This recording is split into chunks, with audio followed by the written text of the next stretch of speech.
Chapter 1. The Divine Replication System. The so-called three-body technique refers to transformations, substitutes, and clones. Within a classroom of the Ninja Academy in the Hidden Leaf Village, a teacher clad in a green vest stood at the front, imparting knowledge to his students. Seated in neat rows were children, aged around 8 or 9, attentively engrossed in the lecture.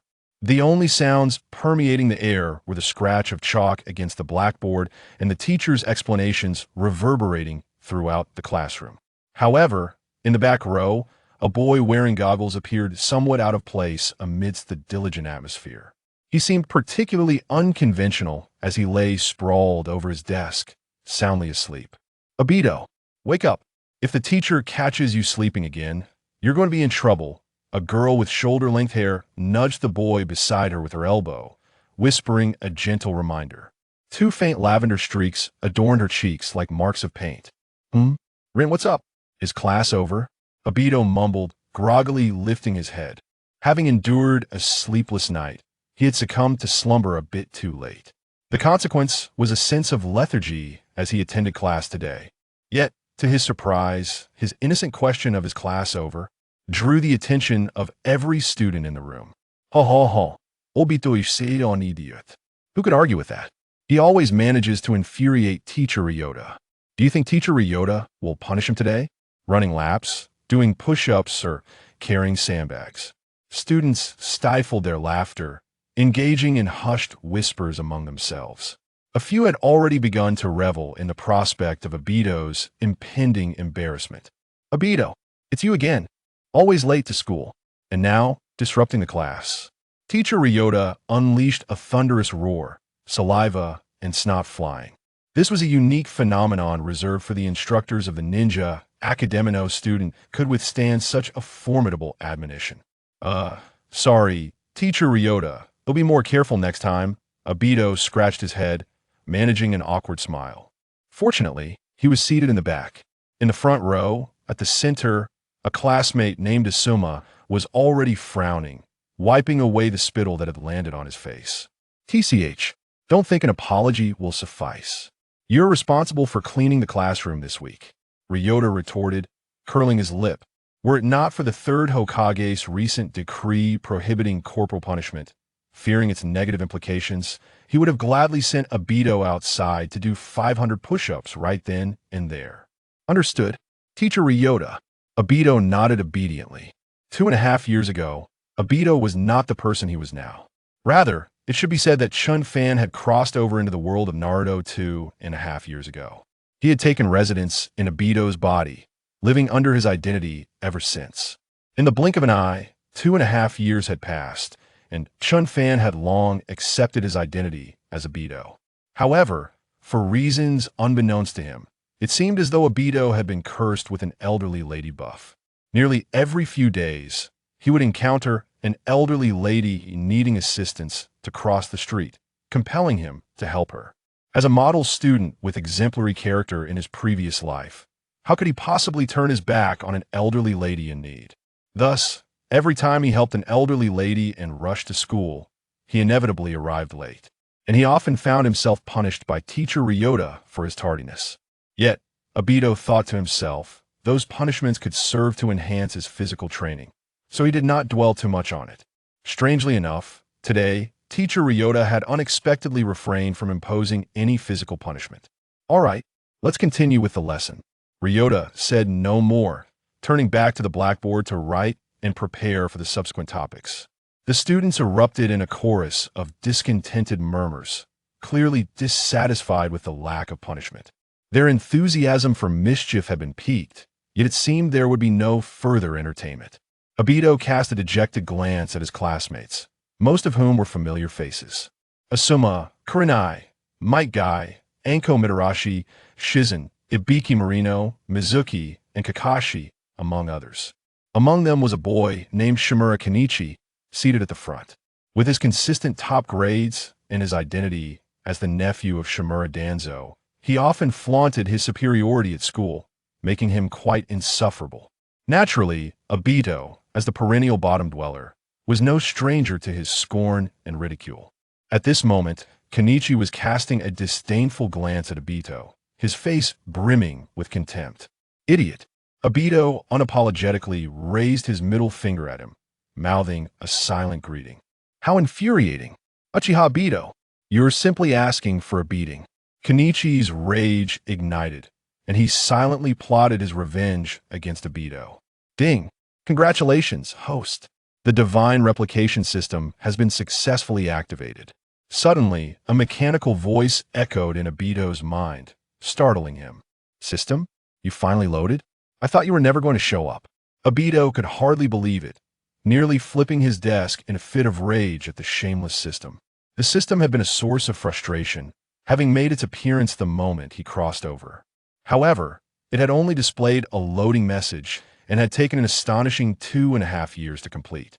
Obito had once feared that his additional abilities had malfunctioned, robbing him of any chance of turning his fate around. It was well known how brutal the battles during the Third Great Ninja War had been. Given Obito's initial status as a bottom-tier student, he was destined to fall victim to Uchiha Madara's schemes. There was no escaping the fate of being crushed by a massive stone or having half his body consumed by white Zetsu, subsequently inheriting Madara's will to exact revenge on the world. Such outcomes seemed inevitable. Though Obito could seize the opportunity to retaliate after Madara removed the outer path's oxygen tube, he would be left as a half-formed, twisted figure, far from perfect. Wouldn't it be far more appealing to rewrite his destiny with the aid of this system and charm the ladies with his handsome face? Ding! Due to the nature of this divine system, the loading time is extended. Obito was utterly uninterested in such absurd excuses. He pressed on. Quit the nonsense and tell me what functions you possess. Ding! This system is known as the divine replication system, allowing the host to replicate any individual within a radius of 200 meters.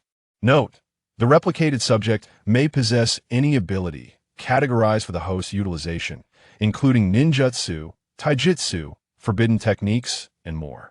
Ding! Congratulations, host! You have successfully obtained 2 replication opportunities. Chapter 2: The Awakening of the Kaleidoscope. What the hell? Is this for real? Obito was taken aback. He could hardly fathom his incredible fortune. Ninjutsu, taijutsu, and forbidden techniques all replicable? Could he not then casually replicate Flying Thunder God from Minato? With that thought, Obito's gaze shifted towards the boy in the front row. This boy, clad in a tight green outfit and sporting a watermelon hairstyle, was none other than the exuberant Might Guy. Guy was a master taijutsu. If he could replicate the 8 gates, wouldn't that be nothing short of miraculous? Thus, Obito eagerly activated the system's replication ability, directing it towards Guy. Whoosh! A radiant light, visible only to Obito, enveloped Guy. Soon after, a notification chimed in Obito's mind. Ding!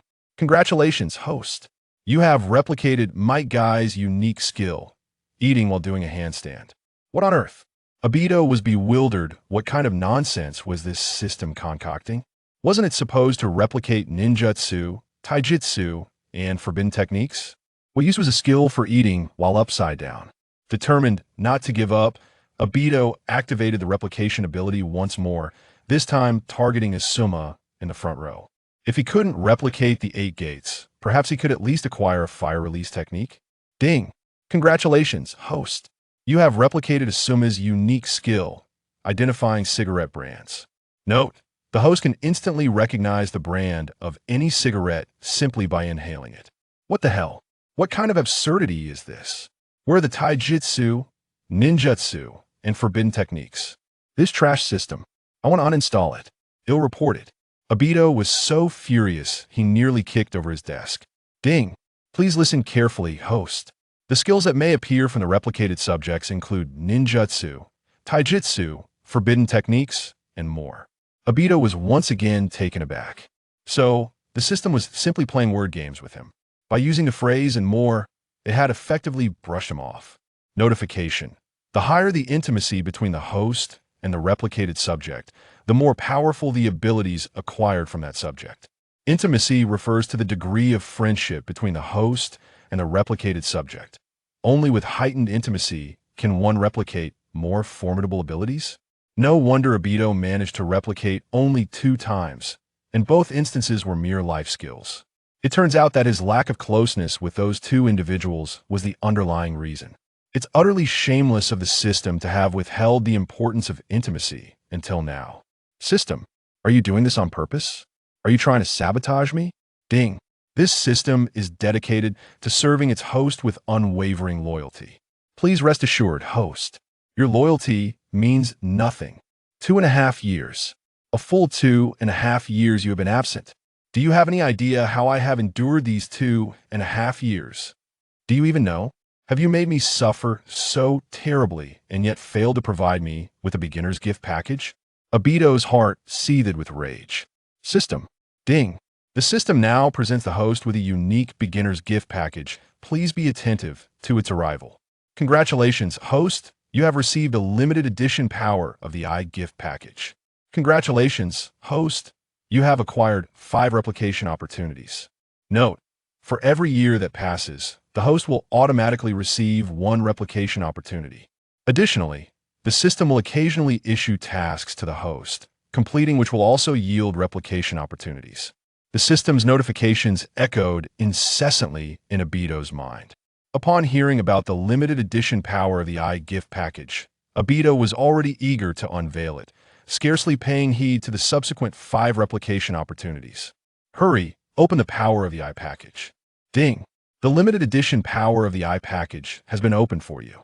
As the system's voice resounded once more, a gentle red glow emerged from the virtual interface, enveloping Obito's eyes. Obito felt his eyes ensconced in a powerful force of ocular energy. In the blink of an eye, his once black pupils transformed into a vivid crimson. The bloodline limit of the Reeded clan was successfully awakened within him at that moment. But this was not the conclusion. As the intensity of the ocular energy permeated his eyes, the tomo within Obito's gaze began to manifest. Congratulations, host. You have successfully awakened the single tomo Sharingan. Congratulations, host. You have successfully awakened the double tomo Sharingan. Congratulations, host. You have successfully awakened the triple tomo Sharingan. Congratulations, host. You have successfully awakened the Mangekyō Sharingan. With each successive system announcement, the tomo and Obito's eyes underwent a rapid transformation. Ultimately, it coalesced into a triangular pattern, the hallmark of Obito's unique Mangekyō Sharingan, the Eye of Kamui. Ha ha ha ha ha. To prevent the process of awakening the Sharingan from being witnessed, Obito had already laid his head on the desk at the moment he opened the power of the Eye package. Upon realizing that his Sharingan had achieved the Mangekyō state, Obito was so elated that he nearly leaped onto the desk, pointing at his classmates and shouting, "Who else?" Yet, Obito was mindful that this was a classroom. Making too much noise would likely provoke teacher Ryota's ire once again. He had to contain his excitement, suppressing the urge to burst into laughter as his shoulders shook with barely restrained mirth. "Obito, are you all right?" Rin observed Obito's unusual demeanor and shook her head in exasperation. She assumed that Obito was simply upset due to reprimands from the teacher and was merely sulking over his desk. "It's all right, don't be so sad. It's nothing serious to be scolded by the teacher," she said softly, gently patting Obito's shoulder.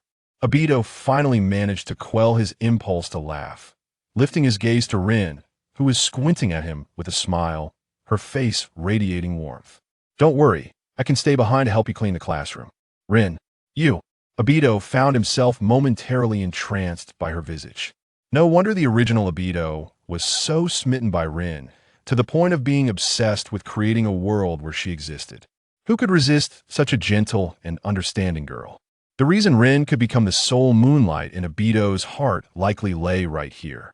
"Thank you, Rin." After expressing his gratitude, Obito shook his head to dispel his stupor, pulling his gaze away from her delicate face. Regrettably, he was no longer the original Obito. Creating a world with Rin was certainly feasible, but that world could not contain only her, it must also include many other girls. Otherwise, the long journey of a ninja would be far too monotonous. Ding ding ding. Before long, this session of theoretical lessons came to an end, and the bell rang to signal the conclusion of class. As Ryota uttered the words "class dismissed," The students in the classroom immediately transformed into wild horses, bolting out of the classroom to frolic freely. Chapter 3. The Provocation of the Patriotic Nation. Under the blazing sun, summer is in full swing. The joyous moments after class are always fleeting, and the bell for the next session soon rang again. All the students of Ryota's class had gathered on the schoolyard's grassy field, standing in 3 rows. Next, we will have a course on throwing ninja tools and physical training. Those whose names I call will form groups of 3 to come forward for the throwing exercise, and I will provide a rough estimate of your performance. After scanning the entire class and counting the number of students, Ryota finally spoke. At the edge of the playground stood 3 targets. In the words of Leontion, the practice of throwing ninja tools and physical techniques forms an essential part of their daily training regimen. Apart from theoretical courses, the practical exercises are of utmost importance within the Ninja Academy. The throwing of ninja tools and physical technique training constitute the primary subjects taught in the institution. After all, mastering ninjutsu is no easy feat, aside from the foundational technique of the 3-body technique. The academy does not impart any further ninjutsu. Generally speaking, prominent clans with rich heritage typically possess some ancestral ninjutsu. For instance, the Sarutobi clan is known for their fire release techniques, the Yamashiro clan for their mind-body transmission, and the Nara clan for their shadow imitation. Meanwhile, ordinary ninjas from common backgrounds must undertake ninja missions to accumulate sufficient merit points to exchange for ninjutsu at the 3rd Hokage's office. Moreover, the level of ninjutsu available for exchange with merit points is quite limited, predominantly consisting of D-rank or C-rank techniques. Acquiring A-rank or S-rank ninjutsu is an endeavor fraught with difficulty. The instructors at the academy possess only a handful of ninjutsu themselves, making it unrealistic to expect them to impart their prized techniques freely. Asuma, Kurenai Yuhi, and Might Guy were already preparing as Leontion began to call the roll. Present, Asuma and the others responded in unison, stepping forward to position themselves a dozen meters away from their respective targets. Subsequently, each retrieved a kunai from their ninja pouch and hurled it with precision. The sound of the kunai slicing through the air echoed, followed by a series of thuds as the weapons embedded themselves into the target. Given the significant distance from the bullseye, it was impossible to discern its precise condition. Leontion hurried over to inspect the targets and subsequently announced the results to the class. Satisfied, he nodded and declared, "Well done. Asuma, 80 points. Kurenai, 86 points. Guy, 79 points. All 3 of you have room for improvement, but this performance is commendable." "Yay, that's wonderful," Kurenai exclaimed joyfully, leaping in delight at the praise from their teacher. Guy, brimming with enthusiasm, punched the air and declared, "Yes, my efforts have finally borne fruit. Youth is all about pouring forth our sweat and hard work." Asuma let out a sigh of relief, feeling a twinge of satisfaction at his performance that day. As the 3 returned to their original spots, Leontion initiated the next round of names. Next group, Uchiha Obito, Mitarashi Anko, Shimizu Kakashi. "Yes, teacher," Leontion. Obito and his comrades nodded in agreement, stepping forward to select their designated targets. Shimizu Kakashi turned to Obito, his face brimming with provocation. With a thumb pointed downwards, he made a rather unfriendly gesture towards Obito, saying, "Obito, you'll always be the last in line. Do you have the courage to compete with me?" In response, Obito defiantly returned the gesture with a middle finger, asserting, "What do I have to fear? I, Uchiha Obito, am not afraid of you." A smirk of triumph appeared on Kakashi's lips as he retorted, "All right, you said it. Winning this kunai throw is meaningless. But are you brave enough to spar with me in the paired practice later?" Kakashi's mind buzzed with calculations. Successfully provoking Obito was merely the first step. Defeating him in the kunai throw would not suffice to quell his grievances. Should Obito dare accept the challenge for the sparring match, Kakashi was confident he would leave Obito battered. "Fine, no problem. I am up for whatever you want," Obito replied, regarding Kakashi with a look of incredulity but refraining from exposing his ulterior motives. "I now have a system backing me. Do you still see me as that perennial underachiever?" A competition was inevitable, and the loser would surely be Kakashi. With a brash grin, Kakashi declared, "All right, Uchiha Obito, whoever loses must clean the school toilets for a month." Unfazed, Obito nodded, "Sure. You might as well start preparing for your new role as the toilet attendant." Kakashi was nearly choked with indignation, his temper flaring, but with teachers and students observing, he had to maintain the dignity of his class leader position. Suppressing his anger. At this moment, only their class remained on the playground. while the other classes continued their lessons indoors. Thus, the exchange between Obito and Kakashi captured the attention of their classmates, who began to murmur amongst themselves. Mizuki scoffed. Obito is truly foolish. He dares to accept Kakashi's challenge. It seemed inevitable that he would end up with a black eye. IBI, puzzled, asked, why is Kakashi so fixated on Obito? After all, he is the top performer in our grade, while Obito consistently ranks last. Shiranui, casually discarding a toothpick, whispered, I believe I overheard Kakashi mention earlier that Obito had offended him. Kurenai shook her head in exasperation. Poor Obito.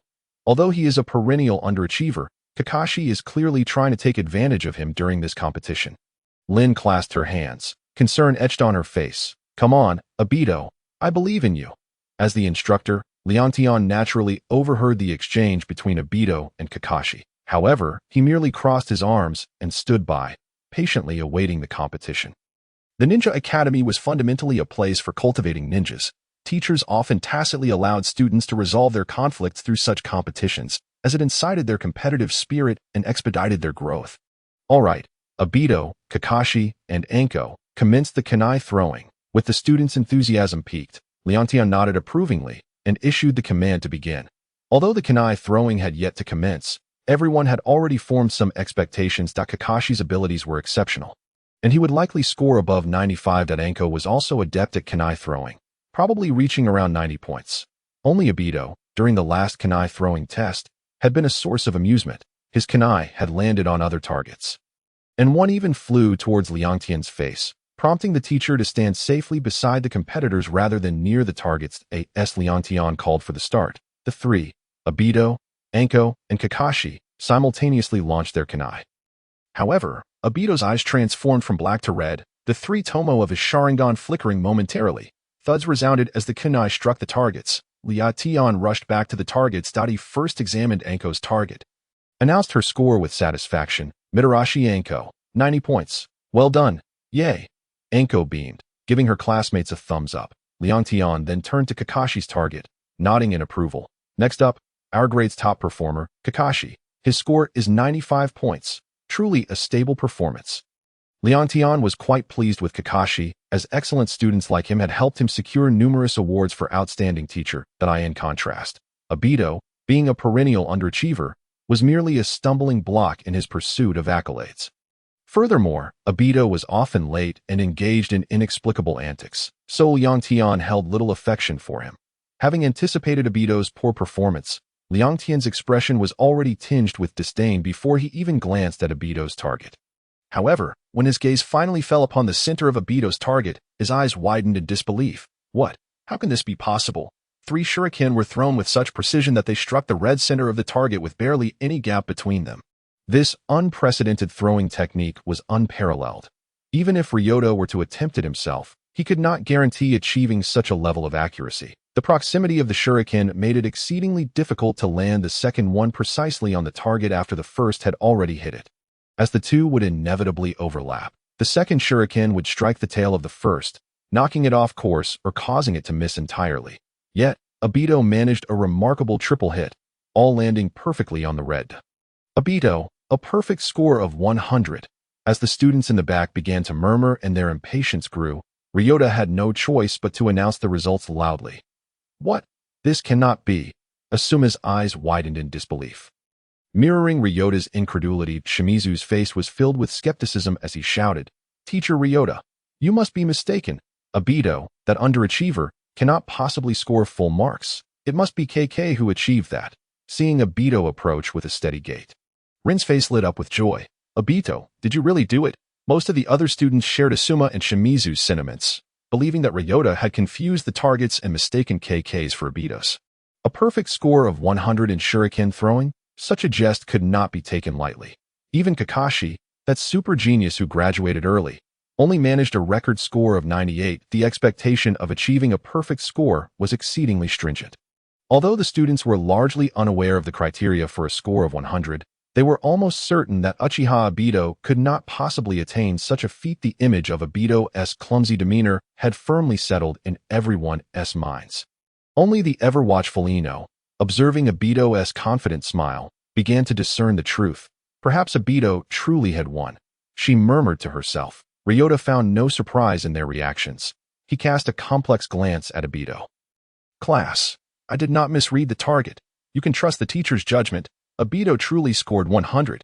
Though Ryota was reluctant to accept this himself, he was, after all, a teacher and had to stand by his words. A wave of astonishment swept through the students at Ryota's affirmation. Their incredulous gazes toward Obito intensified, with some even betraying hints of jealousy. Asuma's eyes were clouded with doubt. Could it be that Obito has truly pulled off an incredible comeback? Becoming a genius surpassing even Kakashi? Shimizu scoffed. Humph, that guy will always be a loser. Even if he hit the target perfectly, it must have been sheer luck. Why Kurenai shot a reproachful glance at Shimizu. If someone is better than you, you must accept it. You, Shimizu, are merely second to last in the class. What right do you have to speak? Akamichi RD nodded in agreement that I too feel that Obito seems different today. He appears far more confident than usual. Shimizu's eyes flickered with resentment. Kurenai's words had struck a nerve. Oh, what if he was second to last? He was merely a child of humble origins. Unlike them, who hailed from prominent families with superior resources, what was there to boast about? With a smile, Obito quietly observed the discussions among his classmates, standing with his arms crossed and saying nothing. The truth was undeniable. With his 3 tomo activated, Obito possessed an insight and foresight that, when combined with the Uchiha clan's secret shuriken techniques, made achieving a perfect score not overly challenging in the 2.5 years since his arrival. He had not been idle. After school each day, he diligently practiced alone in the woods, with shuriken throwing being one of his focuses for his previous assessments where he had made a fool of himself. That was simply because he did not wish to stand out or draw attention to himself. After all, he was acutely aware that the higher-ups in Konoha were cunning individuals. To become the standout would likely result in being targeted by the Umbu or Root, leading to a life devoid of privacy. Especially in recent years, as the relationship between the Uchiha and Konoha had soured, it was prudent for Obito to keep a low profile and avoid drawing too much attention to himself. However, the situation had changed. Now that Obito had awakened his Double Mangekyō Sharingan, he was nearly invincible. Continuing to hold back would only lead to a life of frustration. Individuals like Shimura KK would only grow more aggressive the more one yielded. Conversely, revealing a modicum of strength would silence others and earn their respect. This is impossible. Teacher Ryota must have made an error. KK shouted angrily as he sprinted toward the target. Seeing that the others had gradually come to accept Obito's perfect score, the radiant spotlight that should have belonged to him had been stolen by that underachiever, igniting a fierce anger within him. Yet, upon seeing the target struck by Obito, his fury dissipated instantly. Was it truly possible for a human to achieve such precision in hitting the target with 3 shuriken in such close proximity? KK knew he could not. Among the rest of the students on the playground, many shared KK's disbelief regarding Obito's perfect score. However, as they observed KK's defeated return, they began to grasp the reality of the situation. Consequently, their gazes toward Obito began to shift. Most regarded him with curiosity, while some looked upon him with newfound admiration. KK's frustration grew as he pointed at Obito, seething, "Obito, don't get cocky. In the upcoming duo match, I will make you look like a pig." Obito merely shook his head dismissively. To him, KK was nothing more than a clown. Did Obito truly seem afraid? Was he thinking of backing out?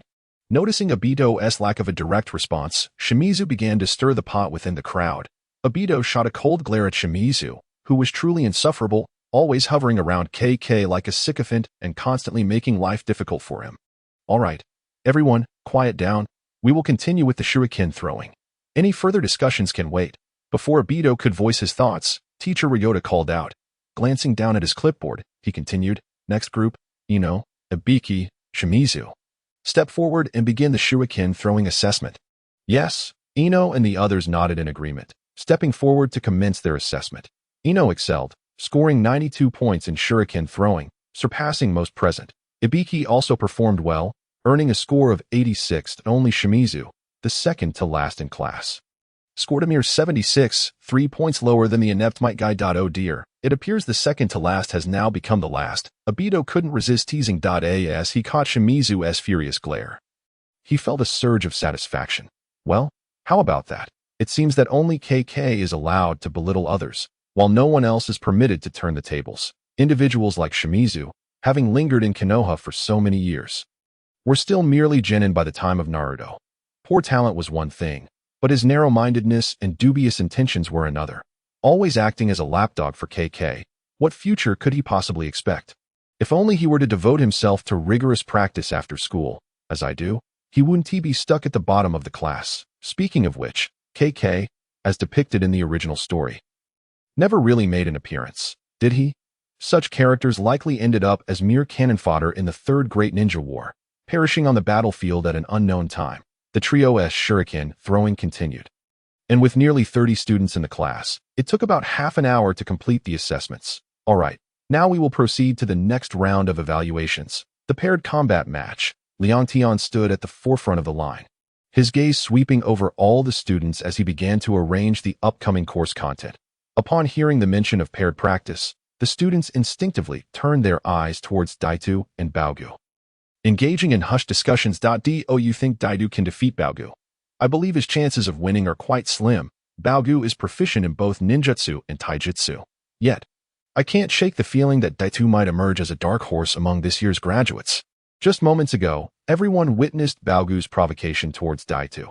Anticipation buzzed in the air as they eagerly awaited the duel to commence, eager to ascertain whether Daito's flawless throwing of ninja tools was a testament to true skill or merely a stroke of luck. Leontion clapped his hands and smiled. All right, I trust everyone is looking forward to the match between Daito and Baogu. Let us allow them to begin first. A look of delight crossed Shimizu Baogu's face as he secretly thought.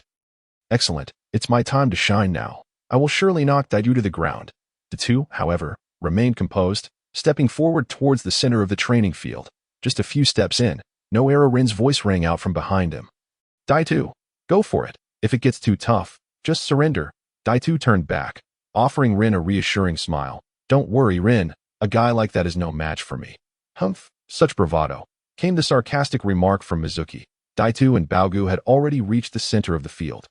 At Leontion's signal, both parties formed the hand seals to commence their duel. Immediately, they dashed towards each other. Daito, prepare to be pummeled.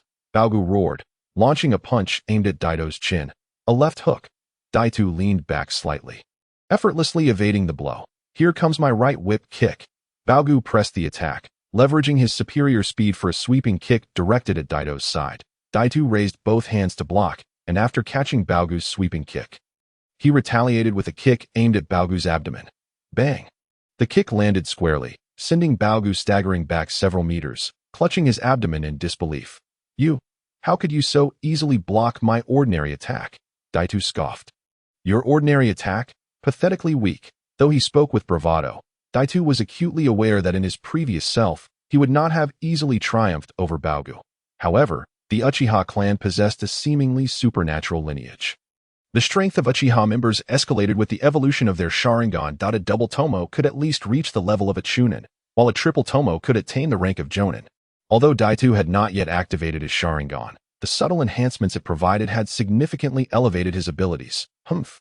Don't get cocky, Daito. I merely underestimated you earlier. This time, prepare to be beaten to the ground. Shimizu Baogu snarled, his expression twisted with rage as he charged at Daito once more. Chapter 6. Initial Trial of Jinjutsu. Lightning 5-strike whip. 1 whip, 2 whips. Shimizu Baogu's cries echoed as he accelerated, rushing toward Daito with renewed vigor. His strikes were fierce, each whip-like kick striking with lightning speed, aimed at Daito's vital points. Daito had previously landed a kick on Baogu primarily because Baogu had let his guard down. Now that Baogu was fully committed, Daito found himself in a precarious situation, his eyes shifting from black to red as he activated his triple tomo Sharingan. Look, it's happening. That's Baogu's lightning 5-strike whip. Indeed, I heard that last time. Baogu used this technique to defeat the previous year's graduate, Hibi Suzum. Baogu's lightning 5-strike whip is truly formidable. Each attack is sharp and executed with incredible speed. The students observing the match widened their eyes, anxious not to miss any detail of this thrilling confrontation. Might Guy, a master of taijutsu, held a differing opinion from the rest. Crossing his arms, he gently shook his head. Have you not noticed? Daito is quite remarkable as well. Although he appears to be on the defensive, he consistently dodges Baogu's attacks with impeccable timing. Asuma nodded in agreement. Absolutely. Daito may indeed have a chance at victory. Upon hearing this, Mizuki's expression soured, harboring a grudge against Daito. He naturally wished for Baogu's triumph that he scoffed. If that underachiever Daito can defeat Baogu, I will immediately do a handstand and fly. Bang. Before Mizuki could finish his sentence, Baogu was struck by a punch. His cheek instantly swelling, Baogu stumbled back several steps, shock evident in his eyes as he stared at Daito. Impossible. You even managed to withstand my lightning 5-strike whip. Wait a moment. Is that the Sharingan? Baogu's face paled with disbelief as he realized Daito's eyes had transformed. He was momentarily frozen, forgetting to attack. As the first in the class to step in after Kakashi's early graduation, Baogu was well aware of the significance of those eyes. Those who could awaken the Sharingan from the Uchiha clan were exceptionally powerful. Yet, Daito had activated the triple tomo at such a young age. Why had he never utilized those eyes before? A flood of questions surged through Baogu's mind, and he felt a wave of trepidation wash over him. He recognized that, given his current strength, he stood no chance against the Sharingan. Meanwhile, the students observing the match were in an uproar after hearing Baogu's earlier words. What? How can this be? Daito has activated the Sharingan. Look, it's real. My goodness. 1, 2, 3. It's actually in the triple tomo form. Oh my. So Daito was the hidden powerhouse of our class all along. Is that still the same underachiever we knew? Among the students were many from prominent families who had absorbed knowledge about the Uchiha clan Sharingan from their elders. Unlike Naruto's generation, where the Uchiha clan was eradicated and discussions about them were forbidden, this batch of graduates was well aware of the existence of the triple tomo Sharingan. How infuriating. Is this really still Daito? Even Leontian was taken aback, rubbing his eyes vigorously to confirm whether he was mistaken. Alas, the truth remained undeniable, and no matter how much he rubbed his eyes, Daito's Sharingan would not vanish. What is the matter, Baogu? Are you frightened? You were so boastful just now. This hardly seems like you. Just as Shimizu, Baogu hesitated. Contemplating surrender, Daito's voice rang out. If you're truly afraid, it's no problem. I, Daito, won't hold it against you, but you can't back out of that month of cleaning toilets. Daito spoke with a mischievous smile, effectively extinguishing Baogu's thoughts of conceding. Everyone understood that this duel had been instigated by Baogu himself. He had confidently proclaimed that he would turn Daito into a pig's head, yet now he appeared timid and indecisive. Whispers and finger-pointing ensued, with some even starting to cheer for the spectacle. Could it be that Baogu is actually afraid? After all, you are the top of the class. This is not like you at all. That's right. Go for it, Baogu. We believe in you. Damn it. Who said I'm afraid? Baogu felt like crying without tears. He knew he was likely to lose this fight, yet he steeled himself to face it. Otherwise, he would never be able to raise his head in front of everyone again. Prepare. Transform. Shirmu Baogu launched himself once more with unrelenting fervor, charging directly at Daito. Had he been facing a mere classmate, such a fierce and ruthless assault would undoubtedly have yielded favorable results. Regrettably, his adversary now bore the three-tomo Sharingan. Daito deftly harnessed the insight and predictive abilities afforded by the Sharingan, rendering Baogu's movements as though they were occurring in slow motion before his eyes, seizing the opportunity as Baogu's attacks fell short. Daito landed powerful strikes upon Baogu's face in no time. Baogu's visage was marred by bruises, presenting a most pitiable sight. Yet, these were merely superficial injuries. Though Baogu felt immense pain, the fury within him only intensified. The murmurs of his classmates around him struck his ears like a profound insult. Uchiha Daito, today, it is either your demise or mine. Baogu, having completely lost his reason, lunged at Daito in a frenzied manner. Very well, today, I shall employ my ancestral skill to awaken your past memories. Daito scoffed, curling his lip in disdain, while he theatrically began to weave hand signs. Ninjutsu. Rebirth of past lives. Daito deftly evaded Baogu's direct punch. Turning to meet his gaze, his eyes locked onto Baogu's. The three-tomo began to whirl rapidly, activating the Genjutsu in an instant. Baogu's assault came to an abrupt halt, his eyes glazing over as he stood there in a stupor. The Genjutsu Daito employed was deceptively simple, merely implanting a command in Baogu's mind. I am a courtesan, and I must serve my clients well. Otherwise, I shall earn no money for sustenance. Upon receiving the directive, Baogu immediately turned to face the students, ultimately fixing his gaze upon teacher Liangtan. He tore at his own clothing. A lascivious grin spread across his face as he sashayed toward Liangtan. Ah, little Liangtan, this evening you belong to me. You must be obedient and resist not. Chapter 7. The Dark Horse Daito on the playground. The students were left dumbfounded by Shirmu Baogu's outrageous and provocative display. Bao had torn his shirt into tatters, while he rubbed his flat chest and called out for little Liao Tian. Suddenly, someone could no longer contain themselves and burst into laughter. This was quickly followed by a chorus of laughter from the others, with several students doubled over, clutching their bellies in mirth. Ha! What in the world is Shermu Bao doing? Who would have thought he could be this shameless? Ha! I simply can't take it anymore. He looks utterly ridiculous. How can he stoop so low? Did you hear what Daitu said? It seems he cast a jutsu to restore Bao's past life memories. Could it be that Bao was a courtesan in his previous life? Ha ha ha. The laughter resonated across the playground. However, one individual could not help but display a look of horror, retreating step by step. This unfortunate soul was the target of Bao's fixation, the exemplary teacher Liao Tian. Liao Tian took cautious steps backward, stammering, Bao, could you please calm down? This is school. You cannot act recklessly. Little Liao Tian, do not be shy, come here. Bao blew a kiss in Liao Tian's direction. Subsequently, he lunged forward like a famished tiger pouncing on its prey. Yet, Liao Tian, being a seasoned shinobi, was not easily ensnared by Bao's antics. In a matter of moments, he had Bao pinned to the ground, his foot pressing down on Bao's head, and no matter how fiercely Bao struggled or protested, Liao Tian dared not release him. Should this lecherous individual suddenly lash out, it could spell disaster for Liao Tian's reputation.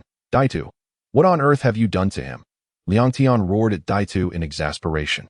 Although the specifics eluded him, he was acutely aware that Daitu had interfered with Bao. Daitu shrugged. It's nothing. I merely instructed him to recall his past life memories. Rest assured, he will awaken shortly.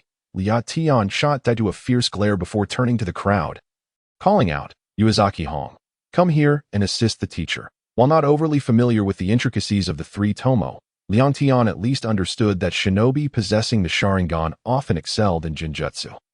Given Bao's current state, the likelihood of him having fallen victim to a Jinjutsu was high. The Uezaki clan was renowned for its expertise in illusion techniques. Perhaps Uezaki Hong could discern the underlying truth. Yes, teacher Liao Tian. The students continued to laugh heartily, while Uezaki Hong, suppressing her own amusement, stepped forward from the throng. Bao must have fallen under Daito's Jinjutsu. Teacher. Having observed Bao's eyes, Uezaki Hong grasped the situation.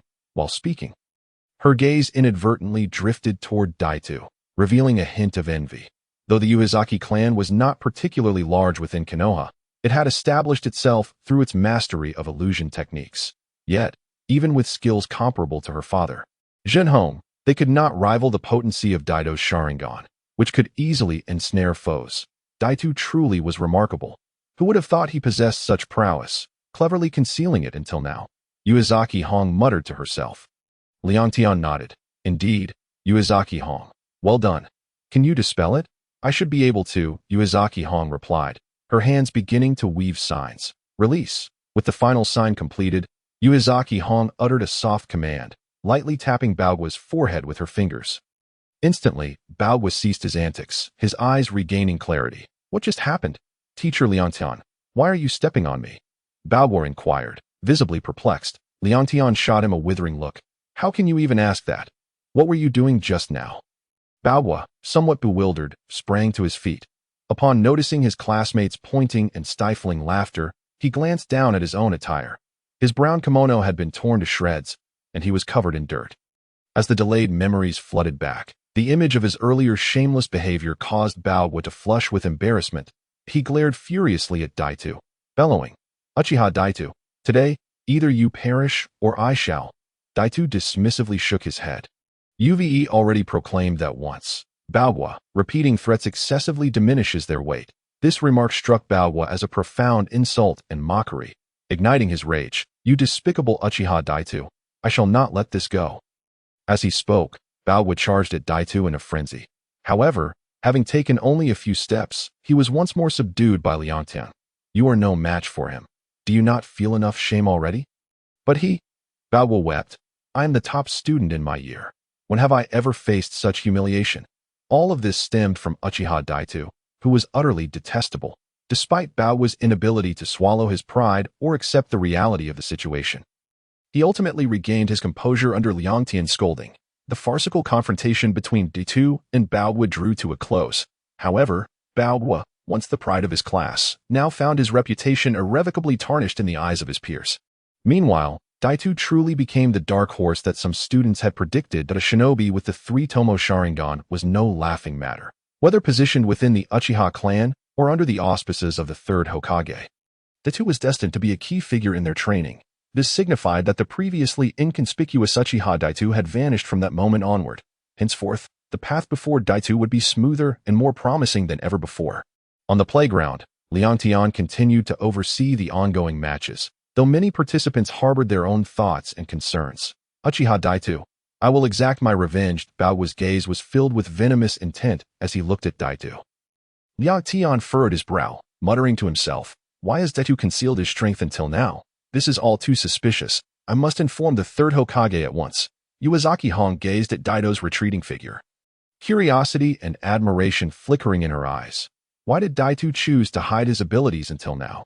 Did he intentionally put on such a foolish facade to amuse everyone? Nevertheless, it is indeed remarkable that he has achieved this level at such a young age. Chapter 8. The Lecherous Old Man. The Third Generation. The afternoon classes concluded swiftly. With a resounding announcement from teacher Liang Tian signaling the end of class, the students joyfully departed from the school. They gathered in small clusters, chattering excitedly about where to play and what delicious food to indulge in. Yet, only Daito, Lin, Baogua, and Shuemu remained behind. Daito stayed because he had promised to clean the classroom. Lin, as Daito's deskmate, willingly offered her assistance that AS for Baogua. He remained for the sake of pride, having lost a bet to Daito and committed to helping clean the toilets at school. And then there was Shumu, the epitome of a sycophant, shamelessly agreeing to stay and assist Baogua in cleaning the toilets. Before long, the classroom was tidied up that AS Daito and Lin exited. Daito turned his head to glance toward the restroom. Baogua and Shumu were diligently working, one wielding a plunger and the other a mop, rinsing them under the faucet. Unable to restrain himself, Daito waved and shouted, Baogua, Shuemu, keep up the good work. This is just the first day. And there are many more toilet cleaning days ahead. Baogua turned back, his eyes blazing with fury as he glared at Daito. Damn you, Uchiha Daito, I will make sure you pay for this. Shuemu chimed in, Baogua, don't stoop to Daito's level. Getting angry only harms your own health. Baogua retorted bitterly, just wait and see. I will definitely tell Uncle Danzo to find a way to deal with him. Outside the school gate, Lin and Daito walked side by side. Lin seemed to have something on her mind, occasionally glancing at Daito, but unsure how to voice her thoughts. That what's wrong, Lin? If you have a question, just ask, Daito said, having noticed her hesitation. Lin nodded. Daito, may I ask why you were not this impressive before, yet today you suddenly activated your Sharingan? Coming from an ordinary family, Lin had limited knowledge of the Sharingan, but she had heard from classmates that it was quite powerful. Lin, the truth is, I've always been this formidable. I just never showcased it before, Daito chuckled. Although this sounded somewhat boastful, it was, in the eyes of outsiders, an undeniable fact. They could hardly fathom that Daito's prowess stemmed from having a system, allowing him to activate the Mangekyō Sharingan in an instant. Throughout her years at the ninja school, Lin had been Daito's deskmate, and she had a general idea of his abilities. Rolling her eyes, she thought, I would be a fool to believe that if you don't want to say, then fine. I'm just curious anyway. But honestly, seeing you teach that annoying Baogua a lesson is quite satisfying. Daito chuckled, Lin, as long as you wish. If Baogua dares to upset you again, I will certainly give him a good thrashing. In the Hokage office building.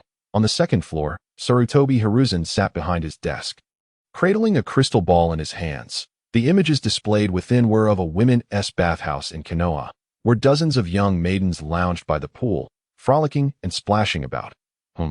This one is quite delightful. With a curvy waist and ample hips. And this one too, a fine rear for bearing children. Ha! Sarutobi chuckled lewdly, his gaze fixated on the crystal ball, almost pressing his eyes against it to capture every detail. Suddenly, there was a knock at the office door, accompanied by a male voice from the corridor. Hokage-sama, teacher Liang Tian is here to see you. Disrupted from his indulgence, Sarutobi's expression soured. He turned toward the door, somewhat impatiently stating, what does he want? If it's not important, don't disturb me. I'm busy. Hokage-sama, teacher Liang Tian insists it is urgent. Perhaps you should spare a moment to meet with him. Fine, let him in. Sarutobi reluctantly set aside the crystal ball. The office door creaked open, and Liat Tion hurried in, bowing respectfully at the desk. "Hokage-sama." Sarutobi acknowledged him with a grunt and said, "Speak plainly about what brings you here." Leontion nodded. "Yes, Hokage-sama. I wish to report an incident that occurred this afternoon. Uchiha Daito triumphed over Shimura Balwa in the match at O." Sarutobi raised an eyebrow in mild surprise. He had kept an eye on the new batch of students nearing graduation. He was aware that Shimura Balwa was Danzo's nephew and possessed considerable strength. He had also heard the rumors about Uchiha Daito being at the bottom of the class, so it seems Uchiha Daito has significantly improved his abilities recently. Leontion nodded. "Hokage-sama, that is indeed the case. But what is more astonishing is that Daito has activated the Uchiha clan's bloodline limit, the 3-tomo Sharingan." "What?" Sarutobi exclaimed, choking on the tobacco he had just lit. He coughed uncontrollably, regaining his composure after a while, his eyes wide in disbelief as he stared at Leontion. "Leontion, do you realize what you're saying? Are you joking?"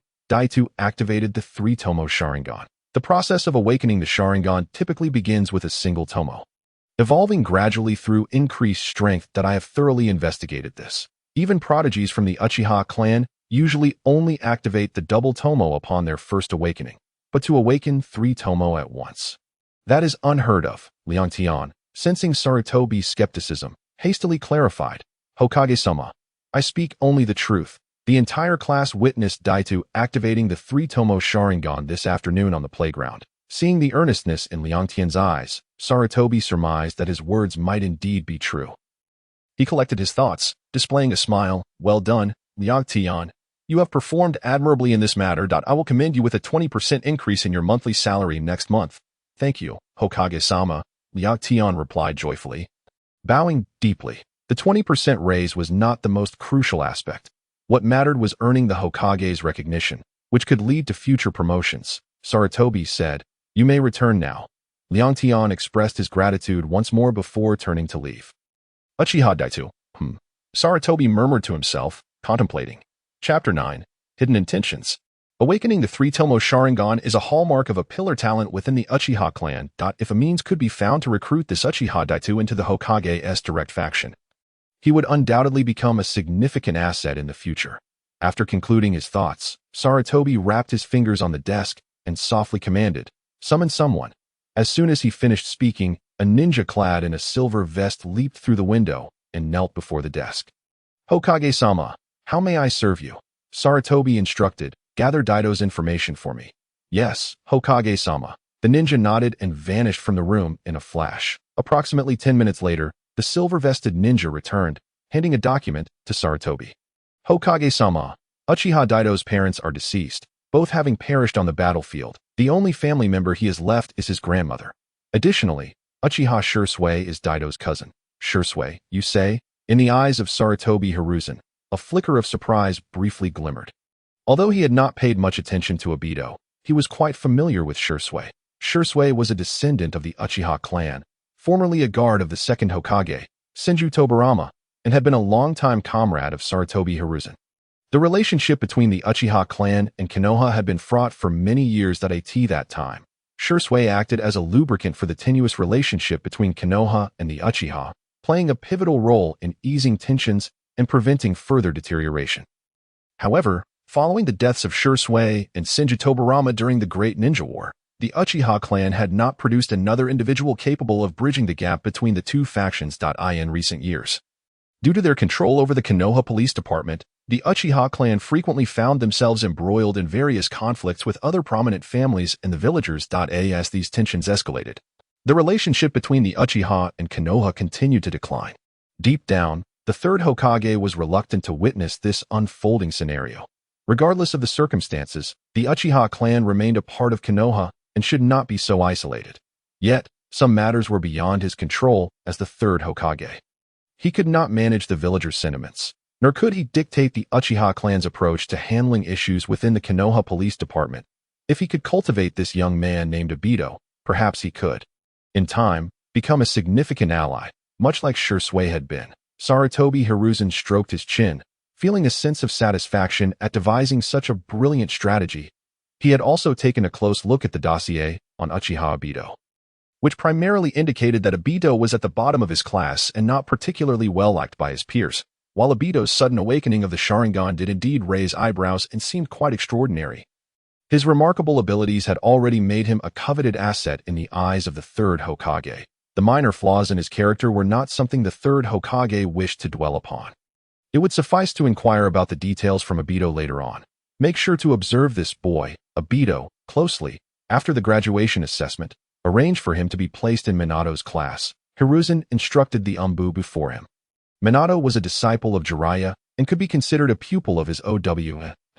Why placing Obito under Minato's tutelage? He would naturally become a ninja affiliated with the Hokage lineage.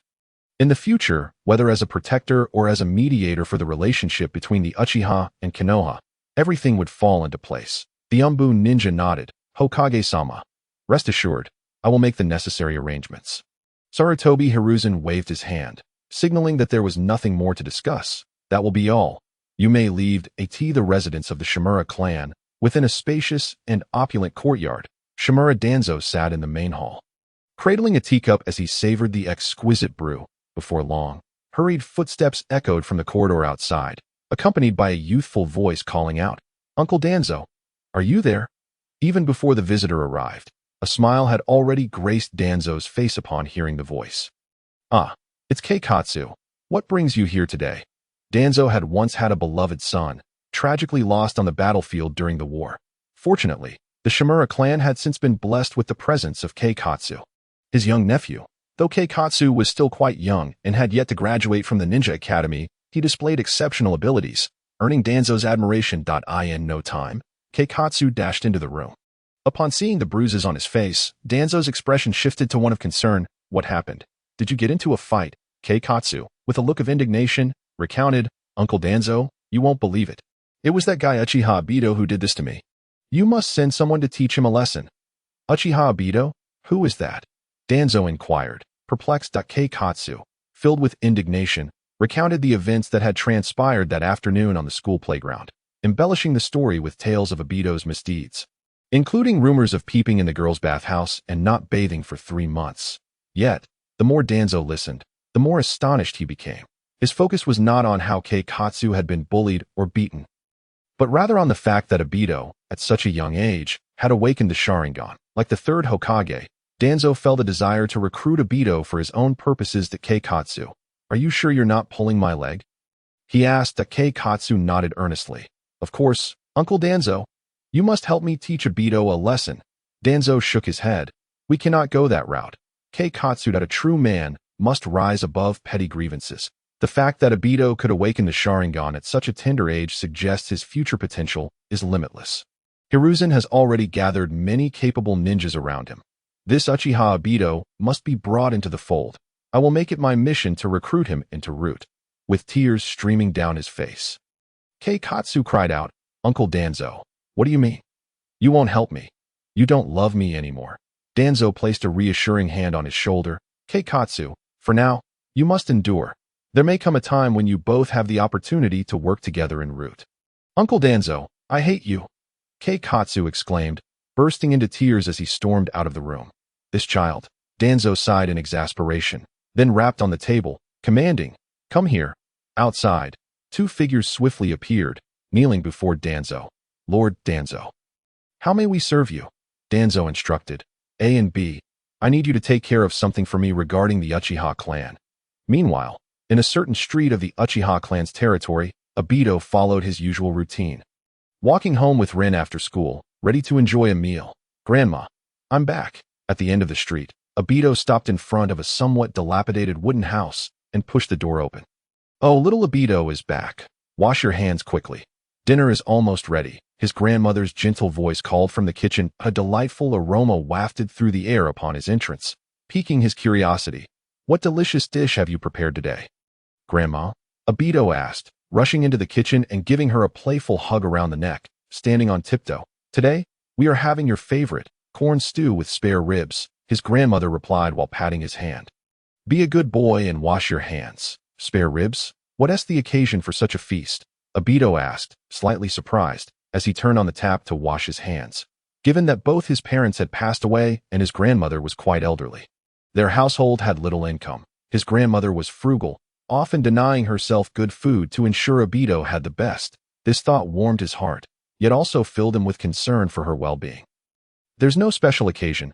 I just thought since you have your graduation assessment coming up, I would prepare something nice to help you build up your strength, she explained, already placing the stew on the table. I see, Obito replied, quickly gathering his bowl and chopsticks and following his grandmother out of the kitchen. The two chatted about the day's events as they began their meal. Suddenly, a series of loud knocks echoed at the front door. Who could that be? His grandmother turned to glance at the door. Obito promptly set down his bowl and rose to open the door, thinking it was likely Shursui come to join them for dinner. As a cousin of Shursui, Obito shares a cordial relationship with him. The two often exchange glances, and Obito holds a particular fondness for his younger relative, especially over the past 2 years since Obito's arrival in this world. Their bond has strengthened significantly. He has become more attentive and sycophantic towards Shursui, particularly considering that Shursui is a ninja capable of unlocking the Mangekyō Sharingan, destined to be a remarkable genius. During the period when the system had not fully loaded and his abilities were rendered useless, it was imperative for Obito to seek a strong ally. With a creak, the door swung open, revealing two figures outside, both clad in the standard silver vests of the Umbu, their faces obscured by masks. To Obito's surprise, the two individuals were carrying large bags filled with gifts and presents. Are you from the Umbu? Obito asked, bewildered. Are you Uchiha Obito? One of the masked ninjas, wearing a tiger mask, countered. Obito nodded. Yes, that's me. What brings you here? At that moment, his grandmother noticed the commotion. She quickly set down her utensils and rushed out, her expression fraught with concern at what's going on. Has my Obito gotten into trouble? It was common knowledge in the village that the appearance of Umbu members often heralded bad news. No, I haven't caused any trouble, Obito replied, shaking his head. Aside from having beaten up Shimizu Sakataro earlier, he couldn't recall any other incidents. The other Umbu ninja, wearing a bear mask, quickly interjected, Grandma, please don't misunderstand, we are subordinates of Danzo from the root. Here to discuss some matters with Obito. As they spoke, the two ninjas presented the gifts to both Obito and his grandmother. Haha, if you're coming, there's no need for gifts. It feels overly formal, Obito chuckled. Upon hearing that her grandson was not in trouble, his grandmother's face lit up with joy as she accepted the gifts, exchanging pleasantries. Obito, too, laughed while accepting the gifts even faster than his grandmother. It's truly unnecessary for you to go to such lengths. If you visit again, perhaps you could bring something else. The two root ninjas, unbound by any tongue-binding seals, displayed normal human emotions. They exchanged glances, each involuntarily twitching at the corners of their mouths. This grandfather-grandson duo was quite something. They spoke pleasantries while hastily accepting gifts as if they were snatching them. Little did they know that, for impoverished souls like Obito and his grandmother, these luxurious gifts represented a significant sum of money. Selling these items could yield considerable amounts of silver, allowing them to enjoy many sumptuous meals. Cradling a heap of gifts in his arms, Obito glanced through the packaging. There were various high-end items, including red wine, ginseng, tea, and dried goods. It was evident that the two had invested considerable thought and expense into selecting their gifts. By the way, are you from the root? What do you require of me? Obito inquired, looking up at the two ninjas. He speculated whether this visit was due to his altercation with Sakataro. The corners of the root ninjas' mouths twitched again. What kind of person are you? Accepting gifts without inviting us into converse. Is this a lack of basic hospitality? Fortunately, after placing the gifts inside, his grandmother waved to Obito. Obito, let them in to sit down and talk. I'll brew some tea. Understood, Grandma. Obito nodded, finally stepping aside. The two root ninjas entered the house and took their seats as his grandmother welcomed them. Obito then placed the gifts on a table and returned to the dining area to resume his meal. You must have already had dinner, right? Obito asked while gnawing on a rib, glancing at the two ninjas. Not yet.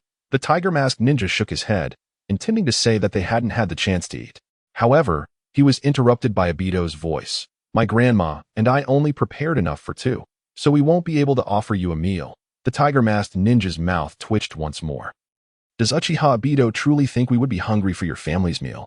He thought, if it weren't for Lord Danzo's orders to come and recruit you, I wouldn't even bother coming to this shabby place. The bear-masked Umbu ninja was just as irked, but he maintained his composure and began to outline their purpose for visiting. Obito, it's quite all right. We're not hungry at all. Just then, an embarrassing growl emanated from the bear-masked ninja's stomach, causing his cheeks to flush. Thankfully, his mask concealed his embarrassment. Obito, We are here on Lord Danzo's instructions to discuss matters with you. Obito nodded. Oh, what is it specifically? Is it about my fight with Sakatoro? The bear-masked ninja shook his head. No, Lord Danzo believes that Sakatoro's defeat was due to his lack of skill. Moreover, Lord Danzo holds your abilities in high regard and hopes that upon your graduation, you will consider joining the route. Chapter 11. The Journey of Kamui joined the route. Obito expressed mild surprise. He had initially thought that these two were here to cause trouble, but instead, they were sent by Danzo to extend an olive branch. While most ordinary leaf ninjas would likely feel tempted by such an invitation from a high-ranking official like Danzo, Obito was a time traveler who understood the true nature of the man. Danzo was far more ruthless than the third Hokage. The third Hokage was merely hypocritical, but Danzo could be accurately described as insidious. In the original story, Danzo not only took Shirsue's eyes, but was also a key architect behind the annihilation of the Uchiha clan. If he were to follow someone like Danzo, Obito would constantly worry about being schemed against, fearing for the safety of his own eyes. Although he possessed the power of both Mangekyō Sharingan and Kamui, he was unafraid of Danzo. Yet, being in close proximity to such a person would always leave him feeling uneasy. Therefore, he had no intention of accepting this invitation to join the route before Obito could voice his thoughts. His grandmother emerged from the kitchen with 2 cups of hot tea, presenting them to the 2 ninjas. "Excuse me, gentlemen," she said cheerfully, "what exactly is the route? Is the salary there high?" The 2 ninjas politely accepted the tea and removed their masks to thank her. The bear-masked ninja smiled. "Grandma, you need not worry about the salary. With Obito's exceptional talent, he is destined to be Lord Danzo's right-hand man, and his monthly stipend will undoubtedly be substantial. Though, is that so?" "That sounds wonderful." His grandmother beamed with joy. She glanced back at Obito, though she couldn't fathom why her usually underperforming grandson was suddenly receiving such attention from the higher-ups in Konoha. Nevertheless, it was undeniably a good thing.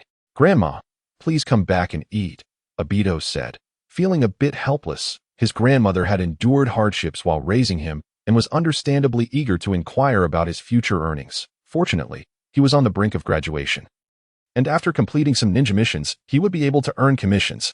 Life would gradually improve. With this in mind, Obito turned to the 2 root ninjas. "I appreciate your kind intentions. Please convey my gratitude to Lord Danzo. But I need to think it over before making a decision." Accepting the gifts only to outright refuse their offer felt somewhat inappropriate, so he opted for a more delicate approach. "Understood. That we will relay your message to Lord Danzo. We shall take our leave now." The bear-masked ninja nodded, rising with his companion to exit the house. "Obito, those 2 were quite polite and seemed to hold you in high regard. Why not accept their offer?" his grandmother asked. Watching the departing figures, Obito shook his head. "Grandma, some matters are not as simple as they appear. Those from the root are not to be trifled with."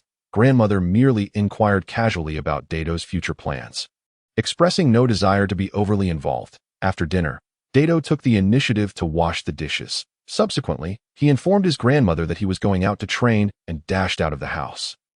The following morning, after having breakfast, Dato hurried towards school. On a somewhat secluded road, he unexpectedly encountered an elderly lady once again. Alas, as one ages, one becomes less capable, even unsteady on their feet.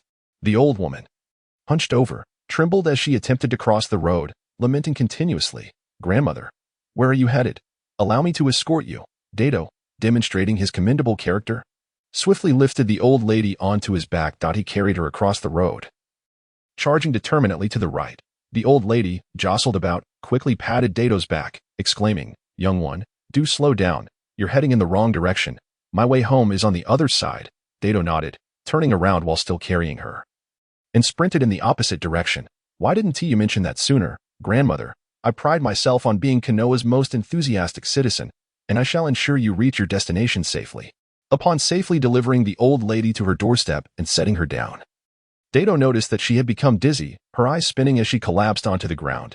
Inside the wooden house, a burly man, upon seeing the old lady fall, rushed out with fiery eyes, grabbing a stick.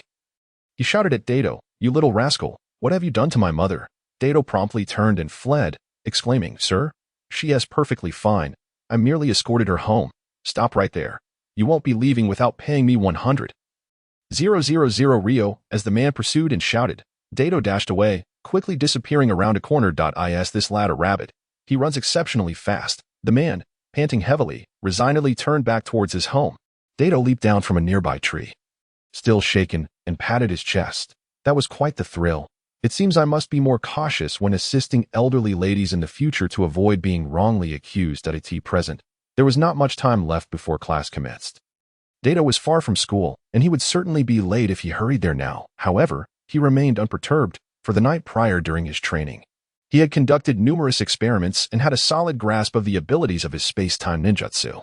Among those abilities, the long-distance displacement had no restrictions whatsoever. As long as there was a location marked by his space-time ninjutsu, Dato could sense it and swiftly arrive at the destination.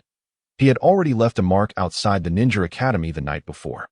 Space-time jutsu. Dato's eyes transitioned from black to red. The three tomo swirling within his gaze morphed into the form of a windmill shuriken. A ripple of spatial distortion enveloped him. Dato's body was drawn into an alternate dimension.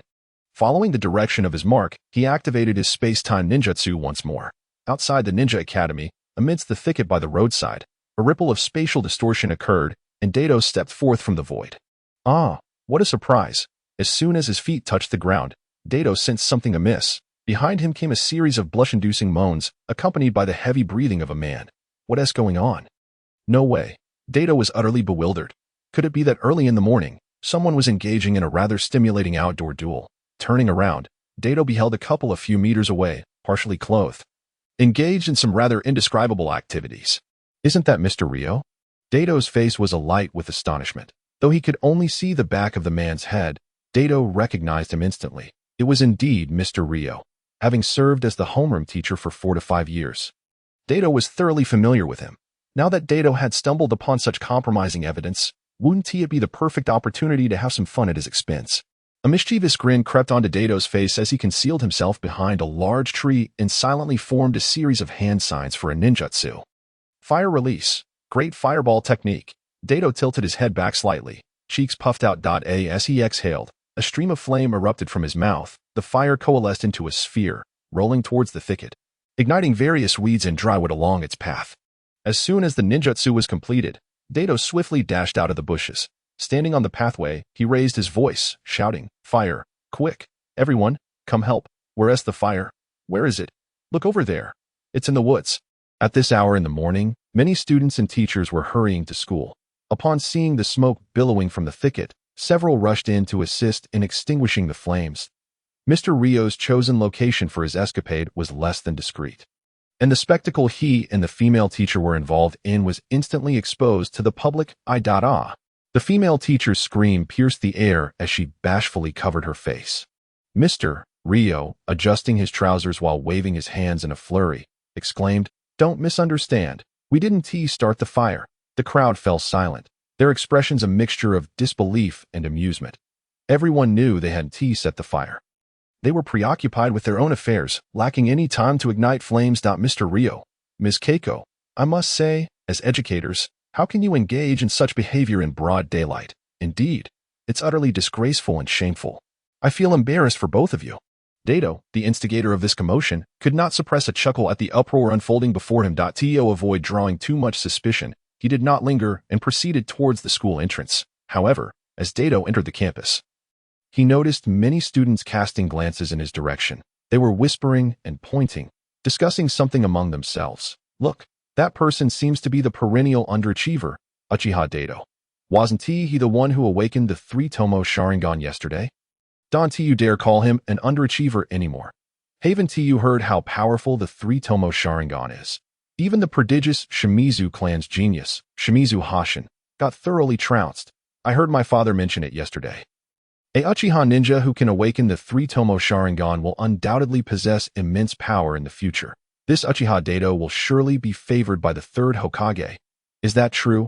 Actually, if you take a closer look, Dato isn't too bad looking. He is quite tall and handsome, though. That pair of goggles is rather outdated. Listening to these murmurs, Dato felt his lips twitch involuntarily. News certainly travels fast, in just a single night. The entire school seemed to be aware of it. And as for my goggles, where are they outdated? They are quite stylish. Thank you very much. It's merely that the girl lacks the taste to appreciate them. Lost in thought, Dato had already stepped into the classroom. Several classmates had arrived early, and their gazes towards Dato had noticeably shifted from earlier encounters. Previously, most looked at him with a mixture of pity and ridicule. Now, however, There was a hint of curiosity and envy in their eyes. Dato, congratulations. You're a celebrity in school now. As soon as he took his seat, Rin could not help but tease him with a giggle. Rin, please don't joke about that. Dato scratched his head awkwardly. Rin shook her head. I'm not joking.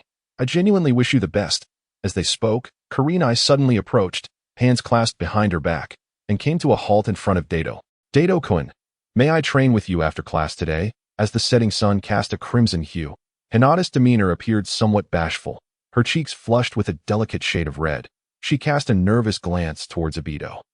In this class, Hinata could undoubtedly be considered the belle, and it would be no stretch to declare her the school's flower, though the Ninja Academy typically prioritized strength over such rankings. Her actions immediately captured the attention of everyone in the classroom. What? Hinata is actually taking the initiative to train with Obito.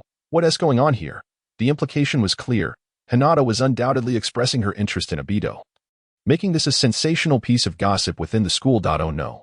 My goddess is about to be sullied by that clumsy fool Obito, Asuma lamented, his heart aching as he watched Hinata's retreating figure.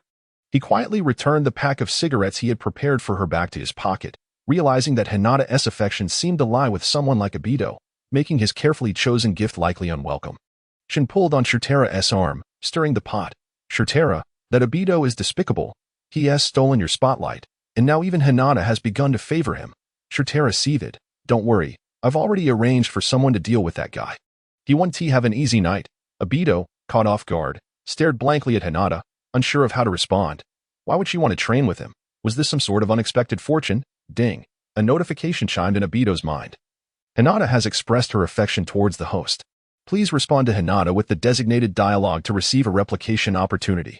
Hinata, after class tonight, let South go to the grove together. I can guide you in dual cultivation, the system suggested. Obito was left speechless. System, what are you doing? We're not that close, and saying something like that would be utterly inappropriate. Others might misunderstand. Please complete the designated dialogue to fulfill the task, or the current replication opportunity will be nullified. What the hell? Is this a replication system or a prank system? Obito thought, feeling quite frustrated. Hinata stood patiently, her hands clasped behind her back, awaiting his response. The gaze of her classmates intensified her shyness, rendering her cheeks as red as ripe persimmons. Obito, is there something troubling you? If so, I apologize. Seeing Obito's silence, Hinata bowed apologetically and turned to return to her seat. Wait, hold on. Obito called out hastily. Chapter 13. The prank system. Hinata stood there, her cheeks aflame, as Obito struggled to recite the system's dictated dialogue. The latter part of the statement felt too embarrassing to utter, especially in front of so many people. Huh? Obito, what are you saying? I didn't catch that, Hinata replied, her expression filled with confusion. Just say it. Obito clenched his teeth, resolute, and declared loudly, Hinata, after class tonight, let South go to the grove together. I can guide you in dual cultivation. Silence descended. The classroom was so quiet one could hear a pin drop. All the students froze in disbelief, jaws agape, utterly flabbergasted. Ding! Congratulations, host. You have completed the designated task dialogue and earned one replication opportunity. The system chimed in Obito's mind. Yet, at that moment, he had no desire to acknowledge it. He merely wished to vanish into the earth, utterly mortified. What? Obito is so shameless. He actually invited a girl to the grove. Indeed. And what's more, he mentioned dual cultivation. The term couldn't possibly be taken seriously. Obito had become a paragon of audacity, pushing shamelessness to new heights. Someone finally broke the silence, launching into a tirade against Obito. The classroom erupted into a cacophony of chatter. Obito, you, Hinata, too, realized the implications of his words, feeling the heat of embarrassment wash over her. Obito, equally flushed, quickly attempted to clarify. Don't be upset. I'm known for my sense of humor. Everyone knows that. I was just joking. Before he could finish, Hinata had already covered her crimson face and dashed back to her seat. Lin shook her head in disappointment. Obito, I never imagined you were this kind of person. Obito felt as though he could cry. Why had the system orchestrated such an embarrassing moment? Lin, let me explain. What I said was I didn't mean it like that. Fortunately, Lin had known Obito for years and understood his character well. She was merely teasing him and was genuinely upset. Her laughter at his flustered explanation lightened the mood. All right, I was just playing with you. I'm not mad. The school bell rang shortly after, and everyone returned to their seats, sitting up straight in anticipation of teacher Ryota's arrival. However, To everyone's surprise, the bell rang for quite some time without him appearing that a recent incident involving a fire outside had left a few students in the know. However, with the drama surrounding Hinata and Obito, no one was inclined to speak of Ryota and teacher Keiko's embarrassing situation. Conversations shifted back to the latest gossip surrounding Ryota, being the instigator of the fire incident.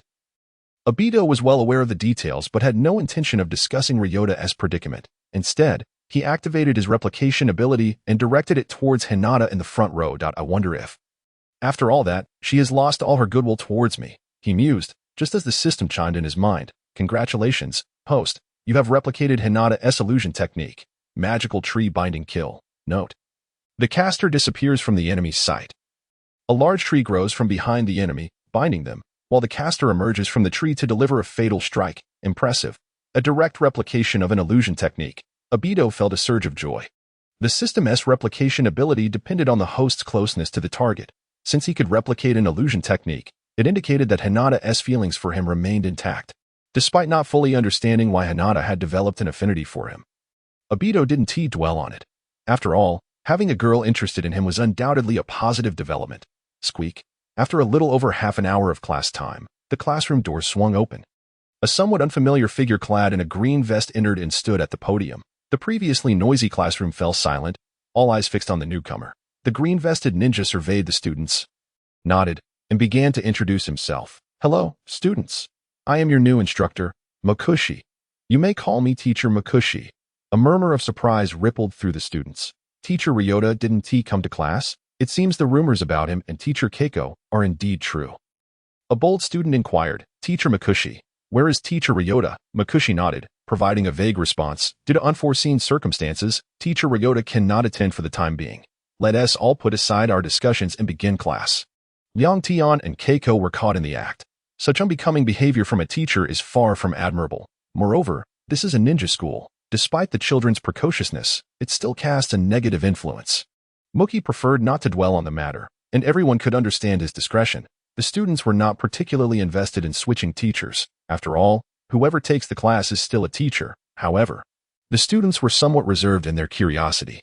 After class, they began to venture into other classrooms to gather information. According to the latest intel from the students, both Liang Tian and Keiko had been taken to the office of the third Hokage. The specifics of their treatment remain unknown. Upon hearing this news, Obito felt a twinge of guilt. He had merely intended to play a prank on Liang Tian, never anticipating that it would escalate to such severity. Nevertheless, one couldn't help but wonder if Liang Tian and that teacher named Keiko would face suspension as a consequence. The school day swiftly came to an end. As the final bell rang. Students surged out of the school. With the system confirming the closeness between him and Asuka, Obito approached her desk without hesitation, proposing, Asuka, shall we go train together? Asuka, organizing her textbooks, glanced up at Obito. The memory of his earlier comments about the grove and dual training caused her cheeks to flush with embarrassment. She nodded softly, not rejecting his invitation. The atmosphere became somewhat awkward. Fortunately, Rin approached at that moment, linking arms with Asuka and cheerfully saying, Asuka, don't be upset about this morning. Obito is just a fool. He means no harm. I am not angry, Asuka replied, gently nodding. She then turned to Obito, covering her mouth to stifle a giggle. Rin, I concur. Obito is indeed quite foolish. Rin laughed, and the two girls, hand in hand, strolled out of the classroom, leaving Obito bewildered in their wake. He had never seen them so close before. Is it truly the case that friendships among girls can blossom so rapidly, just because they both think of me? Obito, as a fool, Rin is rather harsh. I am anything but foolish. Hey, wait for me. Seeing them walk away, Obito hurried after them. Inside the classroom, most students had already departed, leaving only two behind. Shimura Keikatsu and the sycophant Mizuki. Mizuki, watching Obito's retreating figure, couldn't help but exclaim, Keikatsu, look at that guy. Didn't Liang Tian say he had to clean the classroom for a week? How can he just leave like that? Keikatsu, looking frustrated, smacked Mizuki on the head. You idiot. Liang Tian didn't even come to class. What is he supposed to clean? As he spoke, Keikatsu headed towards the cleaning supply cabinet at the back of the classroom. Mizuki, cradling his swollen head, protested, but, since Liang Tian isn't coming, shouldn't we skip cleaning the toilets? Keikatsu retrieved two plungers from the cabinet and jabbed one into Mizuki's face. You fool, are you really that dim? We were not betting with Liang Tian. I lost to Obito, so I have to fulfill my end of the bargain. Otherwise, I'd be the laughingstock. Mizuki, tears streaming down his face, pulled the plunger from his face. Revealing a red mark. He muttered, "You lost the bet, not me. I'm just helping you clean the toilets. Can't you treat me a bit better?" On the street, Obito, Rin, and Asuka walked side by side. The two girls chattered animatedly, seemingly with endless topics to discuss. Obito had hoped to find an opportunity to join their conversation, but the murmurs of nearby villagers drew his attention. "Have you heard? Hatake Tsukumo actually abandoned an important mission for the village to save his own skin. What a disgrace. It's shocking. Isn't it? The Leaf's own White Fang has brought such shame upon us." Shame is one thing, but I heard that because of that failed mission, the third Hokage had to pay a hefty penalty, resulting in significant losses for the village. Indeed, originally this month, they were supposed to allocate funds for new houses for us. But now because of Hatake Tsukumo, we might not even have a new home to live in. Rin and Asuka paused their conversation, straining to listen to the gossip. Asuka turned to Obito and asked, "Obito, Hatake Tsukumo should be Kakashi's father, right? What is going on?" When Kakashi hadn't graduated early, he was in Obito's class, for a dazzling prodigy who enrolled at 4 and graduated at 5. The classmates were all familiar with him. Hatake Tsukumo was one of the village's elite Jonin, even comparable to the legendary Sannin. Everyone was well aware of his reputation. Obito nodded. "Yes, he is Kakashi's father. And it seems he is being discussed due to a failed mission. As a transmigrator who had read the original story, Obito remembered some of the plot details. Hatake Tsukumo had sacrificed an important mission to save a comrade, ultimately leading to public scorn and criticism. Even the comrade he saved couldn't comprehend Tsukumo's actions, blaming him for his choices. This led to Tsukumo's emotional and physical decline, ultimately driving him to take his own life as a form of protest." Rin frowned. "That's not just gossip. They're openly criticizing Sakuemo-senpai. It as practically a personal attack." Obito, surprised, turned to her. "Rin, it seems you know something." Rin shook her head. "I don't know. But I believe everyone makes mistakes. Even if Tsukumo-senpai erred, he shouldn't be vilified behind his back. Is that so? You make a valid point." Obito nodded. He had initially thought Rin understood the situation regarding Hatake Tsukumo's mission, but it became clear from her words that she was merely defending him. It appeared that Rin was not only kind-hearted but also possessed a more righteous perspective than most. While others were swayed by rumors, this young girl managed to maintain her clarity of thought. However, when it came to Tsukumo, Obito could only lament the situation. He could provide little assistance. The villagers' tongues were not easily silenced. Hatake Tsukumo had chosen to end his life due to his profound depression. Obito did not consider himself eloquent enough to pull a person so intent on death back from the brink. "Rin, Asuka, let us go. I'll treat you both to ramen. After that, we can head to the grove together," Obito said with a grin, extending the invitation. At the mention of the grove, both Rin and Asuka's cheeks flushed with embarrassment, and they shot Obito a disapproving glance. Asuka admonished, "Obito, stop joking around. Otherwise, you might find yourself in trouble with us." Obito feigned innocence. "I meant after we eat ramen, we can train together in the grove. That's all." "Obito, do you have money to treat us to ramen?" Rin asked with a laugh, well aware of Obito's financial struggles. Obito proudly gestured to the pouch at his waist, declaring, "Don't worry, I definitely have money for ramen. If I need to, I can sell some of the gifts from Danzo to get some cash." Furthermore, graduation was approaching. Obito will soon be able to take on missions and earn money. Rin, shaking her head and smiling, replied, "No thanks. I have to go back and help my mom at the shop. I can't join you this time.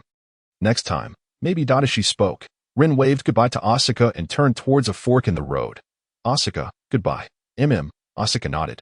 She then glanced at Obito, her cheeks tinged with red, perhaps due to the thought of being alone with him. "Come on, Asuka, let us go get ramen," Obito said generously, leading the way. Chapter 15.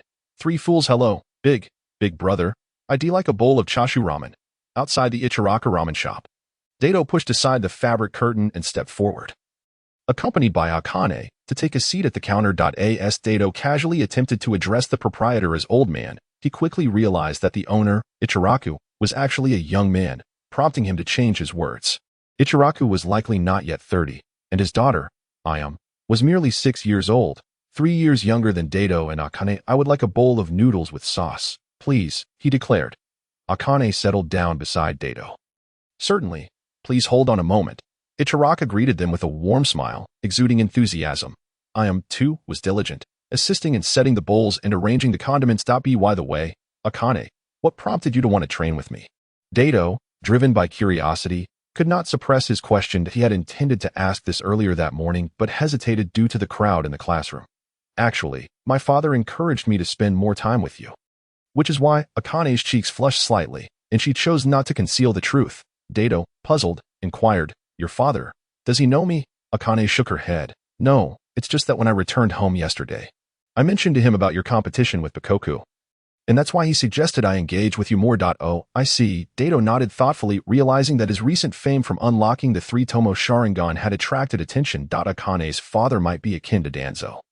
Recognizing Dato's potential, however, Akane quickly clarified, "But Dato, please don't misunderstand. My father doesn't mean for me to ingratiate myself with you." Sensing her concern that Dato might misconstrue her father's intentions, she waved her hands for emphasis. Dato chuckled lightly. "No worries. Regardless of the reason, I am genuinely pleased to train alongside you." His words were heartfelt.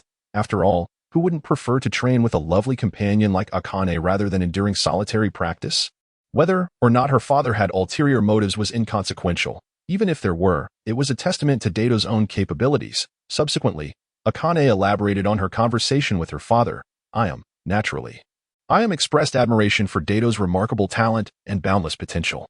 Although the Y-High clan was considered prominent, it had been dwindling in talent in recent years, leading to its decline. Because of this, the Y-High clan had fallen from its esteemed position in Konoha to a lesser status. Iam's father hoped to foster a connection between Akane and Dato, believing it might enhance Akane's skills in genjutsu. After all, both the Uchiha clan and the Y-High clan excelled in illusion techniques. Dato and Akane were already classmates, and increasing their interaction would undoubtedly be beneficial for both parties. Thus, Akane's suggestion to train together that morning came to fruition, outside the ramen shop, around the corner of a narrow street. Three men clad in gray kimonos whispered among themselves as they observed the ramen establishment.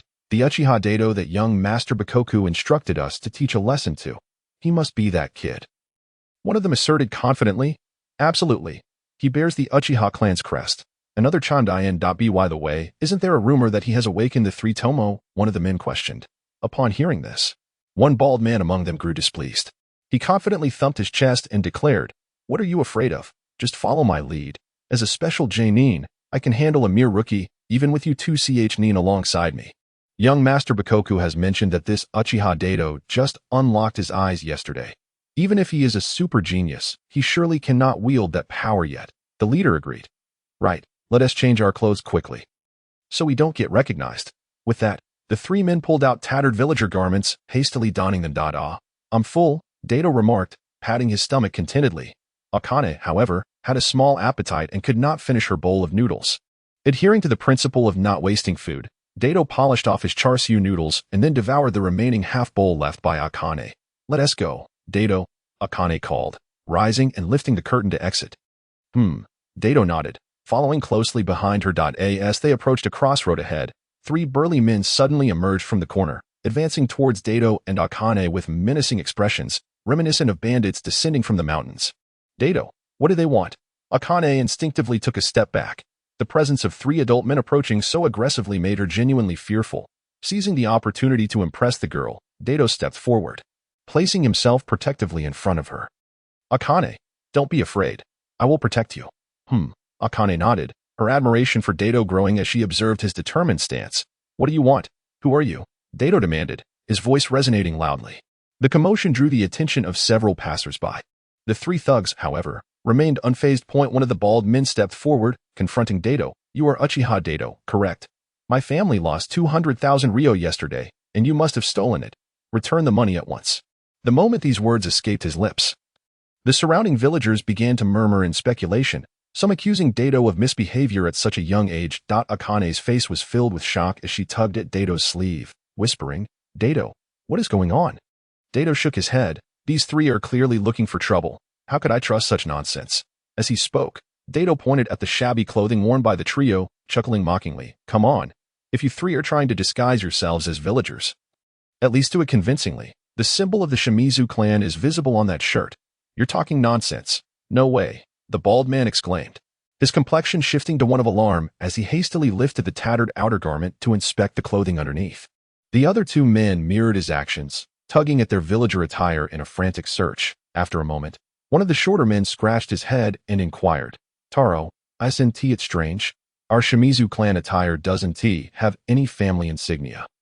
The bald man touched his bald head and suddenly realized, "Oh right, how could I have missed that? That kid tricked us." Dato crossed his arms, a smirk playing on his lips as he taunted. "Exactly. I did deceive you. Who would have thought you would expose yourselves so easily? Bakoka sent you to cause trouble, didn't he?" Akane stifled a laugh, covering her mouth in surprise. She hadn't anticipated Dato to be so clever. Nor did she expect the trio before them to be so dim-witted. Chapter 16. Genjutsu, Tree Binding Kill. "Taro, what should we do? We've been found out," the shorter man exclaimed, his expression comically foolish as he turned to the bald man. The Shimizu clan had strict rules, and if the clan leader Danzo discovered that they had dared to bully a couple of students still in school, he would surely be enraged. "Let them recognize us. Enough of the chatter. Let us beat him." The bald man gritted his teeth, willing to take the risk. After all, with Bakoka backing them, he was confident that he would smooth things over with Danzo. "Understood, Taro." The other two men responded, their fierce expressions returning as they charged towards Dato and Akane once more. "Akane, be careful," Dato warned, his eyes transforming from black to red, three tomo spinning rapidly within his pupils. The bald man clenched his fist and swung it viciously towards Dato's face with blinding speed, exuding an overwhelming sense of pressure.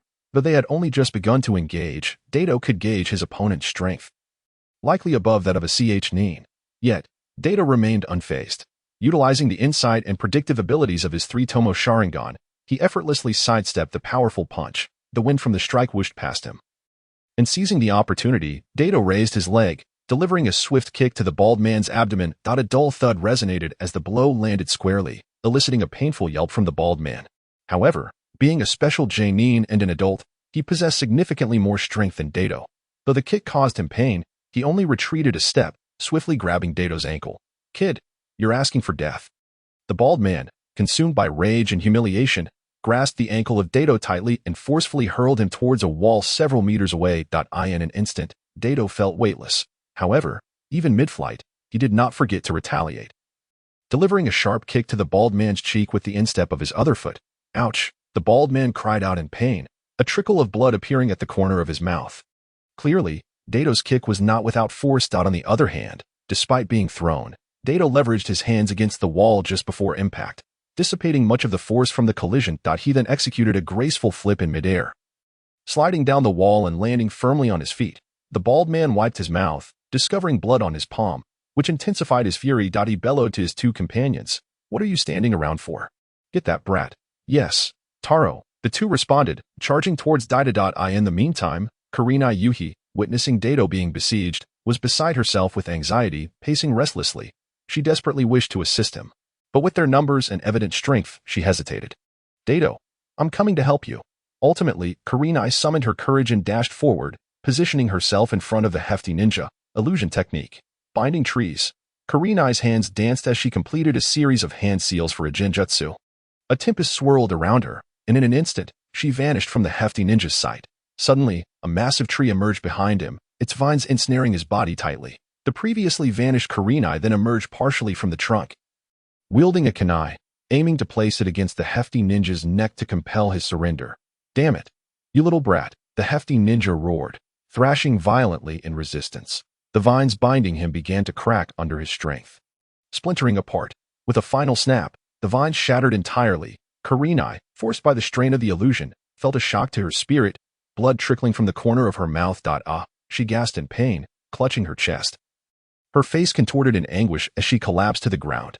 Though Kurenai had mastered a technique from her father's illustrious repertoire of genjutsu, her youth rendered her spirit insufficiently strong to fully control a chunin of the hefty ninja's caliber. While her illusion had initially succeeded, it lasted a mere 2 seconds before being forcibly dispelled.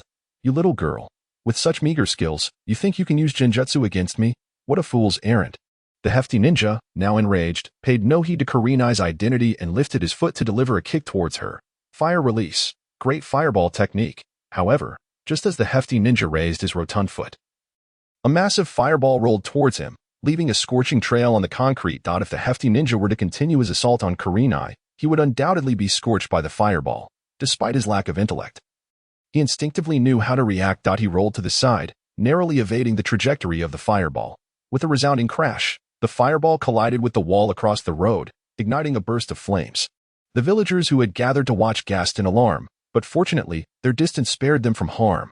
Meanwhile, Kurenai, who had fallen, was swiftly lifted by Dato, who leaped back a considerable distance, landing atop a wall several meters high. Kurenai, are you all right? Dato looked at her with concern. Cough, cough, I'm fine, Dato, she replied, her breath slightly labored.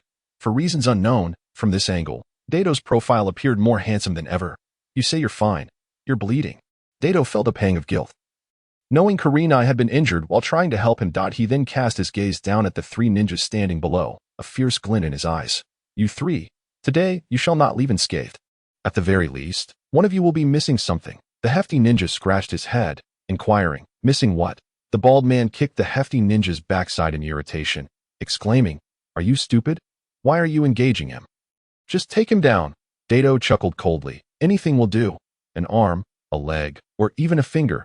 I'm not picky. At this. Kurenai's eyes widened with concern. Dato, let's just forget this. They are all likely Chunin. We should leave this place quickly. Kurenai was acutely aware of the significant standing of the Uchiha clan in Konoha. Apart from the Sarutobi clan, it was likely the Uchiha clan that wielded the most power in the village. She feared for Dato, not wanting him to create a situation too large to handle, and subsequently face ostracism from the Uchiha clan because of her. Kurenai, rest assured, I can handle these three. Dato gently set her down, allowing her to sit atop the wall. Chapter 17.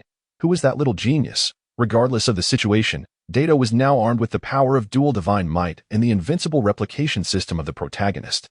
How could he be bullied by these petty fools? If they dared to trouble him, Dato would not hesitate to fight back. At this moment, the bald man and his companions, realizing their identities were exposed, chose to abandon pretense. As they ran, they flung numerous shurikens towards Dato and Kurenai atop the wall. The sounds of clashing weapons filled the air. Dato and Kurenai drew their kunai, skillfully deflecting the incoming shurikens. Kurenai, stay here. I can handle them alone, Dato called out, his hands moving swiftly to form seals. Fire release. Great fireball technique. The hand seals were completed once again. Dato tilted his head back slightly, his cheeks puffing out. As he opened his mouth to exhale, a line of fire shot forth, rapidly coalescing into a fireball that rolled towards the three adversaries below. Earth release. Earth flow wall. The bald man, being a special jonin, was not one to be easily deterred by such an attack. He quickly formed hand seals, crouching low as he slammed his palms against the ground. The earth trembled slightly, and a wall of yellowish earth surged upward. Erecting itself before the trio, the wall measured approximately 3 meters wide and 4 meters high, effectively blocking the fireball's path. The fireball collided with the earthen wall, sending waves of flames cascading outward. Capture that brat. I want to teach him a lesson, the bald man commanded his companions. His fury had reached its peak, and he no longer cared for caution. He simply wished to see Dato suffer. Understood. Taro, the hefty ninja, and another ninja responded in unison, rushing out from the right side of the wall, while the bald man circled around to the left. However, as he rounded the earthen wall and gained a clear view behind it, he was taken aback to find that Dato had already closed the distance. Sharingan. In the fleeting moment when Obito and the bald man locked eyes, 3 tomo spun within their pupils, signaling the activation of the Sharingan's genjutsu. Despite the bald man being a particularly skilled jonin, possessing formidable mental fortitude, he was utterly unprepared for the kaleidoscopic form of Obito's Sharingan, whose terrifying ocular power was far beyond his capacity to withstand. In an instant of their gaze, the bald man's eyes glazed over, rendering him motionless. A moment later, he felt a disorienting haze envelop his mind. The street scene before him vanished, and in the blink of an eye, he found himself in the midst of a grand ballroom's dance floor. Vibrant, colored lights swirled above him, and pulsating DJ music echoed in his ears. The women on the dance floor, clad in revealing attire, were engaged in a peculiar dance, their hands clasped and feet slightly apart, reminiscent of horseback riding. The atmosphere captivated the bald man, and he instinctively joined the surrounding women, participating in the horse dance and reveling in the moment. At that very moment, a stout man and another ninja had just emerged from behind a yellow wall. They shouted in confusion, intending to confront Obito, only to discover that the only figure seated atop the wall was Kurenai Yuhi. With Obito having vanished without a trace, where did that kid go? The stout man inquired. I have no idea, the thin man replied, shaking his head. Turning around, they noticed their bald comrade still lingering by the earthen wall. Obliviously dancing the horse dance by himself, the stout man, bewildered, exclaimed, "What on earth is Taro doing? Has he lost his mind?" The thin man shrugged. "I don't know. Could he be caught in a genjutsu?" The two were perplexed. But the thin man, clearly still possessing his wits, quickly discerned the oddity. "Taro, wake up!" They exchanged glances and hurriedly approached, hoping to rouse their friend, unaware that Obito had skillfully circumnavigated to the rear of the wall. Evading their line of sight, just as they drew near, Obito sprang from the other side of the wall. Surprise! He leaped into action, delivering a powerful kick to the back of the thin man's head. With a resounding thud, the thin man barely had time to comprehend the situation before he felt a sharp pain at the back of his head. The force propelled him forward, causing him to crash to the ground. A large bump formed on his forehead as his eyes rolled back, plunging him into unconsciousness. "Damn it! So it was you who ambushed me. Are you incapable of playing fair?" The stout man whirled around. Furious at the sight of Obito incapacitating his companion, he swung his hefty fists, the air whistling as he launched a punch at Obito. Anticipating the attack, Obito nimbly executed a series of backflips. Evading the stout man's clumsy blows, the stout man lunged forward once more, ready to unleash another savage assault. Obito had already prepared his next move, lightning 5 strikes. 1 strike, 2 strikes. Obito unleashed a rapid series of whip kicks, each connecting with the stout man's face. The stout man endured the blows, his cheeks contorting grotesquely as spittle and blood mingled at the corners of his mouth. Yet, despite the punishment, his resilience was remarkable. After 5 heavy hits, he merely staggered, his face bruised and swollen. You actually know the lightning 5 strikes of the Baoboy young master. Impossible. Absolutely impossible." The stout man's face registered shock. The lightning 5 strikes was a legendary technique. Each kick executed with precision and ferocity, not something just anyone could master. Obito scoffed dismissively. "What's so impressive about the lightning 5 strikes? Even I can perform his transform and unleash technique." As he spoke, Obito surged forward, launching a relentless barrage of punches towards the stout man's face. Bang, bang, bang. The sound of fists colliding with flesh echoed as the stout man's features twisted once again, this time with even greater severity. Bloody teeth flying from his mouth. How can this be? I refuse to believe it." The stout man's eyes spun, and he finally lost his footing, collapsing to the ground. This skirmish had persisted for quite some time, and a crowd of onlookers had gathered on the streets, intrigued yet unwilling to intervene. They stood at a distance, forming a cluster to witness the clash of ninjas. "Ha ha ha, look at that bald guy. What on earth is he doing? That dance is absolutely hilarious." They found his antics amusing, but their curiosity about the boy in goggles only grew, marveling at his youthful prowess. Who is this prodigy? He seems too young to have graduated from ninja school. I know. He's in our class. His name is Uchiha Obito. Chapter 18. The police department squad. Among the distant spectators, a few students on their way home recognized Obito. Upon learning of his identity, they immediately bombarded their classmates with inquiries. "Red, I told you to ensure they were missing something. What should we take from them?" Obito turned to Kurenai Yuhi, grinning as he posed the question. As he spoke, he brandished a kunai and advanced menacingly towards the 3 unconscious individuals. "Obito, perhaps we should let this go. They haven't truly harmed me," Kurenai urged, hopping down from the wall to intercept him. After all, they were in Konohagakure, and she wished to avoid escalating the situation. "Let it go. Absolutely not. How about this? We each knock out a tooth." Obito's eyes gleamed mischievously, seemingly resolute in his decision. While it was wise to heed the owners when punishing dogs, Obito had no fear of the Shimura clan. Before he could act, 3 figures darted in from the distance, positioning themselves before Obito. Instinctively, he tightened his grip on the kunai, bracing for confrontation. Upon closer inspection, he recognized the trio, dressed in standard green vests, their black hair unmistakable, adorned with the Uchiha clan's distinctive fan emblem on their arms. Leading them was none other than Uchiha Fugaku, the current head of the Uchiha clan and captain of the Konoha police force. Fugaku was Itachi and Sasuke's father, although at this moment, Itachi had yet to be born. 3 Tomo Sharingan. "You must be Uchiha Obito," Fugaku remarked, astonished as he gazed into Obito's crimson eyes, as head of the Uchiha clan.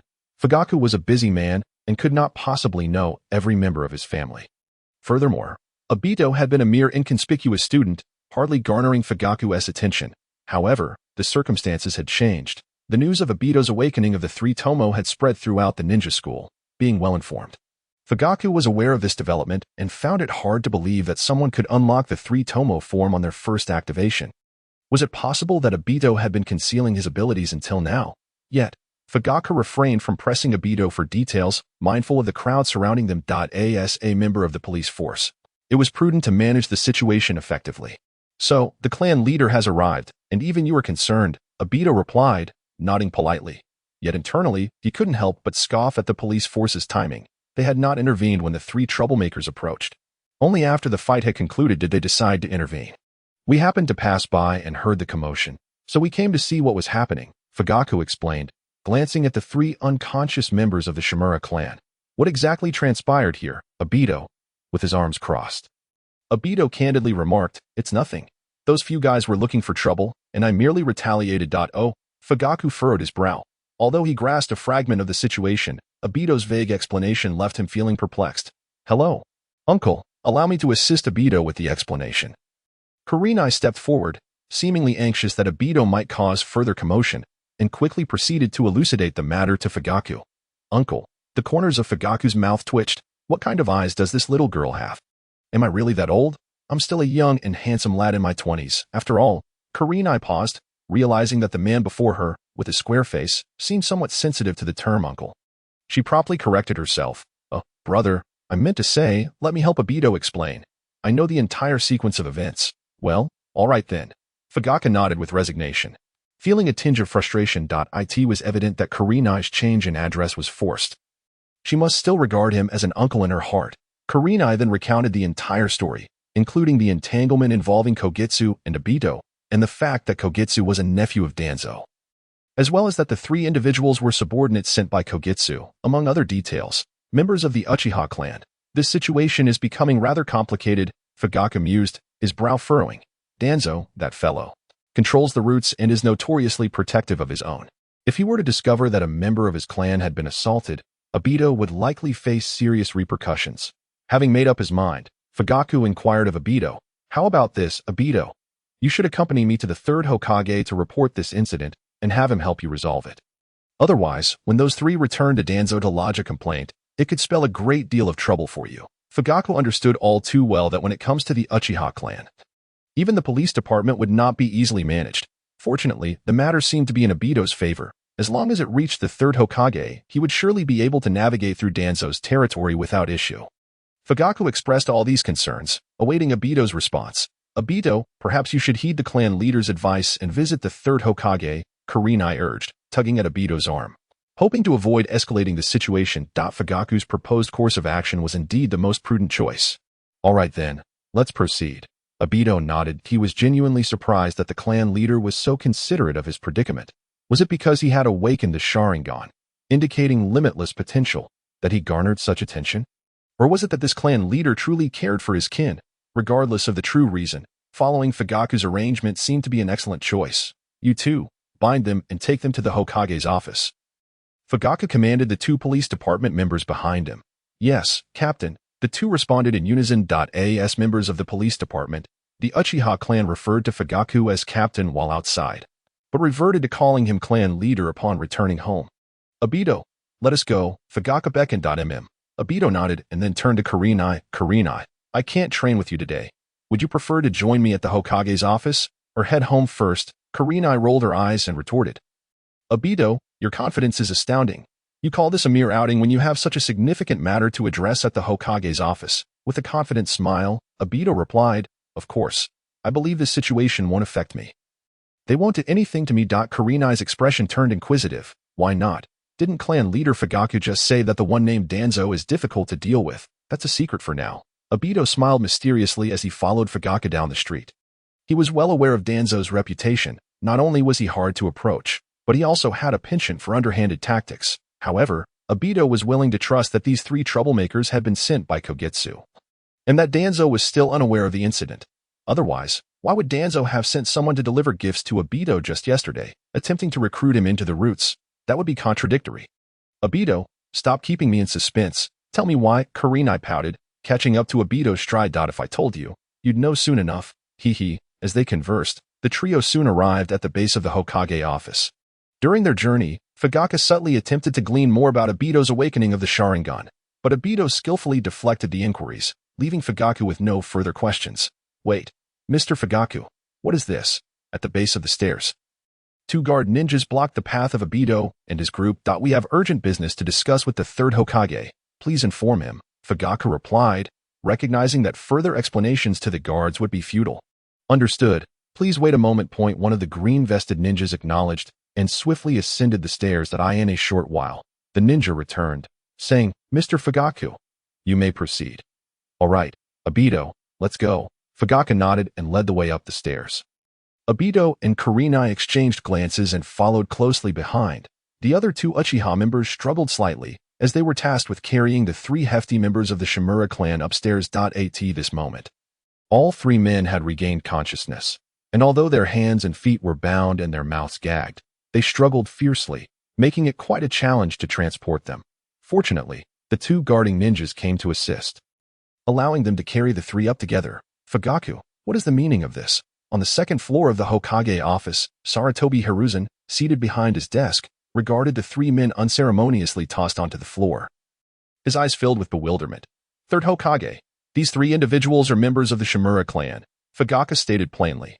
Sarutobi Hiruzen appeared momentarily taken aback. Oh, what exactly transpired? Please elaborate. Certainly. Third Hokage, Fugaku nodded, then pulled Obito closer, saying, this is a member of the Uchiha clan. Named Uchiha Obito. A couple of days ago, Obito engaged in a combat match at the academy with a boy named Shimura Kogetsu, only to find that the boy refused to accept defeat. Fugaku recounted the events in detail, as Kurenai had previously described. However, upon hearing Fugaku introduce Obito, Sarutobi Hiruzen's gaze remained fixed on the young man, scrutinizing him closely. This is Uchiha Obito. Even Fugaku has come to speak highly of him. It seems the Uchiha clan is beginning to take notice of this young man. Sarutobi Hiruzen mused internally. He was acutely aware that, although Fugaku outwardly treated him with the utmost respect, the Uchiha clan had faced various forms of oppression and constraints in the Leaf Village over the years. Deep down, Fugaku was reluctant to engage extensively with him, the Hokage. Sarutobi Hiruzen could even sense Fugaku's underlying resentment toward him. Yet here was Fugaku, willing to come to the Hokage office to advocate for Obito, which clearly indicated the significance Obito held in Fugaku's eyes. It appeared that my earlier thoughts were correct, nurturing this Obito and allowing him to serve as a bridge between the Leaf Village and the Uchiha clan, much like a mirror, would undoubtedly yield positive results. Sarutobi Hiruzen resolutely decided in his heart. At this juncture, Fugaku had nearly finished recounting the entire series of events. I understand now. Sarutobi Hiruzen nodded, then turned his attention back to Obito, a warm smile gracing his face. So you are Obito, right? I heard about you just yesterday. Oh, yesterday. On the surface, Obito feigned surprise, yet deep within, he had already surmised the situation. Either the Ninja Academy's Umbu had witnessed his duel with Baoguo, or that scoundrel Yatian had betrayed him, informing the third Hokage of his awakening. After all, the activation of the three-tomo Sharingan was no trivial matter. The change in how others treated him following his awakening was evident. Sarutobi Hiruzen smiled and nodded, saying, Obito, you have performed admirably. Today's incident is not your fault. As he spoke, Sarutobi Hiruzen cast his gaze towards the doorway and called out in a low voice, come in. A green-vested gatekeeper ninja entered, bowing respectfully. Third Hokage, how may I assist you? Sarutobi Hiruzen frowned and instructed, bring Danzo to me, and let him know I have matters to discuss, and while you're at it, summon his nephew Baoguo as well. Yes, Third Hokage, the green-vested ninja responded with a nod before swiftly departing. Fugaku, how's the situation at the police department these days? Sarutobi Hiruzen inquired again, his concern evident. It was a rare occasion for Fugaku to visit, providing an excellent opportunity to strengthen their relationship. Rest assured, Third Hokage, everything at the police department is functioning normally, Fugaku replied with a slight bow. As the two discussed official matters, Yuhi Kurenai tugged at Obito's arm, whispering, Obito, congratulations. It seems the third Hokage holds you in high regard. He appears to be advocating for you. Obito chuckled. I've told you before. There is no need to worry about coming along with me. Nothing will happen. You're quite mischievous, making me fret for so long without revealing the reason, Kurenai pouted playfully, her demeanor endearing. Chapter 20. Baoguo's disciplinary actions. Kurenai's curiosity was piqued. All right then, let me tell you, Obito said. Noticing her irritation, he leaned closer and quietly recounted the events involving the Root personnel from the previous day. What, even Root? Kurenai gasped, covering her mouth. She had heard her father mention the root organization before. It was akin to the Umbu but seldom appeared in the public eye. Shoo! Obito quickly gestured for silence, indicating she should not spread the word. He had not outright declined the invitation from the two root members. He merely suggested he would consider their offer. He wondered if they would return today, having informed Danzo of their encounter. If Danzo indeed had such intentions, Obito would be more than willing to accept their gifts. Gifts can be received, but joining root is out of the question. He mused. He was content to keep Danzo dangling. If he enjoyed giving gifts, that was his affair. Soon, the sound of hurried footsteps echoed in the corridor outside the office. Two figures, one tall and one short, entered the office. They were Shimura Danzo and his nephew, Shimura Baowa. Danzo had likely inquired about the situation on their way here, without waiting for the third Hokage to speak. Danzo interjected, "Sarutobi, I've heard about the incident. Where are those three from my clan? I shall deal with them myself." Sarutobi Hiruzen's expression darkened slightly. The three bound members of the Shimura clan were right there on the floor. Visible upon entry, what pretense was Danzo putting on? However, Sarutobi Hiruzen maintained his usual gentle demeanor and refrained from exposing Danzo's hypocrisy. He pointed to the three individuals nearby and stated, "It is they who have openly caused trouble in Konoha, targeting students from the Ninja Academy. Danzo, I've heard this matter involves your nephew." Sarutobi Hiruzen continued. From the moment he entered, Baowa had kept his head bowed, appearing to have already faced Danzo's reprimand. Upon hearing the third Hokage mention him, he instinctively wished to admit his fault, but Danzo's forceful demeanor left him no opportunity to speak. "I know. It was that boy, Uchiha Obito, wasn't it? This is indeed Baowa's fault. And I will ensure he receives adequate punishment." Yes, he spoke. Danzo's gaze shifted to Obito. The second Hokage's disdain for the Uchiha clan seemed to have been inherited quite well by Danzo. When Danzo noticed Fugaku's presence, a flicker of disdain crossed his eyes, yet he offered no greeting to Fugaku or Kurenai. How could the proud aide to the Hokage possibly associate with the nefarious Uchiha clan leader? At most, he sought to ingratiate himself with the rising talents of the Uchiha clan, hoping to gain some advantage. "This young man must be Uchiha Obito," Danzo said, stepping forward to stand before Obito. Forcing a somewhat insincere smile, "Greetings, I am Uchiha Obito." Obito nodded indifferently, offering no further response. "What are you trying to prove with that condescending demeanor?" "I am not swayed by your tactics," Obito thought. Danzo nodded, maintaining his self-assumed amiable expression. "Excellent, indeed a prodigious youth. The Uchiha clan is renowned for its powerful bloodline limits. Obito, the fact that you have awakened the Sharingan at such a young age suggests your future potential is boundless." Danzo's flattery elicited an eye roll from Fugaku, who was unable to contain his disdain. He wanted to scold Danzo for his shamelessness. To curry favor with Obito to such an extent was deplorable. It would take but a casual inquiry among the Uchiha to reveal that Danzo was the one often causing trouble for them. Danzo frequently undermined the Uchiha's management of the police department from the shadows. And it was he who had forced the Uchiha clan to relocate to the outskirts of the village in recent years. Yet here he was, openly praising Obito while elevating the Uchiha clan to lofty heights. If he truly admired the Uchihas, why did he persistently seek to make their lives difficult? "Mr. Danzo, you flatter me," Obito replied, his tone bland and unimpressed. Danzo, undeterred, called out to Baowa, "Baowa, step forward." "Yes, Uncle Danzo," Baowa replied, dragging his feet as he approached Danzo's side. "Apologize to Obito for your actions. This time, it was indeed your mistake. After losing the duel, you should graciously accept your defeat. How could you seek the aid of the elders in your clan to deal with your classmate?" On the way here, Danzo had already broached the subject of Baowa's need to apologize. Initially, Baowa had adamantly refused. "I, Shimura Baowa, am the top student in the Ninja Academy. Why should I apologize to the likes of Obito?" Yet under Danzo's imposing presence, Baowa ultimately relented. After all, he knew that while his uncle was generally kind to him, if he truly became angry, the consequences would not be pleasant. "Obito, I apologize," Baowa bowed to Obito, though his tone was reluctant. "What? I didn't quite catch that." Obito feigned ignorance, leaning in closer.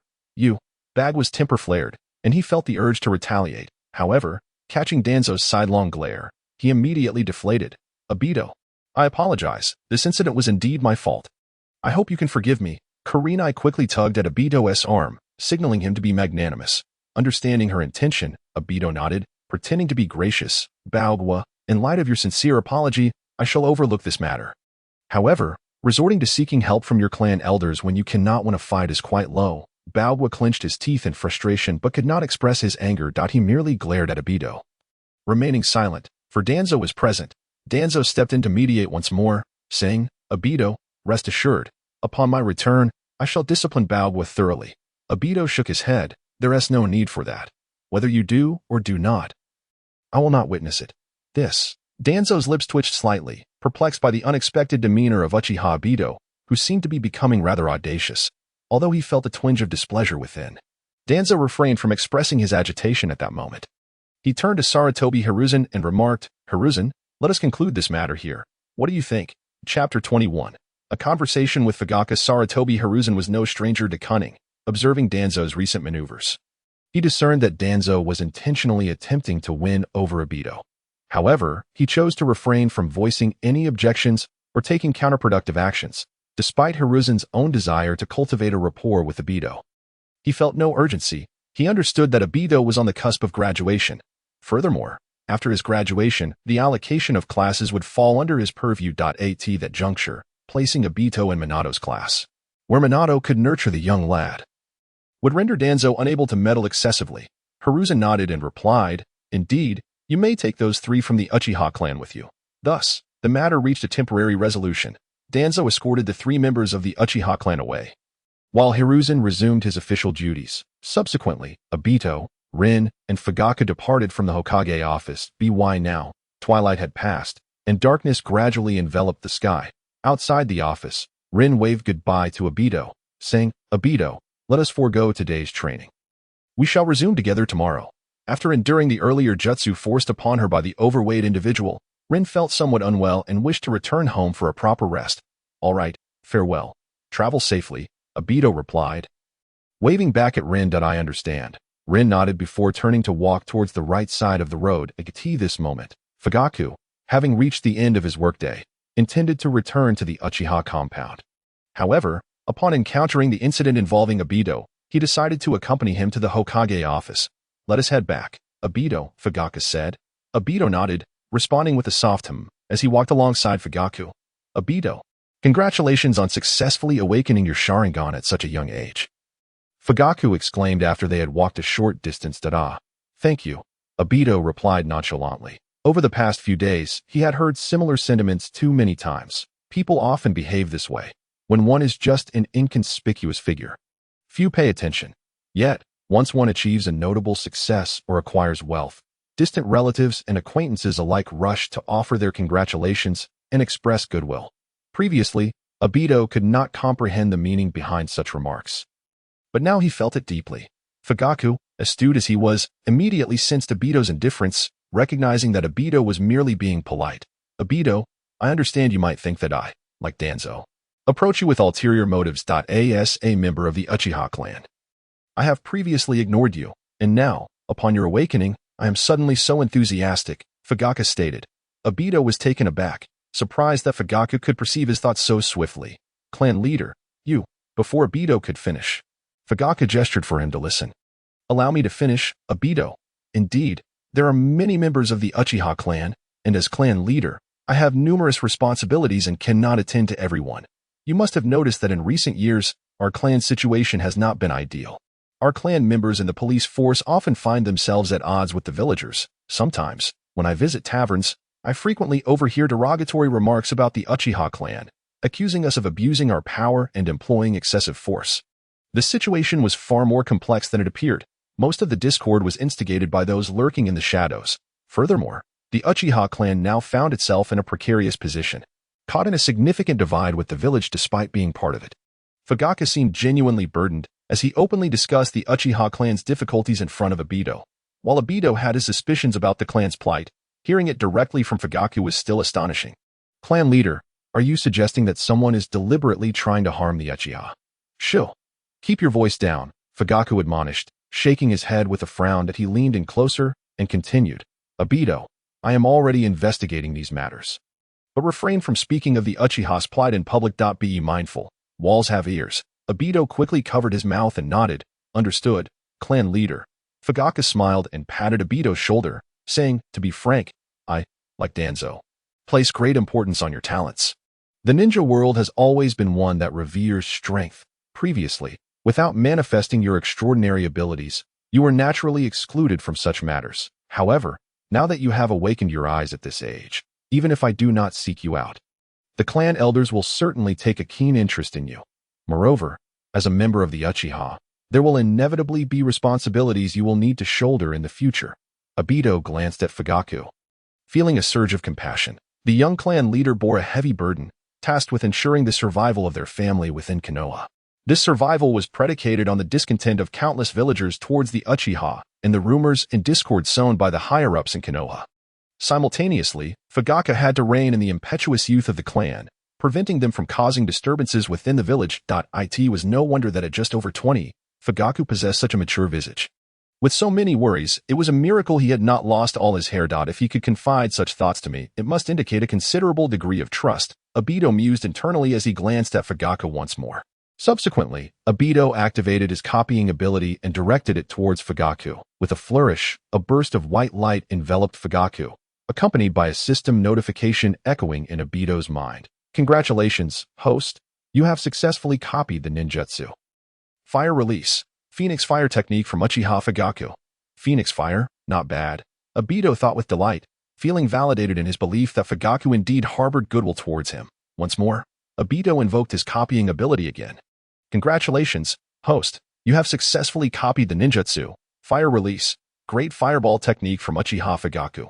Upon checking the system panel, he saw that he had 3 opportunities remaining.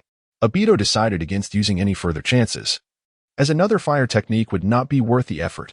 Before long, Obito and Fugaku arrived at the Uchiha clan's compound and parted ways. Obito did not make any promises to Fugaku, nor did he express much. Fugaku was correct. As a member of the Uchiha clan, Obito should indeed contemplate the clan's current state and contribute in some manner. However, these matters were not yet for him to engage with. After all, he had not yet graduated and lacked the authority to navigate such intricate disputes. Everything could wait for another time. After all, the night of the massacre was still a considerable distance away. It was a time when even Itachi had yet to be born. Thus, there was no need for haste. Obito thought to himself that he might as well enjoy a few more peaceful years, earn some money, and enhance his abilities by copying more ninjutsu. Chapter 22. The Prodigy Shursui Grandma. I'm back. Obito pushed open the door to their dilapidated wooden home. In the center of the living room, a dining table was laden with food. It had been dark for quite some time, and his grandmother was still seated, holding her bowl and chopsticks, continuing her meal. Obito, you're back. A small figure sat beside his grandmother at the table, partaking in the meal. It was none other than Obito's distant relative, his younger cousin, Uchiha Shursui. Shursui has come as well. Obito chuckled. Approaching the dining table, he observed the dishes: winter melon stewed with meat, tomato and eggs, and stir-fried eggplant, all of which had barely been touched, suggesting they had only just begun their meal. Grandma, Shursui, why are you only eating now? Obito inquired. His grandmother shot him a reproachful glance, her tone laced with mild admonishment. How can you ask? We were waiting for you to return. The food has cooled down quite a bit. Why did you take so long to come back? Daidu scratched his head awkwardly and said, Grandma, I had a meal outside with my classmates and forgot to inform you. I'm sorry. Typically, Daidu returned home for dinner every evening after school. However, today it was an exception as he dined on ramen with his friends. So it was no wonder that his grandmother had been waiting for him. You really should inform me in advance next time. Don't be so careless, she sighed. Daidu nodded. I understand, Grandma. If there is a next time, you needn't wait for me. I'm full now. Jishui set down his bowl and chopsticks, then trotted over, grasping Daido's arm, and said, Daido-ji, let's practice together. I've learned a new jutsu recently and want to spar with you. Jishui was only 4 years old. Over a year ago, Daido had intentionally befriended Jishui with the aim of gaining influence, and they had become quite close. Occasionally, Jishui would come over to Daido's house for a meal and then drag him off to train. This little fellow was nearly obsessed with the art of ninjutsu that he had just started attending the Ninja Academy this year. Yet before enrolling, he had already mastered the throwing of shurikens to an exceptional degree. Even learning the great fireball technique before Daido. It was no wonder that some naturally gifted individuals seemed almost monstrous. Daido had to work diligently after school every day to master the great fireball technique, while for Jishui, it required little effort. A new jutsu. What kind of jutsu is it? Daido inquired curiously. Jishui scratched his little head and replied with an innocent smile. It's the Phoenix Fire Technique. Daido-ji, come on. I can't wait to spar with you. What? Daito was left speechless. Is this a joke? This little guy has already mastered the Phoenix Fire technique. You're only 4 years old. Where's the fairness in that? Is there no room left for others? What's wrong, Daito-ji? Are you unhappy? Jishui looked puzzled. Daito ruffled his little head and said, No, let's go. I want to show you my newly learned jutsu too. You have outstanding talent. But I, Daito-ji, also have my own advantages. There is no way I could be outdone by you. Nonetheless, having such a talented little genius like Jishui by Daito's side was undoubtedly a blessing. Their bond was strong.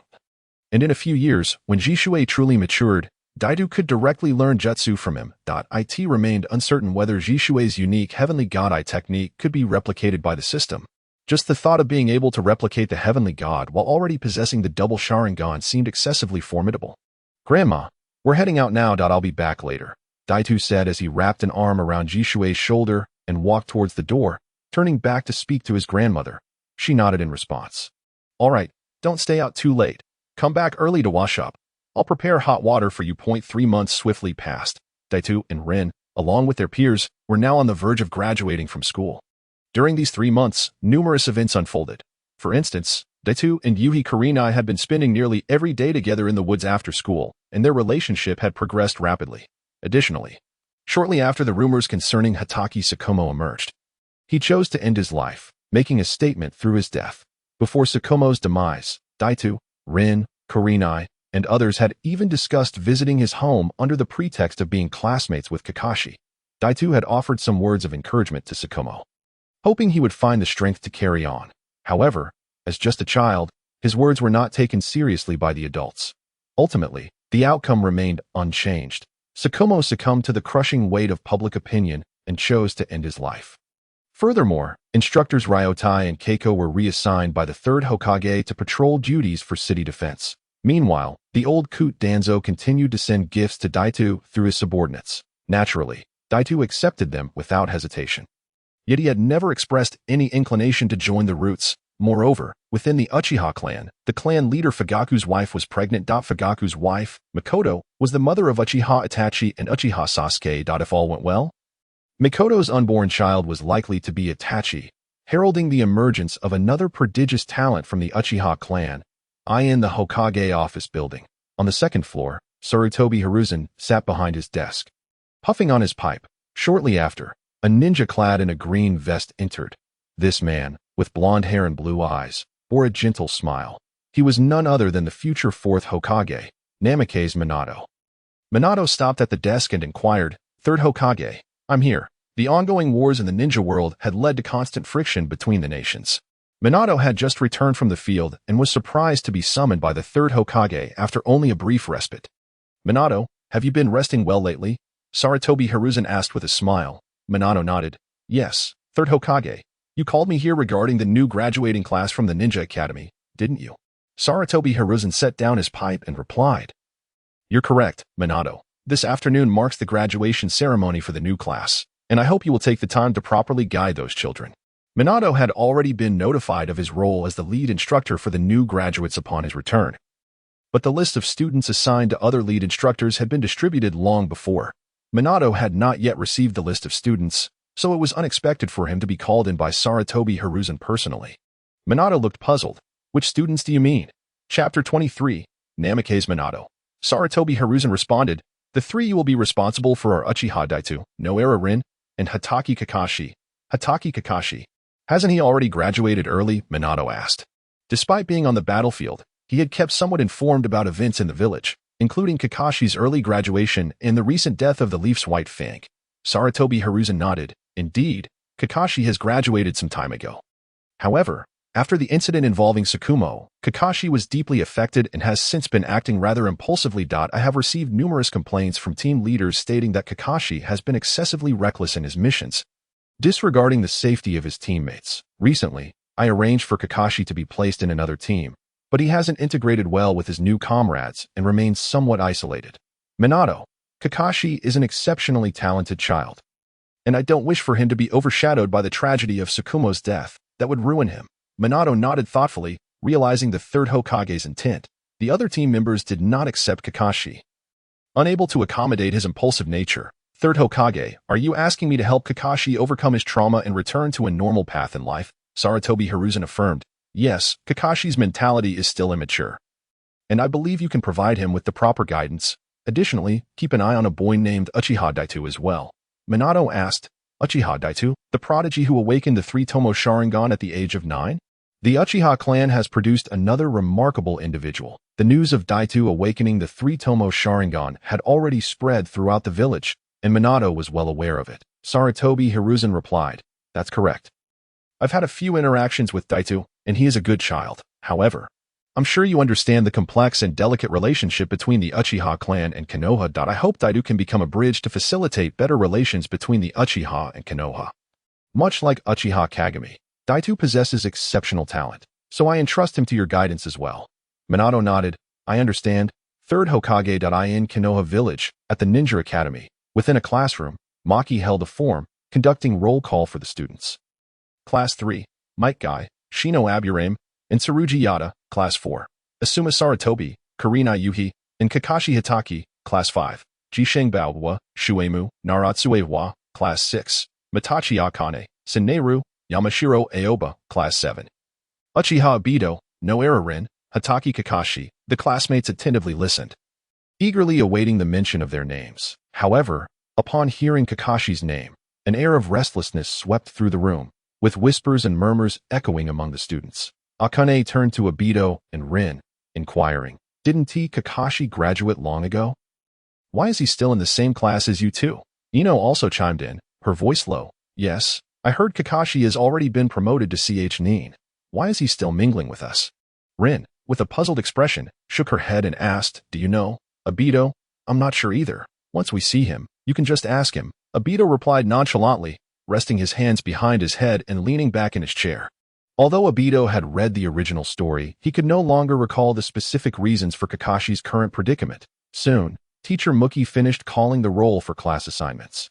Out of more than 30 students, only 18 successfully graduated. While the rest would have to repeat the year and undergo reassessment, the respective class leaders entered the classroom one after another to escort their students away. Rin and Obito waited in the classroom for a full hour, left behind as the last ones remaining. Their desire to inquire about Kakashi was yet unrealized. Fortunately, not long after everyone had departed, Minato Namikaze finally appeared at the classroom door. He wore a warm smile, waving to Obito and Rin. Hello, are you Uchiha Obito and Noera Rin?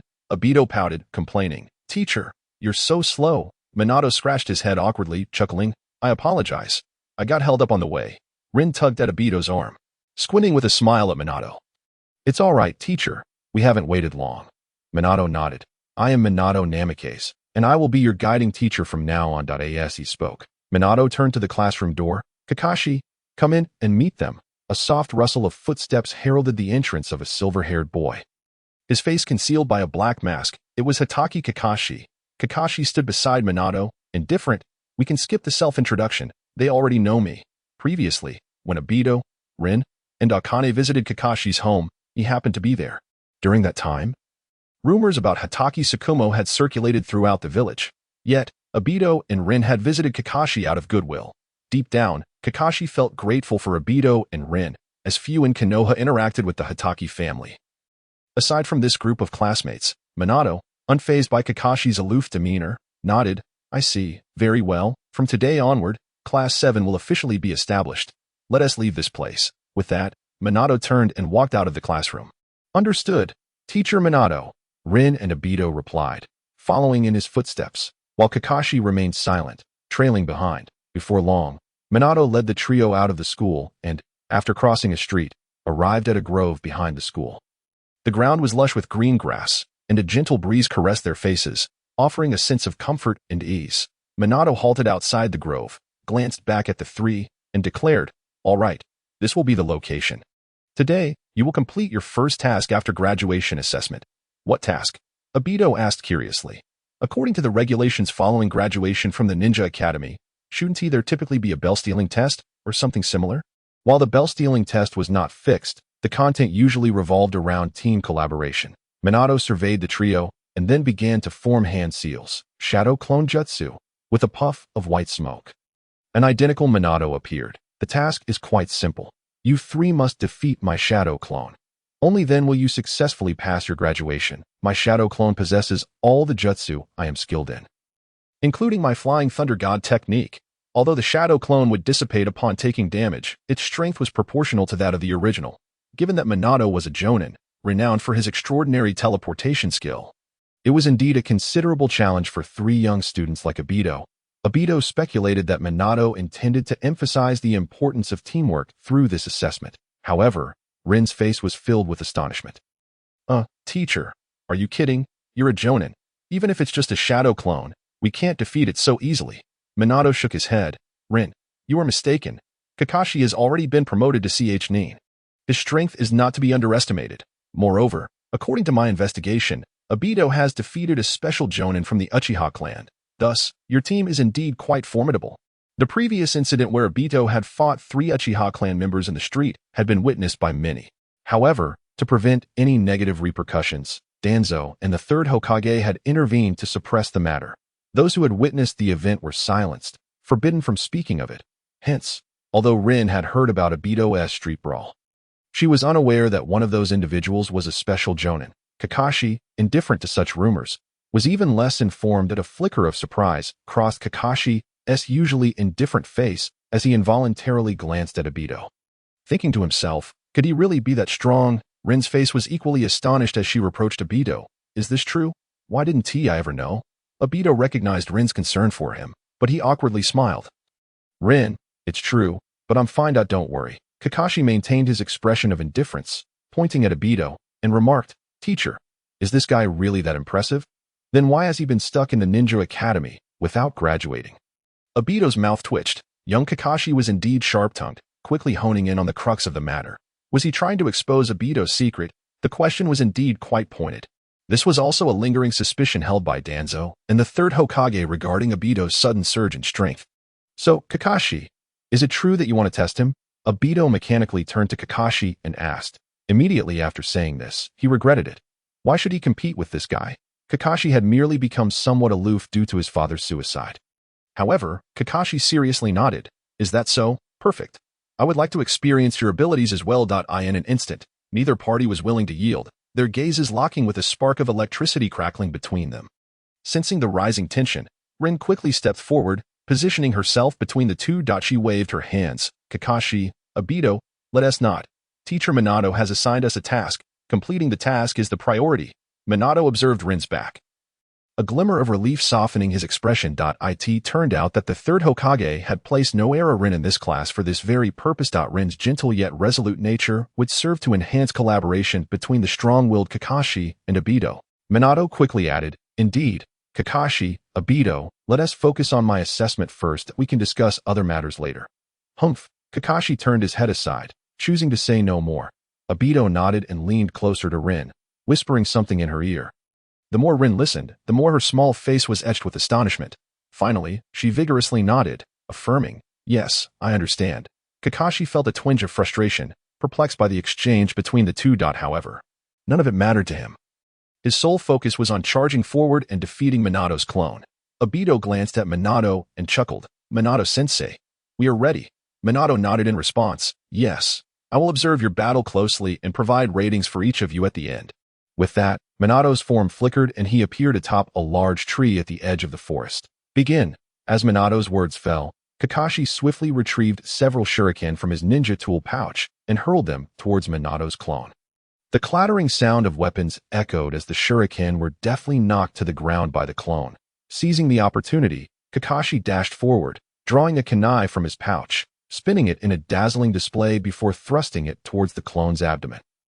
The clone reacted swiftly, grasping Kakashi's wrist with a firm grip. Immediately, it lifted a leg and executed a powerful sweep aimed at Kakashi's head. Kakashi bent his knees and squatted down to evade the kick.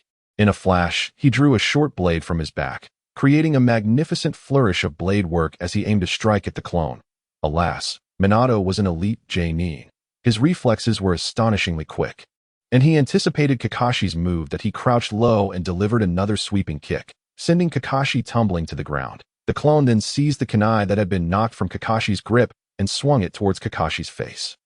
As Kakashi watched the kunai grow larger in his vision, dread and disappointment filled his heart. Is this truly the prowess of Minato-sensei? Indeed, I am still leagues behind him, just as Kakashi braced himself for capture by Minato's shadow clone. Obito's voice rang out, "Rin." Now, in a blur, Rin had appeared a few meters behind Kakashi. With her hands crossed before her, she clutched a multitude of kunai between her fingers, with a flick of her wrist. She sent them hurtling towards Minato's clone. Chapter 25, Teamwork. At that moment, if Minato's clone chose to continue its assault on Kakashi, the outcome would likely be a mutually devastating defeat. Thus, the clone decisively abandoned its hold on Kakashi, leaping backward as kunai embedded themselves into the ground with a series of sharp sounds. Fire style, great fireball technique. At last, Minato's clone had distanced itself by 4 or 5 meters.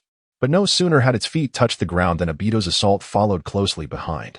As he ran, Obito completed the hand seals for the great fireball technique. With one palm raised before him and his head slightly tilted back, he puffed out his cheeks and unleashed a torrent of flames from his mouth. The flames coalesced into a massive fireball that rolled towards Minato's clone. The clone slid backwards several meters upon contact with the ground. Faced with the oncoming fireball, it remained unfazed, rolling to the side. The fireball passed by within half a meter, scorching the earth beneath it. Once it regained its footing, Minato's clone swiped a hand across its waist, revealing 3 uniquely designed kunai in its palm. With a swift motion, it hurled the kunai towards Rin, Kakashi, and Obito. "Obito, leave it to me."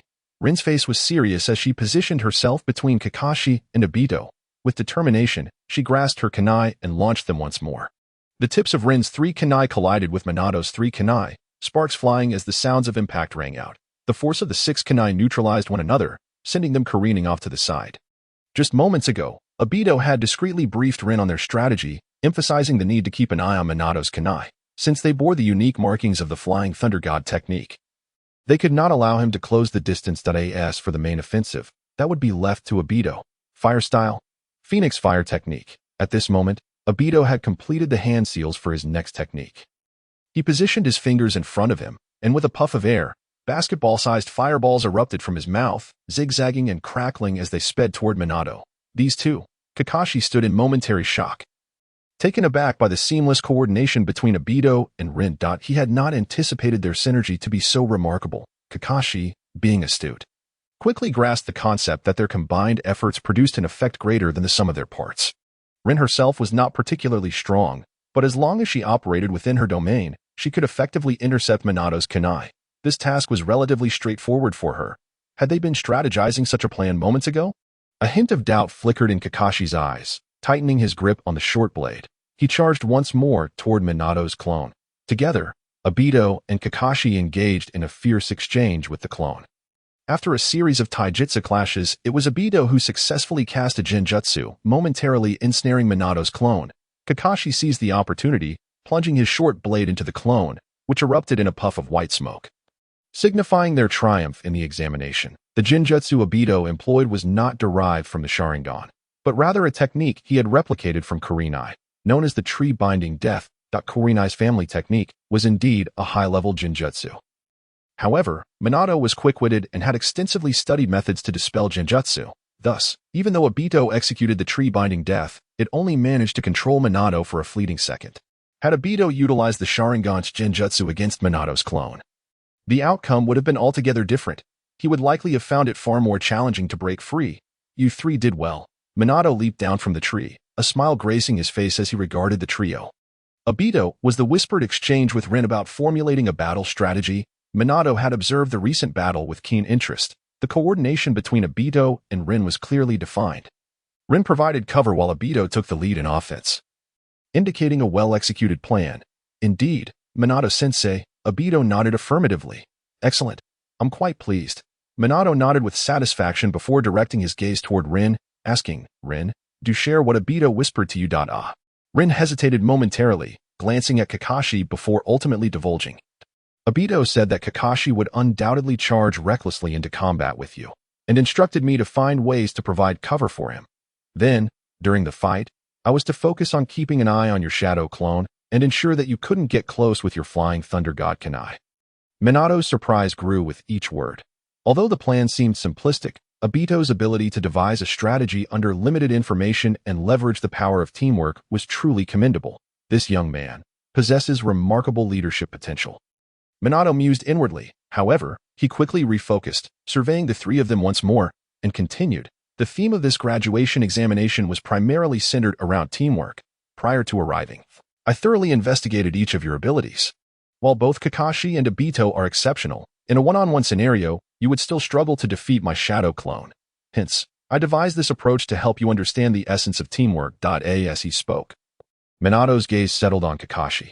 Kakashi, I trust you realize that your initial reckless charge was ill-advised. Engaging an opponent without knowing their strength is a perilous endeavor, though these words were not particularly harsh. Kakashi was acutely aware of their veracity, which stirred a slight discomfort within him. I understand now, Teacher Minato, he replied with an impassive demeanor, yet internally he contemplated that once he fully mastered his new technique, his strength would undoubtedly increase, granting him the confidence to win battles independently. Minato nodded with satisfaction. Very well, from this moment forth, Team 7 is officially established. You three may return home to rest for now. We shall convene at the bridge outside the Ninja Academy at 8 o'clock tomorrow morning to commence our formal ninja mission. Understood, Teacher Minato. Rin and Obito responded in unison. Kakashi merely nodded indifferently before turning to leave. Minato, too, vanished in a flash, employing the Flying Thunder God technique. Rin turned to Obito and said, Obito, I truly owe you one. Without you, I would have been utterly helpless. This was a heartfelt admission from Rin. She recognized that among the trio, both Kakashi and Obito possessed considerable strength. Had they charged recklessly at Minato's shadow clone, she might have become a liability. However, with Obito's strategy of taking on the outer role of distraction, Rin was able to showcase her own strengths and advantages, which filled her with joy. Obito scratched his head and laughed. It's nothing, Rin. We're a team, right? Teacher Minato emphasized the importance of teamwork. Chapter 26. System Task. Rin leaned closer to Obito, scrutinizing his face intently. Obito, you seem to have changed quite a bit. Obito's cheeks flushed involuntarily, a flicker of anxiety rising within him. This little girl certainly knew how to stir emotions. He had originally intended to embark on a lowly nurturing plan. But was Rin already launching an offensive on him? What's different? Obito stammered. Rin playfully rubbed her mouth and flashed a bright smile. You seem much more reliable than before. In the past, you were always a bit clumsy. But now you not only possess greater strength, but your intellect has also sharpened. Is that so, Rin? I've always been quite capable, you know, Obito replied with a sigh of relief, realizing she was merely commenting on his progress rather than uncovering any secrets. Yet, this little girl truly had a way of charming him. Although he had never experienced romance in his past life, he had certainly seen enough to feel his heart race at such simple compliments. Rin pouted, clearly aware of Obito's playful banter. She patted him on the shoulder with a tone of maturity. Is that so, Obito? Then please do maintain it. Hee. Obito saluted with a grin. Yes, Rin. The two continued their journey. Arriving at the street outside the Uchiha clan's territory, Rin claimed she was heading home to assist her mother at the store and bid farewell to Obito. He was somewhat familiar with Rin's family background. Her father was also a ninja but had died on the battlefield before Rin was born. Typically, in the ninja world, it was common for children to lose both parents. However, Rin was fortunate to have a good mother, who ran a small convenience store to make a living and raised Rin alone. Obito had visited her home once before and found her mother to be a warm and kind-hearted person. Perhaps it was this nurturing that Rin had inherited. The time was still early, just past 2 in the afternoon. Obito prepared to head to the training grounds for practice. A system notification suddenly rang in his mind. Ding! A special task has been issued to the host. Task details. Visit Mike Guy's home and increase the intimacy of your friendly relationship. Completing the task will yield the following rewards. Reward 1. 1 copy opportunity. Reward 2. A volume from the Paradise of Affection series. Obito stood there, momentarily bewildered. That a volume from the Paradise of Affection series sounds rather intriguing. I wonder if the novels created by the system will preemptively claim the title from Jiraiya? However, judging by the timeline, Jiraiya likely hadn't begun writing Paradise of Affection yet. He probably hadn't even completed the tale of a strong-willed ninja. Lost in thought, Obito arrived at the neighborhood where Mike Guy resided. The houses here were predominantly dilapidated, mostly inhabited by impoverished families. Knock, knock, knock. Obito rapped on the wooden door of a humble abode. Who is it? Coming, a mature, male voice responded, accompanied by the sound of hurried footsteps. The door swung open to reveal a man of approximately 5 feet tall, dressed in a form-fitting green outfit and sporting a middle-part hairstyle. Despite his stature, he was robustly built, and the two distinctive tufts of hair at the corners of his mouth gave him an endearing appearance.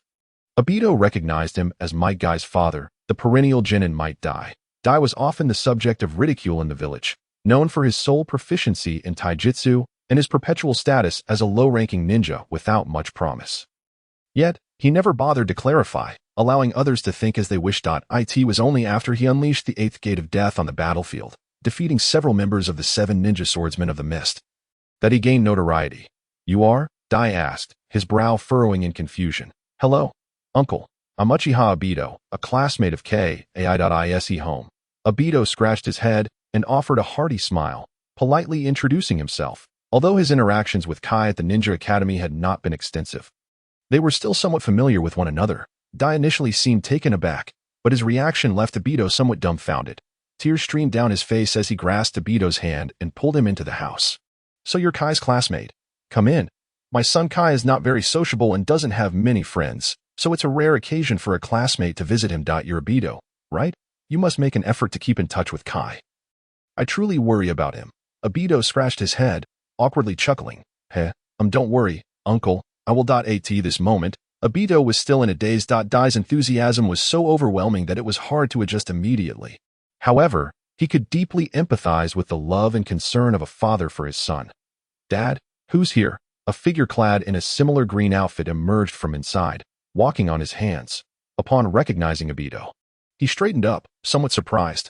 "Obito, what brings you here?" Obito grinned and replied, "Kai, it's nothing much. We just graduated, so I thought I'd come by to see how you're adjusting to your new class." Might Guy scratched his head and beamed. "Oh, I see. The class distribution is quite good. Our Team 3 will begin ninja missions tomorrow." It was evident that Kai was genuinely pleased by Obito's visit. Perhaps Dai was right. Aside from his relentless training in taijutsu, Kai rarely socialized with his classmates. In the original story, Kai was fervently persistent in challenging Kakashi, longing for an eternal rivalry. It was likely due to Dai's later guidance that Kai's mindset began to transform. Presently, Kai harbored some psychological insecurity, possibly stemming from his father's long-standing ridicule. "Kai, hurry and invite your friend in. Don't just stand outside talking. I'll go wash some fruit for you," Dai called out. Hastily retreating to the inner room, Kai nodded. "Sure, Obito, come on in." Following Kai, Obito entered the modest living room. The decor was exceedingly simple, with a few sets of old furniture, even more worn than Obito's own home environment. Although Dai was a low-ranking ninja, it appeared that his income from daily missions was quite limited. "Obito, come in and sit. I've been curious about how Kakashi and you ended up in the same class," Might Guy remarked. Chapter 27. A youthful father-son bond. Kakashi's demotion from Chunin had left the entire class without a meal today. Upon seeing Obito, Might Guy's thoughts immediately drifted back to that incident. "I didn't inquire about the details, as Kakashi is rather aloof." Taito returned home. Before long, Might Dai emerged from the inner room, carrying a fruit platter and placing it before Taito. "Little Taito, have some fruit. Please come by often to play with our Kai. When I'm not on a mission, I'm generally at home," Might Dai warmly invited. Taito nodded, peeled 2 oranges, and conversed with the father and son while enjoying the fruit. Both were exceedingly cordial, perhaps due to Taito being the first classmate to visit a Kai for a play date. "Ding, congratulations, host. You have completed the task of visiting Might Kai's home and enhancing your friendly relationship with him. As a reward, you receive Reward 1, 1 cloning opportunity, Reward 2, a novel akin to the one from Paradise of Affection, titled Paradise of Affection." The system's notification echoed in Taito's mind. The novel from Paradise of Affection was automatically stored in the system's grid space. Paradise of Affection? Taito felt somewhat bewildered. Could it truly be just a similar work, rather than content plagiarized from Jiraiya? However, the current circumstances were not conducive to researching Paradise of Affection. Sensing the opportune moment, Taito activated the system's cloning ability and directed it towards Might Dai. A shimmering white light, visible only to Taito, enveloped Might Dai. "Ding, congratulations, host. You have successfully cloned Might Dai's martial arts, the nunchaku techniques." "Nunchaku? Why not the 8 gates?" Taito felt a twinge of frustration and activated the cloning ability once more. This time, he directed it towards Might Kai. Perhaps, due to Taito and Kai being classmates, their bond might yield something even better. "Ding, congratulations, host. You have successfully cloned Might Kai's martial arts, the first gate of the 8 gates." "Goodness, system, are you serious?" The 8 gates consist of 8 in total, and you intend for me to clone them all? Taito felt exasperated. The system was indeed a bit of a trickster. Ding! The separation of cloning is to consider the host's capabilities. The 8 gates are not something just anyone can cultivate, without a robust physique. Ordinary individuals cannot fully master the 8 gates. I already know that, Taito remarked, somewhat speechless. The 8 gates are notoriously difficult to cultivate. Moreover, with his existing double shining might, training in the 8 gates was not a primary concern. Yet, being able to clone this martial art was undoubtedly advantageous. Who would disdain possessing such a formidable ability? After all, it was the 8 gates, capable of nearly vanquishing the likes of Six Paths Obito with a mere kick. With this thought, Taito activated the cloning ability once again, directing it towards Might Kai. Ding! Congratulations, host. You have successfully cloned Might Kai's martial arts, the whip kick assault. Taito exclaimed, System, what on earth are you doing? Why is this time not the second gate? Ding! Cloning possesses a certain degree of randomness. Not every cloning will yield the most potent ability of the cloned subject. You truly are something. Taito muttered in disbelief. This mechanism allows for batch cloning? Isn't that a typical tactic to keep one in suspense, preventing successful combinations and leaving one yearning for more? Undeterred, Taito once again activated the cloning ability towards Might Kai. The odds of randomness surely couldn't be against him every single time. Ding! Congratulations, host. You have successfully cloned Might Kai's martial arts, the second gate of the 8 gates. Finally, this time it was successful. However, upon checking the system panel, Taito noted that only one cloning opportunity remained. He decided not to use the last one and instead continued chatting with Akai and his father. Akai, Uncle Dai, may I borrow that nunchaku to try? Taito pointed to a nunchaku hanging on the wall, unable to resist the urge to try out the techniques he had just cloned from Might Dai. Taito was eager to give it a go. Might Kai's eyes lit up upon hearing this. Taito, so you also practice with nunchaku? Taito nodded. Of course, not only nunchaku. I'm quite adept in singing, dancing, and rap as well.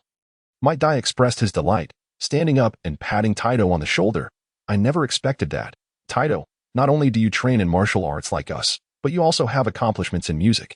Taito scratched his head and smiled. Actually, I'm quite good at basketball too. Might Dai nodded in approval, retrieving the nunchaku from the wall and presenting it to Taito. Little Taito, this nunchaku is a gift for you. It's rare to find someone who resonates so well with us. I hope you and my son Akai can become lifelong friends. Taito promptly stood up and accepted the nunchaku with both hands. Thank you. Uncle Dai. I won't be polite. Might Dai gave a thumbs up, his white teeth sparkling. Taito, let us have a youthful duel with this nunchaku against my son Akai. Might Kai, brimming with excitement, exclaimed, Youthful glory cannot be achieved without passion. Taito, let us go. Taito raised the nunchaku in his hand. No problem. Let us commence this youthful duel. Soon, Taito and Might Kai exited the house, positioning themselves face-to-face in the small courtyard that a gentle breeze brushed past. And Might Kai stomped the ground, lunging towards Taito. I'm coming. Taito, leaf whirlwind. Might Kai leaped into the air, executing a spinning whip kick aimed at Taito's face. Lightning 5 strikes. Taito leaned back, supporting himself with his palms on the ground. And his feet swept out like lightning. The two legs collided mid-air with a series of dull thuds. Might Kai landed, his eyes gleaming with intensity. No wonder you are Taito of the Sharingan. This must be the martial art you cloned from your classmate, right? Come again. Leaf Rising Rock. As he spoke, Might Kai advanced, elbow aimed at Taito's chest. Iron Mountain Slam. Taito charged forward, shoulder colliding fiercely with Might Kai. And they became entangled in combat. Although Taito's martial arts were slightly inferior, his mastery of nunchaku techniques and the preemptive insight granted by the Sharingan allowed him to hold his own, earning the approval and satisfaction of the spirited father and son duo. Might Dai eagerly proposed that Taito stay for dinner, but Taito politely declined with various excuses after more than half an hour of sparring with Akai.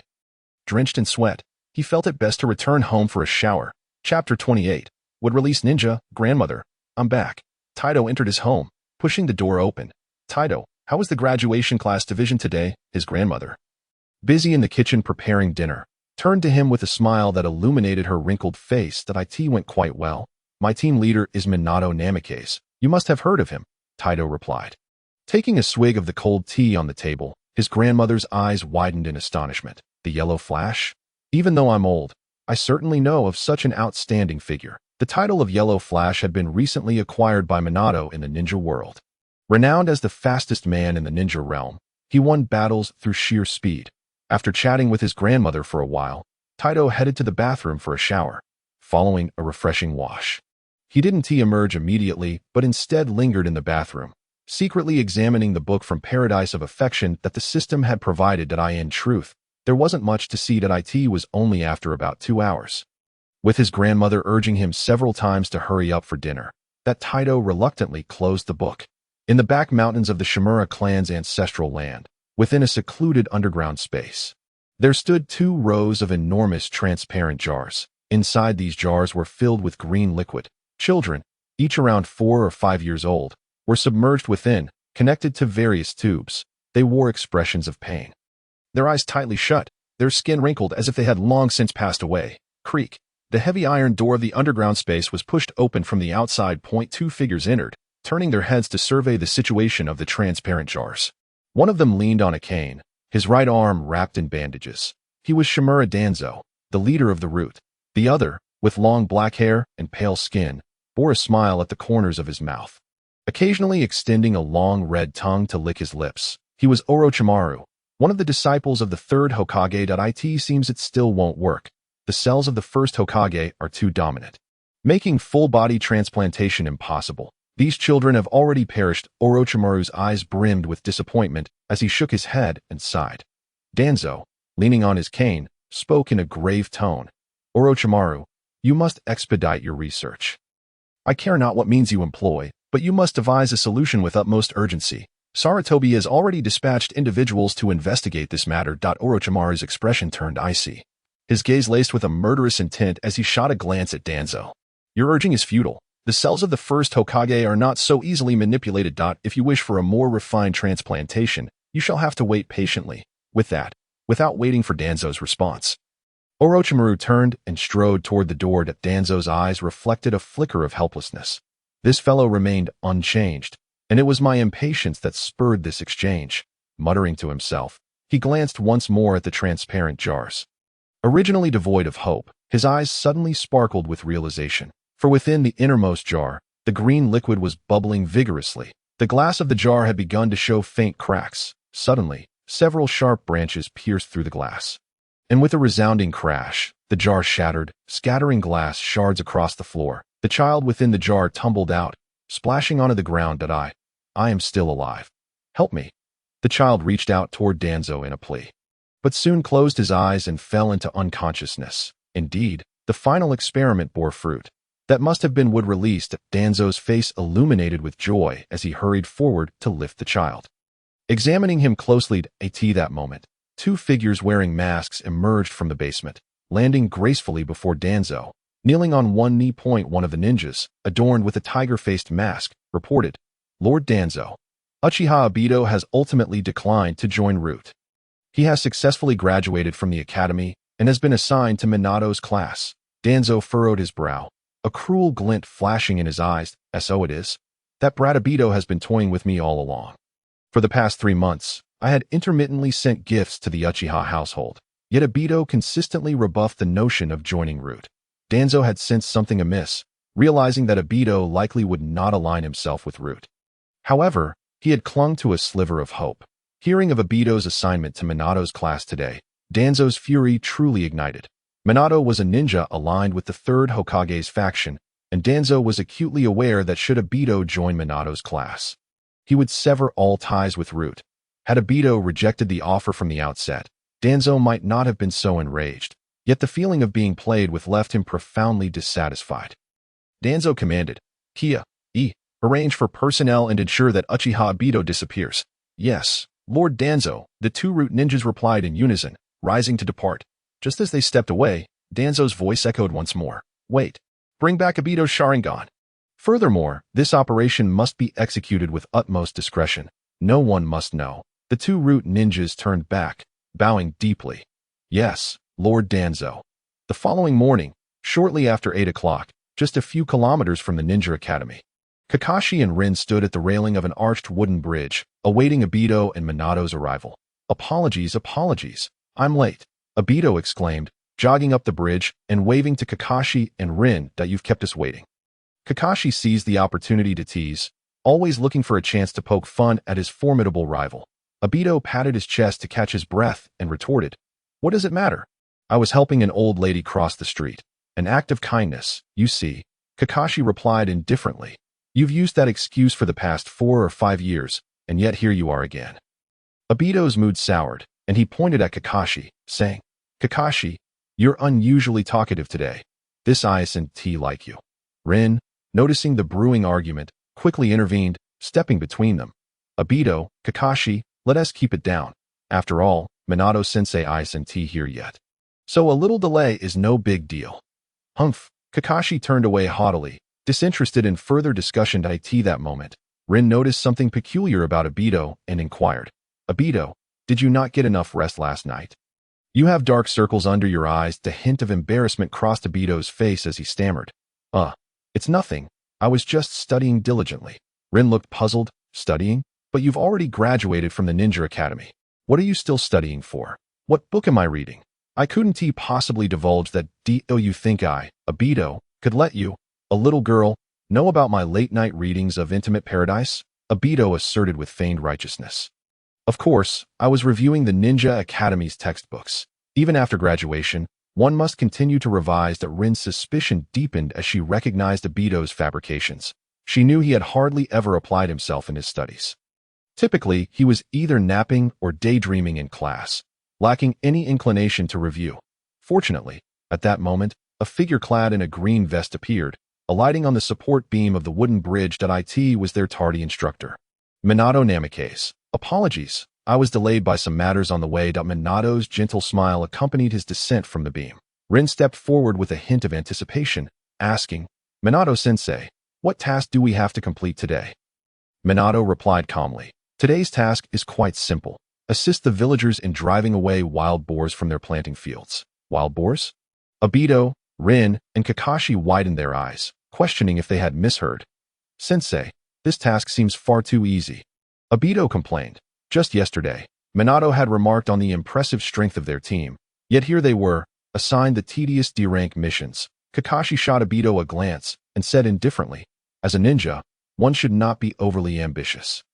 It is essential to accumulate experience through foundational tasks to facilitate greater growth." Kakashi had long since advanced to Chunin, having completed over 30 of these low-level tasks, which held no allure for him. However, upon hearing Obito's remark, Kakashi's competitive spirit flared, and he began to counter Obito's complaints. "Kakashi, are you deliberately opposing me? I see through your antics," Obito retorted, raising a middle finger at Kakashi. It seemed that Kakashi had truly taken a liking to Obito, always seeking to provoke him. Was this what they referred to as a love-hate relationship? But what of my guy? The two were lifelong friends. Moreover, Obito had little interest in men. His affections lay solely with women. Obito shook his head, instinctively distancing himself from Kakashi and placing Rin between them. Rin, mistaking Obito's actions as fear of further conflict, hastily intervened. "All right, Kakashi, Obito, let us listen to what Minato-sensei has to say." Minato nodded, affirming, "Kakashi is correct. Completing D-rank missions to accumulate experience is a necessary process for every ninja. During this time, you three can also become better acquainted with one another. In the words of Watergate, all three individuals comprehended the matter at hand, and no dissent lingered among them. Under Watergate's guidance, the quartet arrived at the residence of a local farmer, where they were led by a matron to the outskirts of a cornfield. According to her, wild boar frequently roamed this area, wreaking havoc upon the crops. Her corn was often left in disarray due to their relentless foraging. The primary objective was to drive the wild boar away to other regions or, if possible, to hunt them down. For the group of ninjas led by Obito, this task posed little challenge. Watergate promptly agreed, leading Obito and the others into the mountains, where he assigned them a competitive mission. Watergate would operate solo, while Obito, Rin, and Kakashi would form a team. Both teams were tasked with hunting and expelling the wild boar before nightfall, with a rendezvous scheduled outside the cornfield by noon. Should Watergate emerge victorious, Obito's trio would treat him to lunch. Conversely, if they triumphed, Watergate would be responsible for the meal. Shadow clone jutsu. Watergate executed the hand seals, and with a resounding puff of smoke, an identical clone of Watergate materialized. "All right, my clone will accompany you. Remember, you are a team and must work together." "Understood, Teacher Watergate." Obito, Rin, and Kakashi chorused in unison, "Hey Watergate signal." The trio bolted forward, leaping over the wooden fence bordering the mountains and diving into the thicket.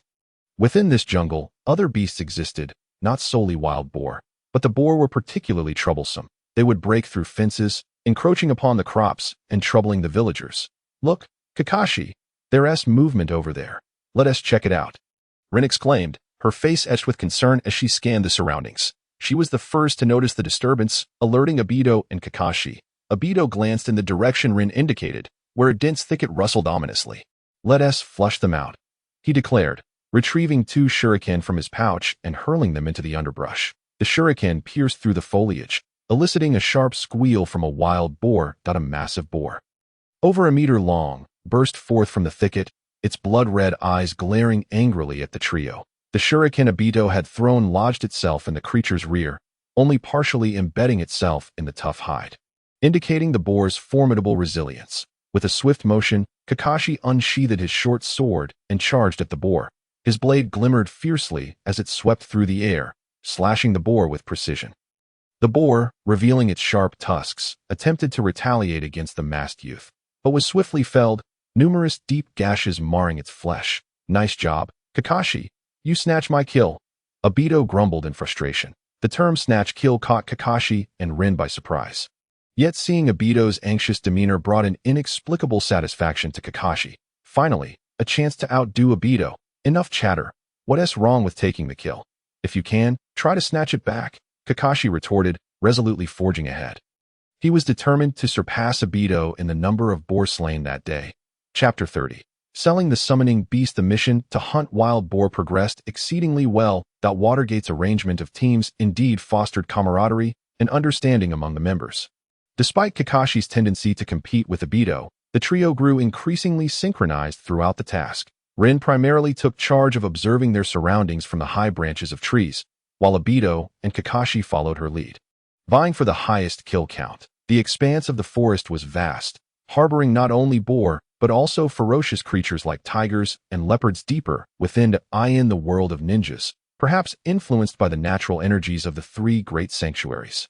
These beasts exhibited a notable size, larger than their usual counterparts. After a full morning's effort, Watergate's group successfully hunted down a significant number of wild boar, leaving none unaccounted for, while also driving the smaller ones away to other areas.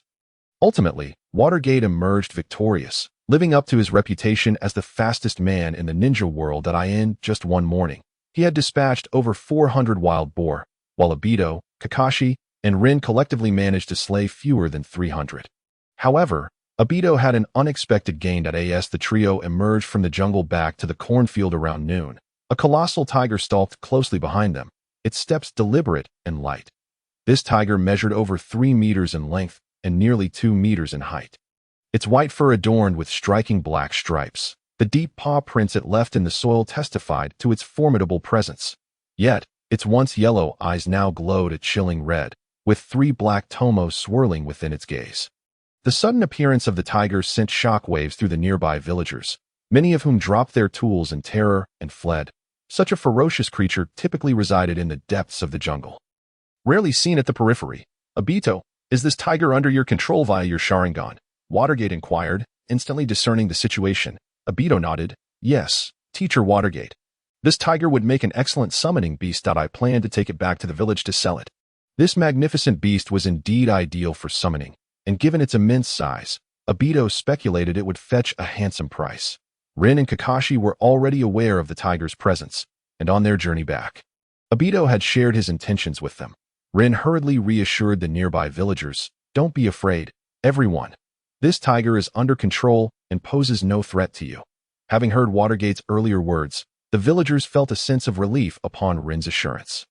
They began to whisper among themselves, intrigued by the boy from the Uchiha clan, who could effortlessly command such a formidable creature. Isn't the Uchiha clan responsible for the security detail? They seem rather aloof, viewing us commoners from a lofty perch. As soon as the Uchiha clan is mentioned, it inevitably brings to mind the issues surrounding the security department and its notorious violent enforcement. The ill reputation of the Uchiha clan has long been ingrained within the village. Even children like Obito are affected by this stigma, often subjected to disdain from others. Obito can only shake his head in resignation and sigh, pondering what connection this has to him at this moment. He wishes to avoid conflict and simply live a laid-back existence. Minato, Kakashi, and Rin, of course, overhear the gossip circulating around them. However, there is little they can do about it. Minato offers a comforting pat on Obito's shoulder, while Rin gently takes his arm, uttering words of reassurance. Soon after, the 4 members of Minato's team depart to return to the village, heading to the Hokage's office to report on their mission and collect their rewards. Throughout this process, however, Obito does not accompany them. Instead, he walks towards the street where ninja tools are sold, carrying the giant tiger he had captured. Kunai, shuriken, various scrolls, and special weapons are available at nearly every shop in this district. As long as one offers a reasonable price, it seems that anything can be procured. The trade of ninja tools is notably lucrative, which is why Konoha permits such a marketplace to exist. A significant portion of the profits made by the merchants is taxed and returned to the village. Additionally, most of these shops operate under the village's name, with all financial transactions benefiting the community. However, Obito, having captured a summoning beast and choosing to sell it in a stall format, is naturally exempt from such taxation. This situation not only stimulates consumer enthusiasm, but also attracts foot traffic. Look, that boy is leading such a large tiger. How foolish you are. It's clearly a summoning beast. The presence of Obito's enormous tiger captures the attention of the passing green-vested ninjas, who whisper amongst themselves. Once Obito finds a spot to sit, sets up a banner, and writes on it that he is selling the summoning beast, the crowd quickly realizes that the giant tiger is unclaimed and available for purchase as a personal summoning beast. For a ninja, a summoning beast is undoubtedly a means to significantly enhance one's strength. Once a contract is established with a powerful summoning beast, it will obey its master's commands without question. Naturally, contracts vary in type. A formidable beast like the Great Snake may have different terms, not necessarily yielding completely to the summoner's will. After all, it is a proud creature from the Dragon Cave and would hardly lower its noble head to mere humans. It would not assist unless offered a significant number of humans as a snack. Hey there, young man. How much for this summoning beast? A burly man, having observed from the sidelines for a while, approaches to inquire. Not expensive, a mere 100,000 ryo. You can sign a summoning contract with it right away. Obito replies nonchalantly. What? 100,000? The robust man exclaims in surprise. Uncle, for a summoning beast of this size, 100,000 ryo is quite fair. Obito explains. Such a loyal companion will prove invaluable during missions. The burly man can see the truth in this. With a resigned sigh, the man responds, I understand this beast's worth, but I only have 20,000 ryo on me. Obito gestures toward the other pedestrians and says, You see, uncle, they are all eyeing this tiger. I have no shortage of potential buyers if you wish to haggle. You may as well seek another seller. The sturdy man waves his hands apologetically. Young brother, please don't rush me that I know how precious this tiger is. I'm not trying to negotiate, I just need to gather more money and return. Would you be willing to wait for me? Very well, I can wait for you for half an hour at most. Seeing the man's earnest demeanor, Obito agrees readily. The man's face lights up with joy as he nods. Rest assured, I will return with the money within half an hour. With that, he rushes off. Half an hour later, the robust man returns as promised, money pouch in hand. Along the way, several individuals approach to inquire about the price. But Obito does not relent. Ultimately, the sturdy man successfully acquires the giant tiger, signing the contract to make it his summoning beast. After receiving the pouch of ryo, Obito departs amidst the man's expressions of gratitude. For Obito, 100,000 ryo is a considerable sum, especially given his family's financial struggles, that he plans to give half of it to his grandmother, who will surely be delighted. Ding! A special task has been assigned to the host, to find Yugao and deepen the relationship with her. Completing this task will yield rewards. 1.1 Opportunity to replicate. 2. The second volume of The Art of Affection. Suddenly, a notification from the system resonates in Obito's mind. The second volume of The Art of Affection? Obito pauses momentarily. Could it be that the system is aware that he spent all night reading the first volume? The thought of receiving the second volume as a reward fills him with anticipation. How could he refuse such a thoughtful task? However, reflecting on the past 3 months spent with Yugao, Obito acknowledges a budding affection between them. The system seems to be urging him to escalate their relationship. Does it want him to pursue Yugao?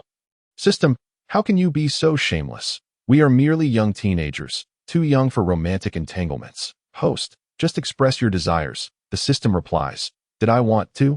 After a moment of internal conflict, Obito ultimately resolves to accept the task.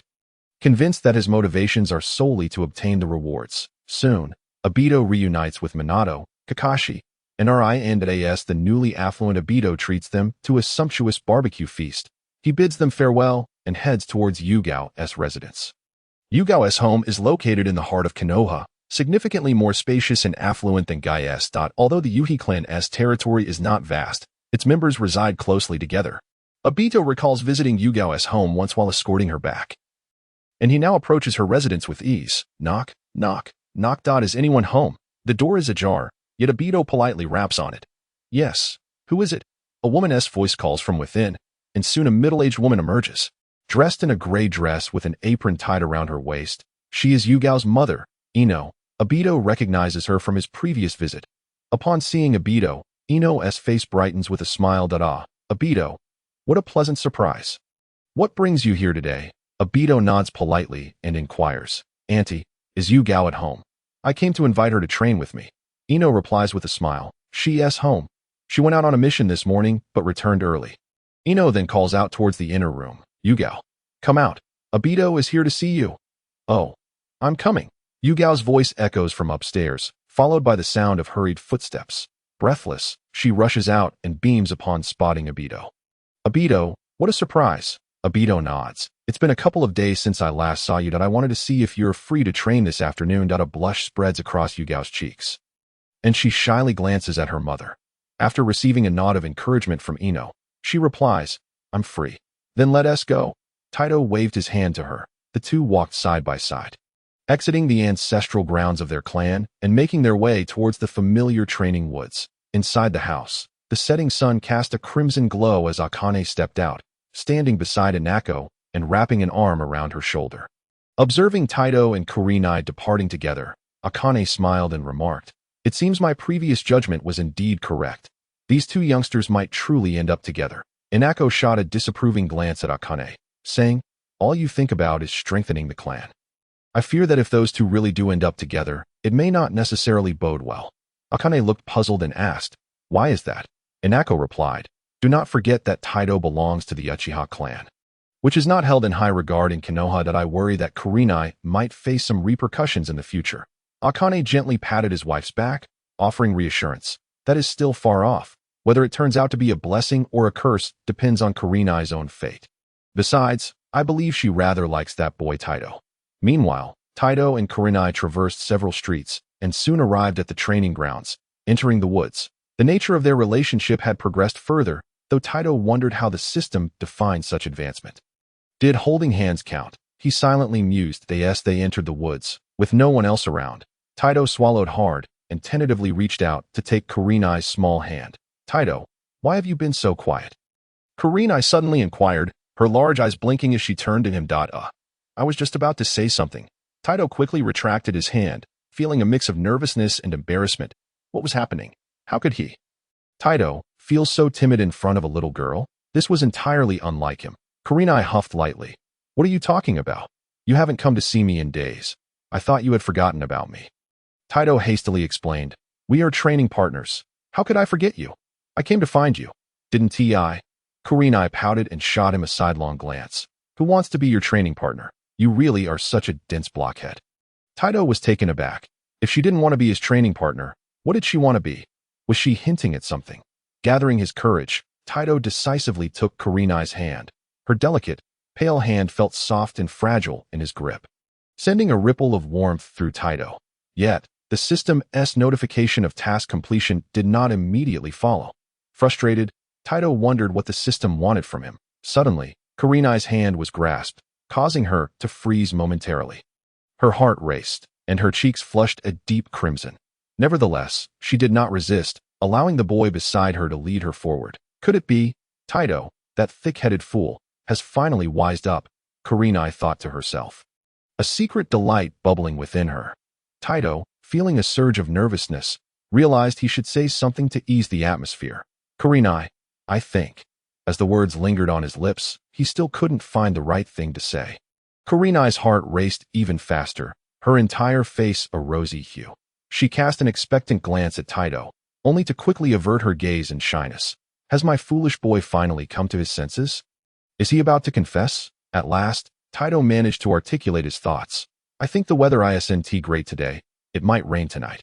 Remember to drink some warm water to keep warm before bed. The spark of expectation in Kurenai's eyes faded, and her exhilarated mood plummeted to disappointment. She turned her head mechanically, her expression devoid of emotion as she replied, Taito, I hate drinking warm water. Taito scratched his head, chuckling awkwardly. Then how about some cold water? Kurenai rolled her eyes. Drink that yourself, Taito suggested. Then perhaps some magma? Noticing that the system notification for task completion still hadn't appeared, and observing Kurenai's cheeks puffed up in annoyance. Taito steeled himself and decided to take a bold step. He pulled Kurenai toward him, cupping her charming and adorable face with his hands. Without giving her a chance to react, he leaned in and pressed a kiss on her crimson lips. Ugh! Kurenai was caught off guard by the sudden kiss. Her eyes widened, and she instinctively pushed against Taito's shoulders. Ding! Congratulations, host. You have completed the task of furthering your relationship with Kurenai. Rewards have been issued. Reward 1. 1 chance to copy. Reward 2. Volume 2 of Intimate Kingdom. The system notification echoed in Taito's mind. His stunned brain slowly regained focus. Realizing Kurenai's resistance, Taito quickly released her face and bolted ahead, escaping. Taito, you jerk! Kurenai's cheeks were as red as a tomato, her heart racing. Watching Taito flee in a panic, she couldn't help but smile, despite herself. Stop right there. I'll make you pay, you scoundrel Taito. Taito turned back, grinning and waving. Come on. If you catch me, there's a reward. Ow. Taito, be gentler. You're hurting me. Kurenai complained.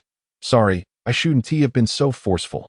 In the woods, both Kurenai and Taito were drenched in sweat, panting heavily, with the sounds of intense collisions echoing around them.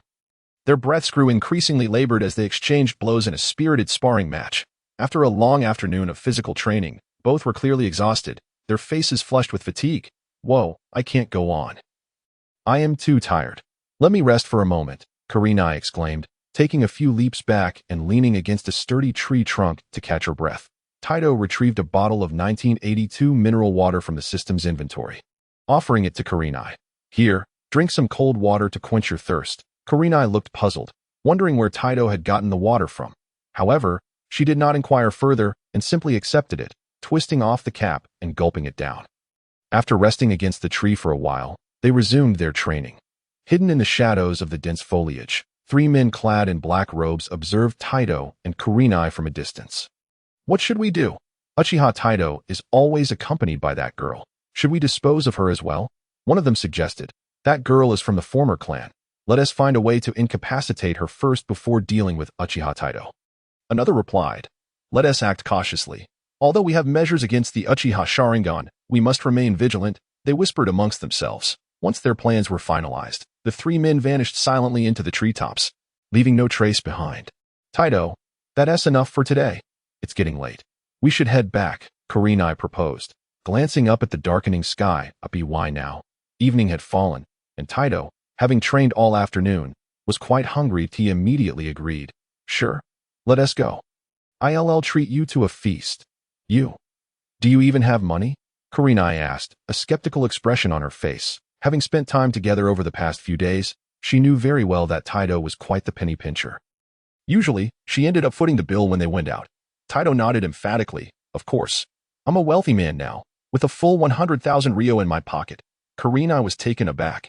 Is that for real? Where did you get so much money? As they chatted, they made their way back along the path they had come. However, just as they reached the point of departure, Taito suddenly noticed something unusual. Wait, hold on, he exclaimed, grabbing Kurenai's arm to halt her advance. Kurenai looked at him, puzzled. What's wrong, Taito? Daitu remarked. Hong, have you noticed? The soil here has been disturbed. When we first arrived, there was no sign of this. Following Daito's gaze, Hong also discerned the anomaly ahead. Her small face exhibited surprise as she inquired. Daitu, are you suggesting that someone has set a trap? Chapter 33. 3 cloaked figures, I am uncertain. We shall soon find out. Daitu shook his head, then activated his ocular powers, his eyes shifting from black to red, the 3 tomos spinning rapidly within them. Indeed, the trees flanking the freshly disturbed soil bore fine threads entwined around their bases. One end of the threads connected precisely to the recently disturbed earth. This trap was rather rudimentary, indicating that the one who laid it had acted in haste without expending much effort. Discovered. Attack. A deep voice echoed through the forest. Instantly, the three figures clad in black robes brandished their kunai, severing the threads ensnared upon the tree trunks before them. The traps surrounding them were triggered in an instant. Hong, be cautious. We are under ambush. The moment Daito heard the voice, he swiftly drew his kunai, signaling Hong to be alert. Hong, being an adept ninja, required no such warning. With a soft acknowledgement, she promptly brandished her kunai, her small face reflecting vigilance as she surveyed their surroundings. Swish, swish, swish, from the front, left, and right, a flurry of kunai and shuriken hurtled towards Daito and Hong. The projectiles descended like rain, piercing through the dense canopy above, severing leaves and vines in their path. In a heartbeat, Daito and Hong danced with their kunai, creating a barrier of gleaming blades before them. The clattering sound of metal echoed continuously as shuriken and kunai fell in heaps at their feet. Among the chaos, several rope-bound tree stumps came barreling toward them. Fortunately, Daito's enhanced strength allowed him to evade harm while maneuvering with Hong. At last, the traps had exhausted their assault. Hong pressed closely against Daito's back, her small face serious as she furrowed her brow and asked, Daito, who on earth is attempting to ambush us? The ferocity of the recent trap had been alarming, and Hong realized that without Daito's presence, she might not have survived. Hong never anticipated that anyone would be audacious enough to orchestrate an assassination within the confines of Konoha. Daito shook his head, speaking gravely. I do not know. Hong, stay close to me. As he spoke, the dense foliage around them shifted ominously. Three figures emerged sharply, surrounding Daito and Hong from the front, left, and right, cloaked entirely in black, their faces obscured by fabric. Their identities remained concealed. Who are you? Why are you attempting to assassinate us? Hong's face was fraught with tension as she observed the advancing figures, a flicker of fear evident in her eyes. That it was not from cowardice. Rather, the oppressive aura exuding from the three was suffocating, instilling a sense of dread. Even before any confrontation began, she could sense the disparity in strength between herself and her assailants. Attack. The cloaked figures showed no intention of responding, with a sweeping motion from one of them. The black-clad figure facing Hong suddenly thrust his hands forward. However, he did not launch any weapon or perform any jutsu. Instead, a swarm of dark insects buzzed around his arms, their wings creating a cacophony of sound. Following his command, the swarm surged forth towards Hong and Daito. Daito.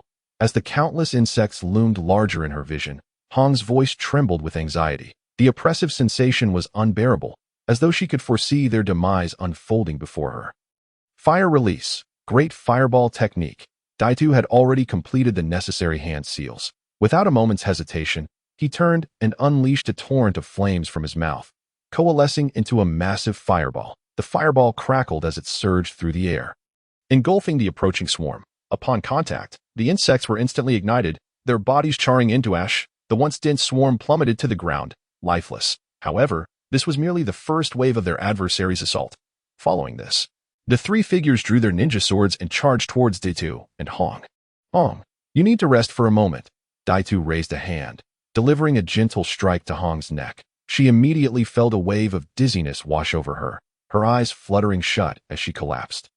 Daito swiftly caught her, cradling her as he activated the power of Kamui. The space around him twisted and warped, and Hong was drawn into an alternate dimension. The three black-clad figures lunged forward, their swords poised to strike, yet their blades passed through Daito as if he were an illusion, offering no resistance. The momentum of their attack caused them to stagger, their expressions incredulous as they turned to gaze at the 9-year-old boy, their eyes wide with disbelief. Bang! Seizing the opportunity presented by their momentary confusion, Daito delivered a powerful kick to one of the black-clad figures' backs. The sound of impact resonated as the figure stumbled forward, collapsing to the ground in agony. Who are you? Did Shimura Kako send you? Or was it Danzo? Daito demanded, gripping his nunchaku tightly. He surveyed the trio with an unwavering gaze, his voice low and steady. Knowing that Hong hailed from a clan that bore no enmity with Konoha, he deduced that these assailants were undoubtedly targeting him. Aside from his conflict with Shimura Kako, he had no other adversaries. You will soon join the ranks of the dead. Go to hell and ask your questions there. One of the black-clad figures growled ominously. The other two warned, "Wait, this brat is peculiar. Why did our previous attacks pass through him? What happened to that girl? Stop questioning. We just need to test him further." The dimming light of dusk obscured their vision, preventing them from noticing that Daito's eyes had transformed into the shape of a pinwheel. The manifestation of the Mangekyō Sharingan. Exchanging glances, they nodded and charged towards Daito once more. Their original plan had been to subdue him during the second wave of their encirclement, but the unfolding situation had far exceeded their expectations. Yet retreat was not an option. They had received strict orders to eliminate Uchiha Daito and retrieve his Sharingan. Chapter 34. Rest in peace, let me assure you. I have ways to make you talk. Daito's gaze turned cold and indifferent as he gripped his nunchaku tightly, advancing towards the three figures. The clash resumed as their weapons collided, producing a series of sharp sounds. The trio exhibited remarkable coordination and skill, expertly exploiting openings to launch lethal strikes at Daito. Yet, their blades continued to pass through him without inflicting any tangible harm. In contrast, Daito capitalized on their stunned expressions, striking them repeatedly with his nunchaku, eliciting cries of pain. "Curse this! This brat is too strange. Do not engage him in close combat," the leader of the trio quickly ordered, prompting them to leap back, re-establishing their positions before Daito. This time, however, they began forming hand seals, preparing to unleash jutsu upon him. Shadow flow, half-moon slash. The figure clad in black leaped gracefully into the air, his body suspended momentarily in his hand. The ninja's katana traced a semicircle before him. The blade shimmered with a radiant white light, forming a crescent shape in the sky. With a swift motion, he thrust the katana forward. A crescent of light, nearly 2 meters wide, surged toward Daito. Konoha style, thunder shadow dance slash. Another figure in black mirrored the first, vaulting into the air. However, he formed hand seals with one hand. 3 puffs of white smoke erupted before him, revealing 3 identical black silhouettes. Each of them gripped their katana tightly, descending toward Daito with lethal intent. The blades sparkled with dazzling lightning, exuding a force capable of cleaving through anything. Secret technique. Insect swarm. The attack from the black-clad figure on the right was considerably simpler.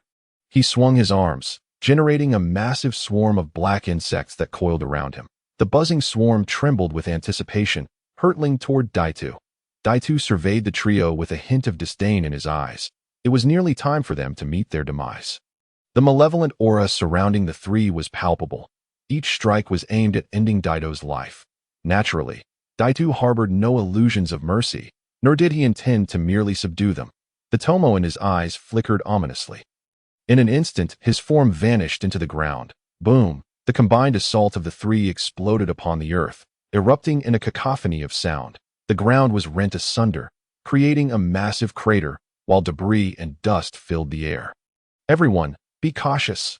That bastard evaded our attack. He must still be nearby." The ninja who had summoned the insect swarm was the first to warn. Although visibility was poor and the crater obscured by dust, his connection with the insects allowed him to sense the absence of Daito's body within. Too late.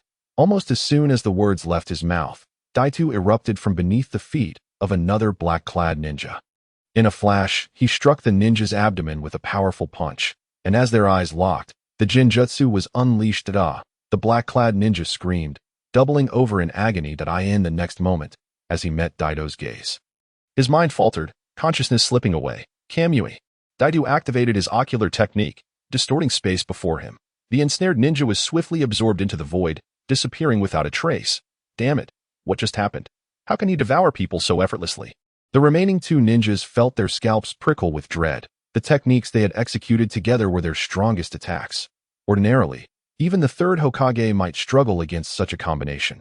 Yet, this mere child, scarcely 9 years old, slipped through their efforts like a fish in water. Every assault passed through him, as if he were a phantom.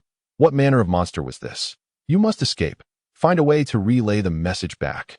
I will hold him off. The two black-clad ninjas exchanged glances, the seeds of retreat germinating in their minds. The ninja controlling the insect swarm urged his companion, and with that, he sent the insects swarming toward Daito once more. He recognized that he lacked the speed to flee. His only option was to sacrifice himself for his comrades. Very well. The other black-clad ninja responded without hesitation, turning to make his exit, trying to leave. Are we? You think I will allow that? Daito sneered, amplifying the power of his gaze as a blue-green luminescence enveloped him. In an instant, a massive skeletal hand shot forth, seizing the ninja who had just leaped into the trees. The grip of the skeletal hand tightened, eliciting a pained scream from the ninja as the sound of cracking bones echoed. I will give you one more chance. Speak. Who sent you? Daito's voice was a low growl. Disregarding the advancing insect swarm behind him, the insects drew within half a meter. His form was shielded by the skeletal structure, allowing the creatures to crash against it harmlessly before falling to the ground.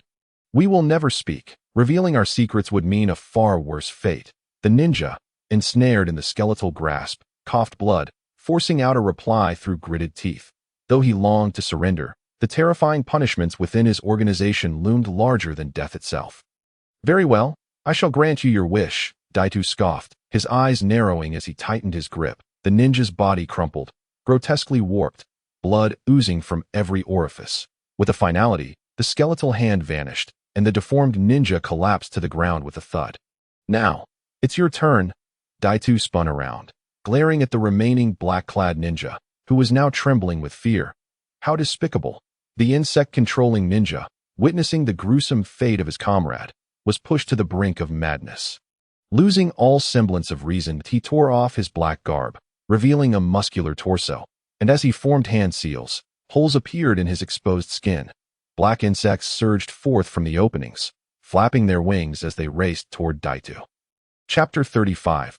Let the show begin. Daito summoned the great insect. The insect-controlling ninja bellowed. The insects dropped to the ground. They magically expanded, each one reaching nearly a meter in length, their appearance grotesque and terrifying. They advanced like a battalion of soldiers charging into battle, converging on Daito. Futile.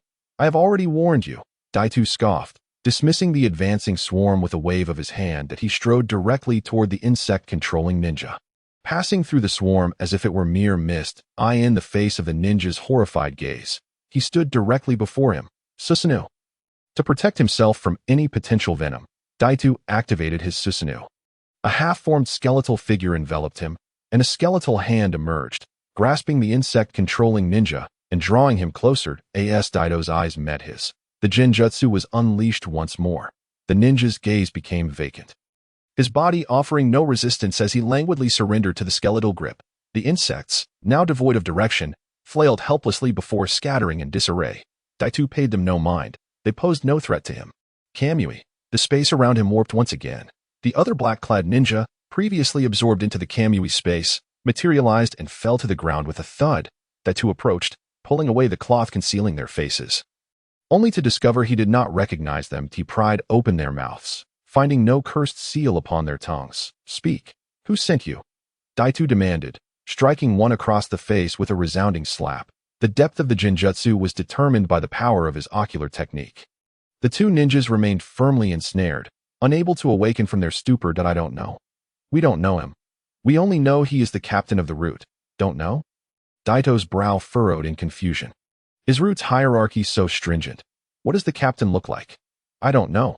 He wears a mask. We couldn't see his face. Determining that they were indeed from Route, Daito surmised that it was likely that old schemer Danzo. He recalled the incident where he had toyed with the gift Danzo sent him.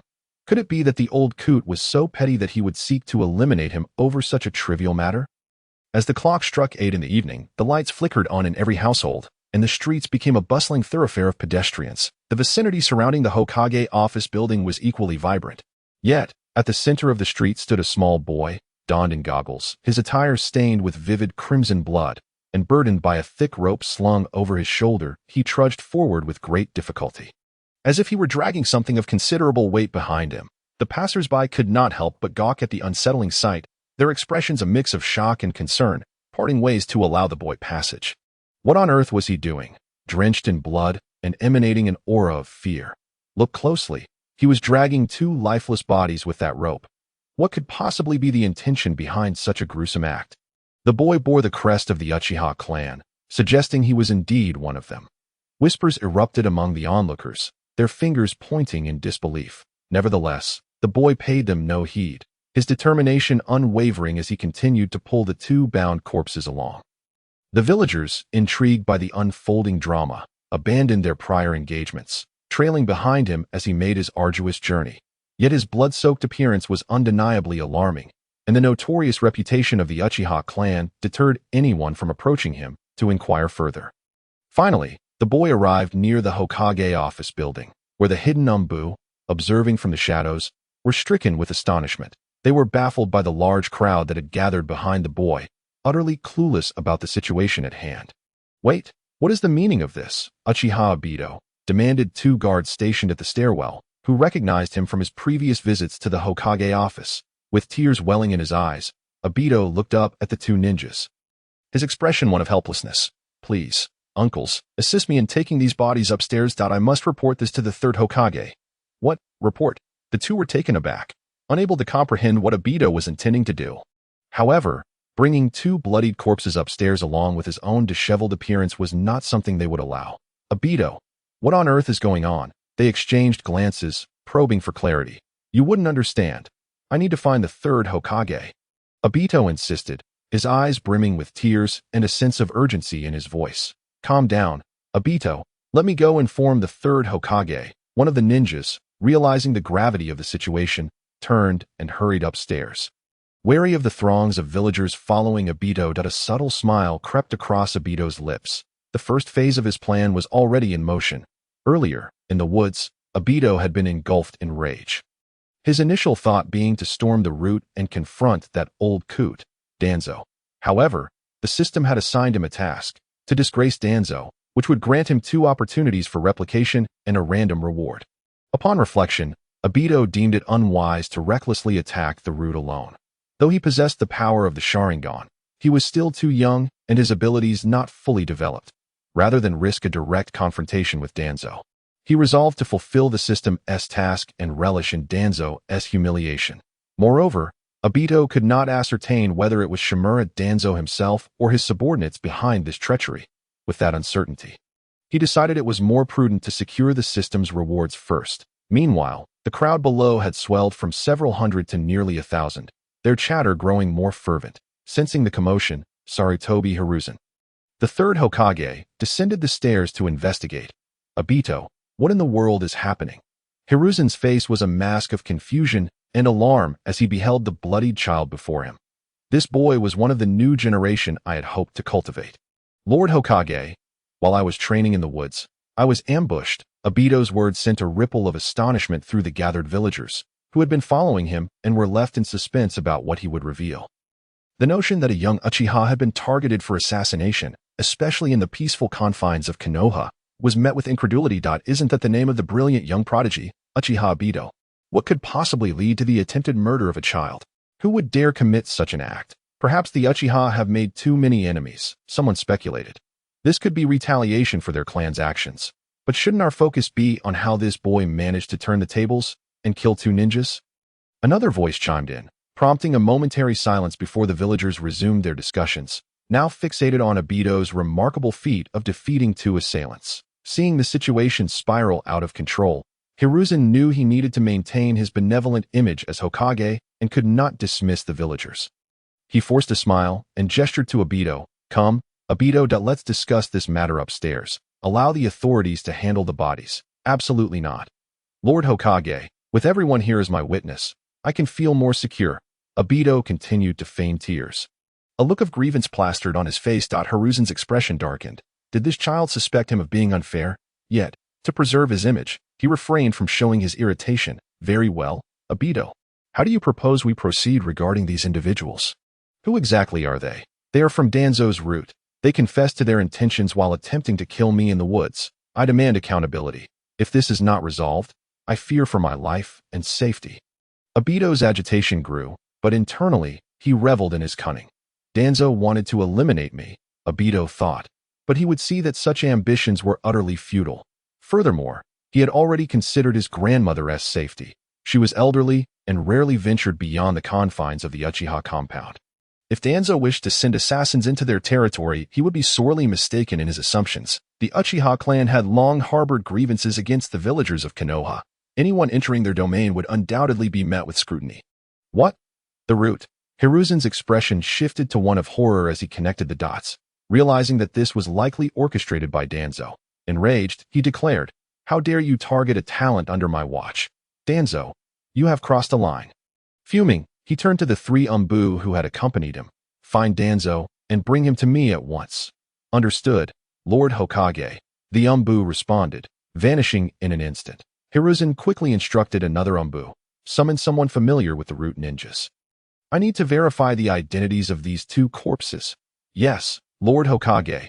The remaining Umbu complied, disappearing as well. Hiruzen was acutely aware that this situation required serious attention. Failing to address it properly would not only incite the Uchiha clan's ire, but also exacerbate the villagers' fears. After a brief interlude of about 10 minutes, the Umbu dispatched to locate someone knowledgeable about the route returned, accompanied by a ninja clad in a green vest. "Lord Hokage," the green-vested ninja bowed respectfully to Sarutobi Hisashi. Under Hisashi's gesture, he stepped forward to examine the faces of the two root ninjas. This is, as if recognizing the identities of the two corpses, the green-vested ninja let out a gasp. He hurriedly jogged back to Hisashi, eager to whisper his findings. "Speak openly. There's no need for secrecy." Sarutobi Hisashi, somewhat displeased, pushed the green-vested ninja aside. "My image as Hokage must be preserved. What could possibly be so scandalous that the villagers shouldn't know? After all, this disgrace was orchestrated by Danzo, and has nothing to do with me as Hokage." "Yes, Hokage-sama." The green-vested ninja nodded in agreement, and then stated, "One of the deceased is an elite jonin from the Yamanaka clan, named Yamanaka Jigen. The other is an elite jonin from the Nara clan, named Nara Wairi. Both were distinguished members of Root." This green-vested ninja had previously served in Root for a time, responsible for registering and evaluating its members. Hence, he could readily name most of the elite personnel within Root. Upon his words, an uproar ensued among the surrounding villagers. They gazed incredulously at Obito's back, murmuring among themselves, "This boy named Obito can't be more than 10 years old, and yet he has defeated 2 jonin. Is this for real? Are the jonin in our village as common as cabbages? Easily taken down? You simply don't understand. I've heard that this boy, Uchiha Obito, is a prodigy of the new generation who graduated from the Ninja Academy, awakening his Uchiha Sharingan at the mere age of 9. Ah, it's truly infuriating. If only my little one had even a third of Obito's prowess, I would be burning incense to honor our ancestors." Unbeknownst to him, Obito had already garnered a following among the villagers. Yet, amongst them were a number of perceptive individuals who understood the gravity of the situation. They speculated about what kind of organization Root truly was, and how it wielded such power to commit assassinations at will. The third Hokage, compelled to intervene, began once more to uphold his image and calm the crowd.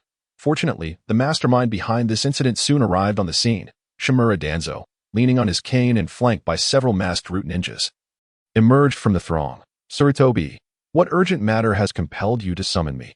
Chapter 37. Collusion. In this instance, Danzo was genuinely unaware of the specifics. Thus, he approached with righteous indignation, a hint of arrogance in his tone when addressing the third Hokage. However, upon seeing the blood-soaked Obito and the 2 fallen Root ninjas, a look of shock immediately crossed his face. Internally, he couldn't help but feel alarmed, muttering to himself, "How is this possible?" Jigen informed me that the 3 he dispatched were all elite jonin capable of countering the Sharingan, and yet they were bested by Uchiha Obito. Danzo's first reaction was disbelief. Yet, the evidence lay before him, compounded by the disarray surrounding them. Danzo quickly recognized the seriousness of the situation. It seemed that his plot to assassinate had been utterly exposed. Sarutobi pointed at the 2 deceased ninjas, his expression darkening, and spoke gravely. "I need not elaborate further. You should recognize these 2. "Yes." Danzo feigned ignorance. "Sarutobi, what do you mean? They are my Root operatives. Why are they dead?" Sarutobi snorted lightly. "These 2 attempted to assassinate Obito in broad daylight, only to underestimate their opponent and were consequently slain by him. As members of your Root, shouldn't you provide a reasonable explanation?" Although Danzo had already harbored suspicions in his heart, he felt a jolt of fear upon hearing that Obito had turned the tables on the 2 Root ninjas. He silently pondered. So it really is that little brat Uchiha Obito, but where is the other one? Soon, Danzo found a convenient excuse. He replied coolly, "Sarutobi, I cannot fathom how this transpired. It must be that little brat Hakugo. Because of the previous conflict with Obito, that this unfortunate incident has occurred. All the ninjas present, including the third Hokage, Obito, and the Umbu members, collectively felt speechless at Danzo's audacity. shifting the blame onto his own nephew. What power does a mere child like Hakugo possess to command elite root ninjas? However, Sarutobi did not wish to escalate the matter. Despite their long-standing rivalry, he still harbored feelings for the old comrade. If Danzo were to vanish, who would manage the clandestine dealings behind the Hokage? Thus, Sarutobi had no intention of truly taking action against him. He summoned Danzo for two reasons. One was to provide an explanation for Obito, as he still wished to win him over, and the other was to uphold the image of Konoha. Despite the ongoing turmoil outside, the village had remained tranquil and harmonious. If the villagers were to become restless, Sarutobi's reputation as the third Hokage would inevitably suffer. Such a scenario was intolerable to him. Sarutobi remarked calmly, "So that's how it is. Send someone to fetch Hakugo. We must inquire about the specifics." As he spoke, Sarutobi turned to Obito and asked, "Obito, what do you think of this course of action?" Obito felt a cold sneer within. These two old men are merely attempting to downplay the situation, trivializing a serious matter. Aside from the unsuspecting villagers, the ninjas around likely recognized their intentions. Do as you wish. Externally, Obito remained impassive, yet internally he was deeply disappointed with Sarutobi. Initially, Sarutobi had treated Obito well, and Obito had allowed himself to be deceived by his amiable demeanor, but now it was evident that he remained the cunning old fox, colluding with Danzo. Ding! Congratulations to the host. The system's random task has been completed. The host is now awarded. Reward 1. 1 copy opportunity. Reward 2. Explosive tags 10. The system's notification echoed in his mind. Obito understood that this matter was likely to be buried. Completing the system's random task was his primary objective for being here. Although the rewards were not particularly substantial, Obito had no desire to linger any longer amidst the charade of the two old men. "You may take your time discussing. I shall take my leave." Obito turned and walked towards the Uchiha clan's territory, the crowd parting to allow him passage. "Obito, don't rush off. Aren't you going to wait until the situation is clarified? I can have someone take you to Konoha Hospital to check your injuries." Sarutobi's voice called out from behind. Without looking back, Obito waved dismissively. "There's no need for your concern. I'm perfectly fine. Injuries? The blood on me is merely theatrical. I applied it myself. Those few couldn't possibly injure me." Tobi. Observing Obito's determined departure, the villagers were left bewildered. Meanwhile, the ninjas, privy to the truth like Obito, could comprehend his sentiments. The Umbu ninjas, concealed in the shadows, began to murmur softly in small groups. Obito must have realized that the third Hokage is deliberately shielding Danzo. Indeed, Obito is likely disheartened, and he will no longer sincerely respond to the third Hokage's overtures. "Shoo, speak less. This is a matter among Konoha's upper echelons, not for us to discuss. Speaking of which, that little brat Obito is truly extraordinary, managing to defeat two elite jonin. Who can say otherwise? He is only 9 years old. One can only wonder how formidable he will grow to be." As Obito arrived at the entrance of the Uchiha clan, he was met by a throng of green-vested ninjas, marching forth with fervor from within the clan grounds. Leading them was Uchiha Fugaku, the clan leader, followed closely by a cadre of elite Uchiha ninjas. "Obito, what brings you back?" The moment Fugaku laid eyes on Obito, a glimmer of joy appeared in his gaze. He hurriedly approached, inspecting Obito's injuries. "How are you? Where are you hurt? Why is there so much blood?" Seeing Fugaku's anxiety, a flicker of warmth surged within Obito. He shook his head. "Clan leader, I'm fine. This blood is not mine." Speaking thus, Obito cast a glance at the elders of the Uchiha clan and inquired, "Clan leader, what brings you here?" Fugaku replied, "Just moments ago, someone from our clan witnessed the events unfolding beneath the Hokage office and hastened back to inform me. It has come to my attention that you were ambushed during your training. Therefore, our Uchiha clan members have come to assess the situation and offer their support." Upon hearing this, Obito felt a surge of emotion. Indeed, it was his family who could be relied upon. Unlike that old fool Sarutobi Hiruzen, who merely paid lip service while harboring ulterior motives, the Uchiha clan was already looked down upon in Konoha. If Fugaku were to lead a group to assist Obito, Sarutobi would undoubtedly suspect them of forming factions and causing trouble. Yet, Fugaku disregarded such concerns, decisively choosing to lend a hand to Tio Obito. This loyalty was invaluable. What others perceived as the malevolent Uchiha clan felt far warmer to Obito than the higher-ups of Konoha. Chapter 38. Family Meeting. Obito, come, let us return and discuss what transpired, Fugaku urged. grasping Obito's arm and guiding him towards the clan's grounds. The group of Uchiha elders and leaders that Fugaku brought along followed closely behind, each expressing their concern and inquiries for Obito. If Obito recalled correctly, in the original narrative, Uchiha Fugaku had indeed awakened the Mangekyō Sharingan. However, he willingly allowed Itachi to take his life without resisting. With this in mind, Obito resolved to replicate Fugaku's ability. A white light enveloped Fugaku, and shortly thereafter, a system notification resonated in Obito's mind. Ding! Congratulations, host. You have replicated Uchiha Fugaku's ocular power, 10 ocular power. Ocular power? This can be replicated. Obito was momentarily taken aback. System, what is the specific function of the enhanced ocular power? Current ocular power value, 101,000. When the ocular power reaches 10001000, the eternal Mangekyō Sharingan can be activated. Wow, this is truly remarkable. Obito felt a rush of excitement, but if this were the case, after advancing to the eternal Mangekyō Sharingan, the next stage would likely be the Rinnegan. The system was indeed formidable. While the requirement of 1,000 ocular power seemed steep, it remained within the realm of acceptability. Consequently, Obito no longer hesitated and utilized his remaining replication opportunities on Fugaku. Ding! Congratulations, host. You have replicated Uchiha Fugaku's ocular power, 20. Ding! Congratulations, host. You have replicated Uchiha Fugaku's ocular power, 10. Ding! Congratulations, host. You have replicated Uchiha Fugaku's shuriken throwing technique.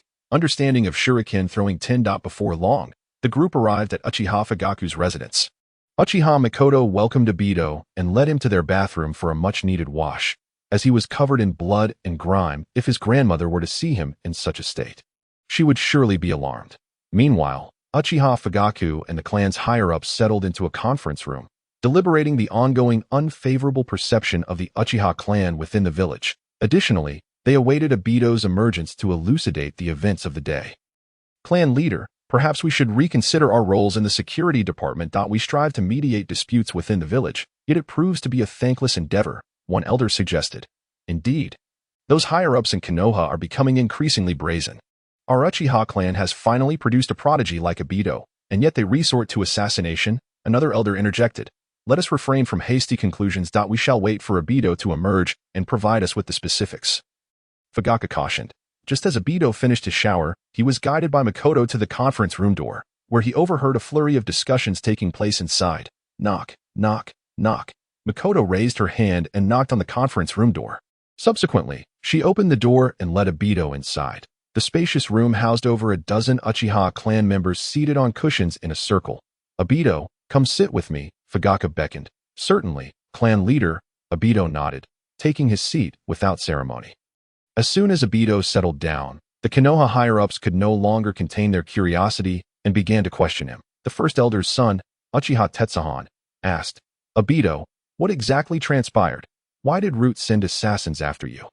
The third elder, with a hint of fury in his voice, demanded, Obito, you must tell us everything without reservation. We must confront the third Hokage and demand accountability. Another voice chimed in. Indeed, the Uchiha clan will not be bullied without consequence. The assembly of over a dozen Uchiha leaders echoed their sentiments, resulting in a cacophony within the room. Fugaku raised his hand, silencing the commotion. Enough? Let us hear Obito's account of the details first. All eyes turned to Obito. Very well, here is what transpired. Obito began, outlining the events that had unfolded. However, he chose to withhold certain details regarding his battle with the three Root members, as revealing that he had awakened the Mangekyō Sharingan was a secret he intended to keep. That was Obito's current trump card, one he would not expose lightly. Uchiha Tetsuhan slammed his fist into the ground in frustration, exclaiming, This is utterly shameless. The third Hokage and Danzo are clearly in cahoots. Does a mere descendant of the Shimura clan possess the authority to mobilize elite Root ninjas? The third elder echoed. Indeed, this is a deliberate attempt to cover up their misdeeds. Turning to Fugaku, the third elder pressed, Clan leader, what shall we do? The Uchiha clan cannot simply endure such indignities. With Obito's past with Danzo, what has to stop them from further targeting him? Fugaku furrowed his brow. Sighing heavily, among the Uchiha leadership, there were indeed many hot-headed individuals like the third elder and Uchiha Tetsuhan. Due to the issues surrounding Uchiha's aggressive enforcement, they had nearly clashed with Konoha's ninjas on several occasions. Had it not been for Fugaku's repeated interventions, they would have suffered grave consequences. This was not due to Fugaku's cowardice or unwillingness to resist Konoha, but rather the realization that the Uchiha clan was merely one family among many in Konoha. Engaging in conflict would inevitably lead to their downfall. Fugaku solemnly stated, "I trust you all understand that this situation is akin to those we have faced in the past, although Obito has suffered. Thankfully, he is unharmed. We cannot topple Danzo based on mere conjecture without sufficient evidence. Even if we were to stir up trouble with Konoha, the outcome would likely be inconclusive." The third elder sighed heavily. "Is this how it ends? Must we continue to bow our heads in resignation? I can scarcely endure it any longer." Many shared the third elder's sentiments, yet everyone recognized the validity of Fugaku's argument. Without concrete evidence or sufficient power to sway Konoha's higher-ups, seeking trouble would only lead to further suffering. Ultimately, the meeting concluded on a sour note, with the clan members uneasy about the situation surrounding Obito. Standing outside Fugaku's residence, Obito glanced back into the house. He seemed to have made a firm resolution, gritting his teeth as he silently vowed, "Clan leader, rest assured, I shall not allow the Uchiha clan to face annihilation. Should Danzo dare to act against the Uchiha again, I will not hesitate to eliminate him at the roots." Chapter 39.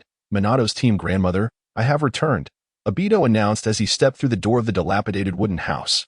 The clock had struck past 9 in the evening, and his grandmother had already finished dinner, busying herself with household chores. "Obito, have you eaten?" she inquired. Obito nodded.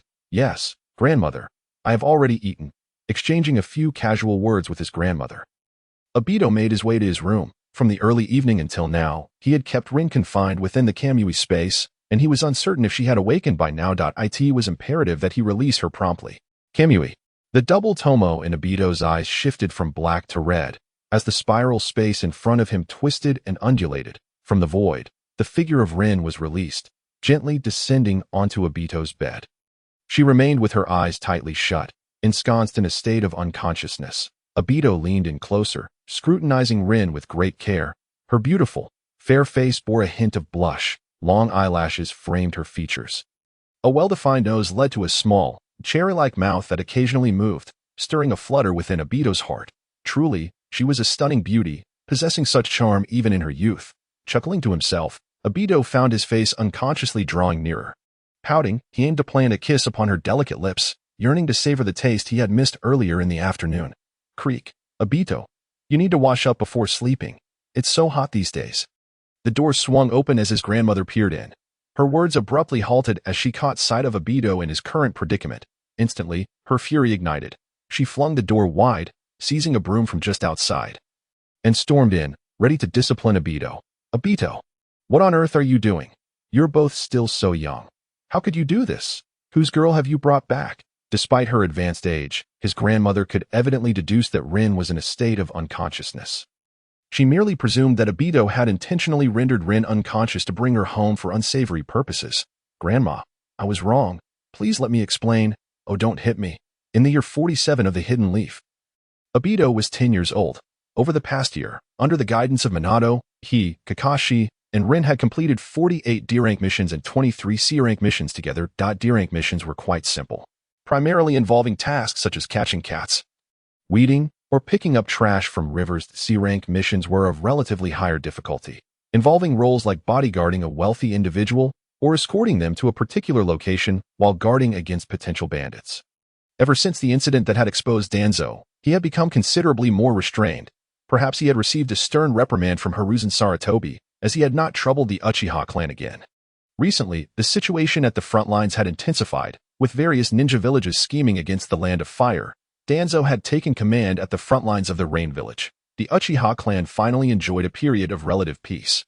Although they still faced frequent complaints regarding violent law enforcement, their situation had improved significantly without Danzo's interference. Another morning arrived, heralding the execution of a new ninja mission, which Minato had briefed them about the day before.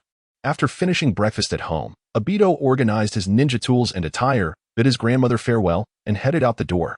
Outside the ninja school, on the spacious sidewalk, an elderly lady appeared, struggling under the weight of a large bundle. Her back hunched, trembling as she advanced, muttering, "Getting old means becoming less capable. Crossing the street is such a chore. If only a young person could lend me a hand." Ding. Elderly respect and care task activated. The host must carry the elderly lady to her destination using a princess carry. Completing the task will yield one replication opportunity and a random reward. The system's prompt resonated in Obito's mind. As a model student with admirable virtues, how could he possibly hesitate when the elderly lady needed assistance? However, the task assigned by the system seemed somewhat absurd. A princess carry for an elderly lady. Wasn't he that a bit too peculiar? Nevertheless, for the sake of the system's rewards, Obito did not back down. Grandma, where are you headed? Let me escort you. Without further ado, Obito dashed forward, scooping the elderly lady into his arms and swiftly racing across the street. After years of experience helping elderly ladies cross streets, Obito had become quite adept at ensuring a smooth ride. Learning that the lady was headed to the Konoha hospital, he hurriedly carried her toward their destination.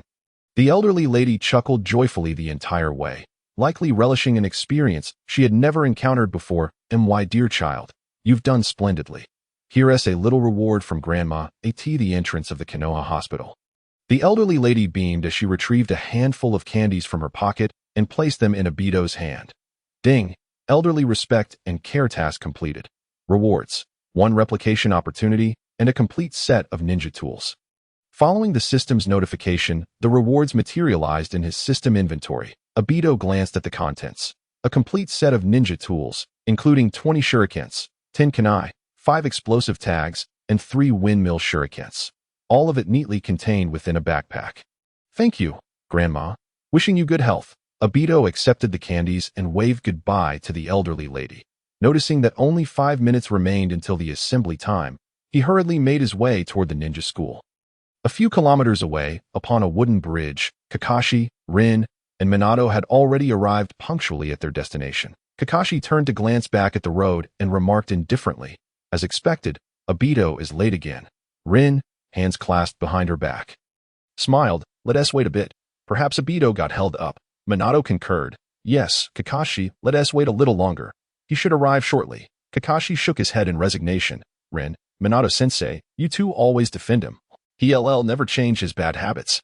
At the corner of the road, a boy clad in a blue tracksuit and sporting goggles appeared, jogging while waving and shouting. Sorry, I'm late again. Kakashi scoffed. Hey, you're not going to claim you helped an elderly lady cross the street again, are you? Obito scratched his head, awkwardly chuckling. Kakashi, how did you know?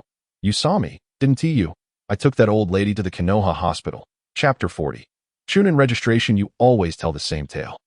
Could you not come up with a different excuse next time? Kakashi quipped. Who says I'm lying? Kakashi, you're just being unreasonable. Obito retorted, feeling frustrated. It wasn't his fault that the old lady appeared at every intersection. The banter between Kakashi and Obito occurred almost daily, leaving Rin and Minato unfazed. Obito, keep quiet for a moment. I believe you, Rin said, pulling gently on Obito's arm with a squint and a smile.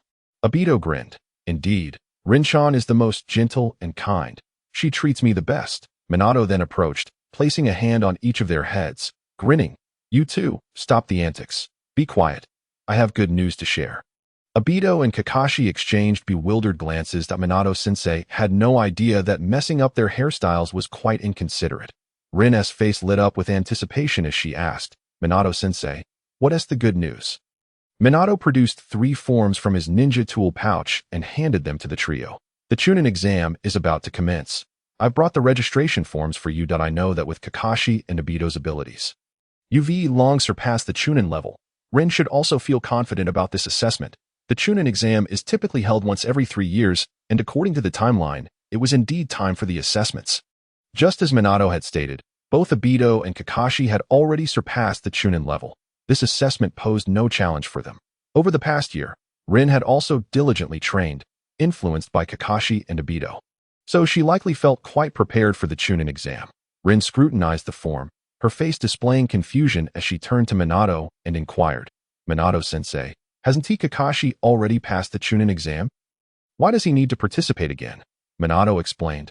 It's like this. The Chunin exam in Konoha requires the participation of all 3 members of a team. If one person is absent, the exam cannot proceed. In order to cooperate with Obito and you, Kakashi, as a member of Team 7, must also participate in this Chunin exam. Obito patted Kakashi on the shoulder and said, Congratulations, my friend. On retaking the exam, Kakashi rolled his eyes and retorted, You are truly tiresome. Spare me your pointless chatter. Obito shook his head and lamented to Minato. Look at him, Minato-sensei. He is utterly heartless. How can we function as a team and pass the Chunin exam with such an attitude? Minato was well aware that Obito and Kakashi were merely joking. Over the past year, Kakashi had indeed transformed significantly from the cold youth he once was. At the very least, his demeanor towards the three members of Team 7 had undergone a remarkable change. Despite their frequent banter, the camaraderie among them was quite strong. As they spent every day together, Minato interjected, "Enough of your antics, the two of you. Quickly fill out the forms. I shall submit them to the third Hokage. And then you can enjoy some time off." Rin inquired, "Time off? Minato-sensei, are you saying that we won't have to undertake any ninja missions in the days leading up to the Chunin exam?" Minato nodded. "Of course, I have faith in your abilities. Obito, you often complained about the tedium of low-ranking missions. From this day forth, you shall be exempt from them." This news brought joy not only to Obito but to Kakashi and Rin as well. After all, tasks such as collecting refuse, babysitting, or harvesting melons were largely menial labor and rather dull. With this newfound time, they could focus on training and enhancing their skills. However, these tasks were part of the protocol, and there was no way to avoid them. Obito swiftly took out a pen and filled out his registration information. Suddenly, an idea struck him, and he mused internally, "I wonder if I can replicate anything useful from Minato-sensei." Over the past year, Obito had utilized his replication ability multiple times on both Kakashi and Minato. It is worth noting that the system's replication ability was exceptionally powerful. Not only could it replicate jutsu, but it could also replicate chakra attributes. Most of what Obito had replicated from Kakashi consisted of lightning chakra attributes. However, this lightning chakra attribute was copied in proportion, much like his Sharingan's power value. Lightning attribute chakra, 115200. This represented 115 points, the amount of lightning chakra Obito currently possessed. If he could replicate up to 200 points, he would be able to wield a third nature transformation aside from fire and earth, namely lightning. Obito glanced at the system panel and noted that he had 3 replication opportunities remaining. Without hesitation, he directed his ability towards Minato. "Ding! Congratulations, host. You have replicated the shadow clone technique from Minato Namake's." "Shadow clone? Not bad. I am more eager for the Flying Thunder God technique." Obito nodded in satisfaction and activated his replication ability on Minato once more. "Ding! Congratulations, host. You have replicated the Rasengan from Minato Namake's." "Ding! Congratulations, host. You have acquired a small amount of Earth Attribute Chakra from Minato Namake's." "Earth Attribute Chakra 10. Earth Attribute Chakra?" Obito looked perplexed.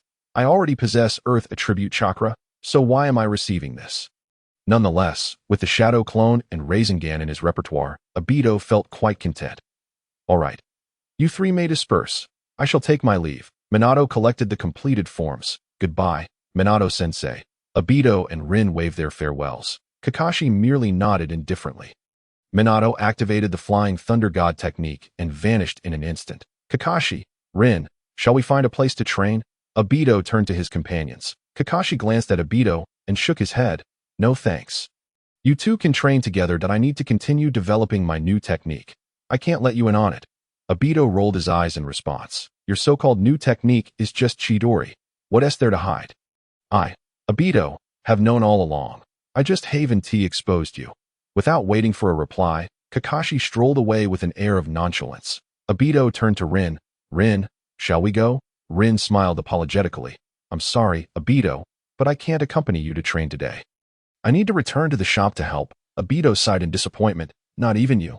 Rin leaned closer, pinching Obito's cheek gently. "Obito, please don't say that. It's not that I don't want to train with you. But my mother has to go to the hospital today, so I must return to take care of things. Goodbye." Seemingly realizing her actions were overly familiar, Rin quickly withdrew her hand. Her cheeks flushed, and she hurriedly ran away. Watching Rin's retreating figure, Obito couldn't help but smile. That little girl is quite amusing. After teasing, she shyly ran off. Chapter 41. The first assessment on the second floor of the Hokage's office building. Sarutobi Hiruzen sat behind his desk, engrossed in handling the documents before him. Suddenly, a figure flashed before him, appearing directly in front of the desk. This person, with blonde hair and blue eyes, donned a green ninja vest. It was none other than Namake's Minato. "Third Hokage, the 3 children under my guidance have submitted their applications for the Chunin exam." Minato slightly bowed in greeting before retrieving the forms from his ninja tool pouch. "Hiruzen, seemingly anticipating Minato's arrival, displayed no surprise. He raised his head and cast a casual glance at Minato. Minato, what of Obito? Does he still refuse to join the Umbu? Minato shook his head. Third Hokage. I did not broach the subject of joining the Umbu with Obito today. As you know, ever since the incident with Danzo, he has been somewhat resistant to the direct ninja departments of the Hokage. Following the assassination attempt orchestrated by Danzo, Hiruzen had dispatched personnel to the training grounds where Obito practiced. Personally investigating the situation, the Umbu operatives, through careful scrutiny and subsequent observations of Obito's flawless performance the next day, reported back to Hiruzen that Obito had decisively overpowered the 3 root ninjas.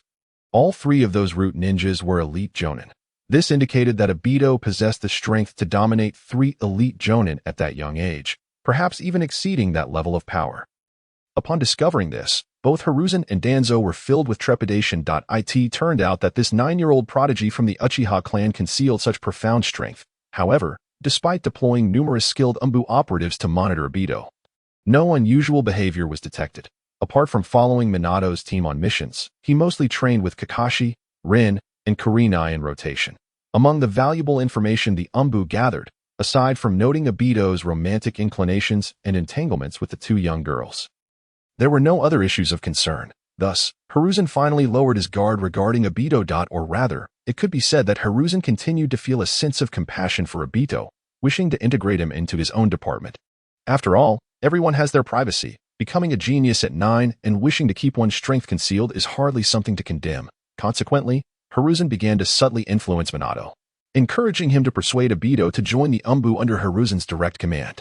Yet, Obito consistently maintained his refusal, unwilling to detach from Team 7. Even after numerous attempts at persuasion from Minato, Obito remained steadfast in his decision. Hiruzen sighed in resignation and asked, Minato, is it still because of the earlier assassination attempt by Danzo that I failed to hold him accountable, which left a scar on Obito's heart? Minato nodded. Third Hokage, that seems to be the case. That kid, while appearing cheerful most of the time, is actually quite sensitive. Your failure to support him during that incident has likely created a rift. Hiruzen acknowledged this. It seems your assessment of Obito is quite favorable. Very well. Since you have a good rapport with him, let him remain under your guidance. There is no harm in that. Remaining under the command of Minato is tantamount to being under the control of his master. Jiraiya. Since Minato is a disciple of Jiraiya, it follows that he is also a grand disciple of my role as Hokage. Therefore, is it not true that Uchiha Obito remains within my grasp, in the blink of an eye? 5 days have passed, and the Chunin exams that Minato spoke of have arrived. This particular examination bears a resemblance to the one held during Naruto's era, maintaining a roughly similar structure. It is divided into 3 segments. The first round consists of a written test assessing theoretical knowledge. The second round involves a competition in the Forest of Death, where teams vie for the Heaven and Earth Scrolls. And the third round is an individual tournament where participants engage in one-on-one duels, with victors advancing to the rank of Chunin. However, there exists one notable distinction. In Naruto's time, the world was in an era of peace to foster amicable relations with other nations. Konohagakure adopted an open examination policy, allowing ninjas from other villages to partake in the Chunin exams hosted in the Leaf Village. Yet, the current context is one of chaos and warfare among the nations. Thus, it is improbable for Konoha to open its gates to allow ninjas from other villages to participate in the Chunin exams. Consequently, this time, only ninjas from Konoha are eligible to compete. This ensures that there will be no incidents of extreme violence over scrolls in the Forest of Death, as, despite being permissible, the shared village affiliation discourages such egregious behavior. In a spacious classroom, numerous ninjas adorned with the Leaf Village forehead protectors sit quietly in their seats, awaiting the commencement of the first round of the Chunin written examination. Obito glanced around, observing that nearly all his classmates from graduation were present. Asuma, Kurenai, Might Guy, Rin, Kakashi, Mitarashi Anko, Shizen, Marino Ibiki, Mizuki, and Shimura Kankoku, among others. Besides these familiar faces, there were also several individuals who had failed to graduate in previous years, as well as those who chose to participate in the Chunin exams only after ensuring their readiness, most of whom were relatively older. Among them, the one who appeared the oldest seemed to be around 20 years of age. Kakashi, Rin, and Kurenai occupied the front row, distanced from Obito. The only familiar face beside Obito was Mitarashi Anko, although their interactions had been limited. Anko had tucked a takeout box under her desk, filled with a generous portion of dango. With her large eyes scanning the surroundings, she noticed that no one was paying attention to her and began to stealthily indulge in her treat. Today's three-colored dango tastes delightful, absolutely scrumptious. Seeing her relish the dango stirred a pang of hunger within Obito. He leaned closer to Anko, whispering, "Anko, could you spare me a couple? I haven't had breakfast." Upon hearing this, Anko quickly clutched the dango box to her chest, looking as though she feared Obito might snatch it away. "No way. This is a new flavor I just bought today. If I share it, I won't have enough for myself." Obito pouted, retorting, "You truly are stingy. Eat so much, and you'll turn into a sweet potato." Chapter 42. The Forest of Death. By the time of Boruto's story, Anko seemed to have become quite plump. This is likely due to her indulgent eating, leading to middle-aged weight gain. Sweet potatoes? I actually enjoy them quite a bit, heh. Anko, however, paid him no mind, grinning cheerfully. "Eat, eat, eat until you burst," Obito silently grumbled, lamenting this heartless girl. "Here, have some. You are the first to share my dango." That moment, Anko unexpectedly extended the dango box towards him. Soon enough, the exam proctor entered the classroom, signaling the start of the first round of assessments. The examination format mirrored that of the one Naruto and his peers had participated in. The questions on the test were quite challenging, far beyond the scope of what was taught in ninja school. However, amongst the examinees were spies dispatched by the teachers, who were privy to all the correct answers. These spies would promptly begin answering, filling in the correct responses. The remaining candidates would then have to rely on their own reconnaissance skills to copy the correct answers. Sharingan. Without hesitation, Obito activated his Sharingan, quickly locating the spy with the correct answers. Utilizing the mimetic abilities of his Sharingan, he began to replicate the strokes of the spy's pen. The time it took for the spy to write the correct answers coincided perfectly with Obito completing his own answer sheet. It was inevitable that some among the ninjas participating in the Chunin exams would soon discover this cheating scheme. However, they were unlikely to grasp the deeper implications of the assessment so swiftly. Therefore, Obito was the first among the candidates to finish his exam. Yet, he did not submit his paper immediately, as Anko beside him was gnawing on her pen, clearly at a loss for how to respond. Evidently, this young girl, favored by Orochimaru, was somewhat slow on the uptake. Obito quickly jotted down his correct answers on a scrap of paper and slipped it into Anko's hand. Subsequently, he confidently strode to the podium. The first to submit his exam, a subtle stir rippled through the classroom as the remaining students looked on in envy and astonishment. Might Guy, scratching his head in disbelief, exclaimed, "Those questions were so difficult. How on earth did Obito manage to finish so quickly? He's truly a freak." Kakashi thought to himself, "No, I need to pick up my pace. I can't let Obito outdo me." Kurenai's face lit up with a smile. "Obito, I will do my best too." Anko, feeling a pang of guilt, glanced around nervously. Once she confirmed that the proctor was not watching her, she opened the paper Obito had given her. The first line read, "Thank you for the dango. It was delicious. I'll treat you next time." The subsequent lines contained the correct answers to each question. Anko felt immensely grateful, watching Obito's departing figure, silently vowing, "Obito, you are truly my savior. Without you, I would have dragged everyone down." The proctors stationed in the corner of the classroom exchanged astonished glances as they watched Obito leave. What was that about? Did he just submit a blank exam? It's barely been 20 minutes since the exam started. And he has already finished? Is he a new transfer student? That is Uchiha Obito, renowned as a prodigy among the new graduating class. Indeed. According to intel from my cousin in the Umbu, this Obito guy once single-handedly faced off against 3 elite jonin. My goodness, is that true? This information is too explosive. The incident of Obito defeating 3 elite root ninjas was investigated by Umbu operatives. The third Hokage had long since issued a directive prohibiting its disclosure. Yet, it is said that there is no such thing as a completely sealed secret, and as time passed, those in the Umbu gradually forgot the specifics. However, during casual conversations, tales of Obito's exploits occasionally surfaced, leading to a general awareness in the Konoha ninja community of Obito as a newly graduated prodigy. Yet, some remained skeptical, believing that such a young individual could not possibly possess such formidable strength. The first round of assessments lasted approximately 2 hours. Unsurprisingly, aside from Obito, Kakashi, Rin, Kurenai, Asuma, and Guy also successfully passed. In the 44th training ground, also known as the Forest of Death, just past 1 o'clock in the afternoon, several groups of ninjas gathered beneath the iron mesh fence, engaged in conversation. These individuals had successfully passed the first written examination and were now awaiting the commencement of the next challenge, the battle for the scrolls. Approximately 30 to 40 candidates had been eliminated in the first round, leaving fewer than 50 ninjas remaining. Since this was merely an internal Chunin examination for Konoha, the scale was not excessively large. Obito, Rin, Kakashi, Kurenai, and Guy stood beneath a tree, seeking shade from the harsh sun. Rin looked at Obito and inquired, "Obito, how were you able to pass the exam so quickly?" Guy chimed in, "Exactly. I saw Obito's score. He received a perfect score." Obito smiled mysteriously. "What is there to ask? Naturally, it's because your esteemed brother is clever and was well aware of the examination rules from the very beginning." Kakashi curled his lips in disdain and remarked, "Obito, your audacity is truly remarkable." Seizing the opportunity to boast already. Before Obito could respond, Rin's delicate face flushed with anger as she abruptly grasped Obito's arm. Positioning herself protectively behind him, she glared at Kakashi, indignantly declaring, "You shall not speak ill of Obito. He is exceptionally admirable in my eyes." Obito, wrapping his arm around Rin's shoulders, shot Kakashi a mischievous grin, saying, "Hey, Kakashi, did you see that? If you dare to insult me again, someone will step up for me." Ibiki and Kurama Yakumo, along with others, had initially intended to join the fray and converse with their former classmates.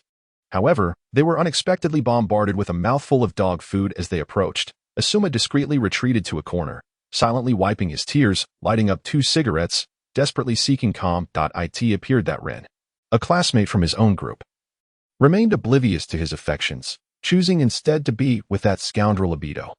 "Humph," Kakashi scoffed, turning away to disregard Obito and Rin, fully aware that he could not match 2 voices with his own. Might Guy, standing nearby, felt a wave of frustration. Why had Obito, once as unpopular with girls as he was, suddenly begun to attract even someone as beautiful as Rin?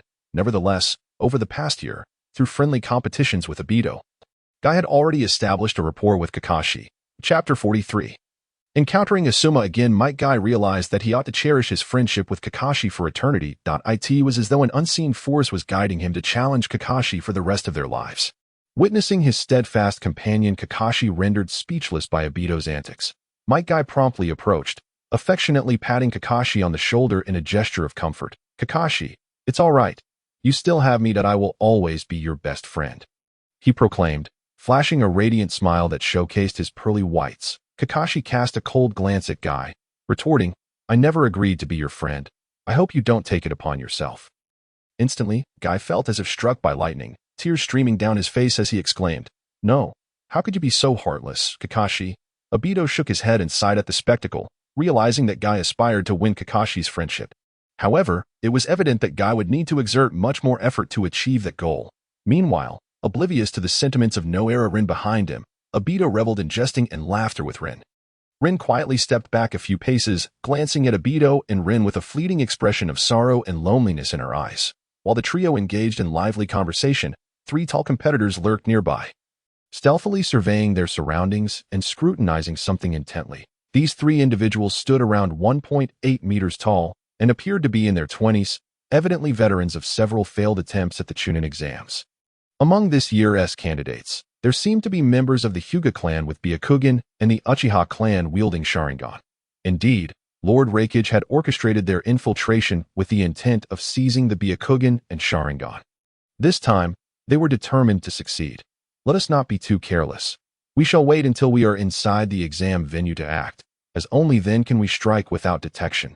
Soon, the proctor of the second round arrived, ready to explain the rules to the participants. The outline was largely consistent with the original narrative. Each trio would receive a scroll, either a heaven scroll or an earth scroll, upon entering the forest of death.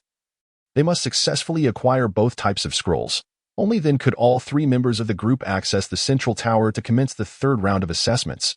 Although the process of obtaining the scrolls adhered to no strict regulations, and any means could be employed, the internal evaluations of Konoha would not devolve into actual lethal confrontations. It was likely that participants would merely sustain serious injuries. This distinction set Konoha's internal evaluations apart from those conducted with ninjas from surrounding villages. Furthermore, due to the limited number of participants, the subsequent duels in the central tower would allow victors to qualify as Chunin. In these tumultuous times, the process was simplified. Most successful candidates would be dispatched to the front lines to provide reinforcements. "Listen, youngsters," The second round of the Chunin exam is now commencing. You have a maximum of 3 days within the venue. Should anyone fail to gather both types of scrolls and reach the central tower by the conclusion of the 3rd day, they will be eliminated and must await the next Chunin exam. As the proctor concluded his announcement, the green-vested ninjas stationed outside began to emerge, leading their respective teams towards various entrances of the Forest of Death for the examination. This method of dispersing participants was intended to prevent immediate conflicts upon entry, preserving the essence of survival within the Forest of Death. With the grand iron gate swinging open, Obito, Kakashi, and Rin stepped into the Forest of Death in unison. Kakashi inquired, "Should we devise a battle strategy?" "There's no need. Those fellows pose no threat to us. Let us just stroll in confidently," Obito replied, shaking his head. Kakashi sighed in exasperation. While that may be true, uttering such words could incite public outrage. As they conversed, the trio ventured deeper into the woods. Rin, who had been quiet since their arrival, kept her head down, seemingly lost in thought. Obito, observant as ever, noticed her demeanor and surmised that she might be feeling a tinge of jealousy regarding his rapport with Rin. After all, their bond had developed positively over the past year, and Obito could discern that Rin harbored feelings for him. "Rin, are you thirsty? Would you like some water?" Obito asked, attempting to lighten the mood with a somewhat awkward conversation starter. Rin shook her head. "I'm not thirsty. You can drink by yourself." Obito persisted with his straightforward inquiries. "Not thirsty? How about a rice ball to replenish your energy?" "No thanks, Obito. I don't feel like talking right now. Please don't bother me." Rin cast him a complex glance before turning away, placing Kakashi between them. Obito felt a sense of helplessness. It was evident that Rin was upset. Yet, with Kakashi present, he refrained from overly attempting to soothe her feelings. Suddenly, a rustling sound emanated from a dense thicket ahead. Kakashi's expression shifted to one of vigilance as he instinctively grasped the hilt of his short blade. "Be cautious. Something seems amiss." Rin and Obito quickly halted, retrieving kunai from their tool bags. Without hesitation, Obito hurled a kunai into the underbrush. The blade sliced through branches, embedding itself within the foliage. However, mere moments before the kunai reached its target, 3 figures leapt from the bushes, kunai in hand, eyeing Obito and his companions with caution. These 3 were familiar faces: Mizuki, Shimizu Asuma, and Nara Shikamaru. Upon spotting them, Obito couldn't help but let out a mocking laugh. "Oh, I thought we had intruders." It's just the young master of the Shimizu clan, Asuma, along with his sycophant Mizuki. Since his defeat at Obito's hands, Asuma had harbored resentment. He had sent subordinates to confront Obito, only to be bested once more. Even the 3 elite ninjas from his clan had met their demise at Obito's hands. Asuma had genuinely come to fear Obito and had not dared to provoke him since. Asuma regarded Obito warily, panic evident in his eyes. "Uchiha Obito, what do you intend? Don't forget the exam rules. We cannot resort to lethal force." Chapter 44. Toying with Asuma, Obito readily perceived the fear reflected in Asuma and Mizuki's eyes. Asuma's words were clearly laced with apprehension that Obito might eliminate him. While Obito had no intention of killing them, instilling a sense of fear was essential. With a playful smirk, Obito quipped, "Is that so? However, I distinctly recall the assessment instructor stating that any means could be employed to seize the opposing party's scroll, and the rules did not specify that killing was prohibited." Upon hearing this, the expressions of fear on the faces of Balgua and Shumu became even more pronounced, causing them to retreat a few steps in trepidation. Kakashi and Rin exchanged looks of astonishment, simultaneously turning their gazes towards Obito. Yet, both Kakashi and Rin, being astute individuals, quickly discerned that Obito was deliberately attempting to intimidate Balgua and Shumu. Consequently, they refrained from voicing any further comments. Naruto's eyes were filled with helplessness. "Obito, we are all classmates, and even if you had past grievances with Balgua, there is no need to resort to such extremes as murder." The sycophant Shuemu hurriedly stepped forward, awkwardly chuckling as he offered an apology. "Indeed. Obito, even if we have made mistakes in the past, let us off the hook this time." "Let you off? Not a chance." Obito scoffed lightly. He still vividly remembered the incident when Shimura Danzo had sent assassins after him, subsequently placing all the blame on Balgua's shoulders. In the end, Balgua had been inexplicably detained for a period, and the matter had simply been brushed aside, although Obito had endured and refrained from pursuing the issue further. Now, amidst this deathly forest, he saw the perfect opportunity to investigate the matter in detail. As he spoke, Obito surged forward, charging directly at the trio before him. Shadow imitation technique. Naruto clasped her hands together and crouched down to activate her family's secret technique. The shadow at her feet rapidly extended and elongated, reaching towards Obito's direction. Suelan, hold them off for now. We'll provide support from the back. Shuemu, that shameless fellow, understood that the three of them stood no chance against Obito. In a panic, he retreated several steps, turning to plunge into the foliage behind him, sprinting away at full speed. I'll keep an eye on that little rascal Shu. Fawn, just hold on for a moment. Baowu declared without hesitation, immediately turning to flee. You too. You absolute rascals. Naruto felt utterly disheartened, questioning what kind of teammate she had ended up with. Support should not mean retreating while leaving her to fend for herself. Obito knew that if Tsulan's shadow connected with him, he would be instantly controlled. Thus, he deftly dodged and leaped, tossing several shurikens towards her. The shurikens whistled through the air, hurtling straight towards Naruto's face. At that moment, Naruto faced two choices. One was to abandon the shadow imitation, allowing Obito to advance unhindered, and the other was to remain as a target, risking injury from the shurikens to buy time for Baowu and Shumu to escape. Any person with a modicum of sense would choose the former. Naruto promptly relinquished control of the shadow imitation, retreating while producing a kunai from her person and wielding it defensively. The sounds of clashing weapons echoed as she deflected the incoming shurikens one by one. Once she had evaded danger, she proactively granted Obito a path. I know you have a score to settle with those two. Go, deal with them. Naruto was incensed, harboring a deep-seated disdain for those two traitorous individuals. She never anticipated being grouped with such shameless characters. All right, thanks, Obito chuckled, resuming his pursuit of Baowu and Shuemu's fleeing forms. At present, Naruto's shadow imitation training was not sufficiently refined to pose a significant hindrance to Obito. However, he had no desire to harm her, and watching Baowu and Shuemu flee brought him amusement. Run, Baowu! Hurry, Obito is coming. He's here. Shuemu sprinted with all his might. Yet he was genuinely terrified of Obito, glancing back frequently as he ran. When he noticed that Obito was less than 10 meters away, fear propelled him to run even faster.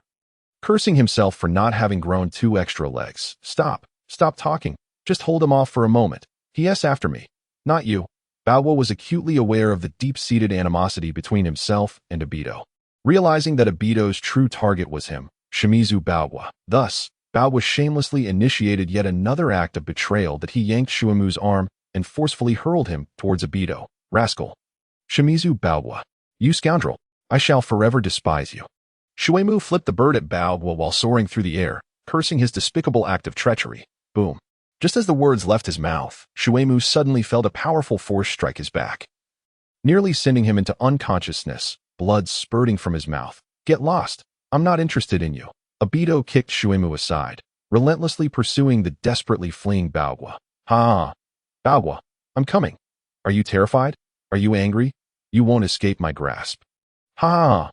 Obito deliberately closed the distance between himself and Baowu, laughing heartily as he sought to intimidate him. Since copying Guy's 8 gates, Obito had significantly enhanced his physical prowess, with his current ability to open the 3rd gate. He was far beyond Baowu's capabilities. Baowu gasped for breath, nearly losing his sanity in fear of Obito. He poured every ounce of strength into his flight, shouting to dispel his rage towards Obito. Get lost. Uchiha Obito. You freak. You're not human. Don't come any closer. Stay away. The two enacted a dramatic chase through the woods, creating quite a commotion. Instantly, the other participating ninjas who had been lying in ambush were left utterly flabbergasted. What in the world is happening? Are those two treating this place like a playground? Wait, that's Uchiha Obito and Shimizu Baowu. Let us follow them. There's bound to be a good show. One ninja remarked, recalling that Baowu had previously offended Obito, leading him to believe that Baowu was in for a rough time. Chapter 45. No more fighting near the forest's edge. Kakashi and Rin remained in a state of annoyance. Lingering in place, the sounds of Obito and Baowu echoed through the woods from a distance. Given their familiarity with Obito, Kakashi and Rin understood that he was merely indulging in some mischief. Treating Shimizu Baowu as a source of amusement, Kakashi, let us hurry and catch up. We must let Obito cause any real trouble, Rin urged, beckoning Kakashi as she hastily followed the trail left by Obito. Right, Kakashi nodded, quickening his pace to match Rin as Naruto wandered in place, uncertain whether to pursue Baowu and Shumu or to withdraw from the competition entirely. Ultimately, she decided to follow behind Kakashi and Rin. calling out, "Hey, wait for me."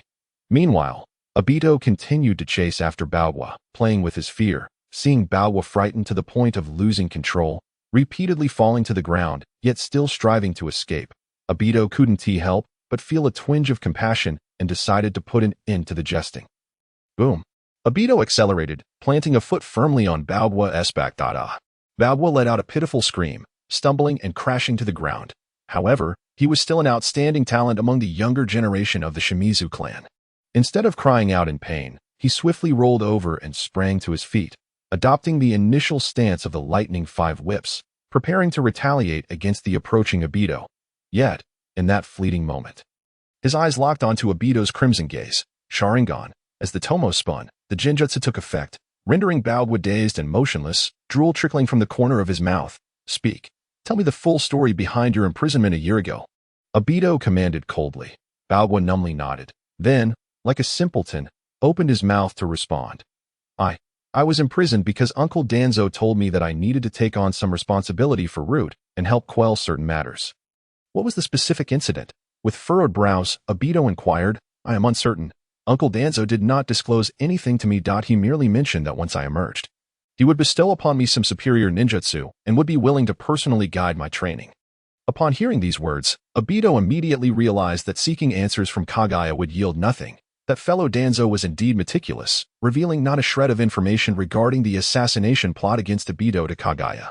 Nevertheless, even with this lack of disclosure, Kagaya's words were sufficient to demonstrate that the incident was unequivocally orchestrated by Danzo, with no connection to Kagaya whatsoever. The notion that there was a conflict between Obito and Kagaya, and that Kagaya had instructed the Root members to eliminate Obito, was utterly preposterous. This was merely an excuse fabricated by Danzo to evade culpability. Obito had every reason to believe that, given the third Hokage's authority and status at the time, he could not possibly be oblivious to the crux of the matter. Obito's conjecture was indeed accurate. The third Hokage was in cahoots with that old scoundrel Danzo. A cold chuckle escaped Obito's lips. Did they truly expect him to join the Yambu? The third Hokage himself did not treat others with sincerity. How could he expect Obito to wholeheartedly serve him? Such a person was best avoided, lest one become entangled with him. Seeing that he could extract no further information from Kagaya, Obito began to search him, retrieving the scroll issued upon entry. Kagaya's scroll was the Earth Scroll, identical to the one Obito possessed. However, Obito decided to reclaim his own scroll, unwilling to leave anything with this shameless individual. Bang, bang, bang. Without hesitation, Obito unleashed a flurry of punches and kicks upon Kagaya, venting his pent-up frustrations upon him. After enduring the first heavy blow, Kagaya awakened from the illusion. Yet, he was utterly powerless against Obito, forced to lie on the ground, wailing in agony, his cries echoing far and wide. "Stop. Please, cease your assault. I beg you. No more." Behind them, the other participating ninjas who had come to watch the spectacle were taken aback by Kagaya's battered state, his face swollen and disfigured. Instantly, they could not help but contort their faces in disbelief, shaking their heads in exasperation. What ferocity! That Uchiha Obito is truly a monster.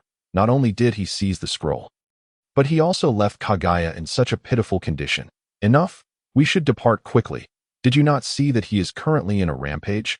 We must be cautious, lest we find ourselves caught up in his wrath. As the spectators had seen enough of the entertainment, they discreetly retreated into the foliage, wishing to avoid provoking the notorious Uchiha Obito. Should he turn his ire upon them, it would be an unwise gamble indeed. Suddenly, figures leaped from the branches of the trees behind. Swiftly landing behind Obito.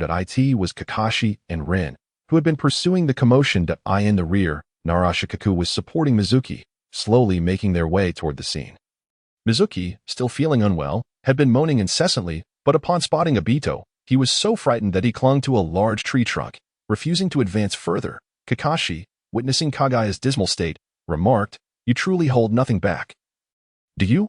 Obito scoffed lightly. A beating was the least he deserved for colluding with that old villain Danzo. Kakashi and Rin were well aware of the implications of Obito's words, having spent every day together. They were privy to much of what Obito had encountered, barring matters he deemed too sensitive to share. Rin stepped forward, gently pulling Obito back. "All right. That's enough. Obito, please stop your antics." Obito leaned closer to Rin, gazing into her large eyes, grinning as he asked, "Rin-chan, you're not mad at me anymore, are you?" As she beheld Obito's face so near, Rin felt her cheeks flush with a rosy hue, and in a mix of embarrassment and annoyance. She pushed Obito's shoulder away. With a huff, she retorted, "Who said I was angry? You truly have the thickest skin." Obito recognized that the little girl had likely calmed down. Although he had not gone out of his way to appease her, he could still sense her mood shifting. "Let us be off and continue our search for the scrolls we need." With that, Obito draped an arm around Kakashi's shoulders and another around Rin's, guiding them onward. "Obito, let go of me," Rin protested amidst her flustered remarks as the trio vanished into the woods. The Death Forest was indeed vast. While they had encountered numerous other participating ninjas near the outskirts during their pursuit of Kaguya, as they ventured deeper, they saw no signs of life as the sun began to set, casting shadows across the ground. The trio settled by a small stream to prepare for their evening camp. In the past, when accompanying Minato on missions, they had always divided tasks clearly during their camping trips. Rin was primarily responsible for organizing sleeping bags and gear, while Obito would gather firewood, and Kakashi would hunt for food. "Today, I will catch some fish. The conditions here are just right," Kakashi announced, glancing toward the nearby stream, where fish frolicked joyfully, leaping from the water's surface. It seemed that dinner was already secured for the evening. "Rin, I will also collect some firewood and see if I can catch some game to supplement our meal," Obito called out to Rin. "All right, be careful," Rin nodded, busying herself with her own tasks. "Rest assured. It appears perilous here, but I am unthreatened," Obito chuckled, leaping onto a nearby tree branch and darting off in a particular direction. The Death Forest was home to numerous predators such as tigers and leopards, as they had encountered several during their journey earlier that afternoon. Given that it was the period of the Chunin exam, it was possible that a team of ninjas lay in ambush somewhere, poised to launch a surprise attack. However, Obito was confident in his abilities and did not dwell on such concerns, especially with Rin and Kakashi together, making them relatively safe without needing his protection. As he leaped forward, Obito kept a keen eye on the underbrush below, searching for signs of wild rabbits or other small creatures. Unbeknownst to him, he had traveled quite a distance and soon heard the sounds of a struggle ahead. "What is happening? Is there a battle for scrolls taking place up ahead?" With a furrowed brow, Dato muttered to himself. Among his trio, they possessed 2 Earth scrolls, yet still required 1 more heavenly scroll to successfully complete the second round of the Chunin exams. Driven by an insatiable curiosity, Dato pressed forward, hastening towards the source of the commotion. As he rushed along, the sounds of battle grew increasingly distinct. At last, he arrived at his destination, halting beneath a grand tree. Parting the foliage to gaze below, the clashing of weapons resonated continuously in the in an open area beneath him. 6 ninjas were engaged in a fierce struggle. All 6 donned the forehead protectors of Konoha, but they were distinctly divided into 2 groups, 3 towering figures and 3 shorter ones, showcasing a marked age disparity. The shorter trio was immediately recognizable to Dato. They were his classmates, 2 boys, Yamashiro Aoi and Hirozumi Reito, and 1 girl named Hyuga Yoko. In the original narrative, these 2 boys later served as bodyguards to Minato, having been taught the Flying Thunder God technique, albeit with limited success. They could only execute a technique known as the Flying Thunder Formation. The girl, Hyuga Yoko, was a member of the Hyuga clan, a charming and beautiful girl reminiscent of Hinata. The 3 taller figures appeared to be around 20 years of age, muscular and wielding ninja swords with remarkable precision, relentlessly forcing Yoko and her companions to retreat, leaving them with no means to defend themselves. At this moment, Aoi and Reito bore several wounds, blood seeping from their injuries. Yet they continued to endure. "Ha ha ha, today we shall finally acquire the Byakugan of the Hyuga. Little girl, you might as well concede. It would spare you some suffering," one of the muscle-bound men taunted. "Indeed. If you willingly hand over the Byakugan, we may consider granting you 3 a chance at survival." The 3 muscular men had cornered Yoko and her companions, slowly advancing in a semicircular formation while cackling ominously. Aoi, gritting his teeth and clutching his bleeding wound, spat out, "Damn it. Their target is Yoko's Byakugan." Reito added, "Yoko, these 3 must be spies infiltrating Konoha. I'll hold them off with Aoi. You need to find a way to escape and call for help." Yoko's delicate face was etched with concern as she vigorously shook her head. "No, you're both injured. If I leave, you'll die." Reito shouted, "Yoko, don't you understand? If you don't leave now, we will all perish here. We must find a way to expose these spies, or our sacrifice will be in vain." The 3 muscular men exchanged glances, their laughter echoing.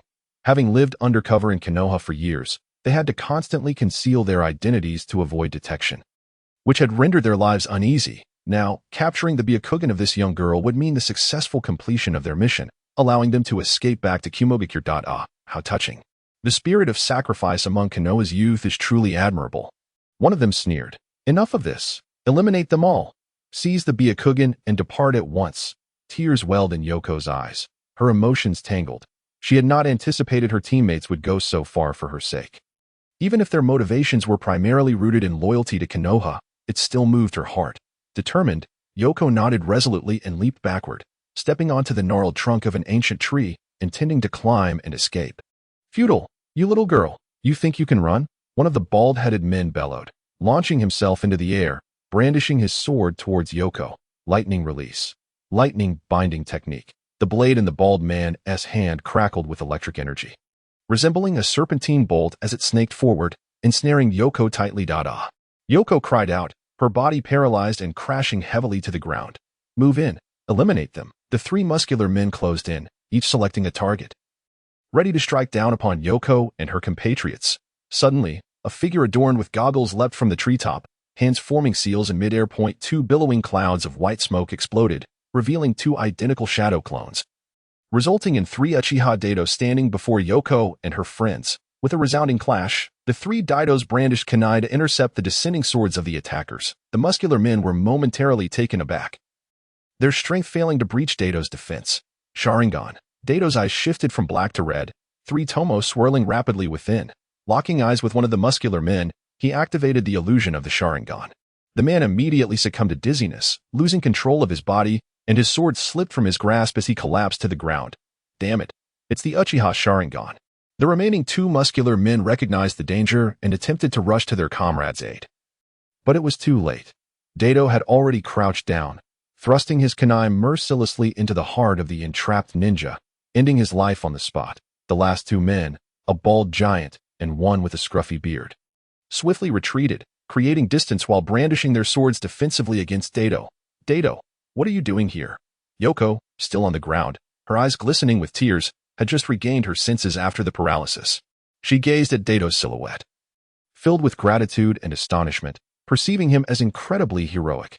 Daido turned to his three classmates, a smile playing at the corners of his mouth. Yoko, oi, are you all right?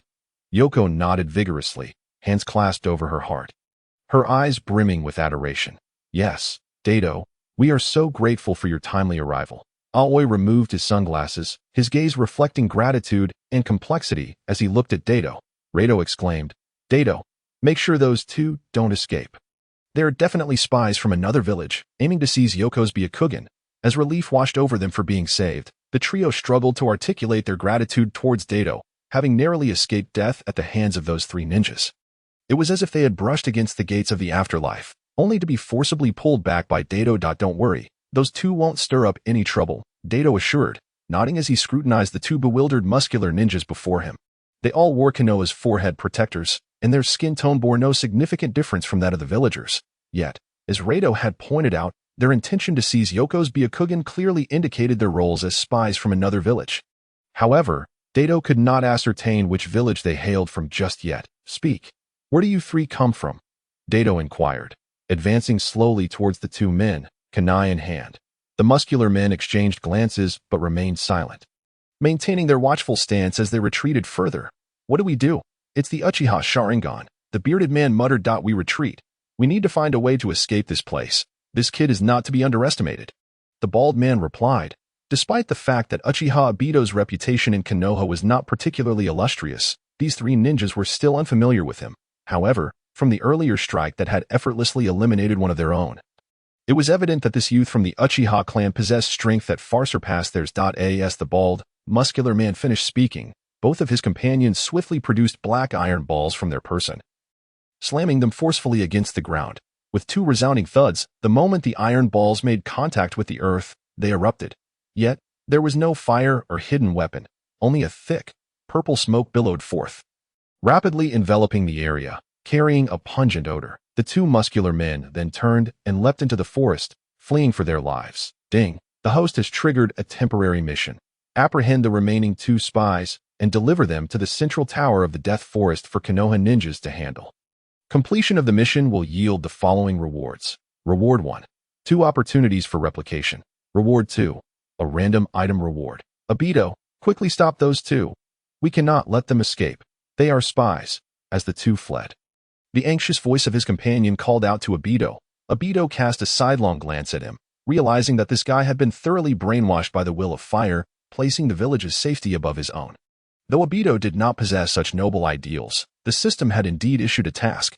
Tasks must be completed, and rewards must be claimed. He swiftly surveyed the trio, noting that only Hinata Yoko remained uninjured. Yoko, tend to their injuries briefly. Once I capture those 2, I will return to you immediately. At this moment, Hinata Yoko was still lost in a dreamy state, gazing at Obito with infatuation. She nodded vigorously, her voice softer than usual. Obito-kun, don't worry, leave it to me. Without hesitation, Obito turned and leapt in pursuit of the fleeing ninjas. It had been heard that Hinata Yoko had a penchant for infatuation. But now Obito personally experienced the extent of her fascination. It was truly extreme. All of this could be blamed on his overwhelming charm, which had captivated countless young maidens, over the past year.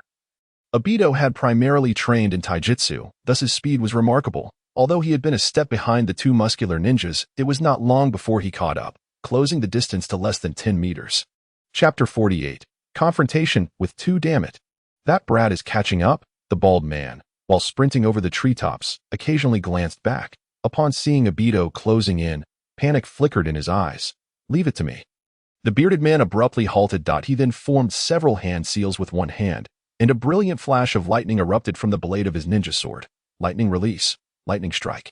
As the bearded man swung his sword with force, the lightning on the blade intensified, transforming into a long serpent that surged toward Obito.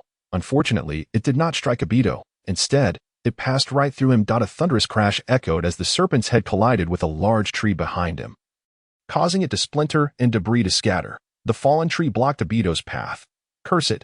What on earth is happening? The bearded man was astonished, his eyes wide. He had never witnessed such an incredible phenomenon. His attack had seemingly had no effect on the enemy, but just moments ago, I clearly struck that Sharingan brat. Was it an illusion? He quickly dismissed this notion. Illusions could not be so convincingly real. And his mind was clear. Was it an afterimage? No, because that Sharingan brat had not dodged at all. He had simply ignored the attack and accelerated his pursuit. Damn it. A flicker of fear rose within the bearded man, stemming from his ignorance of the Sharingan boy's abilities and the intense pressure he exuded. Even though the child appeared to be around 10 years old, the bearded man could unmistakably sense that the boy's strength far exceeded that of both him and his companion. Lightning release. Lightning strike.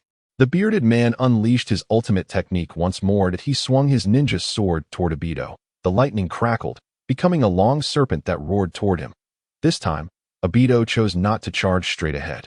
Just before the lightning serpent struck, he infused his feet with chakra, leaping onto the treetops above. He traversed the treetops with agility, rapidly closing in on the 2 ninjas. A deafening explosion echoed from behind. Another tree was struck by the lightning serpent, and at that moment, Obito found himself directly above the 2 ninjas. He's above us. Be careful. The bearded man was tense, sweat beading on his forehead as he gripped his ninja sword tightly. Staring up in fear, the bald man also halted his flight, positioning himself back to back with the bearded man, both bracing for a potential ambush from Obito. Suddenly, the dense foliage above began to shake violently. Obito emerged from the branches, hanging upside down as he leapt down. With his arms crossed in front of him, he held several shuriken between his fingers. With a swift motion, he hurled the shuriken at the 2 ninjas, creating a series of metallic clinks as they clashed against the bearded man's sword, which he wielded to deflect them as the shuriken scattered to the ground. The bald man, with both hands on his sword, assumed a peculiar stance. Cloud flow. Breaking face slash. Just as Obito descended upon them, preparing to attack, the bald man executed a swift defensive maneuver, creating an impenetrable wall of blades before him. The blades flashed as Obito descended, and he found himself struck by several blows. However, before the 2 muscular ninjas could celebrate their apparent victory, a loud bang erupted. A cloud of white smoke exploded, and the fallen Obito vanished into thin air. Damn it! It was a shadow clone. The bald man was taken aback. Fire release. Great fireball technique. Unbeknownst to them, Obito had emerged from behind a tree 5 meters away. As he appeared, he had already completed the hand seals. He thrust one palm forward, tilting his head back slightly, and unleashed a torrent of flames that coalesced into a massive fireball, roaring toward the 2 ninjas. Watch out! The bald man shouted in alarm. warning his companion. They leapt into the air, scrambling up a nearby tree to evade the incoming fireball. The fireball collided with an ancient tree, erupting in a fiery explosion that spread outward. However, almost simultaneously as the two muscular men leaped, the bearded man initiated a counterattack. Lightning release. Lightning strike. He unleashed his lightning technique once more, the blade of his sword crackling with electricity, sending a serpentine bolt toward Obito. You're finished at this distance. There's no way you can evade my lightning. The bearded man at the corner of his mouth curled into a cold smile. He knew that in this confrontation, victory belonged to their side. This was due to the fact that Obito, having unleashed his fire-style ninjutsu, was still in the aftermath of his technique. Moreover, at such close proximity, the lightning-style ninjutsu could be unleashed in an instant, with the serpentine bolt of lightning poised to obliterate the enemy. Just as the bearded man had anticipated, Obito had barely retracted his hand, failing to execute his escape. His pupils dilated in horror as he beheld the oncoming lightning. Yet his body remained unresponsive. With a crackling sound, the lightning serpent struck Obito, piercing through his abdomen. However, the anticipated splatter of blood did not occur. With a resounding bang, a cloud of white smoke erupted, and the Obito who had released the fire-style ninjutsu vanished once more into the mist. What? How could this be? The bearded man exclaimed, his face contorted in shock, his eyes wide with disbelief. That very phrase is returned to you. You are doomed. At such close range, you cannot evade the attack. Obito's voice resonated from behind the bearded man.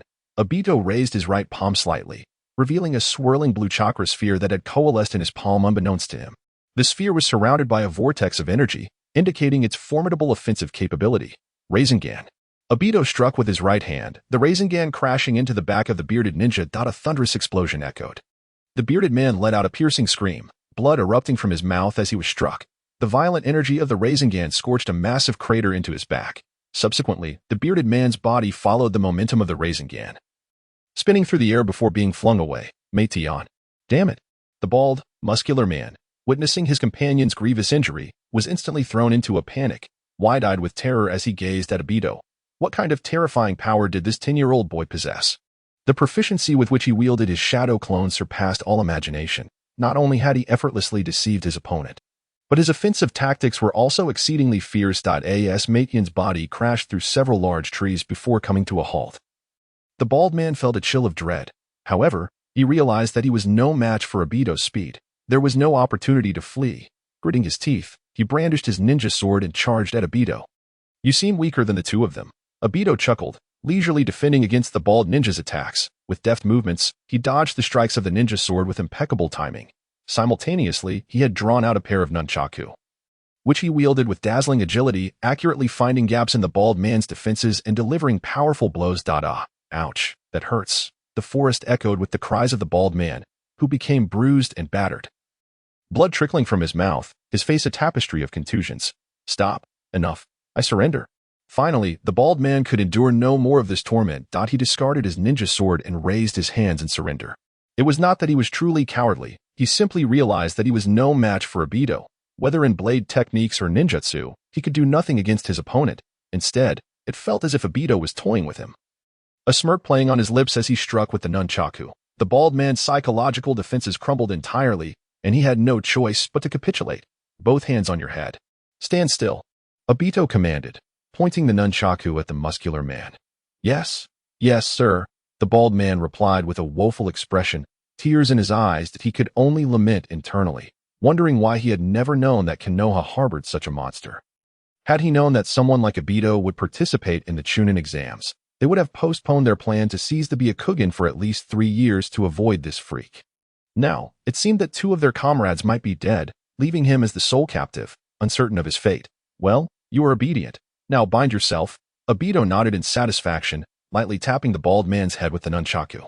Startled, the bald man recoiled, tears streaming down his face. Wah, sir, I realize my mistakes, but I haven't learned how to bind myself yet. Obito rested his chin on his hand, enlightenment dawning upon him. Right, you haven't learned that. He then pointed to the nearby bearded man, who had been struck by the Rasengan. How about this? You go and bind that fellow and carry him along with me. Yes, sir, the bald man, filled with indignation, felt an overwhelming sense of grievance. Why was he being treated like a servant? Yet, he dared not retort against Obito, fearing another round of nunchaku strikes. After retrieving a length of rope from his ninja tool pouch, he approached the bearded man and gave him a gentle push. Finding that the bearded man still breathed, albeit heavily injured and unconscious, Obito urged, "Don't worry. I was careful not to kill him. Hurry and bind him so we can be on our way. The system task requires us to capture these two alive that if I were too brutal and they died, I don't know if the task would fail." Thus, Obito had held back quite a bit of power in his previous Rasengan. Now, with two spies successfully captured, it seemed that delivering them to the center tower of the Forest of Death would ensure the completion of the mission. Yes, I understand. The bald man nodded repeatedly. He proceeded to bind the bearded man and hoisted him up.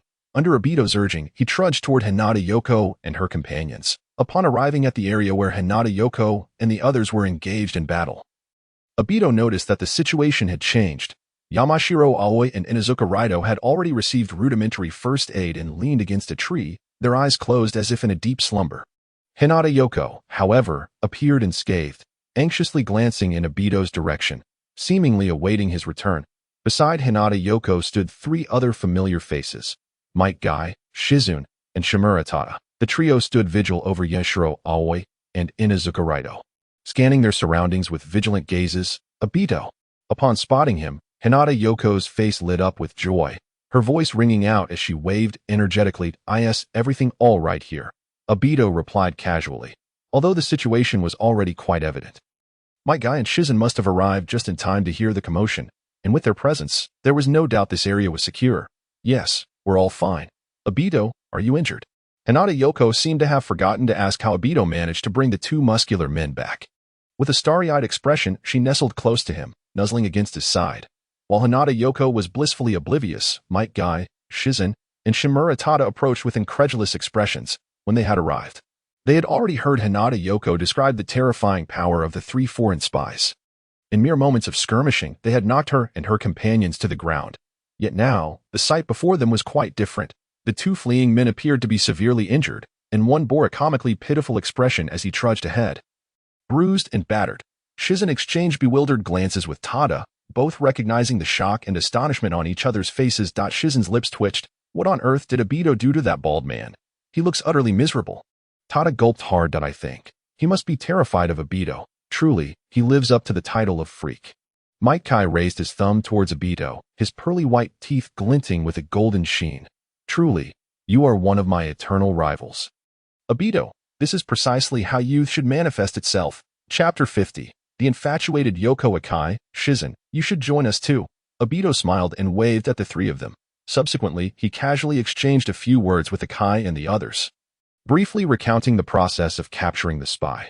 The sun had set, and only a faint moonlight illuminated the earth. However, the dense trees in the forest rendered the visibility quite poor, for the sake of safety.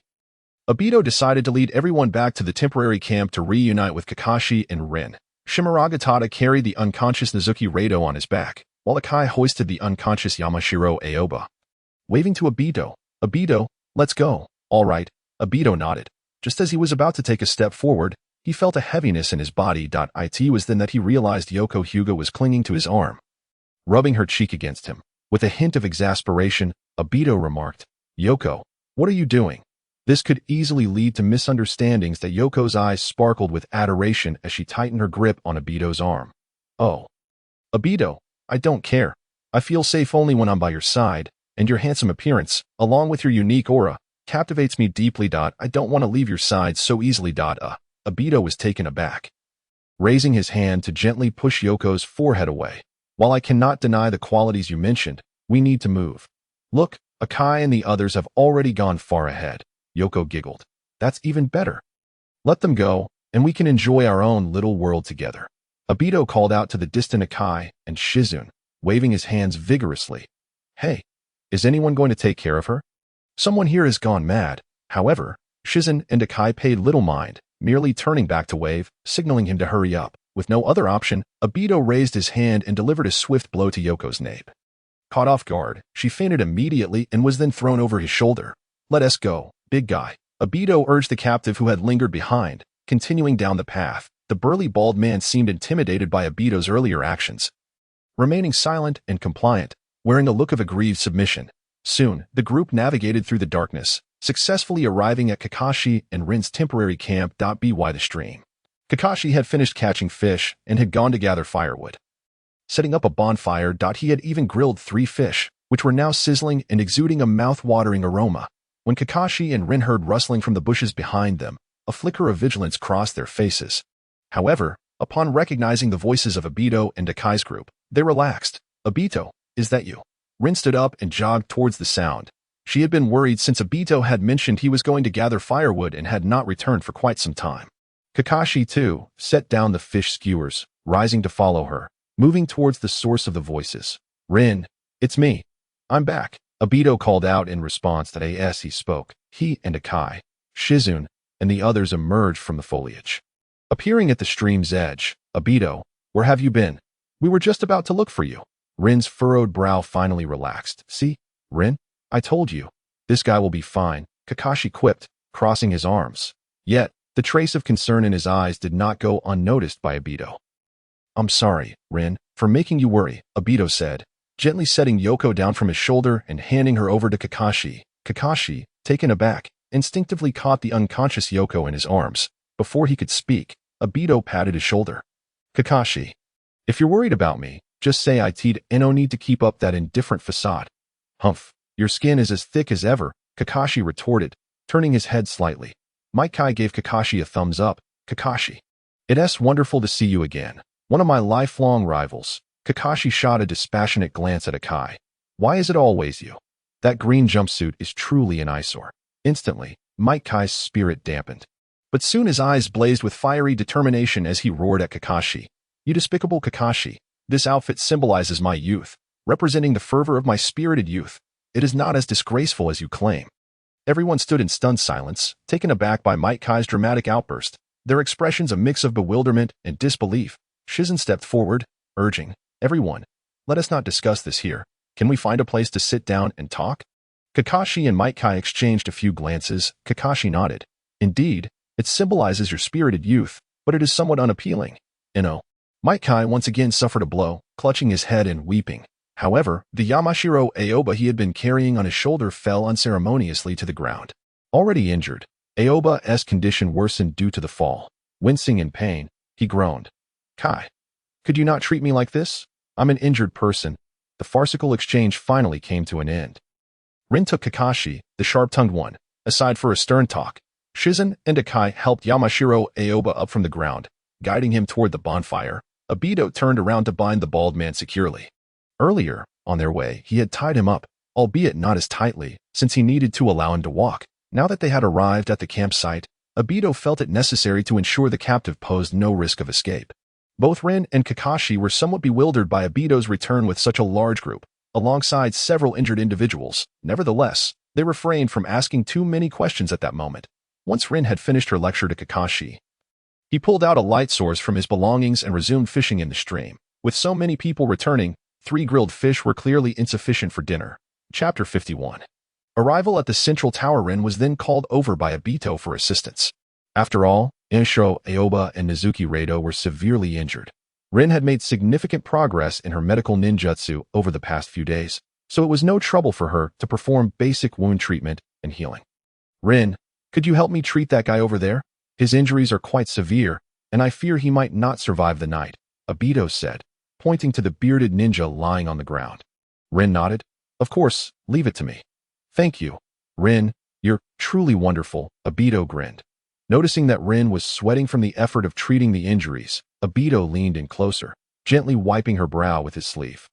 Rin's face flushed with embarrassment at his affectionate gesture, yet she did not reject it. Feeling a surge of inexplicable joy, perhaps to shift the topic and alleviate the awkwardness, Rin quickly asked, "By the way, Obito, you haven't told me what happened. Where exactly did you go? Why were you gone for so long?" Obito shook his head. "It's nothing major, just that Yoko and Aoba were ambushed by someone." As he spoke, he pointed at the bald man bound on the ground. "That guy, along with the one you're treating, seems to be spies from a foreign village." Rin gasped slightly. "What? Spies?" "Yes." Daitu nodded slightly. Subsequently, he recounted the entire sequence of events that had transpired to Rin. Upon hearing this, Rin could not help but exclaim, "How could this be? There are actually spies within the village, and 3 of them at that. I wonder who they could be." Daitu replied, Judging by their combat techniques and ninjutsu, they must be from the hidden cloud village. He distinctly remembered that among the three, two were adept in utilizing lightning release. While only the bald, muscular man had not employed such techniques, nevertheless, his mastery of the cloud flow blade technique was indeed mesmerizing, had it not been for Daito's significant improvement in physical skills recently. Coupled with his acquisition of Might Guy's nunchaku techniques, he might have struggled to suppress the bald man so effortlessly. The situation with the hidden cloud is truly complex, Rin remarked, shaking her head. She then formed a series of hand seals, green light swirling between her palms as she commenced treatment on the man with the beard. The large, spiral wound on his back remained gruesome and severely injured. Daito checked for breath at the man's nostrils and found it faint yet present. Fortunately, Rin's medical ninjutsu was formidable. After administering her treatment, the man's complexion improved considerably. Kakashi and Might Guy had already caught a substantial number of fish and were roasting them by the campfire. Upon their return to the fire, Daito and Rin joined the others in a lively meal and conversation. After some discussion, Daito inquired about their progress and discovered that among the three teams, Might Guy, Shizune, and Shikamaru had successfully obtained both the Heaven and Earth scrolls. Meanwhile, Daito, Rin, and Kakashi's team had not yet gathered both scrolls. However, it was worth noting that the Earth Scroll from the trader had been seized by Daito, meaning he now possessed two Earth Scrolls. The bald man's team held the Heaven Scroll, and Hinata's team also possessed a Heaven Scroll. Therefore, Daito, Shizune, and Hinata's groups had now collectively acquired the necessary scrolls, which implied that there was no longer a need for competition over them. They could simply rest after their meal and set off towards the central tower at dawn. The following morning, Daito led the group, urging the two muscular men forward towards the central tower. Along the way, they encountered several ambushes from hidden groups. However, given the size of Daito's party, none dared to make an attack. Even those bold enough to confront them quickly retreated upon realizing Daito was leading the group. After a full day's journey, as the sun began to set, they finally reached the outskirts of the central tower. "We've finally arrived. I didn't expect the area to be so vast. The journey was exhausting," Shizune remarked, shielding her eyes as she gazed at the towering structure in the distance, her face alight with joy. "Let us hurry. Once we enter the tower, we should be able to rest comfortably for a day," Daito called, gesturing for the others to follow him and the two muscular men forward, just as Daito mentioned. Upon entering the Death Forest, the time frame to complete the assessment at the central tower was 3 days. With yesterday marking the first day and today the second, that meant tomorrow they could enjoy a full day of rest within the tower. Free from worries about the impending competition, Kakashi, Rin, and the others followed quietly behind Daito, while Shizune and Hinata walked side by side. Hinata still displayed a starry-eyed admiration for Daito, albeit her behavior had become more restrained under his stern admonitions. Might Guy, carrying the injured Yamanaka Aoi on his back, shouted exuberantly about youth as he dashed towards the central tower. Aoi cried out in discomfort, tears streaming down his face, although Rin's treatment had significantly improved his conditions. Being jostled around so carelessly by Guy had caused his injuries to resurface that it seemed that upon reaching the central tower, he would need to swiftly seek treatment from the medical department and resolve to keep his distance from Might Guy thereafter. The perimeter of the central tower was guarded by numerous sentry ninjas, standing rigidly a few meters apart. Might Guy swiftly dashed into the tower, still carrying Aoi. However, as Daito and the two muscular men arrived at the entrance, the two green-vested ninjas stationed there raised their hands to block their path. Perhaps due to the unusual appearance of the bound muscular men, one of the guards inquired, "Wait, what are you doing here?" Daito glanced at the two without offering much explanation. These two are spies infiltrating Konoha, aiming to seize the Byakugan of the Hyuga clan. Please take them away. After all, the mission assigned by the system was for Daito to capture these spies and deliver them alive to the central tower. With Daito's group successfully reaching their destination, handing these two over to the Konoha ninjas would simplify matters, and he would likely complete the task. Chapter 52. The third Hokage arrives. What? The two green-vested guards exchanged shocked glances, disbelief evident in their expressions. However, Daito's name had recently gained considerable notoriety within the Konoha ninja community, so they recognized him and understood he was not jesting.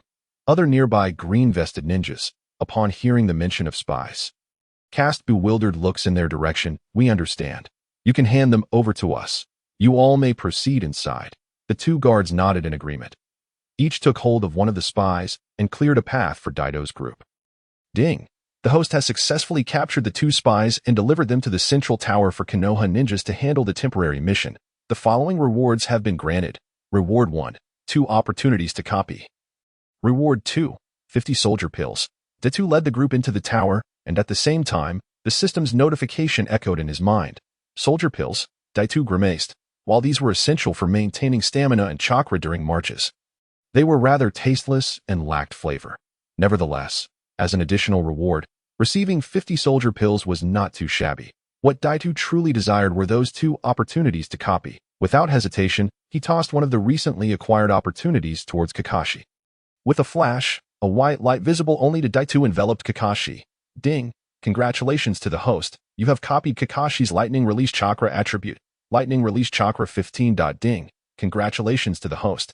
You have copied Kakashi's lightning release chakra attribute. Lightning release chakra 15. Daitu glanced at the virtual panel of the system. Lightning release chakra 140-200, with a total of 140 points in lightning release chakra. He only needed to extract an additional 60 points from Kakashi to master a new ninjutsu, lightning release. Kakashi, sensing something unusual, turned to Daitu with a puzzled expression. Why are you staring at me? Daitu smirked. Who is staring at you? Do you think I'm as interested in you as Guy is? As he spoke, Daitu pulled Rin closer, draping his arm around her shoulder. See, it's only adorable girls like Rin that catch my fancy. TCH, you really are neurotic, Kakashi scoffed, raising his chin in a haughty manner as he walked straight into the tower. He was well aware that Daitu was merely teasing him.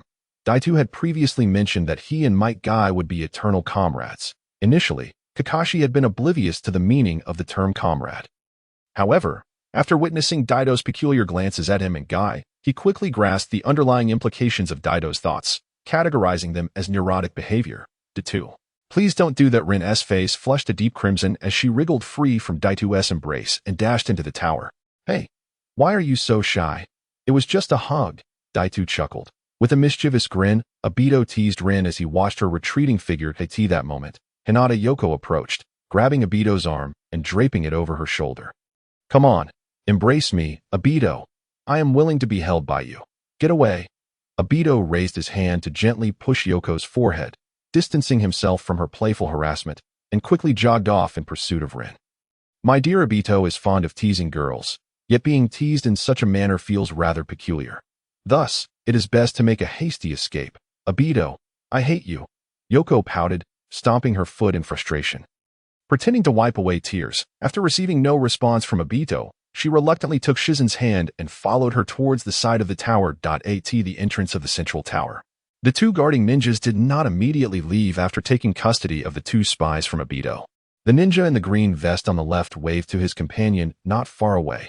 Hey, let's first escort these 2 inside for detention, and you hurry to inform Lord 3rd Hokage.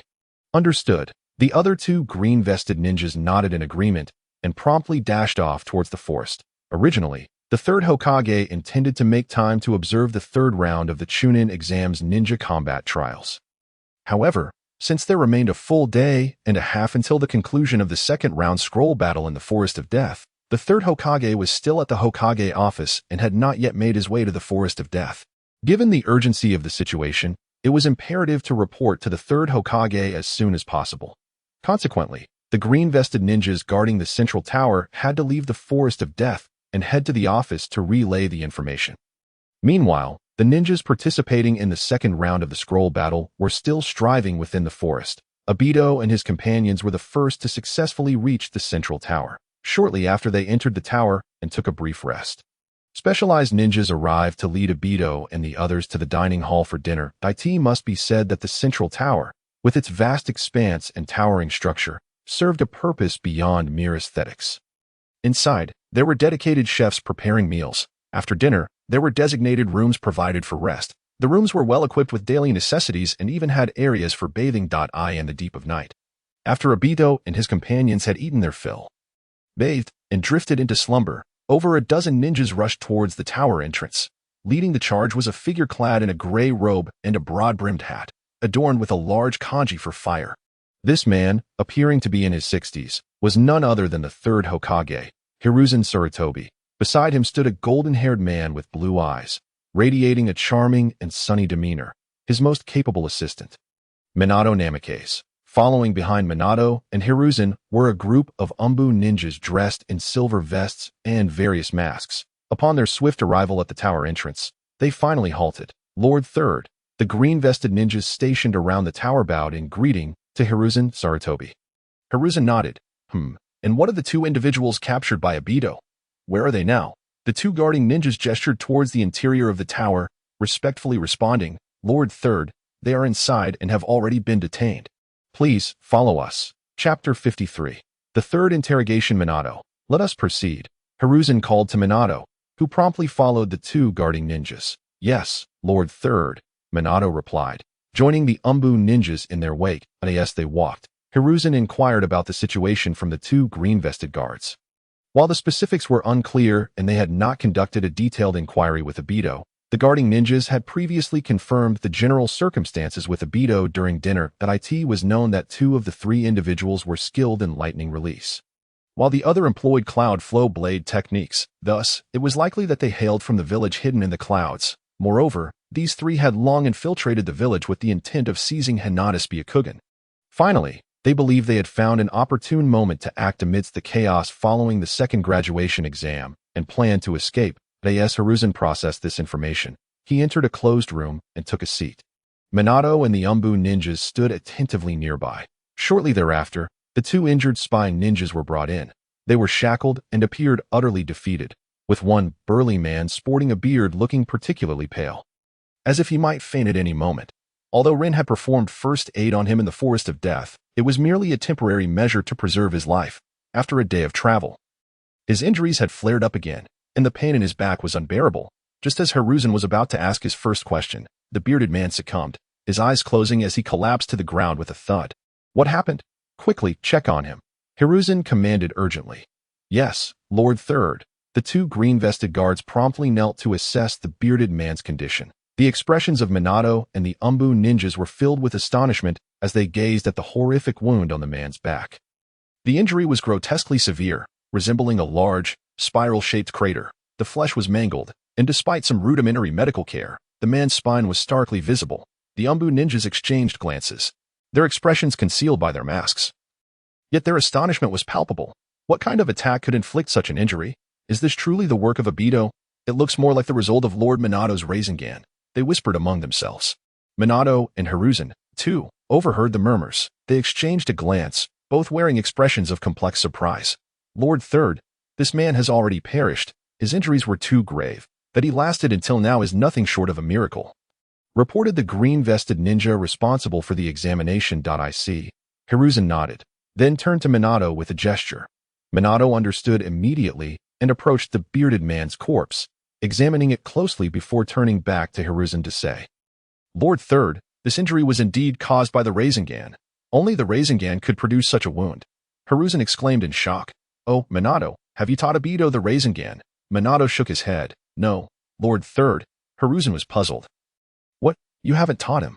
Then how does he know it? Minato, equally perplexed, replied, I'm not certain either. We should first address other matters and inquire with Obito tomorrow. Tomorrow?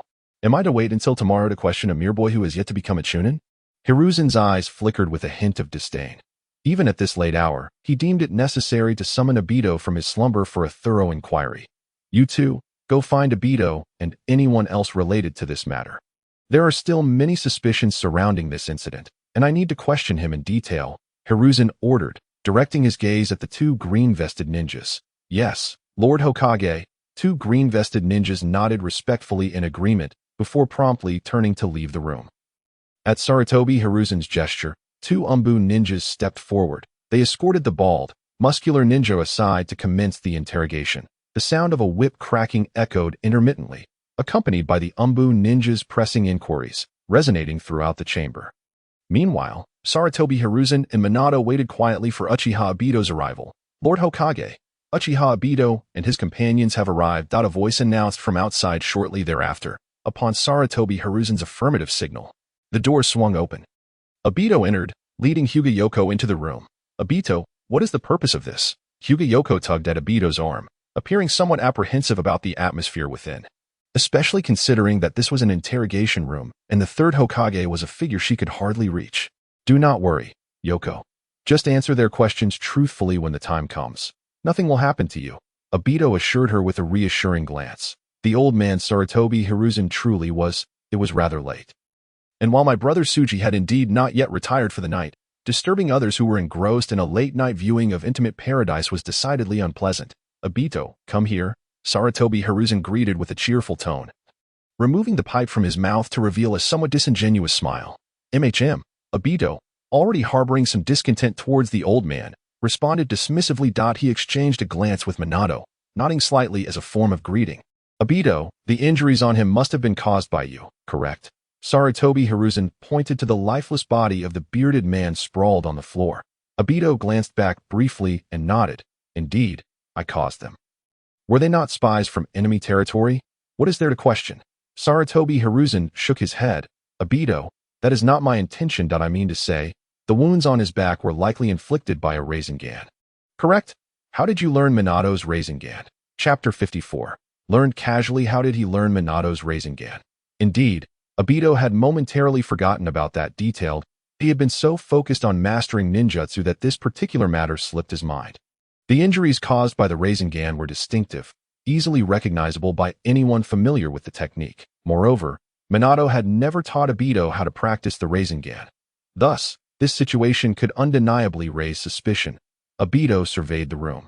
Noting the presence of Sarutobi Hiruzen, Minato, and the group of Umbu ninjas, all awaiting his response. However, he remained remarkably composed. His forthcoming answer left everyone in the room momentarily stunned. It's nothing. Teacher Minato used this ninjutsu before, and I just learned it casually, so I picked it up. What? Sarutobi Hiruzen and Minato stared in disbelief. The Umbu ninjas, hidden behind their masks, shared similar expressions of shock. Their mouths twitched, at a loss for how to articulate their feelings. What does it mean to learn something casually? For goodness sake, that is the Rasengan. Minato took over 3 years to develop this technique.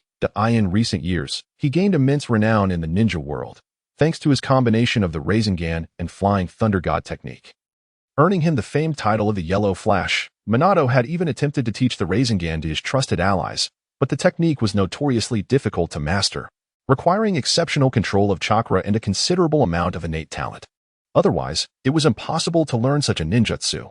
Yet here was Obito, claiming that he learned an A-rank technique with ease. Did Obito really consider A-rank ninjutsu as common as cabbages, something one could simply pick up? What is it? Do you have a problem? Obito feigned confusion at the reactions of those present. He certainly could not let them know about his ability to replicate ninjutsu. However, he was confident that his lie would not be exposed. After all, there was no evidence to indicate that Obito's ninjutsu was not self-taught. During their mission, Minato had indeed demonstrated the Rasengan in front of Obito. Furthermore, they could not possibly conceive that Obito possessed a system that enabled him to replicate ninjutsu. Ultimately, they would have to attribute it to Obito's exceptional talent, which set him apart from others. Obito, are you certain that is the case? Sarutobi Hiruzen inquired, his jaw tightening slightly, still somewhat incredulous. Obito crossed his arms and slightly pouted. Lord Third, your question lacks substance. After all, the Rasengan is exclusive to Teacher Minato. Just ask him if he ever taught me. Moreover, you summoned me here in the dead of night just to ask about this? The astonishment in Sarutobi Hiruzen's eyes was impossible to conceal. He turned to glance at Minato, seeking confirmation of his thoughts. Minato nodded. Lord Third, Obito is correct that I have not taught him the Rasengan, if he has managed to master this technique. It is undoubtedly due to his remarkable talent. There is no doubt about it. As he spoke, Minato regarded Obito with a smile, filled with pride. Obito, your aptitude is truly astonishing. Well done. Teacher Minato, you flatter me. It was wrong of me to learn your ninjutsu without your knowledge. Obito scratched his head awkwardly, feeling a sense of sincerity towards Minato, who had always treated him genuinely. Obito's embarrassment was entirely authentic.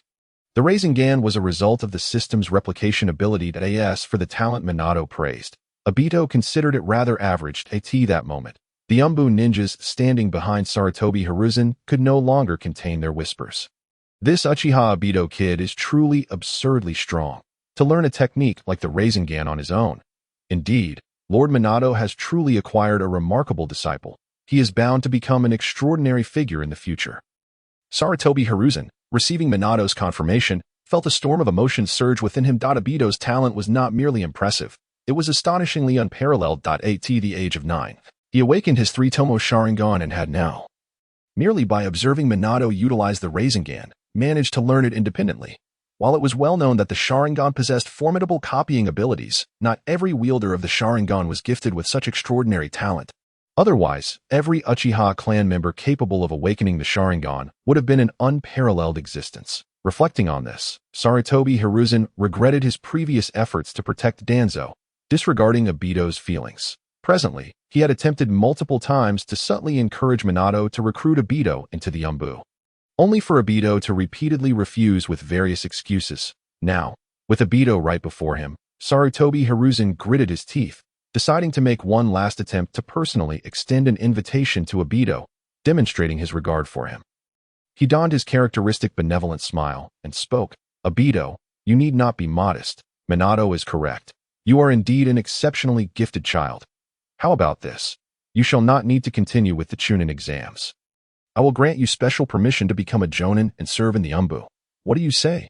Upon hearing this, everyone in the room was taken aback.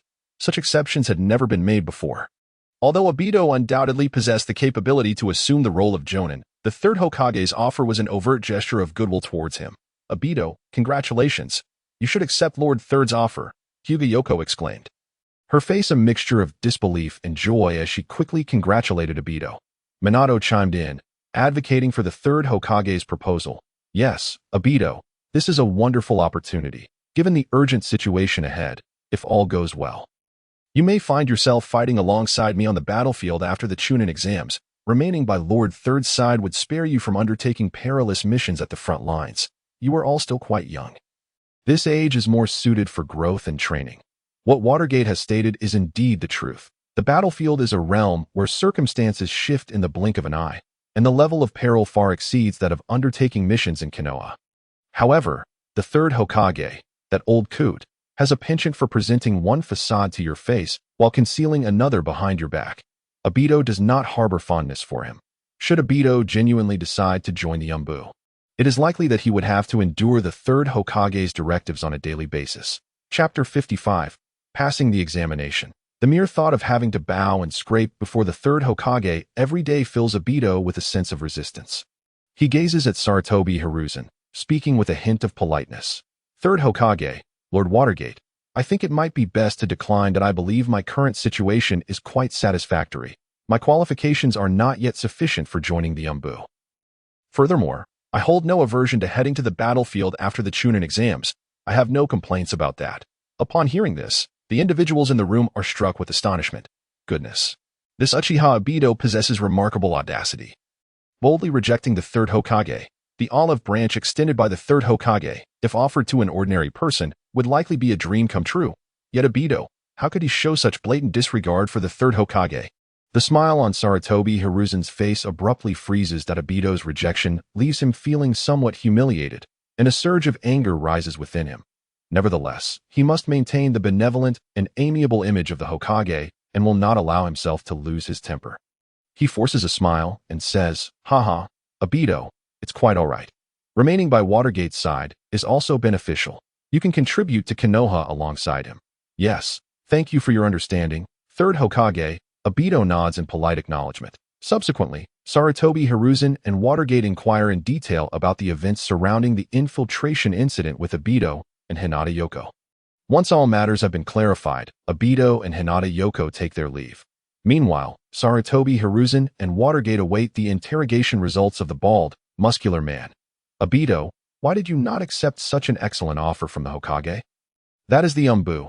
After all that on the way back, Hinata Yoko tilts her head and inquires with confusion as a member of the Hyuga clan's main family. She is certainly aware of what the Umbu entails. The benefits there are substantial, and it is a direct department under the Hokage's jurisdiction. Most of the outstanding ninjas around the Hokage have typically emerged from the Umbu. Obito shakes his head. "Yoko, you wouldn't understand this. The thoughts of men are beyond the comprehension of girls." Upon hearing this, Yoko's infatuation attributes kick in. Her eyes sparkle with hearts as she clutches Obito's arm, dreamily stating, "As expected of the man I've set my sights on. Even your speech is so unique. Though I don't quite grasp what you mean, it feels undeniably cool." Obito withdraws his arm from Yoko's grasp. "Could you perhaps exercise a bit of restraint? This easily leads to misunderstandings. Hinata Yoko, undeterred, once again clings to Obito's arm. But when I see you, I simply cannot maintain my composure or rationality. Obito finds himself at a loss for words. So this is how infatuation manifests, devoid of principles? While being admired can be quite gratifying, experiencing it firsthand proves to be somewhat troublesome for Obito. When he enters his room, Hinata Yoko surprisingly refuses to let go, attempting to join him for the night. Yet Obito resolutely declines, shutting her out. Humph, Obito, you heartless man, I despise you. After knocking on the door and receiving no response, she huffs angrily and departs to her own room. This girl is truly adorably infatuated to the point of endearment. Obito lies on his bed, exasperatedly muttering to himself, please, while I, Obito, may not be a paragon of virtue, I certainly wouldn't engage in inappropriate behavior with a girl. Besides, given our young ages, sharing a bed wouldn't lead to anything significant. Ahem. I think I'll wait for a more opportune moment to enjoy the attention of such affection. The incident involving the 3 spies from the Cloud Village was merely a minor hiccup in the Chunin exams and did not impede the normal progress of the examination. A day later, the participants of the assessment competition arrived at the central tower without any unexpected incidents, although many bore serious injuries in their quest for the Heaven and Earth Scrolls. No casualties occurred due to the camaraderie among fellow village ninjas. Notably, Shimura Keikoku, Mizuki, and Nara Hanahiko remarkably succeeded in obtaining 2 types of scrolls. The 3 arrived at the central tower just in time to participate in the 3rd round of the examination. However, their fortunes would not hold in the subsequent rounds. Shimura Keikoku was exceedingly unfortunate, as his randomly assigned opponent turned out to be Obito. He had been thoroughly pummeled by Obito, and within merely 2 days. His injuries had yet to heal. Obito leaped down from the balcony railing of the 2nd floor, beckoning Keikoku to join the match. Keikoku's eyes were filled with terror. He lacked the courage to descend. Instantly raising his hand to concede from the 2nd floor, Mizuki and Nara Hanahiko followed suit, both succumbing in rapid succession and losing their chance to advance to Chunin. Additionally, Kakashi triumphed over Might Guy. While Noara Rin faced a girl of similar commoner origins and emerged victorious as well. Yuhi Kurenai, Asuma, Mitarashi Anko, Shizune, Marino Ibiki, Hinata Yoko, and several others also successfully advanced to Chunin. During this period, the Chunin exams were not as stringent as they were in Naruto's time. In Naruto's Chunin exams, even after defeating an opponent, one still had to consider various factors to determine eligibility for promotion. In contrast, the current batch, including Obito, saw many successfully pass the Chunin exams primarily due to the ongoing turmoil in the ninja world, which led to fewer requirements and concerns. The Land of Fire was viewed as a coveted prize among the great nations, although the 3rd Great Ninja War had yet to fully erupt. Skirmishes persisted along the front lines. The upper echelons of Konoha's ninjas were primarily stationed at the front, prepared for potential enemy invasions. Hans of the Salamander from Mangekyō had already engaged in fierce battles with Danzo and the Konoha forces. Under such circumstances, despite Konoha being the foremost among the 5 great shinobi villages, it remained short-staffed. Therefore, the Chunin exams were largely a formality, conducted in a simplified manner. Anyone capable of reaching Chunin level would typically be dispatched for battlefield missions to assist at the front lines. As for Genin, due to their insufficient strength, they would only serve as fodder on the battlefield. Unless absolutely necessary, Genin would not be sent to the front lines. Chapter 56. The Reserved Kakashi. The Chunin exams have officially concluded. Obito and the other successful graduates exited the Forest of Death. After completing their registration for Chunin status with the relevant departments in Konoha, everyone received their Chunin certificates and were bestowed the iconic green vests. This green vest symbolizes that only ninjas who have become Chunin in Konoha are entitled to wear it. Holding this vest in hand signifies that Obito and the other newly graduated Genin have officially advanced to become capable ninjas. Outside the entrance of a building, Yuhi Kurenai joyfully tossed her green vest and certificate into the air, celebrating her successful promotion to Chunin. Finally, the exams are over. I never expected to gain Chunin status so smoothly. In attendance were figures such as Obito, Kakashi, Rin, Asuma, Might Guy, Hinata Yoko, Shizune, and Nara Shikamaru, all of whom, like Yugao, struggled to conceal the excitement and exhilaration etched upon their faces. One by one. They mirrored Yugao's actions, tossing their green vests and form skyward in a jubilant display. In the past, during their time as Genin, they were guided by mentors in the execution of tasks, familiarizing themselves with the intricacies of the ninja system. However, The present was markedly different. Chunin now represented a level akin to that of a squad leader, capable of autonomously leading a team or participating in formal missions based on teams. Simply put, the commissions earned from undertaking missions were significantly greater than before, bestowing upon them a newfound sense of freedom. No longer regarded as mere children to be looked down upon. Though they were all around the tender age of 10, the rebellious spirit of youth inevitably stirred within them, yearning to break free from their parents' protective wings and to truly spread their own wings in flight. Kakashi, however, displayed the utmost composure, merely standing with his arms crossed, quietly observing the crowd. After all, he had experienced such moments before and no longer felt the same thrill and excitement that once surged within him. His participation in the Chunin exams was merely to accompany his peers in their endeavors. "Hey, Kakashi, you're being your usual aloof self again, aren't you?" Obito remarked, playfully patting Kakashi on the shoulder, hoping to encourage him to be more sociable. Maintaining that high and mighty demeanor would only lead him to be paired with Might Guy as his eternal companion. As it turned out, the aloof hero rarely captured the favor of the ladies. "What do you mean by aloof?" Kakashi inquired, his expression filled with skepticism, eyeing Obito warily. From the mischievous expression on Obito's face, Kakashi sensed that this newly introduced term was not meant as a compliment. Obito, with utmost seriousness, explained, "Aloof means that you appear to be a taciturn individual, disinclined to converse, yet beneath that exterior lies a certain charm." Upon hearing this, Yugao, Shizune, Rin, and the other girls couldn't help but stifle their laughter. Asuma and Kamui, too, found that Obito's description resonated deeply with Kakashi. While Kakashi may not often engage with others, he would still lend a hand when someone was in need. Might Guy gave Kakashi a thumbs up, his pearly whites gleaming. "Kakashi, you truly are quite aloof. Is that why you're reluctant to accept my challenges?" Kakashi, feeling the heat of embarrassment creeping beneath his mask, shot a glare at Might Guy. "If you don't wish to be pummeled, I suggest you keep quiet." With a stiff turn, he fixed a murderous gaze upon Obito, slowly reaching for the hilt of his short blade. "Obito, your mouth is far too reckless. I am coming for you." Obito hurriedly ducked behind several girls, awkwardly scratching his head and stammering, "Kakashi, don't be so worked up. I was only joking. That was meant as a compliment." Kakashi, now red with embarrassment and fury, charged forward, brandishing his short blade. "I'd be a fool to believe your nonsense." But before he could close the distance, Yugao and Hinata Yoko stepped forward, hands on their hips, glaring fiercely at Kakashi. "Kakashi, you cannot intimidate Obito. If you do, I shall face you," Yugao declared. "Indeed, I will protect Obito's safety," Hinata Yoko added. "If you wish to strike him, you must first contend with me." Yugao shot a sideways glance at Hinata Yoko, feeling a strange twinge of rivalry. What was this Yoko's intention? Did she harbor feelings of competition? Turning to face Hinata Yoko, Yugao demanded, "Why do you wish to protect Obito?" Hinata Yoko puffed out her chest proudly, retorting, "Humph, why even ask? Obito is my idol now. Of course, I must protect him." Yugao's irritation flared as she turned to Obito, demanding, "Obito, what is the nature of your relationship with her?" Obito, taken aback, felt his smile vanish. Sensing a wave of hostility directed toward him, Yugao's eyes burned with anger, awaiting his response. Rin, too, cast him a sorrowful glance, occasionally shooting him furtive looks, seemingly affected by his association with Yoko. Kakashi, still simmering from the earlier comments about his aloofness, shared in the collective ire. Only Hinata Yoko appeared to be in a state of infatuation, gazing at Obito with heart-shaped eyes. Realizing the precariousness of his situation, Obito waved his hands frantically, attempting to explain. "I have no relationship with Yoko. It was merely that incident in the Forest of Death."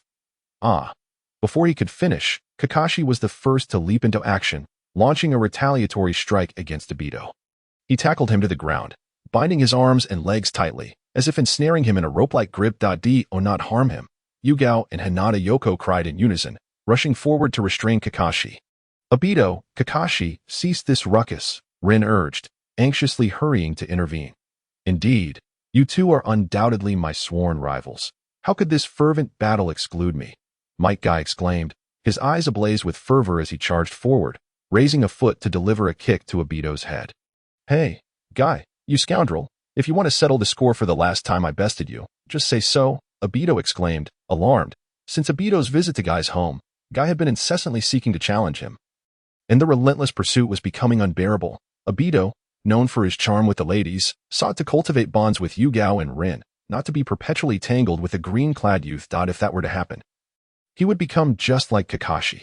Would his youthful days be filled only with camaraderie, devoid of the sweet memories of budding romance? Chapter 57. Guy gets pummeled to avoid being excessively entangled by Might Guy.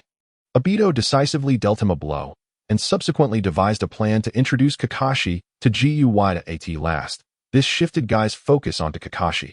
When faced with Guy's incoming kick, Obito remained surprisingly unfazed, merely tilting his head slightly to evade. With a resounding thud, Guy's kick landed squarely on Kakashi's face, leaving a sizable footprint. Kakashi, are you seeking death? Kakashi's eyes blazed with fury, though this was not the fire of youthful exuberance. Youth must be embraced with passion. Here I come. Guy, oblivious to the severity of the situation, lunged forth, eager to join the fray between Obito and Kakashi. Get lost! Kakashi and Obito simultaneously raised their feet to deliver a kick, with a resounding thump. Guy let out a pained yell, sent flying 3 meters into the air. Seriously? Is such force truly necessary? Guy lamented, tears streaming down his face as he crashed to the ground. Kakashi, you scoundrel! Kakashi wiped the footprint from his face, genuinely enraged, unwilling to let Guy off the hook. Even Obito, who had previously teased him about being aloof, was abandoned as he sprang to his feet, charging at Guy. Yugao, Rin, let us make our escape. Obito, noticing that Kakashi's wrath had shifted, quickly seized each girl's hand and hurried toward the street corner. Obito, wait for me. I'm coming too. Hinata Yoko called out, waving her hands as she pursued them. You are not permitted to follow. Return home at once. Do you not realize how perilous it is outside? Obito shouted back, exasperated. Ugh, my life is already exhausting enough managing 2 little girls, and now I must contend with a lovesick girl too. How could that possibly end well? Yoko, startled by Obito's sharp tone, froze in her tracks, tears welling in her eyes as she wiped away her tears. Why? How could you be so mean, Obito? I despise you. Seeing Yoko's pitiful state, Yugao felt a flicker of compassion. Obito, why are you treating her so harshly? Look at how sad she is. Obito was left feeling bemused. The fickleness of girls' emotions was truly bewildering. Just moments ago, Yugao had expressed animosity toward Yoko. Lin is aware that Obito and Hong share a deepening relationship. Now, being pulled along by Obito and caught in between him and Hong, she inexplicably feels a bit awkward. Lin whispers, Obito, where are we headed? Obito glances at Lin and continues to pull the 2 of them forward, saying, we're going to eat.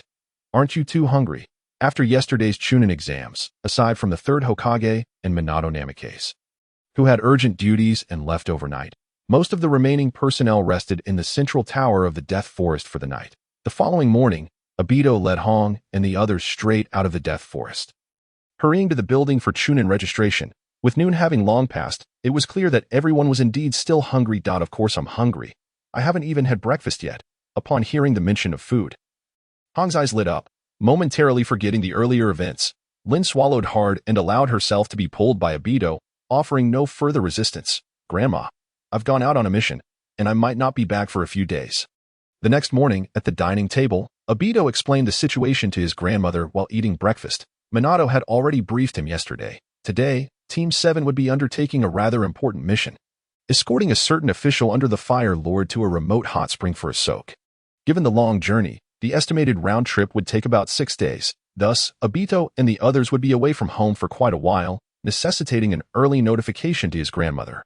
How long will you be gone? Obito, be careful and prioritize your safety. Understood? His grandmother said kindly, patting his head. Obito nodded. It should be about a week. Grandma, don't worry. Nothing will happen. After breakfast, Obito helped wash the dishes before organizing his belongings, shouldering his backpack as he stepped outside. The meeting point was at the entrance of Kanehagakure, and they needed to arrive before 8 o'clock. With less than half an hour left, Obito hurriedly began to jog. However, just as he left the Uchiha clan compound and walked a few streets, he encountered an elderly woman at an intersection. She hunched over, moving unsteadily, mumbling to herself, when one grows old, one becomes useless. If only a young person would lend me a hand.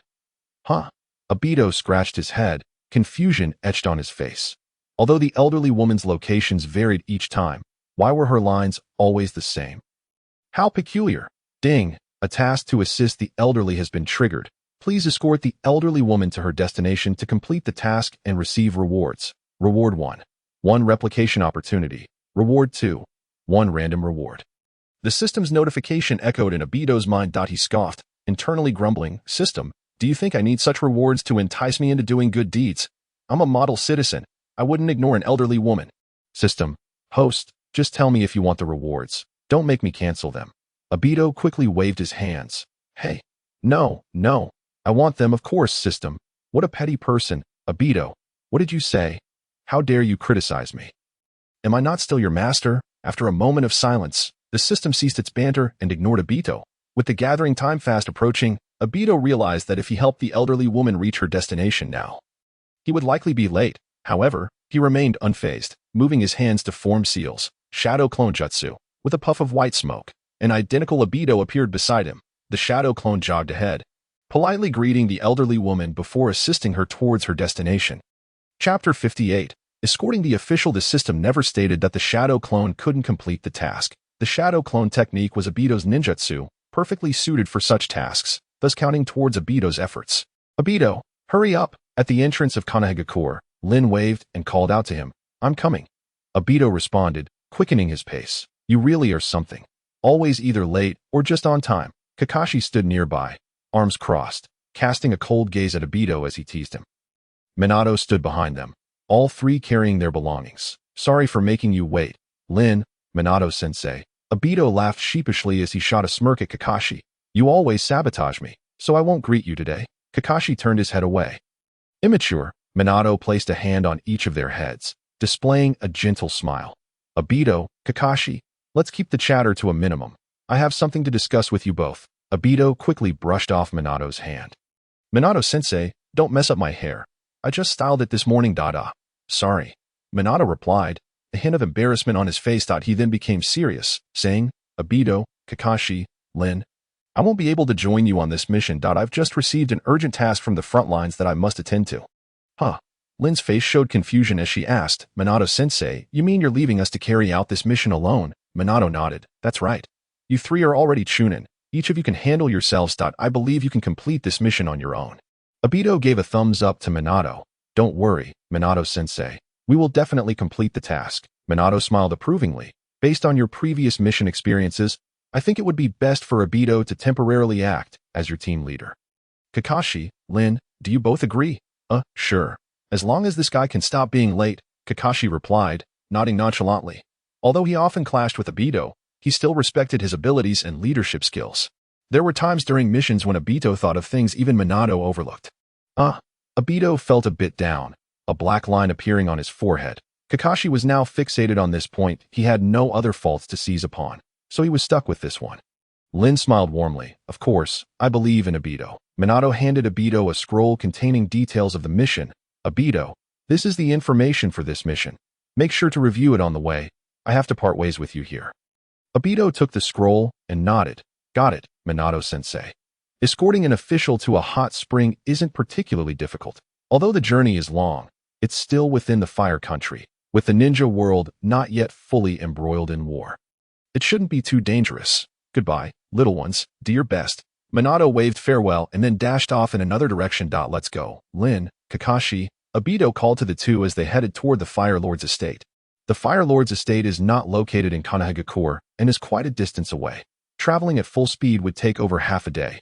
The official, of course, resides in the same area as the Fire Lord. The Fire Lord is the highest leader of a nation, with many ordinary samurai under his command. Meanwhile, ninjas are dispatched from their villages, operating under a completely different system. "Let me see that." Kakashi snatched the scroll from Obito's hand, seemingly intrigued, and opened it immediately. "What does it say?" Obito inquired. Kakashi glanced over the scroll's contents, shaking his head in bemusement before returning it to Obito. The scroll detailed the mission's content, including the route to Longyan Mountain's hot spring, and marked potential bandit hideouts along the way. Obito took the scroll and tucked it into his backpack, remarking, "It's nothing extraordinary. Isn't it just like any ordinary mission scroll?" Kakashi replied, "Indeed, I initially thought that escorting a high-ranking official might present a greater challenge. Yet it appears to be no different from previous tasks." Obito cast a sidelong glance at Kakashi, slightly taken aback. He had not anticipated that Kakashi harbored such thoughts within. A desire for more challenging tasks suggested a penchant for thrill-seeking. He had assumed this seemingly composed and aloof individual would be indifferent to such matters. It seems that the earlier suggestion of Kakashi being somewhat repressed was indeed accurate. Rin, with a perplexed expression, inquired of the two, why would an official under the daimyo venture so far to Dragon Cloud Mountain for a hot spring? There are numerous hot springs throughout the Land of Fire, and plenty of inns near the daimyo's residence. Surely that should suffice. Obito shook his head. I don't know. Perhaps they simply enjoy the adventure. Kakashi interjected, it's not quite that. There seems to be a legend that the hot springs of Dragon Cloud Mountain possess a unique efficacy. What kind of efficacy? Obito and Rin both asked, turning their gazes towards Kakashi in confusion. Kakashi replied with indifference, it nourishes and revitalizes the kidneys. What? Obito exclaimed in shock. Rin's face flushed crimson, and she quickly turned away, too embarrassed to engage further in the conversation. Obito asked, Kakashi, where did you hear all of this? From my former teammates. What of it? After a brief exchange, the trio resumed their journey, quickening their pace by midday. They successfully arrived at the official's residence. The official, a middle-aged man in his 40s or 50s, was quite portly with a jolly demeanor. Upon learning that Obito and his companions were the ninjas tasked with escorting him to the hot springs at Dragon Cloud Mountain, he warmly welcomed them into his home for a meal. After lunch, the group set out on their journey. The official was carried in a bamboo palanquin by 4 burly men. Flanking the palanquin were 2 rows of armored soldiers, 5 on the left and 5 on the right, creating an impressive display. Obito, Kakashi, and Rin trailed at the rear, keeping pace with the slowly moving palanquin. Chapter 59. Kamui leads the way. Dragon Cloud Mountain lies to the east of the Land of Fire, situated at a higher elevation. After 2.5 days of travel, they were nearing their destination, reportedly just a few dozen kilometers away. However, the greatest advantage of accompanying such a wealthy employer on this mission was undoubtedly the enhanced provisions along the way, far superior to their previous experiences.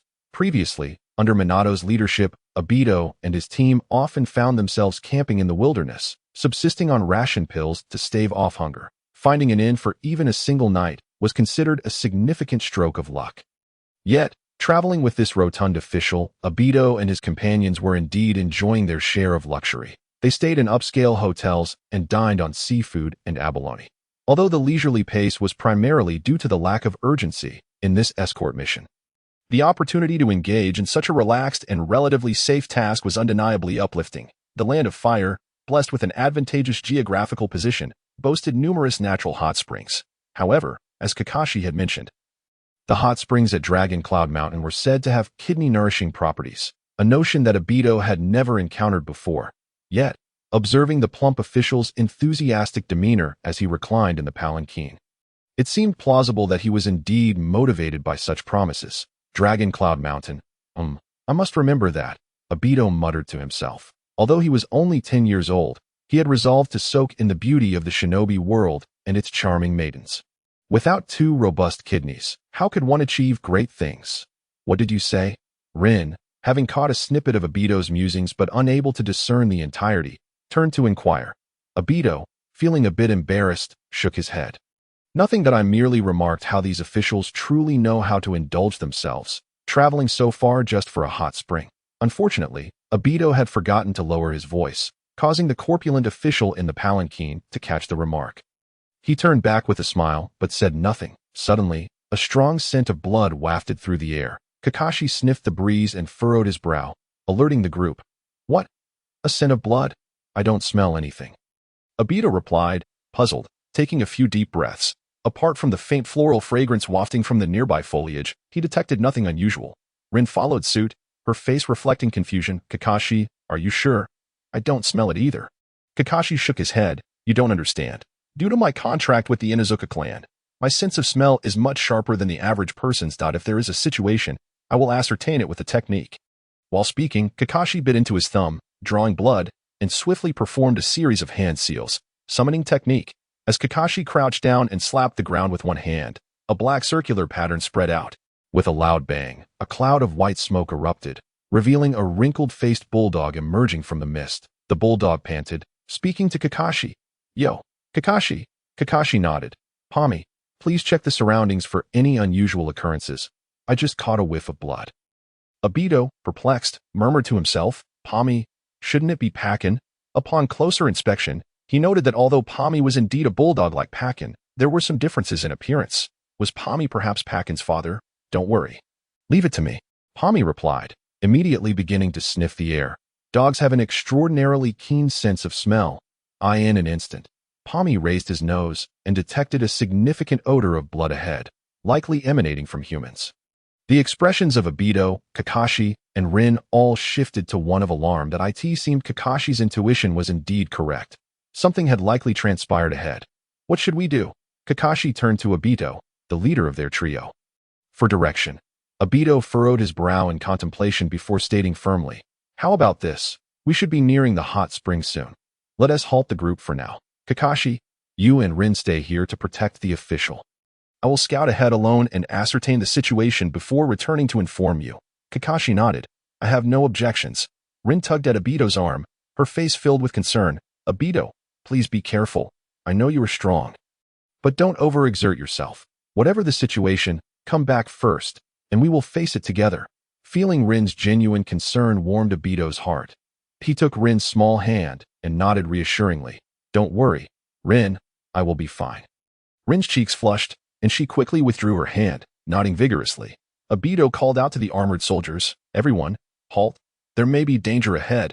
Upon hearing of potential danger, the bearers of the palanquin and the 10 armored soldiers immediately stopped in their tracks and turned to look back. Even the hefty official displayed alarm as he straightened up in the bamboo chair and asked, what is happening, my young ninja friends? Rin quickly explained, my lord, my companions have detected something unusual ahead. Let us pause here for a moment. Rin and Kakashi stepped forward to clarify the situation to the official. Pami, let us go. Lead the way, Obito said without delay, beckoning Pami to guide him. Follow me. The paws of Pami were raised, stretching forward, and then it leapt ahead with vigorous bounds. Daitu followed closely behind. They found themselves at the foot of Longyun Mountain, amidst a grove of trees, not far from their destination of the hot spring. A gentle breeze rustled through the shaded path as Daitu trailed Pami further ahead. The overpowering scent of blood became increasingly pronounced. Even Daitu, an ordinary person, could distinctly detect the nauseating odor. Here we are. Kid. Pami halted in front of a massive stone archway. Atop the arch hung a large plaque inscribed with the glaring words, the first hot spring of Longyun Mountain. Flanking the archway were 2 guards clad in ornate attire. However, they now lay sprawled on the ground, surrounded by a pool of blood that trickled along the earth. Chapter 60. Strange blood patterned the deaths of the 2 men were horrifyingly gruesome, with deep gashes marring their bodies. Indeed, this is the place, as if their demise were mere moments ago. Pami lifted its paw, covering its nose. The intense stench of blood was exceedingly overwhelming for Pami, a canine with a keen sense of smell. Let us go. Let us take a look inside. Daitu furrowed his brow and began to jog towards the interior of the hot spring. Who could be so audacious as to target a place like this? Could it be that local bandits, taking advantage of the secluded location, intended to plunder? Pami hurried to match Daito's pace, cautioning, I am not a combat-type ninja dog. You must ensure my safety once we enter. Rest assured. Daitu glanced back at Pami and nodded. However, as he dashed into the archway, he abruptly came to a halt, his face a mask of disbelief. Pami, following closely, collided into Daitu's hind leg due to his sudden stop. What are you doing, kid? Pami stumbled, muttering under its breath that I've seen something extraordinary. Daitu disregarded Pami, his gaze fixed on the ground ahead, unyielding. What is it? Pami's canine expression was laced with curiosity as it approached Daito's side. Only then did it notice several meters ahead, a large pool of bright red blood staining the ground. Next to the blood, a circle was drawn, within which was an ominous triangular pattern crafted entirely from blood. What could this possibly be? It resembles some sort of ritualistic symbol, doesn't it? Pami approached the pattern, scrutinizing it carefully, and inquired of Daitu, sensing that he might possess some insight. You actually deduce that this is a ritualistic symbol. It seems you have some knowledge, Daitu replied gravely, nodding. Let us move on and investigate further. With that, he charged ahead once more. This symbol was undeniably a ritualistic emblem, and Daitu recognized it instantly that it was, after all, the curse ritual emblem used by the evil cult of Haiden in the original work. However, chronologically, Haiden was significantly younger than Daitu and his companions, being merely a few years older than Deidara. Why, then, was there evidence of such malevolent practices within the Land of Fire at this time? A colossal mystery began to unfurl in Daitu's mind. Simultaneously, he quickened his pace, racing forward. They arrived at a developed area at the mountain's base. Reminiscent of a vast estate, in the center stood several interconnected buildings, their designs somewhat antiquated. The entrance of the estate was adorned with a sprawling array of flowers and greenery, interspersed with numerous concrete paths leading to various locations. Ultimately, the destination was likely the multiple hot spring baths located at the mountain's foot, which varied in type, from natural hot springs to medicinal herbal baths, and even some peculiar ones. Though Daitu had never visited such an establishment, he had indeed heard tales of them as they ran along. The ground was littered with corpses, most garbed in servant attire, presumably the staff of the hot spring. While not all of them had perished under a curse, it was evident that each had died a most tragic death. Several were even dismembered, their limbs severed, wounds indicative of blunt instrument attacks. Help! You scoundrel! Don't come any closer! Daitu and Pami reached the exterior of one of the hot spring buildings, where screams echoed within. A cacophony of panicked. It was evident that this particular hot spring catered to women. Pami, quickly! Daitu called, hastening into the building. The duo raced down the corridor, soon arriving at the main entrance of the hot spring. The door lay shattered, leaning askew, and the shrieks of women emanated from inside. Amidst the screams, a coarse male voice erupted with lewd laughter. Lovely ladies, don't be shy. Come here and serve me well. I want to kill you until I've had my fun. Upon hearing this, Daitu's rage ignited. Beast, how dare you commit such acts in broad daylight? Without hesitation, he stormed inside, shouting, Release that girl. Let me know. Release that girl. Die. Inside the hot spring, the warm water bubbled gently. At the edge of the pool lay several young women, their bodies marred by numerous wounds, lying in a pool of blood. The crimson liquid flowed into the once clear spring, now tainted. At a group of terrified women huddled in a corner, their eyes wide with fear as they gazed at a man clad in black approaching them. He sported a slicked-back hairstyle, his robust physique clad in a partially removed black kimono. His bare torso bore multiple lethal wounds, blood oozing from gaping holes in his chest, abdomen, thighs, and shoulders. Yet, astonishingly, he moved as if unperturbed, disregarding his grievous injuries, leering as he approached the naked women. Daitu recognized that anyone who could withstand such fatal injuries was likely a member of the evil cult. However, this man was not Haiden. He appeared to be in his 40s, far more brutish than Haiden. Daito's shout had drawn the attention of everyone present. The women, who had been sobbing in despair, suddenly ceased their cries, their faces lighting up with hope. Yet, when they realized the one who had burst in was merely a child, their expressions fell back into despair. The brutish man, incensed by Daitu's interruption, turned to face him, sneering, What kind of little brat are you? Do you really wish to die? How dare you ruin my fun? Chapter 61. Cultist of the evil god. Daitu scoffed, Humph, not only will I ruin your fun, but today I shall also pronounce your death sentence. Though Daitu spoke boldly, his gaze remained fixed on the group of exposed women. Wow, this is far more thrilling than anything I've ever seen. Daitu's eyes widened as he examined the stunning women. The despair that had gripped the women deepened further as they noticed Daitu's gaze. Don't know. It seems there's truly no escape this time. What is up with that lecherous look from such a little kid? Even a child can be so lascivious.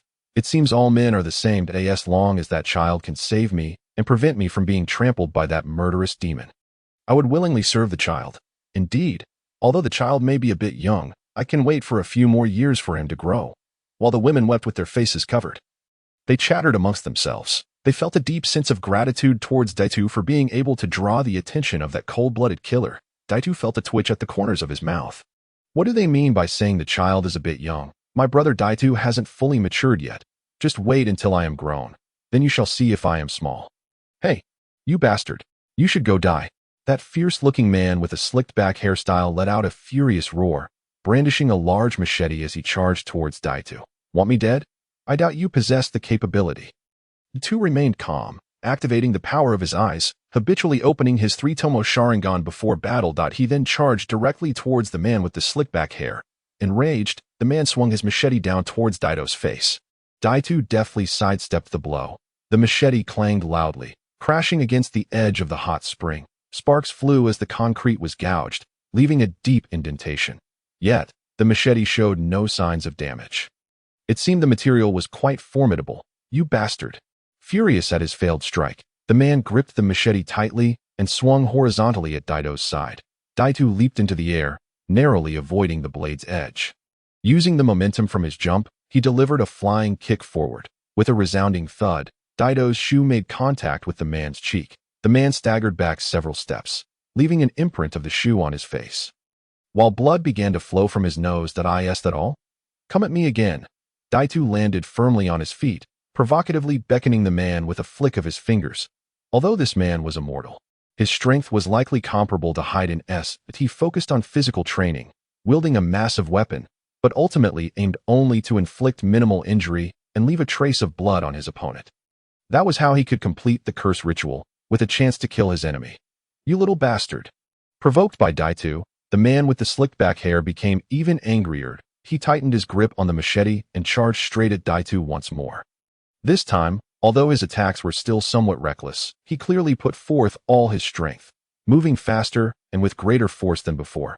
Each swing of the machete cut through the air with a whistling sound. Daito had no doubt that if struck by this man, the lightest injury would likely be a severed limb. At worst, he could even be cleaved in half. However, such attacks were still far from sufficient for Daito. After all, he possessed dual divine powers, granting him immunity to physical attacks. Against an opponent like the slick-back man, Daito wouldn't even need to resort to his full capabilities. He raised his hand and grasped the air, summoning the nunchaku stored in the system's space, which appeared in his palm. With nothing but his proficient nunchaku skills, he began to force the man to retreat step by step. Minutes passed. And not only did the man fail to touch even the hem of Daito's clothing, but he was also left bruised and battered. "Look, that little guy seems to be quite powerful. He could probably defeat that murderous maniac. Indeed. Are today's youngsters really this formidable? Once we get out of here, I must reward him handsomely." "Humph, who allows you, you lecherous fox, to do that? Have you even considered your age?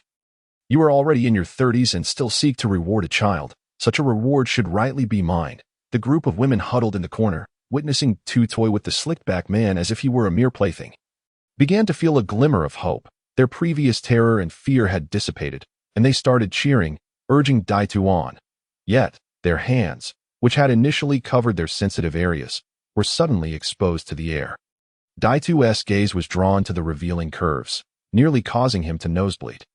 Even his movements to evade the slicked-back man's attacks became slightly sluggish. Meanwhile, Kamui, who had been observing from the sidelines, despite not participating in the battle, was taking in the entire spectacle. Its dog-like eyes were filled with astonishment as it sighed, noting that this child named Daito was significantly stronger than Kakashi.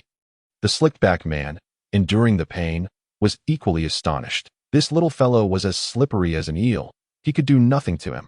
However, despite his surprise, he felt no fear. Though battered and bruised, these attacks were trivial to him. An immortal cultist of the evil god would never submit to a mere child wielding nunchaku. That was utterly impossible. "You little bastard. Die." The slick-back man roared in fury. He reached down his pants leg and pulled out a long iron rod. One end of the rod was sharply pointed, stained with dry blood. Yet, he did not intend to use it to attack. Instead, he combined the iron rod with the machete, twisting them together until the machete sprouted a long handle. Immediately, the slick-back man swung the massive knife once more, charging at Daito. "Tissish. With a character like yours, you can only boast and bully ordinary people." Daito chuckled dismissively. If it were an ordinary ninja fighting this slicked-back man, they would surely be at their wits' end. That he would ignore all damage, recklessly attempting to slay his opponent. Even losing a drop of blood would be fatal, but Daito was not afraid, for he knew his enemy's weakness. The slicked-back man, having exerted all his strength, found himself unable to gain any advantage against Daito. His attacks became erratic, riddled with openings. After dodging another swing of the machete, Daito moved swiftly behind the man. He raised his right palm slightly, chakra swirling in his hand. In the blink of an eye, a spinning blue chakra sphere materialized. Without hesitation, Daito unleashed it upon the slicked-back man's back, spiraling sphere. With a thunderous crack, the slick-back man let out a piercing scream as the violent energy of the spiraling sphere created a blood pit adorned with spirals on his back. The tremendous force sent him crashing forward. The machete clattered to the ground. With a tremendous splash, the slicked-back man fell into the hot spring, sending waves of water flying. Blood streamed from the gaping wound on his back, staining the previously clear waters crimson. Yet, despite such a grievous injury, the slicked-back man continued to act as if nothing had happened. While he shouted in pain and curses, he also screamed that he would slaughter Daito. Daito scoffed, curling his lips in disdain. With your level of weakness, you are no match for me at all. As he spoke, Daito produced a length of rope. With a flourish, he threw it, the loop of the rope swiftly encircling the slick-back man's neck. Daito then yanked back forcefully, dragging the slick-back man towards the shore. Beast, let go of me. The slick-haired individual found himself struggling for breath as the restraints tightened around his neck, yet he was helpless in the water, unable to leverage any strength. Coupled with the considerable power of Obito, he was compelled to lie back on the water's surface, dragged backward at long last. He was pulled to the edge of the hot spring as the rope around his neck loosened. He propped himself up on the edge of the hot spring, steadied his posture, and prepared to counterattack Obito. However, just as he turned around to locate Obito's figure, he discovered that Obito had stealthily positioned himself behind him. Moreover, Obito had already picked up the massive cleaver that belonged to him. In the instant the slick-haired man turned his head, Obito swung the blade horizontally towards his neck. Accursed, the edge of the cleaver magnified within his pupils. He barely had time to utter a curse before he felt his vision spin, for his head was severed in an instant, rolling away a considerable distance. Blood gushed from the severed neck like a fountain, creating a horrifying scene. The women hiding in the corners, many of them timid, screamed in terror while covering their faces. A few even vomited on the spot. Yet, among them were a few bolder ones who did not exhibit such fear. That little fellow must be a ninja from Konoha. Truly remarkable, to possess such prowess at such a tender age. Indeed, such vile individuals deserve to be punished in this manner. There should be no mercy. You all must not contest with me. I must make the acquaintance of that handsome young man first. Enough chatter. Let us quickly don our clothes. This state is rather embarrassing. The slick-haired man's body ceased any signs of resistance. However, the members of the evil god cult possessed immortal bodies. Despite his head being severed, the slick-haired man merely lost his ability to move. That he continued to threaten Obito with fervor.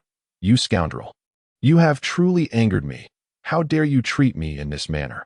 Even in such a state, he still dared to utter threats. Obito scoffed, pulling the slick-haired man's body from the water and binding him securely with ropes. Haha, futile.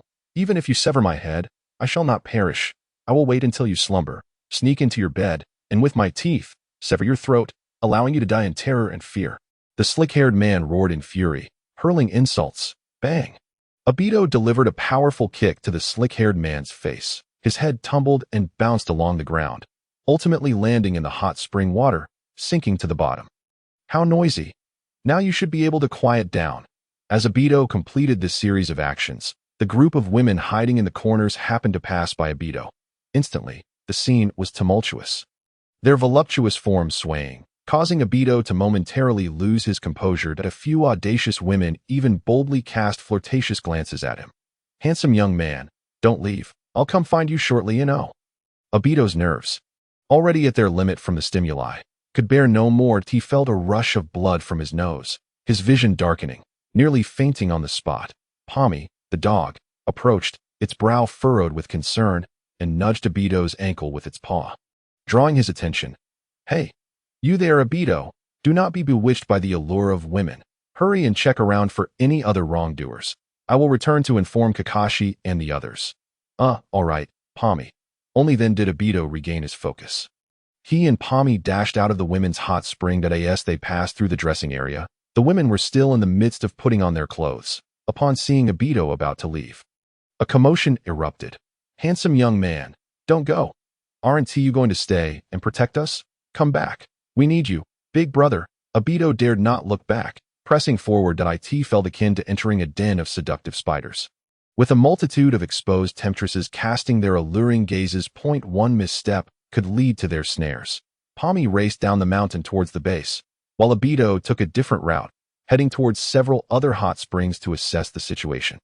Fortunately, the first location discovered by the slick-haired man had been the women's hot spring. His lascivious intentions delayed him, Allowing time to pass, in the remaining specialty hot springs, no incidents of murder had occurred. Due to the unique geographical location of this hot spring mountain, the scale of its construction was also quite vast.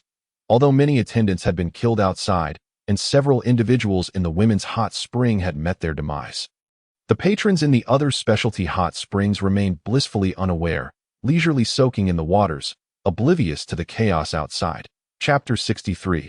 The Will of Resilience in a Forest Situated in the northwest border of the Land of Fire. Minato Namikaze, en route to the front lines for reinforcements, had received his orders but had yet to reach his destination. He traversed the forest, leaping over branches with a serious expression on his face. Suddenly, a tall figure leapt towards him from ahead, bearing a colossal scroll on his back and sporting long white hair that a large character was inscribed on the forehead protector.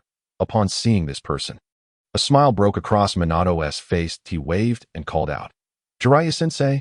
"Oh, Minato. Haha, I never expected to run into you here." Jiraiya halted his steps, and the two stood on a tree trunk. Jiraiya inquired, "Minato, are you heading to the front lines?" He was quite pleased with this disciple, not only for his exceptional talent and remarkable strength, but also for his principled demeanor, which earned him the admiration of his peers. At such a young age, he had already amassed a group of trustworthy subordinates. Minato scratched his head and smiled. "Yes, Jiraiya-sensei, the third Hokage has assigned me a mission at the front lines that be by the way." "Jiraiya-sensei, where are you headed?" Jiraiya was momentarily at a loss for words. Where was he going? Of course, he found it terribly dull to be stuck with that old coot, Danzo, at the front lines.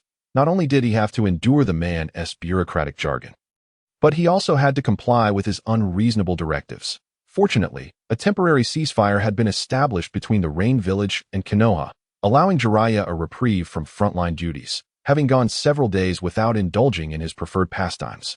Jiraiya was nearly bursting with anticipation. Furthermore, there were so many lovely ladies at the Konoha hot springs waiting for his affection. No, to spy on. No, to conduct a human-scale observation. Such an opportunity was not one Jiraiya could afford to miss. However, in front of Minato, he had to maintain a semblance of dignity. His cheeks flushed slightly as he cleared his throat and said, "I'm returning to attend to some important matters. Minato, you must do your best." Minato nodded earnestly, responding, "Yes, Jiraiya-sensei. If there's nothing else, I'll continue on my way. Farewell, Jiraiya-sensei." Minato bowed to Jiraiya and prepared to leave. Yet, before he could take a step, Jiraiya suddenly called out to him again. "Wait, Minato. What is it, Jiraiya-sensei?" Minato asked, puzzled.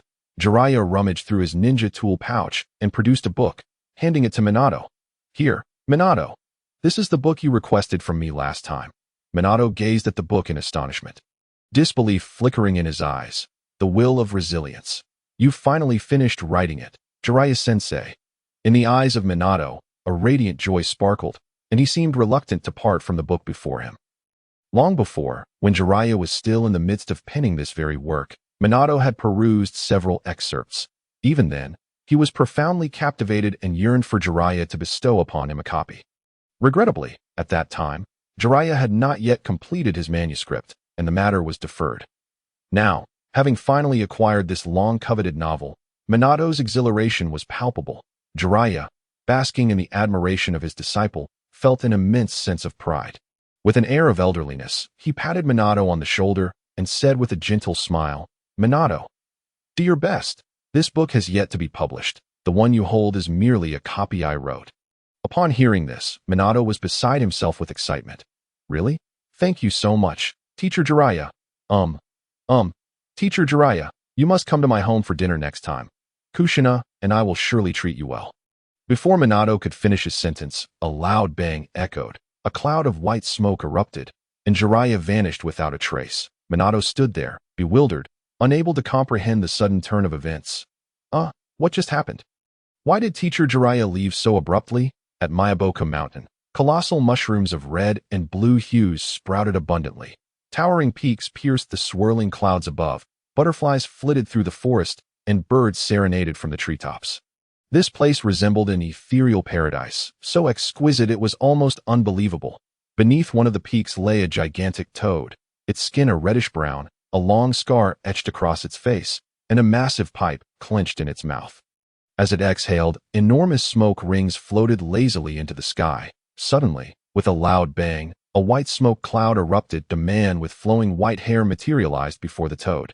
This man was none other than Jiraiya, who had just vanished from Minato's presence. Bewildered by his sudden arrival, Jiraiya glanced around and, upon spotting the enormous toad, quickly grasped the situation.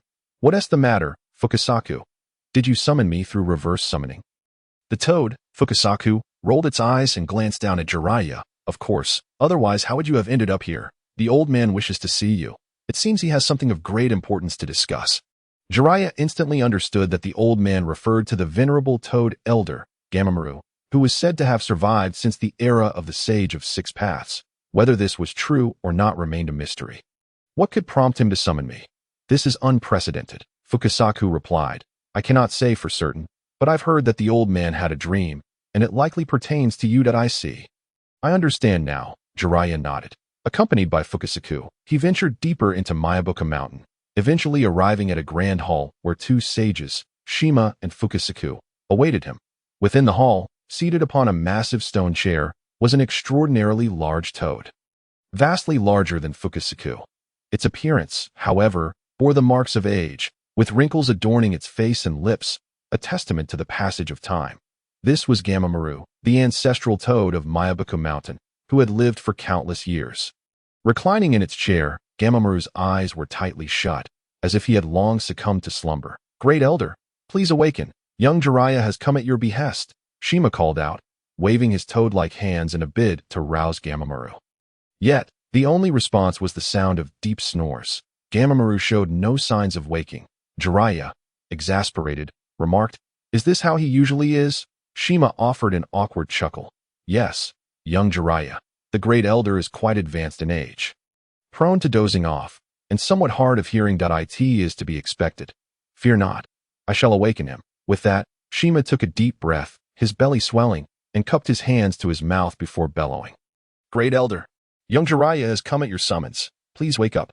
The sound reverberated through the hall, causing Jiraiya's eardrums to throb painfully. A gust of wind brushed across Gamamaru's face, finally prompting him to open his eyes and gaze down at Shima and Jiraiya. "Ah, young Jiraiya has arrived. Perfect timing. I had a dream last night concerning you. You shall wander throughout the ninja world, penning novels along the way, while seeking the prophesied child who can save the entire ninja realm." "You?" Jiraiya swallowed hard, a sense of unease creeping in. He had already heard from Shima that the dreams of the great elder were a form of prophecy, destined to come to pass. He wondered what exactly the elder had dreamt and whether it would pertain to his own future. However, just as Gamamaru was about to continue, his voice abruptly faltered. The elder closed his eyes again, and the sound of snoring resumed. Jiraiya's head was filled with exasperation. He turned stiffly to Shima. "Brother." "This?" Shima chuckled awkwardly. "Ha, young Jiraiya, do not take offense. The great elder is simply old. I shall call him once more." With that, Shima took another deep breath, forming his hands into a trumpet shape at his mouth, and shouted, "Great Elder, why are you sleeping? Wake up quickly. Young Jiraiya is waiting for your prophecy." Gamamaru blinked awake once more, somewhat confused as he looked at Shima and Jiraiya below. "Ah, yes, young Jiraiya is here to hear my prophetic dream." Where was I? Let me start from the beginning." Shima and Jiraiya exchanged incredulous glances, nearly collapsing in exasperation. This was utterly torturous. Would the elder repeat himself yet again, only to fall asleep midway through? Fortunately, this time, Gamamaru remained awake. Young Jiraiya shall wander throughout the ninja world, writing novels and searching for the prophesied child who will save the entire realm. The future will descend into chaos and turmoil. Yet I see a boy fond of wearing goggles, who will quell the rebellions within the ninja world and rise as a hero in the hearts of all, standing atop the world. Young Jiraiya, your duty is to become this boy's mentor, guiding him along the right path and serving as a paragon on his journey as a ninja. As Jiraiya listened, his heart raced with astonishment. He had not anticipated the elder would entrust him with such a formidable task. That a hero destined to save the world, becoming his mentor, sounded rather appealing. The more he pondered, the more he felt that while the task was daunting, it was imbued with profound significance. However, the mention of the prophesied child filled him with a sense of frustration. "Great Elder, is there truly no more precise information regarding the prophesied child? Just those vague details about goggles?" It's impossible for me to make a judgment, Gamamaru responded languidly. As for more information about the prophesied child, let me think. He seems to possess something akin to a ping-pong paddle. At this point, Gamamaru's eyes closed once more, and the hall was once again filled with the sound of snoring. Why must he only say half of what he means? A ping-pong paddle. What could that possibly be? Jiraiya sighed, still looking utterly baffled. Shima offered consolation. Young Jiraiya, let it go. The road ahead is long. Focus on fulfilling your own path. The Great Elder's prophecies are never wrong that I understand, brother, but the Great Elder. In the Land of Fire, at the foot of Longyun Mountain, within a hot spring inn, 3 individuals, Obito, Kakashi, and Rin, were gathered in a private room. Seated cross-legged on the tatami mats, they indulged in a sumptuous dinner laid out before them. Upon their arrival at the hot spring inn, Obito had already conducted a thorough inspection of the premises. After confirming that no other anomalies were present, he approached the innkeeper to elucidate the situation in detail. The innkeeper, horrified to discover that multiple guests had been brutally murdered within his establishment, was momentarily paralyzed with fear, unsure of how to respond. Fortunately, Obito offered a solution. First, to evacuate the remaining guests from the hot springs, and then to send someone to report the incident to the nearest government office in the Land of Fire. Soon, government officials arrived to confirm and manage the bodies. Initially, the soldiers intended to take the perpetrator of the cult of the evil god back with them for questioning. However, Obito suggested that such a dangerously powerful individual should best be handled by Konohagakure. The soldiers, feeling uneasy at the sight of the decapitated figure still exhibiting signs of movement, were relieved to learn that Obito and his companions were ninjas from the Leaf Village. And they readily agreed to his proposal as for the compensation for the families of the deceased guests. That matter was beyond Obito and his friends' considerations. Ultimately, the innkeeper was immensely grateful to Obito, nearly bowing in thanks. Had it not been for Obito's timely intervention, not only would the inn have been lost, but it was likely that all present would have met a similar fate. In the end, the innkeeper offered Obito and his companions generous remuneration, while the official who had come to enjoy the hot springs also benefited from Obito's influence, continuing to indulge in his long-desired kidney-rejuvenating baths within the now-closed inn. Chapter 65. A soothing soak in the hot springs within the private room. After feasting to their heart's content, Obito, Kakashi, and Rin reclined on the tatami mats, their expressions reflecting utter satisfaction. This is truly delightful, Obito remarked, patting his round belly with a look of contentment. Kakashi and Rin had also consumed their fair share, largely due to the innkeeper's generous provision of the finest ingredients, prepared specially for the three as a token of gratitude. Rin's face was etched with confusion as she inquired, why was that murderer so peculiar? Even with his head severed, he could still move. Kakashi turned his gaze towards Obito, having noted earlier that Obito seemed to possess some insight into the matter while assisting the innkeeper. Obito took a sip from his cup of tea and shook his head that I don't fully understand it either. Perhaps his body has some unique structure that deviates from normal human anatomy. Moreover, he constantly raved about the cult of the evil god, which I believe may relate to some special abilities associated with that sect. Rin nodded, her thoughts drifting back to the arrogant demeanor of the man with the slicked back hair from earlier that afternoon, which left her feeling somewhat repulsed. The cult of the evil god? It truly is an enigmatic and unpredictable faction. Kakashi interjected, the secrets surrounding that individual can be turned over to the third Hokage for further investigation. Surely some answers will emerge, but it's getting late. I'll head back to my room now. As Kakashi rose and opened the sliding door of the private room, Obito questioned, it's not even 8 p.m. yet. Why are you returning to your room so early? Kakashi paused in the corridor, rummaging through his ninja tool pouch, eventually producing a book with a yellow cover, T.O. read. He exclaimed, showcasing the book to Obito before resuming his stride towards his room. When did he develop a fondness for reading? Obito pondered aloud, noting that he had never seen Kakashi so interested in literature before. Rin chuckled and replied, Kakashi has recently taken up this hobby, inspired by how much our teacher, Minato, enjoys reading. Obito was well aware of Minato's penchant for books. During missions, or while supervising Obito and his peers' training, Minato often found time to immerse himself in literature. However, the genre he favored was not academic or technical. He simply enjoyed novels, particularly tales of fictional ninja heroes, stories detailing the journey of an individual rising from humble beginnings to ultimately stand atop the ninja world. Obito jested. Kakashi is emulating our teacher's interests now. Rin stood up, her eyes sparkling with mirth. There's nothing wrong with that. Everyone needs a few little hobbies. Otherwise, living each day in a state of tension or solely focused on training would be rather dull. Wouldn't it? Obito nodded in agreement, giving her a thumbs up. Rin, you are truly wise. You've distilled such a profound life lesson from something so trivial. Rin giggled at Obito's compliment. She approached and tugged at his arm, pulling him up from the tatami. Come on, Obito, it's still early, and this is a rare opportunity to enjoy a place meant for the wealthy. Let us go soak in the hot springs together. Obito's heart leapt with excitement. Really? A mixed bathing experience? Rin is opening up to me. The thought sent a thrill through him, yet he hesitated. But, Rin, I'm not sure if I'm ready for that. We're still quite young. Is it necessary to bathe together? Realizing Obito's misunderstanding, Rin's cheeks flushed crimson, and she shot him a playful glare. Obito, what on earth are you thinking? I meant we should go soak in the hot springs. Not that kind of mixed bathing. Besides, the innkeeper has been so gracious to you. I doubt we'll be charged. Obito chuckled awkwardly. Ah, Rin, I see now. Of course, that's perfectly fine. The two individuals exited the private room together. Obito, accompanied by Rin, first called Kakashi and subsequently sought out the owner of the hot spring establishment to discuss their intention of enjoying a soak. Naturally, the proprietor was more than willing, displaying no objections whatsoever. He jovially reassured Obito and the others that they need not stand on ceremony, even going so far as to arrange for each of them to have their own massage therapist. Initially, the women's bath had been tainted by bloodstains due to a certain individual with a prominent pompadour. Although the hot spring water was flowing, the thought of Rin bathing in that water was somewhat unsettling.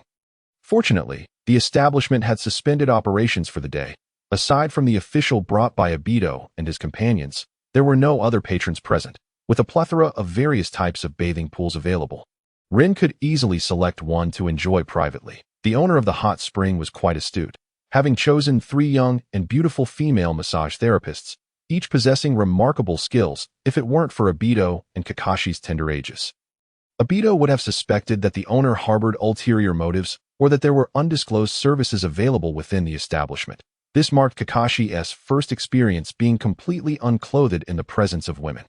Throughout the massage, his face flushed crimson, eliciting suppressed laughter from Obito. It was rather amusing to discover that Kakashi had once been so innocent in his youth, despite it being Obito's first encounter with such indulgences.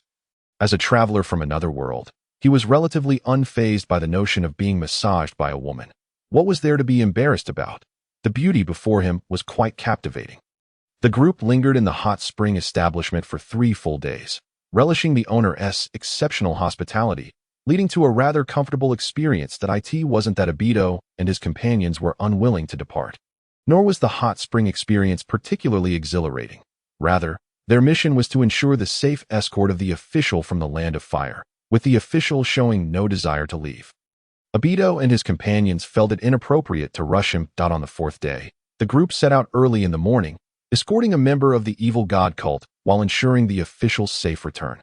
After successfully delivering the official home, Obito and his companions made their way back to Konoha. In the bustling heart of Konoha, along a central street, the presence of the evil god cult member, adorned with numerous self-inflicted wounds, sparked a flurry of gossip among passers-by.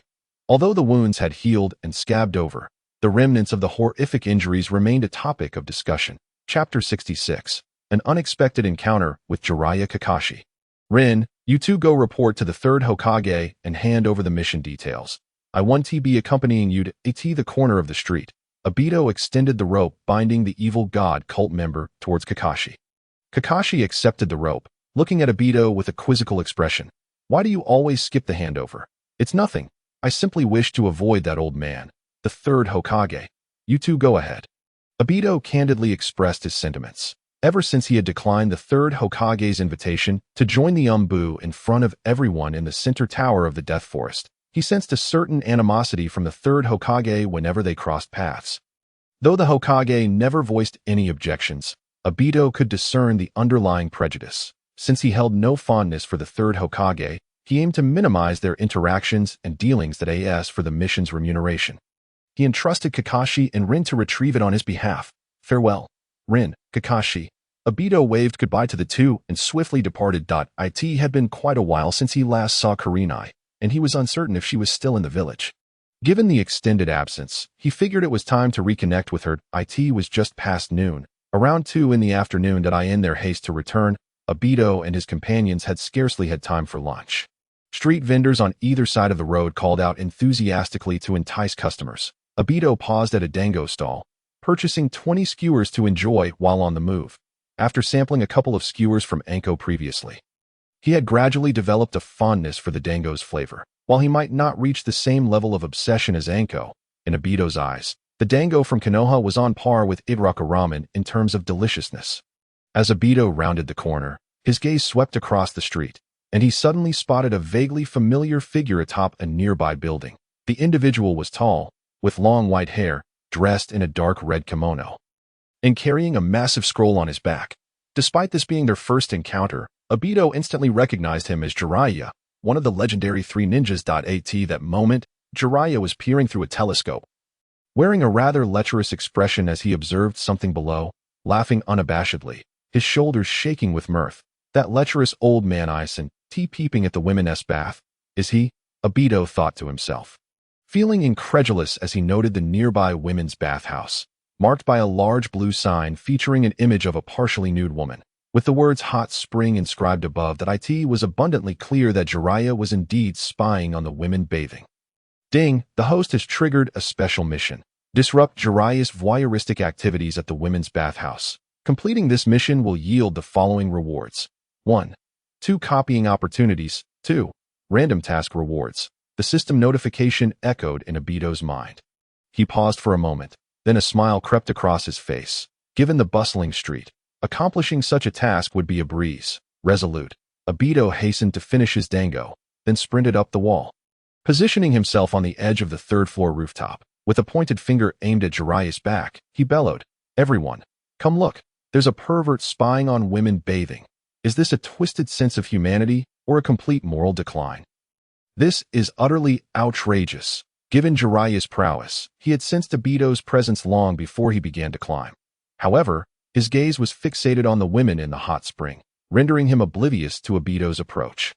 Moreover, with Konoha's generally excellent public safety, he had little concern about who might be nearby. But as Obito's loud proclamation rang out, not only could Jiraiya no longer continue his peeping, but the village residents below also turned their attention upward.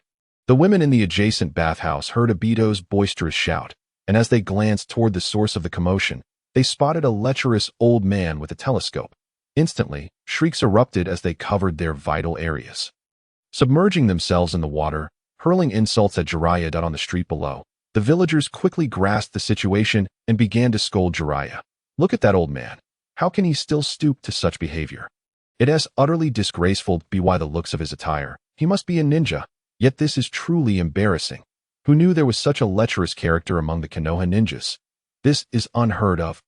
Naturally, Jiraiya overheard the villagers' remarks. Embarrassment washed over him, and he felt an overwhelming urge to find a hole to hide in. He waved his hands in a futile attempt to explain, "Dear villagers, brothers and sisters, please don't misunderstand.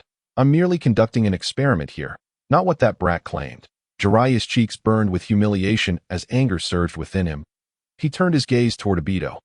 "Hey, you brat, why are you ruining my fun?" Obito wore a mischievous grin, shrugging nonchalantly. "Why, you ask? Of course, I'm just standing up for those poor ladies in the bathhouse." With that, without waiting for Jiraiya's response, Obito leaped from the edge of the third floor and, parting the crowd gathered below, dashed towards Kurenai's residence. "Ding, congratulations, host. The task of disrupting Jiraiya's peeping at the women's bathhouse has been completed. Rewards are now being issued. Reward 1, 2 copying opportunities.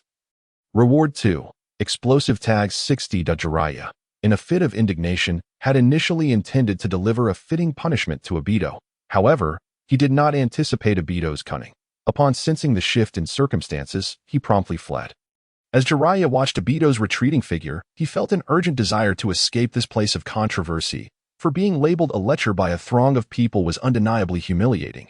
Yet, in observing Obito's silhouette, a sudden realization struck him. Wait, the characteristics of the prophesied child described by his great-uncle, why do they align so closely with this young boy? It dawned on Jiraiya that the boy with the goggles, mentioned by Gamamaru, bore a striking resemblance to the one who had thwarted his plans for that so-called ping-pong paddle. The Uchiha clan emblem on the boy's back indeed resembled a paddle quite remarkably. Chapter 67. Kakashi's Mischief. The goggles and the Uchiha clan emblem. Could it be that this lad is truly the prophesied child spoken of by his great-uncle? The more Jiraiya contemplated, the more exhilarated he became. He had never imagined he would have a lead so swiftly that Obito's visage was now etched deeply into Jiraiya's mind. However, he remained oblivious to Obito's identity or his name. After a moment's hesitation, Jiraiya resolved to pay a visit to the Hokage office to consult the third Hokage. With determination, Jiraiya joined his hands in a prayer-like gesture. With a resounding bang, a cloud of white smoke erupted, and he vanished from the rooftop. In the ancestral grounds of the clan, Obito navigated effortlessly to the home of Rin. The courtyard gate stood ajar, inviting him in. That he stepped inside and immediately spotted Rin practicing in her front yard. Her hands danced gracefully, seemingly familiarizing herself with a particular ninjutsu hand sign. "Rin," Obito called out, waving his hand. So engrossed was Rin in her training that she only noticed him upon his arrival. A radiant smile blossomed on her face as she bounded towards him. "Obito, have you finally returned from your mission?" Obito nodded, teasingly replying, "Yes, I just came back to see you."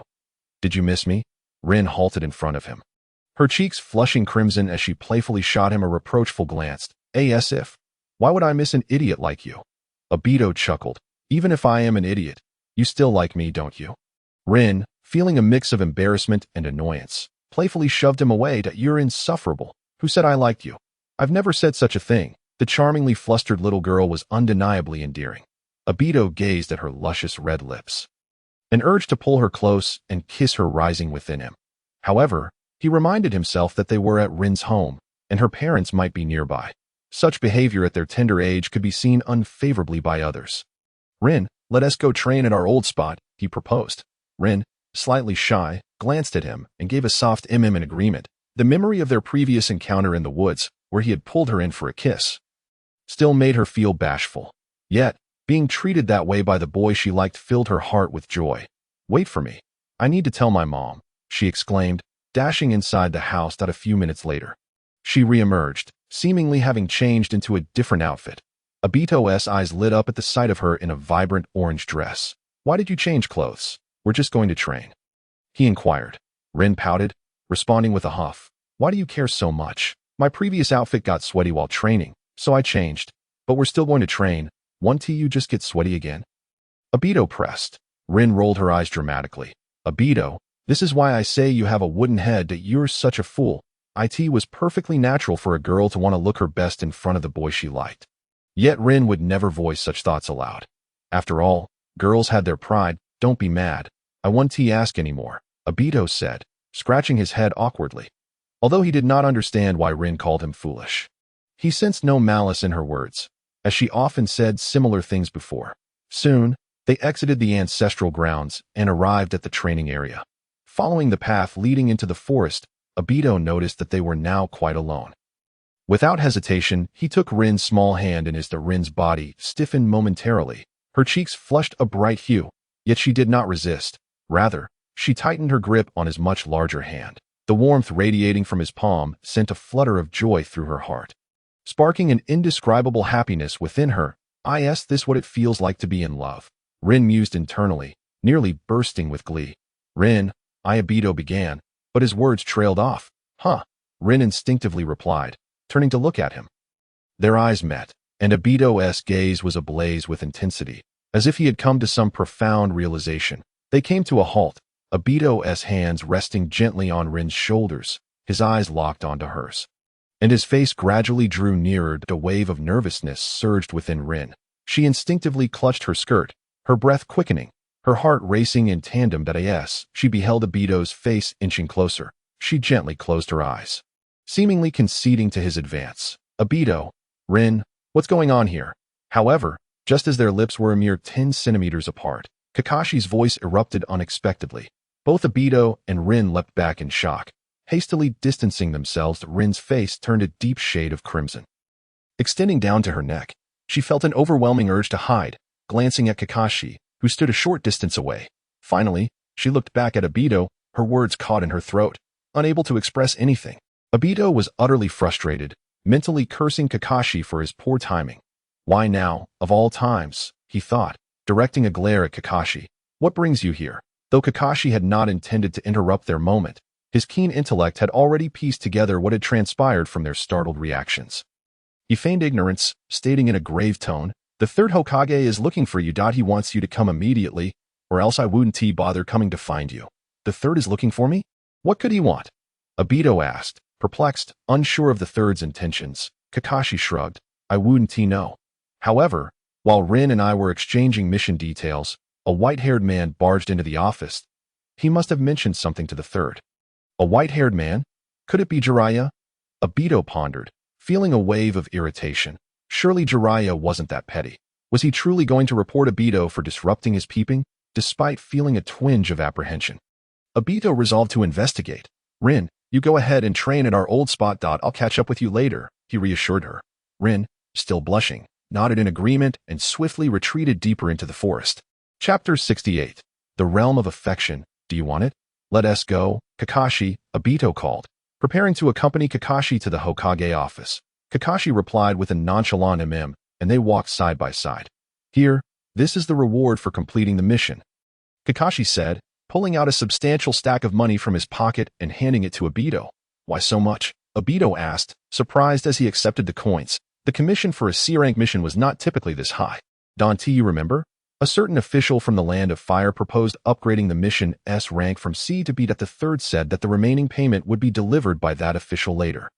Dato stuffed the money into his pocket and nodded slightly, the moment of bidding farewell to that official. It seemed he had mentioned something in passing. However, the raucous and incessant noise created by the flamboyant leader of the evil cult had drowned out his words.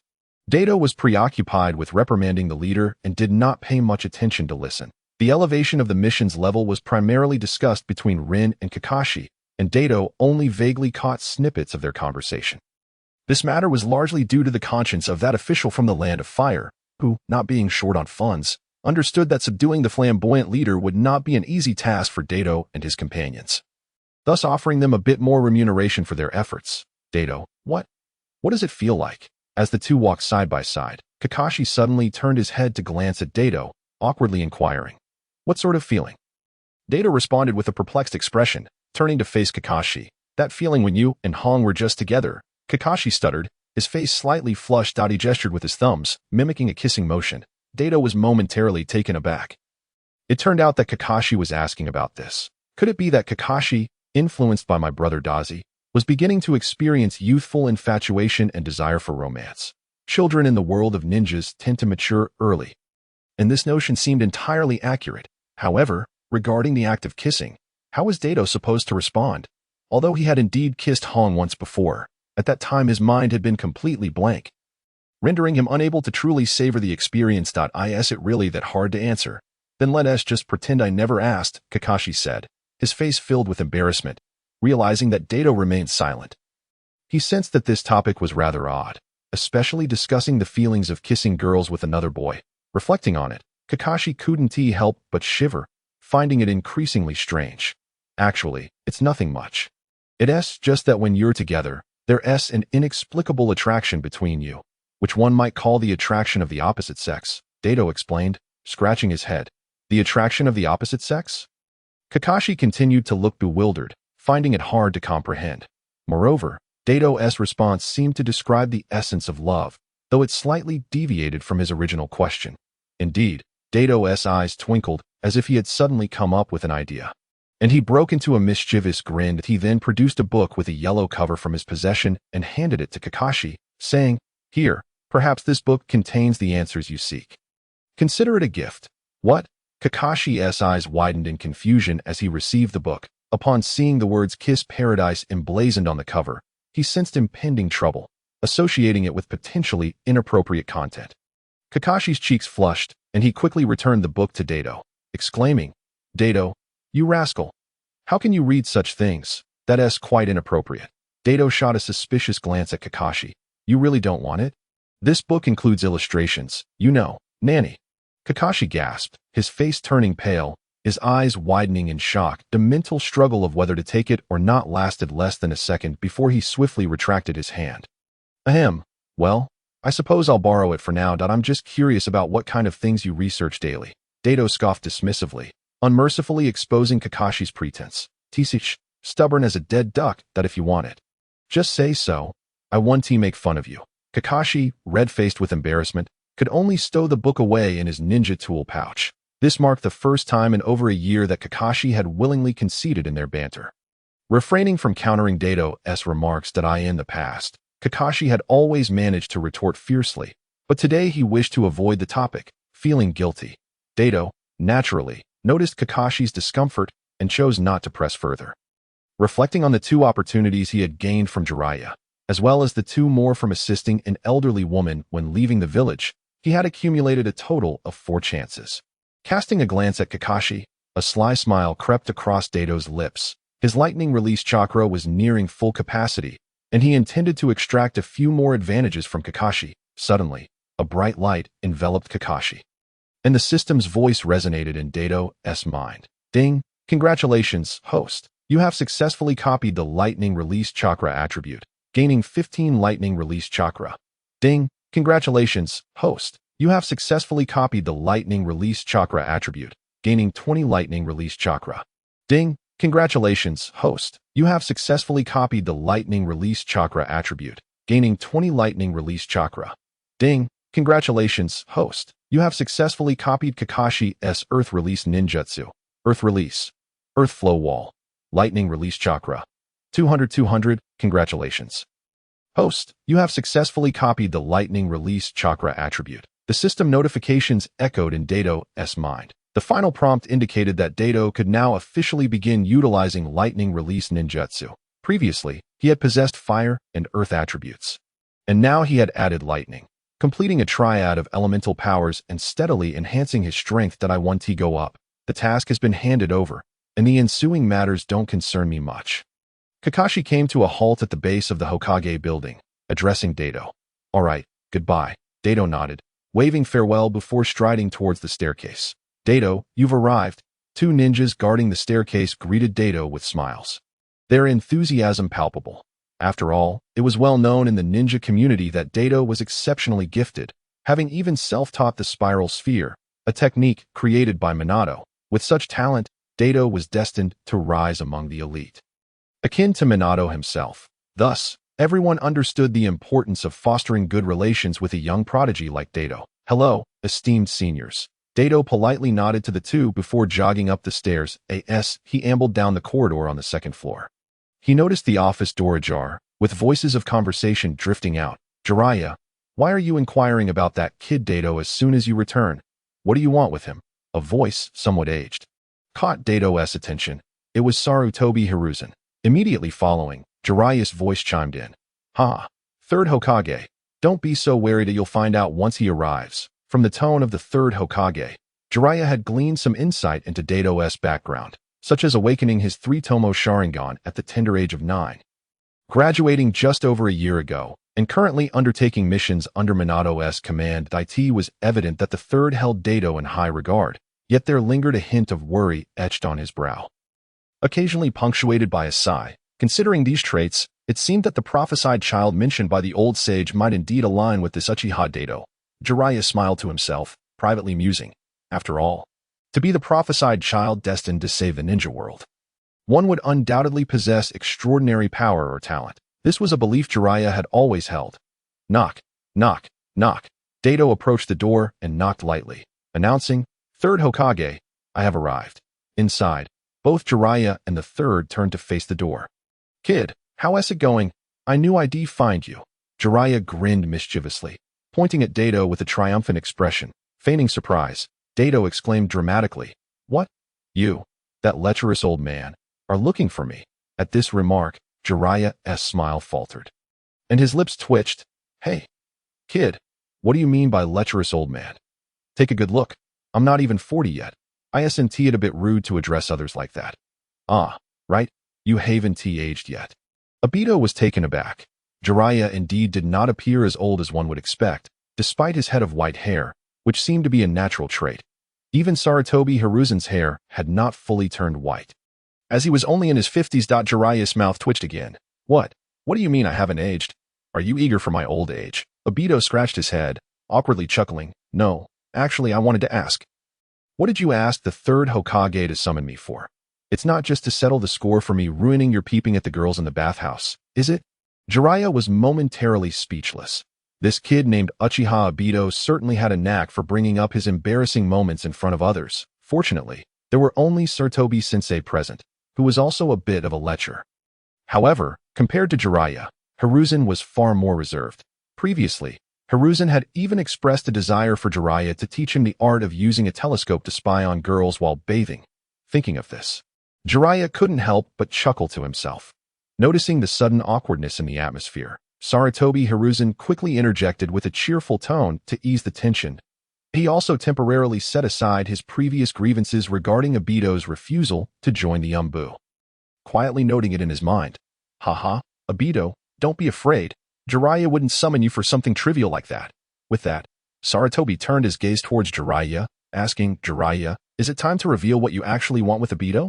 Jiraiya faced Obito, a confident smile gracing his features. He bit his thumb, swiftly forming a series of hand seals. Squatting down, he slapped one hand onto the ground. With a resounding bang, a large toad, about a meter tall, appeared amidst a cloud of white smoke at Jiraiya's feet. It jumped playfully on one leg atop the toad's head, reciting a lengthy introduction.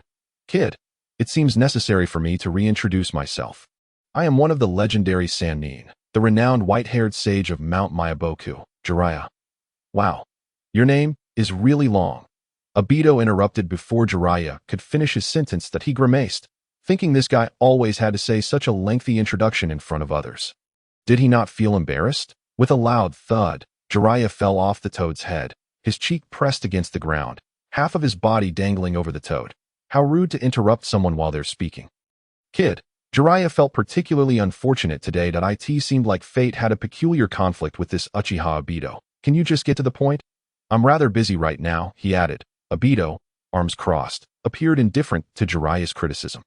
My little girl, Hinata, is waiting for me to go back for a date. I can't waste time here with you two old perverts. Jiraiya sighed, begrudgingly getting back on his feet, despite their apparent clash of personalities. He recalled the prophecy of the great sage Toad, which identified Obito as the prophesied child, the future savior. Thus, Jiraiya resigned himself to his fate, swallowing his frustration. He gazed at Obito and said, All right, I'll be frank with you. Uchiha Obito, would you be willing to take me as your master and allow me to teach you ninjutsu? Upon hearing this, Obito's initial reaction was one of confusion. He could not comprehend Jiraiya's intentions. Wanting to take him as a disciple after their first meeting? Why? Why would you want to teach me ninjutsu? ISNT my teacher Minato-sensei.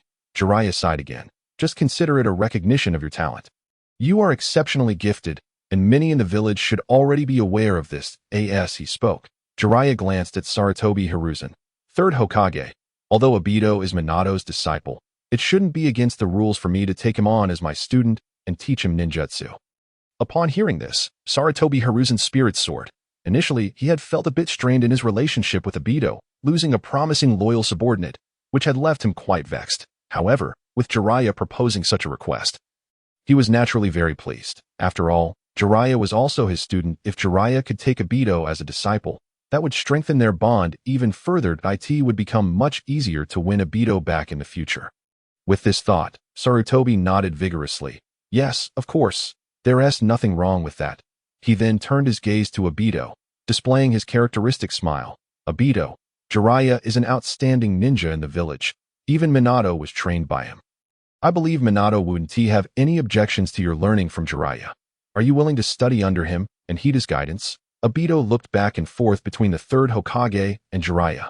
Deep in thought, Jiraiya's claim of recognizing Obito's talent seemed dubious. After all, Jiraiya had only met him once before hastily summoning him to the third Hokage. Now, he wanted to take Obito as his disciple, which must surely hide some other motives. However, having read the original story, Obito had some understanding of Jiraiya's character. His greatest flaw was his lecherous nature, but in all other aspects, he was an exceptionally talented ninja capable of guiding the younger generation onto the right path. Possessing remarkable strength. Most importantly, Jiraiya was kind-hearted, unlike the third Hokage, who often pretended to be noble while secretly colluding with Danzo. Additionally, Jiraiya excelled in the sage arts of Mount Myaboku. This aspect of learning sage techniques was quite appealing to Obito. Obito nodded. All right, I agree.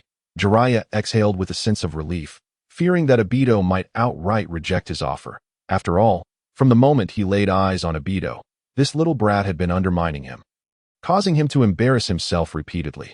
Therefore, he knew that proposing to take Obito as a student was somewhat abrupt, perhaps even overly eager. However, given the great sage Toad's prophecy, now that he had found Obito, he needed to establish a master-disciple relationship as soon as possible. Suddenly, Jiraiya remembered that the old sage had also mentioned he should write a novel during his travels while training the prophesied child. Jiraiya recalled this, but was not in a hurry to share it with Obito. The mere act of suddenly taking a disciple was already too abrupt. He didn't want to jeopardize the fragile relationship they had just begun to form. Meanwhile, with Obito preoccupied with thoughts of Rin, eager to find her and continue their unfinished kiss, he merely exchanged a few brief words with Jiraiya and the third Hokage before taking his leave.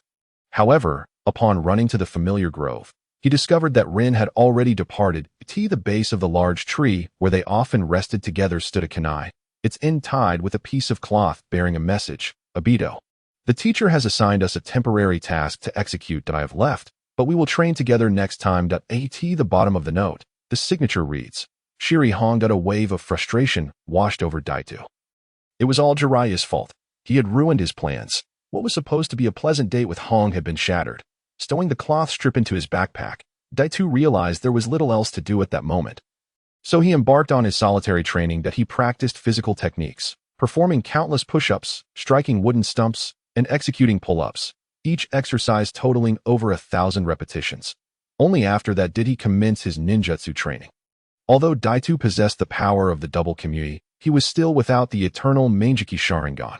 Excessive use of Kamui could lead to a decline in his eyesight, with the risk of losing his vision entirely.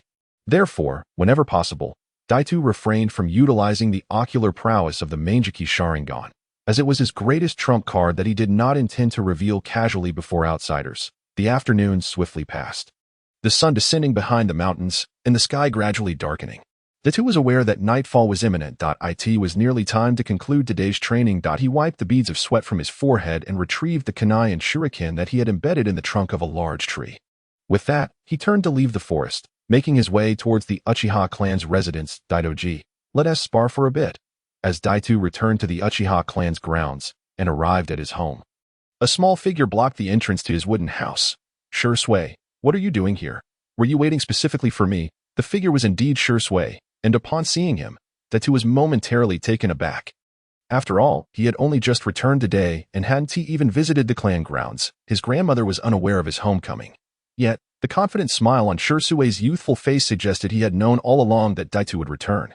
As if he had been waiting for this very moment, Shui nodded. Yes, Daito-ji. I was granted special permission to graduate from the Ninja Academy today. Lord Third told me you would be back, so I waited here for you. Special permission? To graduate? Daito's expression was one of disbelief, his eyes wide with incredulity. Is this a joke? Shui, you're only 5 years old. How could you have graduated from the Ninja Academy? Indeed. This little fellow was quite the prodigy. Akin to Kakashi. A smug smile crept across Shui's face as he affirmed. Yes, I successfully passed all the assessments for graduation at school. Daito-ji, I will catch up to you in no time. Had these words come from anyone else, Daito would have scoffed. Yet, coming from Shui, he found himself willing to believe it. After all, in the original narrative, Shui had awakened his Mangekyō Sharingan at a remarkably young age and had made a name for himself during the turmoil of the ninja world. Earning the title of Shunshin Shui, there were a few special rules within the ninja world. If one encountered the yellow flash of Konoha, Namake's Minato, they could choose to flee if faced with Shunshin Shui of Konoha. They could abandon their mission without fear of reprimand. These two simple statements were sufficient to illustrate just how powerful and extraordinary these two individuals truly were. Shui, congratulations. I wish you all the best on your early graduation. Daito said, stepping forward to ruffle Shui's hair. Shui squinted his eyes in a smile, clearly enjoying Daito's affectionate gesture. Daito then pretended to rummage through his ninja tool pouch with a mental nudge. He retrieved a set of ninja tools he had drawn earlier from his system backpack and handed them to Shui. Shui, congratulations, this is a gift for your early graduation. A complete set of ninja tools like this would cost a considerable sum if purchased from the market. Shui understood the value of the gift perfectly. Though his eyes sparkled with joy, he hesitated, his small hand retracting momentarily. Is it really okay for me to accept this, Daidoji? Daitu firmly pressed the ninja tool pouch into Shusui's hands and ruffled his hair once more. What's wrong with it? Didn't I say this is a gift from me to you, to celebrate your graduation? Okay. A radiant smile broke out on Shusui's face as he tightly clutched the ninja tool pouch to his chest. Nodding vigorously, Daidoji. Come on, let us have a spar. It's been a while since we last practiced together, and I might not get to see you as often now that I'll be on missions. Daitu hesitated, but it's already dark outside. We really have to spar now. I want to go back and inform my grandmother that I'm safe. Ding! The system notification chimed in Daido's mind. The host has activated a special mission. Accept the challenge from Uchiha Shui and defeat him. Completing the mission grants rewards. Reward 1. 2 copying opportunities. Reward 2. An increase of 0.02 in total chakra capacity. As soon as Daitu finished speaking, the electronic system's prompt echoed in his mind. Upon hearing the rewards, Daitu immediately resolved to accept Shusui's challenge. 2 copying opportunities were too precious to pass up. Although 0.02 in chakra may seem insignificant, it would still contribute to an overall enhancement of Daido's strength. At this point, Shui had already secured the ninja tool pouch and pointed to the wide road before them. Daidoji, we can spar right here. Let us just be careful not to damage any nearby houses. Daitu sighed in resignation. Fine. If you insist. It seems you won't relent otherwise. Shui chuckled and swiftly leaped into the center of the road. Daitu stepped back a few paces, taking his stance a few meters away from Shui. And the two faced each other. Fortunately, it was mealtime, and the road in the Uchiha district was devoid of passers-by. Shui withdrew a brand-new kunai from his tool pouch and twirled it skillfully on his fingertips. His eyes narrowed slightly, the pupil shifting from black to red as the two tomos spun rapidly within his gaze. He dashed towards Daitu, shouting, Daidoji, here I come. Good lad. You've awakened your Sharingan already? Daitu exclaimed, slightly astonished. Shui, at the tender age of 5, had activated his Sharingan, and not just any Sharingan, but the double tomo. This talent was nothing short of extraordinary. As Shui charged at him with kunai in hand. Daitu did not retreat, nor did he activate his Sharingan or attempt to block with his own kunai. Instead, he simply tilted his body slightly to evade Shusui's thrust. In a swift motion, he seized Shusui's wrist. Shui, it's rather reckless to approach an opponent without understanding their strength. Shusui's face turned pale. Just months ago, Daitu hadn't been able to easily subdue him like this. It seemed Daitu had been diligently honing his skills lately. While Shui felt a surge of astonishment, he clenched his left fist and aimed a punch at Daido's abdomen, hoping to force him to release his grip on his wrist. Slap. The punch struck Daido's palm. But despite the force behind it, Shusui's strength was still too weak in comparison to Daido's. Daidoji, watch out. Unperturbed, Shui continued his assault. With his hands captured, he bent his knees and leaped, aiming both feet at Daido's face. Quite the agile little monkey you are. Daitu laughed heartily, releasing Shusui's hands and stepping back to evade the flying kick. However, before Daitu could retreat fully, he snatched the kunai from Shusui's grasp. Daidoji, witness my prowess. Though their exchange had been brief, Shui was acutely aware that he was no match for Daitu in physical combat. He performed several backflips, creating distance between them as his feet touched the ground. Shui swiftly formed a series of hand seals. Fire style, great fireball technique. With one hand positioned in front of him, Shui puffed his cheeks, unleashing a torrent of flames that erupted from his mouth. The flames crackled as they ignited in the air, rapidly coalescing into a massive fireball with a diameter of 2 to 3 meters. The fireball scorched the stone pavement as it rolled toward Daitu. Fire style, great fireball technique. As the water barrier technique was completed, Shui simultaneously performed hand seals with fluid movements. Although Shui was slightly ahead in completing his seals, the flames erupting from his mouth were only a fraction of a moment behind. The flames crackled before Shui, swiftly coalescing into a massive fireball that rolled towards the incoming fireball. However, the size of Shui's fireball was evidently smaller. It was apparent that the one conjured by Shui was a size larger. With a diameter of approximately 4 to 5 meters, it occupied nearly half the width of the street. With a resounding crash, the two fireballs collided, erupting into a vast array of flames that sprayed outward. A wave of fire surged skyward, resembling a blossoming mushroom cloud, adding a touch of brilliance to the darkening night sky. Yet, as both Jishui and Dai-Tu continued to intensify their chakra release, the flames erupting from their mouths showed no signs of extinguishing, instead amplifying the ferocity of the great fireball technique. Ultimately, Jishui's fireball proved to be weaker, succumbing to the overwhelming force of Dai-Tu's, which pushed it backward relentlessly. Jishui understood that in a contest of chakra, he was no match for Dai-Tu's. Acknowledging Dai-Tu's prowess once again, he relinquished control over the great fireball and swiftly leaped back, landing atop a neighboring house's wall. Dai-Tu, in turn, promptly retracted his chakra, and the fireball that had been rolling forward diminished in size after losing its chakra support. It continued to roll about 5 or 6 meters before finally extinguishing. Meanwhile, Jishui, perched upon the wall, had completed his next set of hand seals. Fire style, peony technique. Jishui's knees bent slightly. As one hand rested before him, he exhaled forcefully. Fireballs the size of basketballs coalesced. Each fireball resembled a peony blooming in the air, crackling as they surged forth in various trajectories towards Dai-Tu's. Chapter 72. Securing the reward. Good lad. Your sealing speed is impressive, and your timing for releasing ninjutsu is spot on.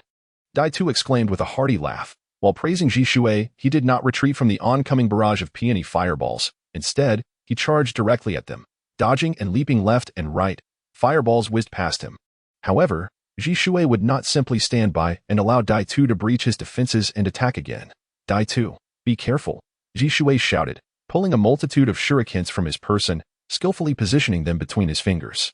With a flourish of his hands, he hurled the hexagonal shurikens into the air, where they spun and soared towards Dai-Tu's. Dai-Tu had no choice but to brandish the kunai he had just reclaimed from Jishui, using it to deflect the shurikens. The clattering sound of metal resonated as the shurikens were struck down one by one. As the two engaged in their duel, neighbors who had been attending to their own affairs at home were drawn outside by the commotion.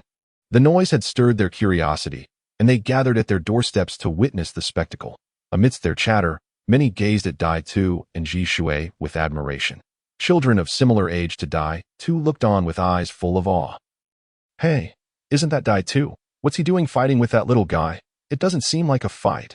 It looks more like a friendly spar. Dai-Tu is truly remarkable. He activated his Sharingan at such a young age. Absolutely. I want to emulate Dai-Tu. From today onwards, I will train diligently. Yet, the child sparring with Dai-Tu seems quite impressive too. On the other hand, Dai-Tu and Jishui were fully engrossed in their battle, undisturbed by the onlookers' discussions. As Dai-Tu closed in on him, Jishui gritted his teeth and drew a ninja sword strapped to his back. At his current height, Jishui was barely taller than the sword itself. Nevertheless, he wielded it with the poise of a master swordsman. Dai-Tu, here I come, Jishui shouted, gripping the sword tightly as he leaped off the wall. Utilizing the momentum of his descent, he aimed a powerful slash at Dai-Tu's face. Dai-Tu met the attack head-on, wielding his kunai to intercept. With a sharp clang, the sword and kunai collided, sending sparks flying and producing a crisp sound. Realizing his initial attack had failed, Jishui began to swing his sword again, launching another assault on Dai-Tu's. Dai-Tu, in turn, parried with his kunai, and their battle ensued with a symphony of clashing metal. However, Dai-Tu had honed both his ninjutsu and taijutsu skills, especially over the past year. After acquiring the 8 gates technique from Guy, his physical training had intensified. Given Jishui's age, there was a stark disparity in their physical prowess. Seizing an opportunity, as Jishui swung his sword once more, Dai-Tu deftly closed the distance, capturing Jishui's wrist. Ouch! Jishui winced as Dai-Tu's grip tightened, causing him to instinctively loosen his hold, resulting in the ninja sword clattering to the ground. In the brief moment that Jishui's eyes fluttered shut in pain, Dai-Tu had already positioned his kunai against Jishui's neck. Ding! Congratulations, host. You have accepted Jishui's challenge and successfully defeated him. Task completed. Rewards. 1.2 copying opportunities. 2.0.02 chakra total. Jishui, your timing in releasing ninjutsu was commendable, but you still need to strengthen your taijutsu. Dai-Tu chuckled. Dai-Tu, I admit defeat. I will work harder and catch up to you. Jishui replied with an awkward smile, Scratching his head in embarrassment, he recognized that Dai-Tu spoke the truth. His training in taijutsu was indeed lacking.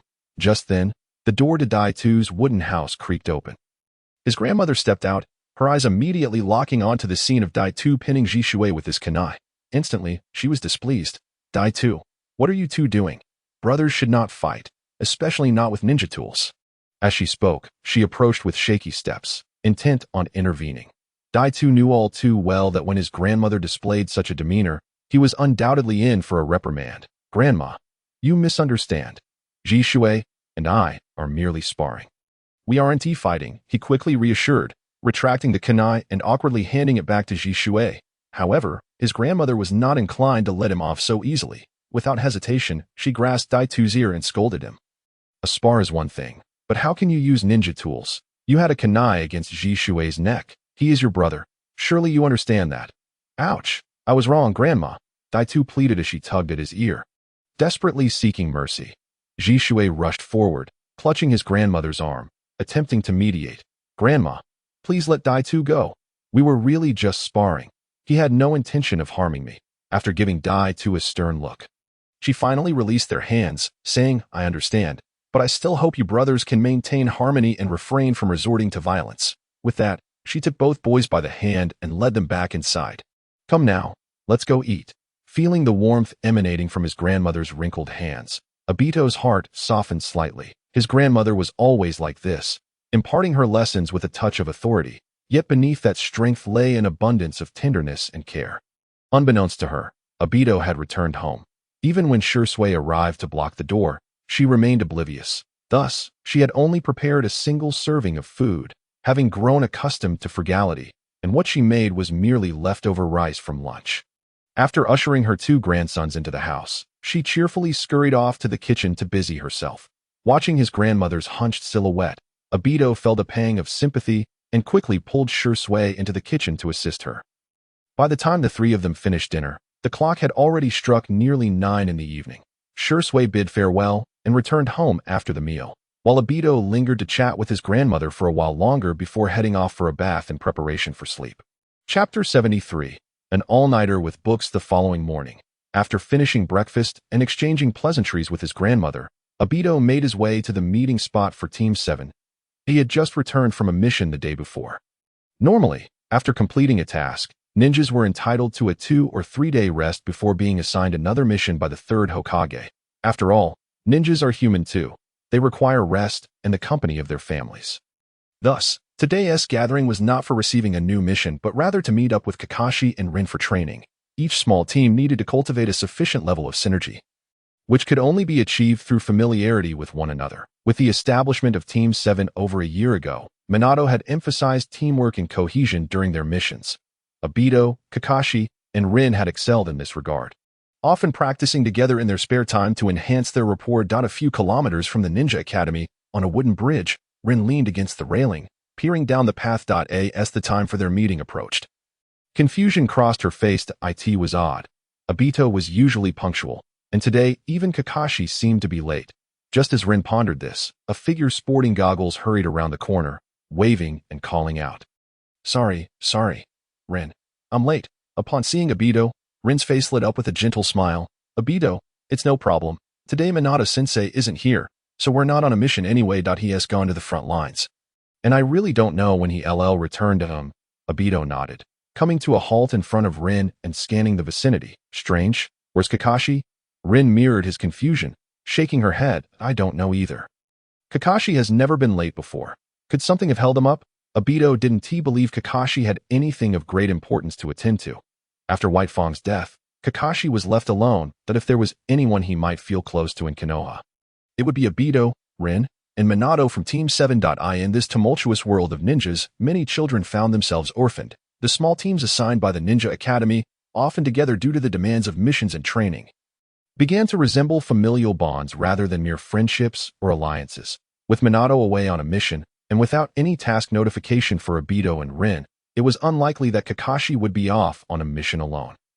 Given Obito's understanding of Kakashi, he surmised that Kakashi had probably stayed up too late reading Intimate Paradise the previous night, resulting in his tardiness that morning, with Rin right in front of him. Obito seized the opportunity to tease her. He leaned closer to her and nudged her with his shoulder. Rin, since Kakashi has teas shown up, why don't we enjoy a little world of our own? At his words, Rin's cheeks flushed crimson. She playfully punched Obito's arm, pouting. What world of our own? Obito, don't say such things. Obito grinned mischievously. I'm not joking. If it's just the two of us training together. Isn't that our own little world? Rin's face reddened even more. You shouldn't say that. How shameless. I think you should go have your own world with Hina instead.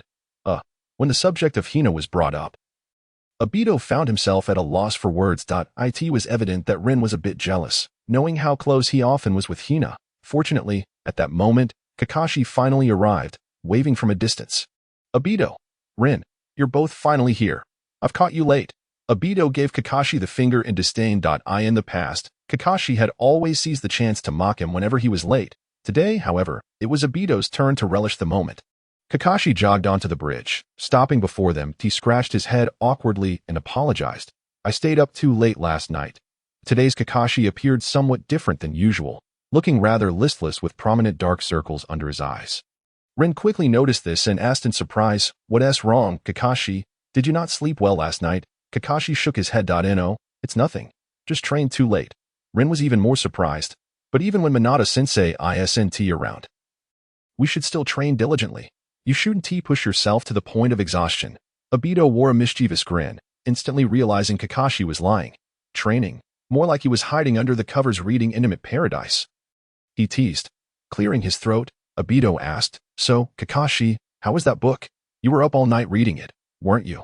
Caught off guard, Kakashi's expression shifted to one of shock, panic coursing through him at the thought of Obito revealing the truth. If Rin found out about his late-night reading of such a book, it would be utterly humiliating. Rin turned to Obito, her face full of confusion. What's Intimate Paradise? Obito, what kind of book is that? The name sounds a bit inappropriate. Seeing Kakashi's flustered face, Obito struggled to contain his laughter. However, he had no intention of divulging the nature of the book. After all, it was Obito who had gifted it to Kakashi. If Kakashi were to spill the beans, Obito would end up losing face in front of Rin.It's nothing, really. Intimate Paradise is just a book about a different land. I was just joking. Come on, let us not discuss that anymore and get started on today's training. As he spoke, Obito took Rin and Kakashi by the hand, leading them toward the other end of the wooden bridge. A few kilometers ahead, there lay a forest. This was the very place where Minato had first taken them for their group training assessment. Since that day, it had become their regular training ground whenever they were not on a mission. However, when Obito arrived at the edge of the forest with Rin and Kakashi, they found a figure already standing there. The person was tall, with spiky white hair and a dark red cloak draped over him. He stood with his arms crossed, his back turned to the three, exuding an air of mystery. Who is that guy? What's he doing standing there alone? Rin asked, looking at Jiraiya's back with a puzzled expression. Chapter 74. Jiraiya's Teachings. Jiraiya, believing himself to be quite the dashing figure, turned around with a grin that radiated mystery. Before he could launch into his customary long-winded self-introduction, Obito interjected, Rin, just think of him as a perverted old man. As a woman, you should definitely be cautious around him. Rin's face turned pale with alarm, disbelief written all over her features. Jiraiya's forehead throbbed with veins as his smile vanished, spinning around in anger and frustration to point at Obito, exclaiming, "You brat, what nonsense are you spouting?" As one of the legendary three ninjas, the white-haired sage, Jiraiya, I am only interested in adult women. Can you not tarnish my reputation? Jiraiya was deeply troubled, reflecting on how the last encounter with that rascal Obito had cost him dearly in terms of dignity. This time, mere moments into their meeting, Obito was already beginning his antics once more. Oblivious to Jiraiya's ire, Obito clumsily sidestepped the issue, cheerfully inquiring, Jiraiya-sensei, what brings you here? As if that were not obvious, Jiraiya thought to himself. Naturally, I am here to find you. With a resigned sigh escaping his lips, Jiraiya felt a twinge of exasperation, were it not for the great sage Frog's prophecy designating this lad, Uchiha Obito, as the chosen one. He would have preferred to avoid the ordeal of confronting him. Just yesterday, Jiraiya had briefed the third Hokage on the matter, since Minato was still on the front lines. It fell upon him to temporarily mentor Obito, alongside Kakashi and Rin, for a period of training. Looking for me? Ready to start my training so soon? Obito pointed to himself, his eyes brimming with confusion. Jiraiya nodded affirmatively. Indeed, I have come with the intention of guiding the three of you together, not just you alone. I have heard from the third that Minato has trained you remarkably well. Thus, I wish to ascertain the level you three have attained. Meanwhile, Kakashi and Rin were initially bewildered, but as they listened to the exchange between Obito and Jiraiya, they gradually grasped the identity of the white-haired man before them. Jiraiya's reputation within Konoha was quite illustrious. During the Second Great Ninja War, the legendary Sannin had carved out a name for themselves in the ninja world. The villagers held a certain admiration for the Sannin, though they seldom made public appearances. Thus, when Jiraiya was caught peeping at the ladies' bathhouse a few days prior, the villagers failed to recognize him. Wait a moment, Obito, is that man truly Jiraiya, one of the legendary Sannin of Konoha? Rin gasped, her hands covering her mouth in disbelief as she leaned closer to Obito. He nodded. Indeed, that's him. What's the matter? Kakashi stepped forward, his eyes wide with astonishment, exclaiming, Jiraiya-sama. One of the legendary Sannin is a remarkable figure in Konoha.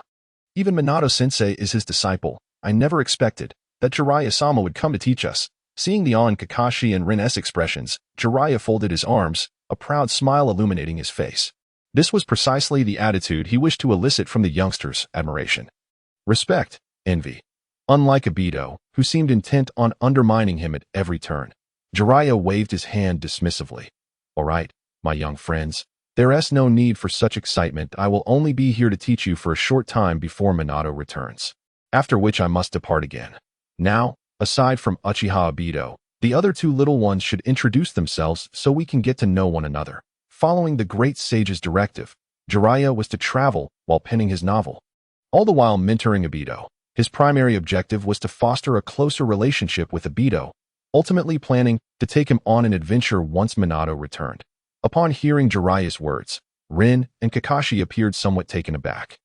That's wonderful, I understand now, Jiraiya-sensei, Rin exclaimed, waving her small hand in celebration, before eagerly introducing herself. My name is Noera Rin, and I am currently a Chunin. My interests and hobbies revolve around earning money, with the hope of providing my mother a better life in the future. Jiraiya nodded approvingly. Ah, very commendable. Rin, a dutiful child indeed. Rin chuckled bashfully, clasping her hands behind her back. Jiraiya then turned his gaze towards Kakashi. I am Hitaki Kakashi, he stated nonchalantly. Like them, I am also a Chunin. When not on missions or training, I prefer to find a quiet place to read. At the mention of reading, Obito stifled a laugh, recalling that Kakashi had previously read heroic autobiographies and now indulged in Ika paradise. He wondered if Jiraiya would be thrilled to learn that Kakashi possessed the first volume of that series, perhaps eager to snatch it away. Just as Obito's thoughts wandered, Jiraiya pointedly reminded him. Hey, it's your turn, Obito, slightly bewildered, replied. Huh, aren't we already acquainted? Must we go through this tedious formality? Jiraiya's mouth twitched in irritation. As a member of this group, you cannot receive special treatment. Now, go on. With a resigned sigh, Obito complied. Fine then. My name is Uchiha Obito, a Chunin. As for my dreams, I don't have anything particularly definitive yet, but if ensuring the Uchiha clan can settle peacefully in Konoha counts, then I suppose that would be it. The others exchanged puzzled glances, for Obito's statement about securing the Uchiha clan's roots in Konoha was somewhat misleading. The Uchiha clan had already established themselves alongside the Senju clan at the inception of Konoha. Obito's words reflected the ongoing discord between the Uchiha and the village, particularly in light of recent tensions surrounding the security forces, leading to a decline in the clan's reputation and stability. Jiraiya, Rin, and Kakashi understood that Obito's words hinted at his desire for the Uchiha to overcome their present challenges. Rin gently tugged at Obito's arm, offering consolation. Obito, don't worry, I believe everything will turn out well. And you will surely succeed. Obito took her small hand in his, nodding appreciatively. Thank you, Rin. Although Rin's cheeks flushed with shyness as he held her hand, she did not withdraw it immediately. Instead, she gazed at Obito with warmth, her eyes crinkling into a smile as a gesture of encouragement. Chapter 75. The frontline situation. All right, my young friends. Let us return to the matter at hand. I shall first assess the extent of your abilities. Jiraiya clapped his hands to regain their attention. With that, he began forming hand seals. With a resounding bang, a cloud of white smoke erupted, and an identical Jiraiya appeared beside him. Now, the three of you shall attack my shadow clone together. If you can defeat it, you will have passed my first test. What? Obito, Rin, and Kakashi stared in bewilderment. Was this truly how Jiraiya intended to start their first meeting? Kakashi mused that since Minato was Jiraiya's disciple, it was quite possible he had learned this testing method from him. Jiraiya, noticing their expressions of confusion, asked, "What's the matter? Why do you all look so perplexed? Is there an issue?" Obito shook his head. "Jiraiya-sensei, are you certain you want us to take on just one of your shadow clones? That hardly poses a challenge for us." Rin stifled a giggle, nodding in agreement. "Yes, during our graduation exam, Minato-sensei used a similar method. And we passed with ease. Is that so?" Jiraiya's face flushed with embarrassment as he scratched his head and chuckled. It seemed that Minato had indeed adopted Jiraiya's methods. Summoning a shadow clone meant he could avoid exerting himself or overthinking the evaluation process. While this method was effective, it seemed rather simplistic and lacking in technical depth. Clearing his throat to regain his composure, Jiraiya declared, "Now, do not underestimate me, the legendary Sannin Jiraiya, even if it is merely a shadow clone. Prepare yourselves." Obito and Kakashi exchanged glances, each confident in their abilities, believing that three of them together would easily handle a single shadow clone. Rin, however, was more modest, nodding earnestly, "Yes, Jiraiya-sensei." Jiraiya withdrew to the side, producing a paper and pen, preparing to commence the writing of his next book. Although he was well aware of the formidable strength possessed by Obito and his companions, he held an unwavering confidence in his shadow clones. Indeed, Minato's prowess was exceptional, yet Jiraiya believed himself to be superior in overall strength. However, the outcome of the situation far exceeded his expectations. Upon retrieving his writing materials, his thoughts began to flow. But before he could inscribe even a few lines, his shadow clone was already engulfed in a burst of white smoke, vanishing into thin air amidst the assault from Obito and his companions. This development rendered Jiraiya somewhat unsettled, prompting him to stow his paper and pen back into his ninja tool pouch. His face, now etched with astonishment, he exclaimed praises for Obito and his team's impressive performance. For several months following this incident, Jiraiya refrained from heading to the front lines to offer assistance. Instead, he primarily engaged in training with Obito and his companions or embarked on various ninja missions. They undertook numerous C and B rank tasks such as escorting gold and eradicating a nefarious bandit hideout. During these missions, as Jiraiya grew increasingly familiar with Obito and his friends, they frequently sought out opportunities to gather materials and stealthily observe young women bathing, upon being discovered by Obito and his companions. Rin, donned with an air of maturity, delivered a stern lecture to Jiraiya. Fortunately, Jiraiya's thick skin allowed him to merely chuckle at Rin's words and carry on as usual, for he was intent on pouring his heart into writing about the realm of intimacy. Without the ability to gather inspiration or visit those less respectable establishments, he feared he might struggle to conjure any creative output. During this period, Tsunade returned from the front lines to take refuge in Konoha. Her withdrawal was primarily due to the trauma of losing Dan and SHZ, which had led her to develop a phobia of blood, causing her to shy away from the battlefield. Nonetheless, owing to her status as the princess of Konoha, she chose not to abandon the village during its most challenging times. Yet, this woman was engulfed in the sorrow of her loved one's demise for many years. Indulging in excessive drinking and gambling upon her return to Konoha. Through Jiraiya's connections, Obito and his companions occasionally encountered Tsunade in restaurants and other locales. Although they were not intimately acquainted, they had recognized each other. Moreover, Tsunade was seldom seen without Shizen by her side, who had taken on the responsibility of caring for Tsunade from a young age, constantly urging her to drink less and gamble less. Months later, Jiraiya departed from Konoha. Before his departure, he expressed his desire to take Obito with him and discussed it with Minato. However, ultimately, Obito declined the offer. This refusal did not stem from any disdain for Jiraiya or a lack of desire to explore the world. Rather, it was due to the unique nature of Obito's replication system. Each time he completed a mission, he needed to replicate the abilities of those around him. And remaining in Konoha provided a more suitable environment for him to do so compared to solely relying on Jiraiya. The evolution of the Mangekyō Sharingan required him to replicate ocular techniques from members of the Uchiha clan, making individuals like Shursui, Fugaku, Makoto, and the Elder a prime choice, as they all held him in high regard. As the year 48 of Konoha approached its end, Obito was nearing the age of 12. At this juncture, the Third Great Ninja War had erupted in full force. The ninja army of Iwagakure launched a direct assault on Konoha. Traversing the land of grass and inflicting heavy casualties upon its shinobi, Hanzo of the Salamander led the forces of Amegakure, engaging in battle with Konoha's elite under the command of Danzo at the borders of the Land of Rain. Meanwhile, the Iwagakure forces, having crossed through the Land of Grass, joined the fray in the conflict at Amegakure. As another morning dawned, Rin, and Kakashi arrived early at a wooden bridge several kilometers from Konoha. Obito, punctual as ever, reached the destination precisely at 8 o'clock. After greeting his companions, it wasn't long before Minato also made his appearance. Minato-sensei, Obito, Kakashi, and Rin chorused in unison. Minato nodded, though the warm smile that typically adorned his face had vanished, replaced by a serious expression. Chapter 76. The task of the Kamui Bridge. Minato spoke gravely. Obito, Rin, Kakashi, I trust you have all heard the urgent news from the front lines. We must hasten to provide support. Curiously, Obito inquired, Minato-sensei, what is the specific situation at the front? Can you share it with us? The trio was already aware that Konoha, Iwagakure, and Amegakure were embroiled in chaos. Danzo was leading the defense on the Amegakure side, while Iwagakure was being confronted by a Konoha genin named Mikurayachi. Minato nodded and continued, last night, a messenger from the front lines delivered an urgent report regarding the situation.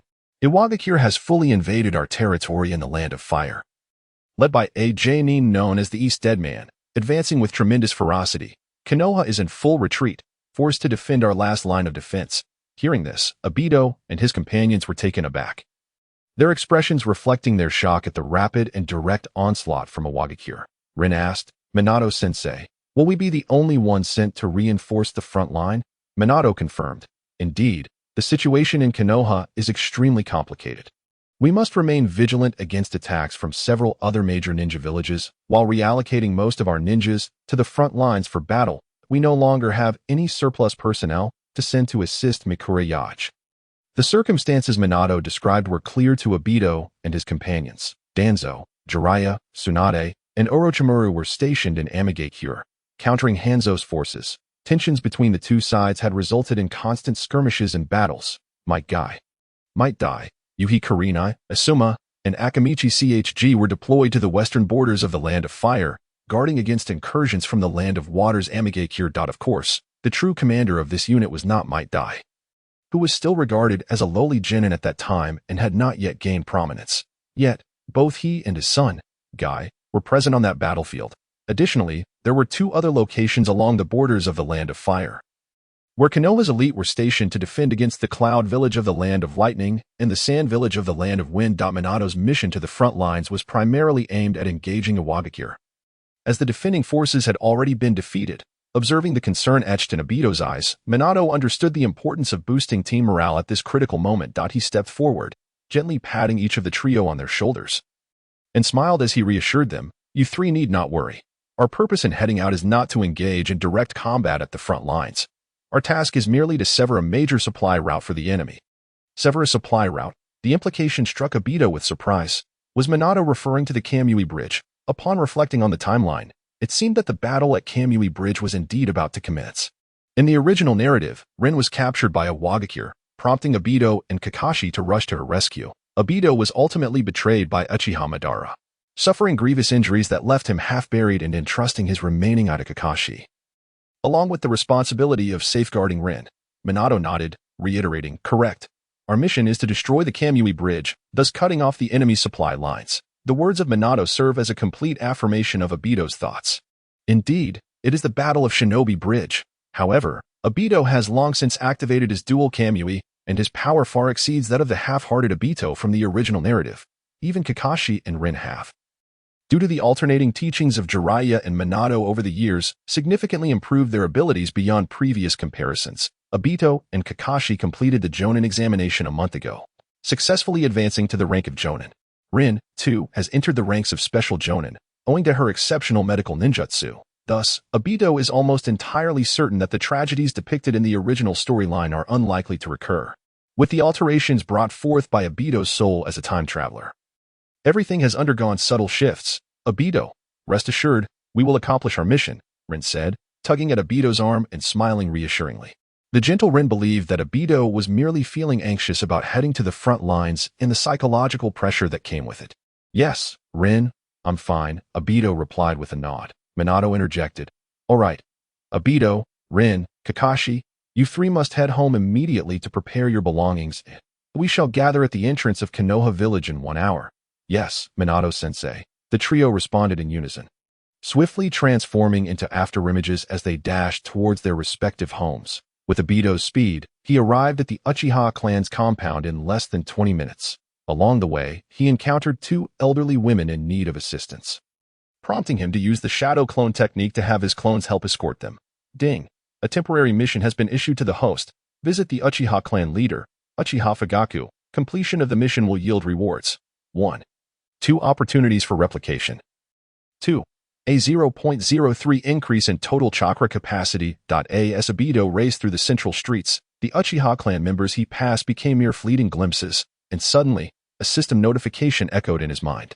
What is going on? Why visit now? Obito thought, bewildered by the sudden issuance of this seemingly erratic task. Nevertheless, in pursuit of the system's rewards, he did not let this opportunity slip away. With a sharp turn, he dashed off in another direction. Minutes later, he found himself standing outside Fugaku's residence. The gate was wide open. Knock, knock, knock. Clan leader, are you home? Obito called out as he rapped 3 times on the gate. Stepping inside uninvited, he was quite familiar with Fugaku, having been summoned to participate in several clan meetings in the past. Despite his disinterest in such matters, he recalled that the meetings often revolved around the Uchiha clan being unjustly accused due to the actions of the security department, leading to frequent grievances among the clan members. Fugaku, with remarkable patience, would address these issues time and again, which Obito found admirable. After merely a few observations, he felt overwhelmed by the complexities of such matters. Yet Fugaku had managed to handle these disputes for many years, which was truly impressive. Chapter 77. The Flustered Villagers. Who is it? A feminine voice called out from within the house, and Obito instantly recognized it as Makoto's. Following the sound, he approached. Moments later, a woman emerged from the inner door, holding a small child, about a year old, with dark hair and curious, large eyes fixed on Obito. Oh, it's you, Obito. What brings you here today? Makoto exclaimed, a warm smile illuminating her face upon seeing him. Obito nodded, scanning the room as he stepped inside. Aunt Makoto, I have no particular reason. It's just been a while since I've seen you all. So I thought I'd visit the clan leader. Is Uncle Fugaku not home? Upon hearing this, Makoto's smile widened. You're such a polite child. Obito. By the way, your Uncle Fugaku went to the front lines recently with the ninja army. I see. Obito nodded, realizing Minato's earlier remarks were correct. The main forces of Konoha had been dispatched to the front lines, and it was likely that the personnel of the Uchiha clan's security department had also diminished significantly alongside Fugaku. Glancing at the small child Makoto was holding, Obito inquired, Aunt Makoto, this must be Itachi, right? He has grown quite a bit in just a few months. Yes, he has even learned to speak now, Makoto replied. Nodding, she gently tugged on Itachi's arm, prompting him, Itachi, this is your brother Obito. Hurry and greet him. Hello, brother Obito, Itachi said, nodding his little head as he looked up at Obito with innocent eyes. Obito squatted down, pinching Itachi's cheek. Well, hello, little Itachi, you're quite adorable. Obito chuckled, marveling at how he could be so fondly interacting with the future Itachi, who would become legendary. Itachi's obedient demeanor was that of a well-behaved child, a stark contrast to the mature mindset depicted in the original narrative. Obito, come in and sit down, play with Itachi. He seems to really like you, Makoto invited warmly. Obito quickly shook his head. No, Aunt Makoto. I need to head out on a mission. Minato-sensei and the others are still waiting for me. I came just to visit and say goodbye. Makoto's expression shifted to surprise, a hint of worry flickering in her eyes. I understand. If you have a mission, I want to keep you. But Obito, the situation at the front lines is complicated and dangerous. Regardless of the nature of your mission, please be exceedingly careful and prioritize your safety. Makoto embodied the essence of a caring wife and mother, and Obito felt deeply touched by her genuine concern. Ding. The host has completed the mission to visit the Uchiha clan leader, Uchiha Fugaku. Rewards have been issued. 1. 2 opportunities for replication. 2. A 0.03 increase in total chakra capacity. Rest assured, Aunt Makoto, I will, Obito promised, nodding in acknowledgement as the system's completion notification resonated in his mind. Makoto took Itachi's small hand and instructed, Itachi, quickly say goodbye to brother Obito. Goodbye, brother Obito, Itachi chimed in his sweet, childlike voice. In response to the two, Obito began using his newly acquired replication opportunities on Makoto. A radiant light enveloped Makoto. Subsequently, several dark red energy orbs emerged from the system's virtual interface, enveloping Obito's eyes. Congratulations, host. You have replicated the Uchiha clan's ocular techniques. Ocular power total increased by 15. Congratulations, host. You have replicated the Uchiha clan's ocular techniques. Ocular power total increased by 20. Makoto, having studied alongside Minato and Kushina in their early years at the Ninja Academy, was among the clan's most exceptional members. However, after marrying Fugaku, she devoted herself to family life, rarely undertaking ninja missions. Thus, Obito's choice to replicate ocular power from Makoto was indeed a fitting decision. Sharingan Ocular Power, 550-1000. Obito glanced at the system's virtual panel, noting that his ocular power had reached 550 points. Once he accumulated 1,000 points, he would unlock the Eternal Mangekyō Sharingan. Judging by the frequency of mission issuance from the system, he estimated that within approximately 3 years, he would achieve the next upgrade for his Sharingan. Goodbye, Aunt Makoto and Itachi. After bidding farewell to Makoto and her son, Obito dashed back towards his home. After informing his grandmother of the situation, he packed a few changes of clothes, slung his backpack over his shoulder, and sprinted towards the entrance of Konoha village. Having lingered at Makoto's house for some time, he was now left with less than 20 minutes until the assembly time. Obito, over here, Rin called out, waving from beneath a large pine tree at the entrance of Konoha village. Hey, I'm here, Obito shouted back, sprinting to Rin's side at a speed of 80 miles per second. Kakashi had refrained from teasing Obito today. All right, let us depart. On the face of Minato, a solemn expression prevailed.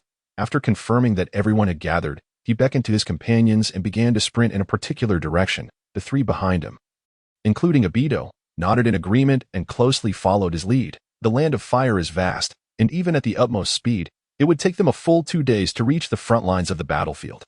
As they journeyed forth, the 4 members of Minato's team took note of their surroundings. The further they advanced, the more restive the villagers of each town appeared. They observed the townsfolk on the streets, their expressions fraught with panic, and even spotted numerous groups of people laden with belongings, seemingly attempting to flee the city. Minato-sensei, what is the matter with these people? Are they trying to leave the city to seek refuge? Rin inquired, surveying the hurried villagers with a puzzled expression. It was midday, and they were less than a day's journey from the front lines. The team slowed their pace, meandering through the town, primarily to resupply and gather provisions. As the daily consumption of hard military rations was quite the ordeal, taking advantage of the opportunity to replenish their water, securing some food would also be beneficial. Minato nodded gravely, stating, indeed, they're all preparing to leave for distant places, seeking refuge with relatives. After all, this location is perilously close to the front line, and none can predict when the enemy's ninja forces might storm in and pillage these cities. Chapter 78, Ambush in the Forest. Kakashi remarked, the situation is indeed intricate. The greatest victims of the wars between nations are undoubtedly these common folk. Minato agreed, absolutely, this is an outcome no one wishes to witness. Yet, the ongoing wars in the ninja world are utterly unavoidable. Obito furrowed his brow. Minato-sensei, I believe those small nations caught between the larger powers are perhaps the most unfortunate of all. When conflict erupts among the great nations, they are forced into the fray. Given their limited strength, they stand little chance against the might of larger nations. This time, with the invasion of 1,000 Iwagakure ninjas into our land of fire, they must have wrought havoc upon the land of grass as they passed through, subjecting its ninjas and villagers to unspeakable atrocities. In truth, the land of grass is merely a victim in this war. The land of grass neither sought to attack nor provoke anyone, yet it has been inexplicably trampled by the Iwagakure ninjas. It can only serve as a singular example among countless others of small nations that suffered during wartime. Among these nations, the only one capable of instigating conflict and challenging the authority of larger powers is the Land of Rain. Emboldened by the presence of Hanzo the Salamander, his notoriety has instilled fear throughout the ninja world since the Second Great Ninja War. Without him, the Land of Rain would likely falter. Upon hearing Obito's observations, Minato could not help but express admiration. Until now, he had merely been swept up in the chaos of war, focused solely on achieving military success to alleviate the burdens of the Third Hokage and protect the territories of the Land of Fire. The broader perspective that Obito articulated had not been something Minato had deeply contemplated. He reached out to ruffle Obito's hair, smiling as he said, Obito, your perspective on these matters is quite impressive. You are indeed correct. Small nations are primarily the victims of warfare. However, this is an inescapable reality. Born into this tumultuous era, we must do our utmost to safeguard our homeland and ensure the safety of our loved ones. Each individual's fate is inherently different, and we cannot significantly alter the lives of others. Rin and Kakashi exchanged astonished glances, turning to gaze at Obito in disbelief. They had not anticipated that Obito would possess such a comprehensive understanding of the issues at hand. Surpassing even Minato-sensei, noticing their expressions of surprise, Obito awkwardly scratched his head and chuckled, "What's the matter? Are you also captivated by my charm? Kakashi turned away with a huff, as expected. Some people cannot handle flattery. Once they receive a compliment, their thick-skinned nature is immediately revealed. Obito pouted in annoyance, pointing at Kakashi. Kakashi, your penchant for being contrary, coupled with your sharp tongue and arrogance, is also glaringly apparent. Seeing the two engage in their usual banter, Rin couldn't help but stifle a laugh, refraining from stepping in as she usually would. After all these years of camaraderie, she understood that despite their constant bickering, Kakashi and Obito shared a strong bond. Minato interjected, "All right, Obito, Kakashi, Rin, have we gathered all the supplies? It's time for us to set off." "Yes, Minato-sensei," the trio responded in unison. Subsequently, the four of them leaped onto the roofs nearby, weaving their way forward. Traveling atop the rooftops was not merely for show. The throngs of hurried pedestrians on the main road made it excessively congested. The following afternoon, as dusk approached, Minato's team halted at the edge of a forest, holding a map in hand. Minato appeared to be assessing the surrounding terrain to ascertain how far they were from their destination.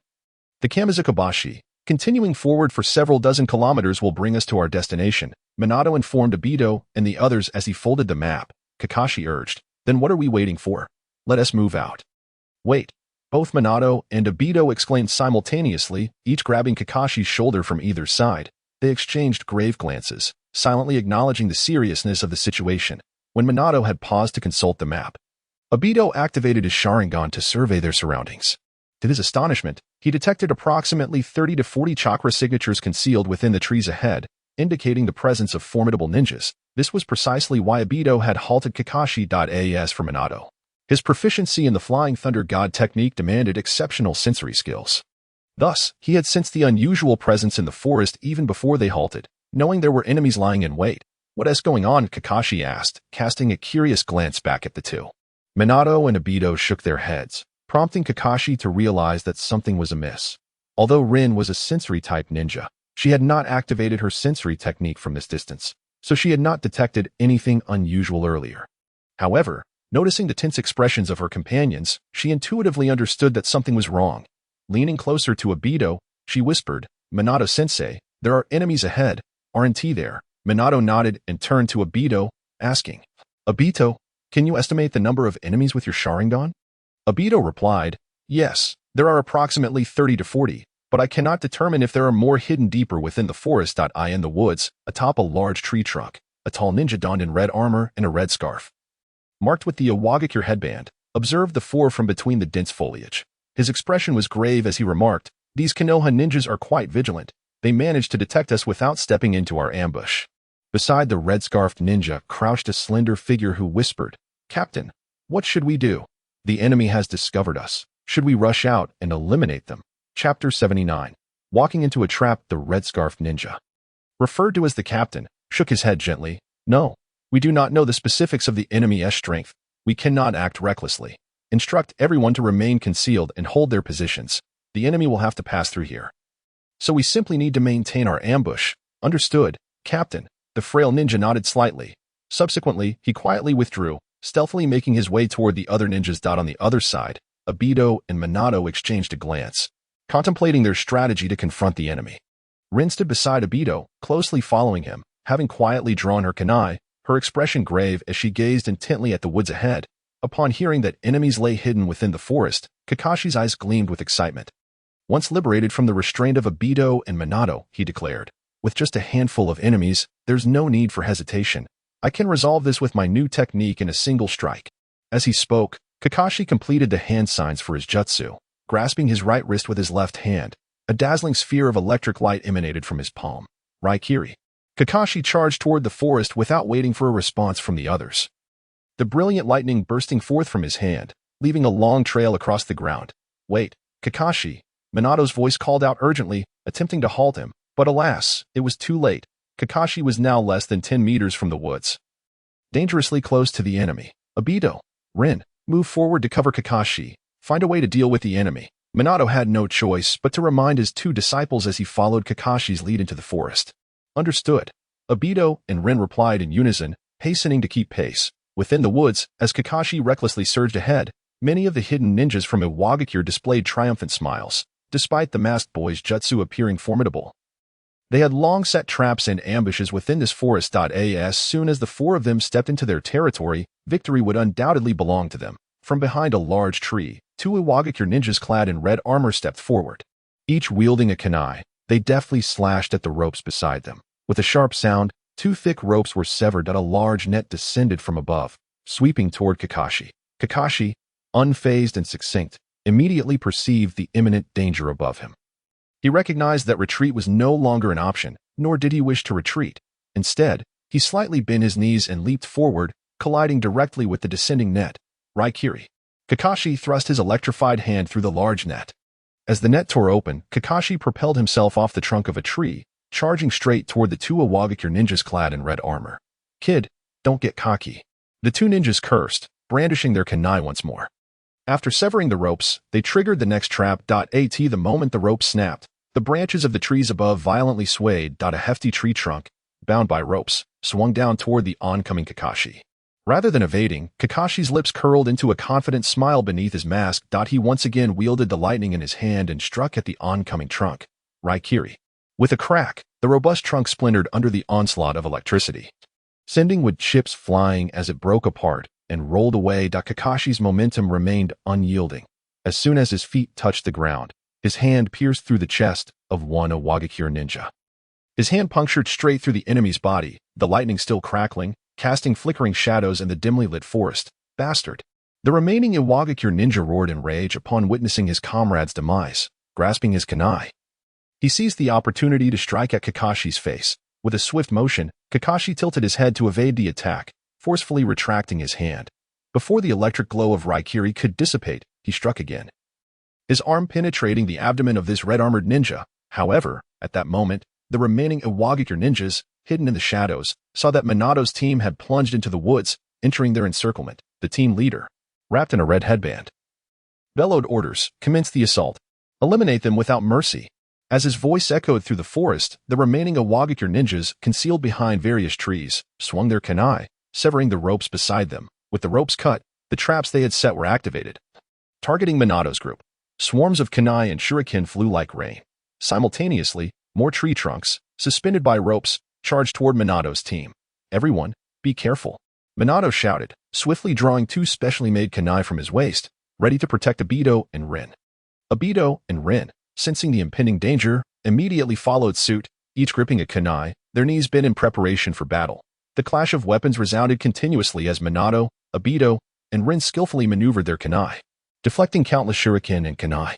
Yet, the enemy's onslaught was far from simple. The initial volley of kunai and shuriken merely triggered standard traps. However, among the subsequent waves, numerous kunai bore explosive tags at their tails. Minato-sensei, Rin, be cautious. Obito, having activated his three-tomo Sharingan, quickly discerned the burning explosive tags. Boom, boom. As the explosive tags detonated, Obito grasped Rin's arm and leaped upward.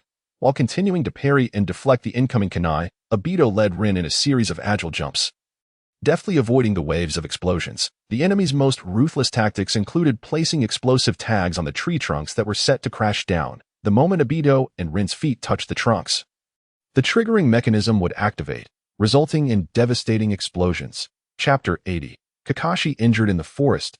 Obito led Rin, leaping from the oncoming tree trunks to ascend higher into the trees, evading the wave of traps.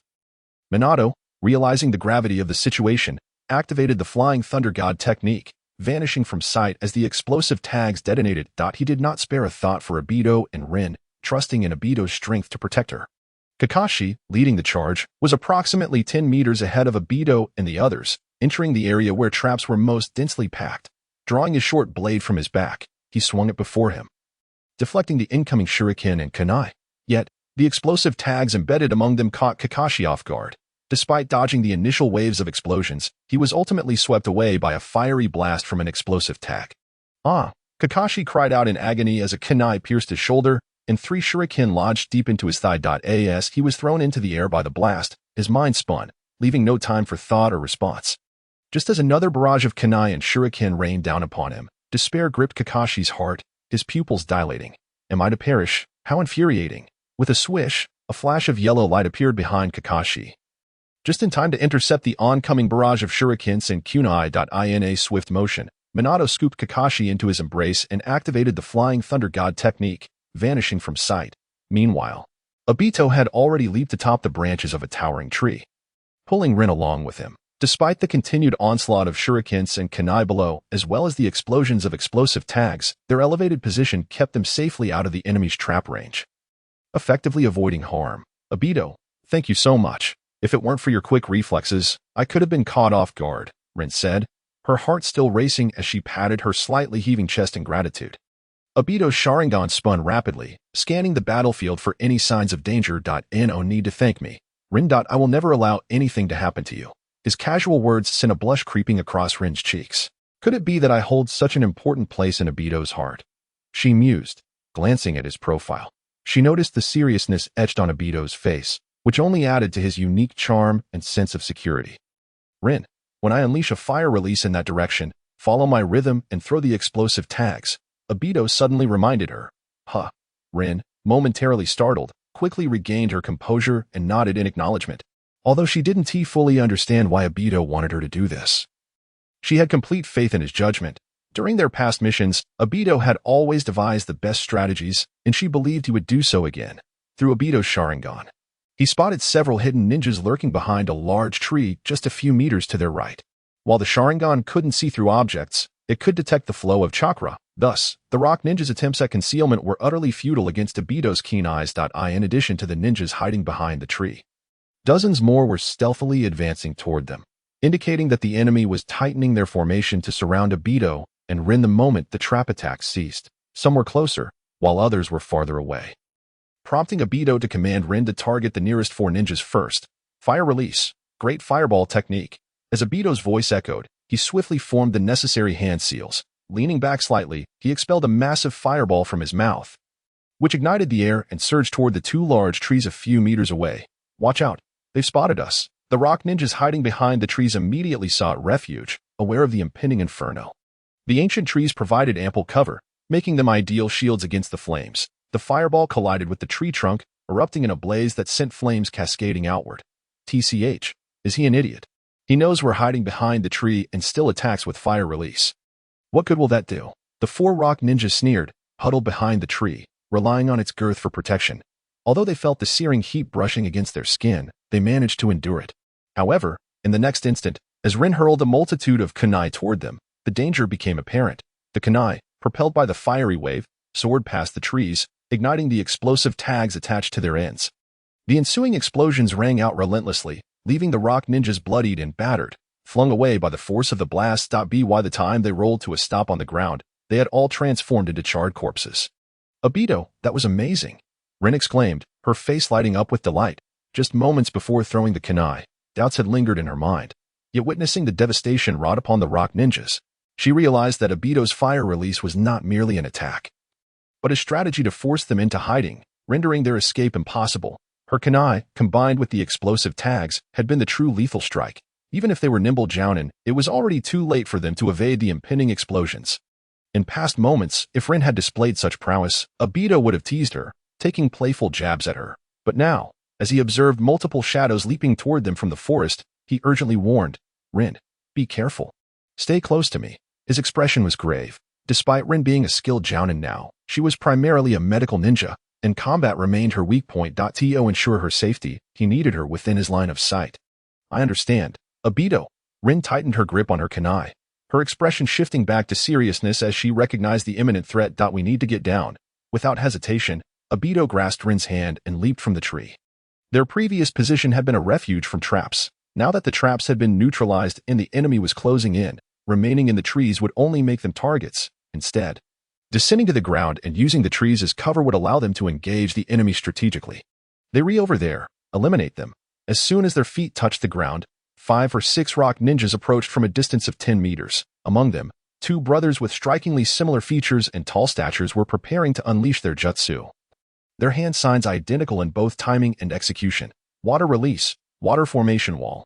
Water release, water formation wall. The brothers simultaneously completed their seals, and torrents of water erupted forth from their mouths, forming a massive wave that surged toward Obito and Rin, measuring 5 meters wide and 2.5 meters high. An unstoppable force akin to a flood. Earth release, earth flow wall. Without a moment's pause, Obito swiftly formed his own seals. Crouching low, he slammed his palms onto the ground, causing a 5-meter-wide wall to rise before them, towering 3 meters high and adorned with the symbol of a canine.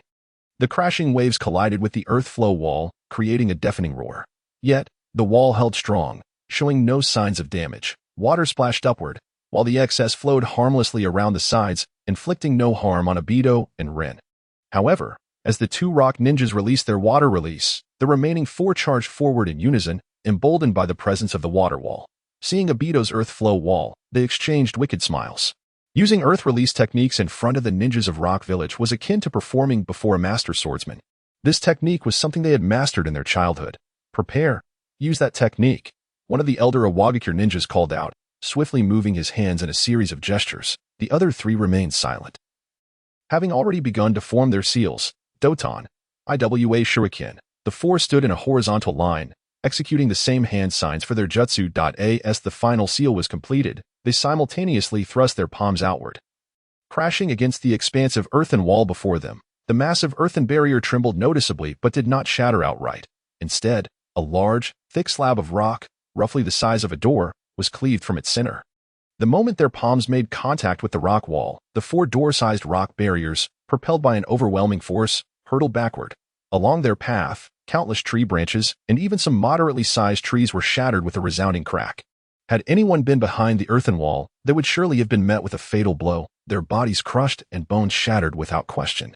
Yet, peering through the gap where the earthen wall had been breached, the 4 ninjas saw neither Obito nor Rin in the aftermath, not to mention any signs of their demise. This revelation sparked a flicker of confusion in their eyes. "Here, you 4 fools," Obito's voice echoed from above, causing the 4 to glance upward in astonishment. To their surprise, Obito had somehow appeared atop the earthen wall, alongside Rin. To be precise, there were now 2 Obitos, one standing on the right and the other on the left. With a serious-faced Rin beside him, the Obito on the left was a shadow clone. He raised his palm slightly, a swirling blue sphere of chakra forming within it. The right Obito was the original, who had also raised his hands outward, each palm harboring a similar swirling blue chakra sphere. As the 4 Iwagakure ninjas looked up, the trio atop the earthen wall leapt down. "This is bad. Retreat quickly," the lead Iwagakure ninja exclaimed in alarm, urging his comrades to escape. Rasengan. Unfortunately, the attack came in an instant. Just as the Iwagakure ninja turned to flee, Obito's original thrust both palms forward, unleashing 2 Rasengans that struck the backs of the 2 ninjas. "Ah!" They screamed in agony, blood gushing from their mouths. Their backs were rapidly seared by the spiraling energy, and they were sent spiraling away by the force of the Rasengan. Meanwhile, the shadow clone of Obito also landed a decisive blow, sending another Iwagakure ninja flying. He crashed into a large tree, blood spattering from his mouth as he hit the ground with a heavy thud, rolling away and falling silent. Rin also played her part, executing her responsibilities with precision. Before the enemy could fully react, she gripped her kunai tightly and drove it mercilessly into the back of the Iwagakure ninja. "You 2 bastards," the Iwagakure ninja muttered, blood trickling from his lips as he turned to glare at Rin before collapsing lifelessly to the ground. Elsewhere, Minato, accompanied by Kakashi, had just activated the Flying Thunder God technique to escape the trap.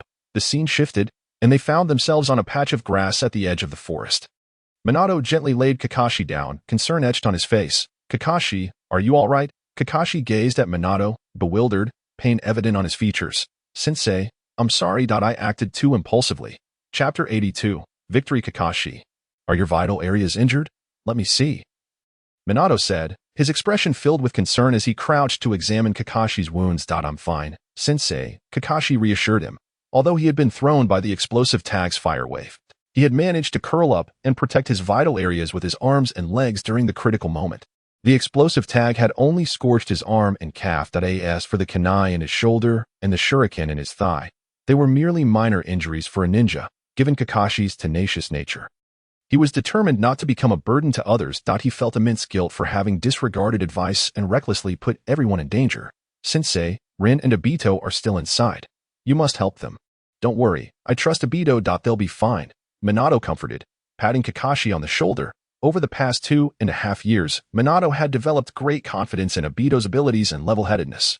Though Obito often appeared playful when with Kakashi and Rin, he proved reliable in critical situations, especially when facing formidable foes. "Sensei, please go. I'm really fine. I can handle these injuries myself, Kakashi insisted, cold sweat beading on his forehead, his face paling slightly. The burning pain from his arm and thigh was unbearable. To assuage Minato's worries, Kakashi gritted his teeth and forcefully pulled out the kunai and shuriken embedded in his flesh. With a few sickening sounds, blood sprayed forth, and he winced in pain. All right, take care of yourself. We'll be back soon. Minato recognized Kakashi's determination and understanding of his concern for his comrades. With no time to waste, he patted Kakashi's shoulder once more and activated the Flying Thunder God technique. Reappearing beside Rin by the time Obito, Kakashi, and Rin had successfully advanced to Jonin status. Minato had gifted each of them a special kunai for the Flying Thunder God technique. Thus, whenever he desired, he could instantly reach any of them. Upon Minato's sudden appearance beside Rin, he found her and Obito engaged in combat with two drunken-nosed ninjas. These foes were merely chunin, making it easy for Obito and Rin to handle them. With a swift motion, Rin evaded a powerful punch from the enemy, plunging her kunai deep into his side. Blood splattered, some staining Rin's serious face, yet she remained undaunted, though Rin possessed a kind heart. In the midst of such bloodshed, she showed no mercy to her enemies. With a thud, the drunken-nosed ninja's eyes widened in disbelief as he collapsed to the ground, defeated. The other drunken-nosed ninja, witnessing his brother's demise, panicked instantly. Obito swiftly dispatched him with a kunai across the throat, and he fell beside his fallen comrade.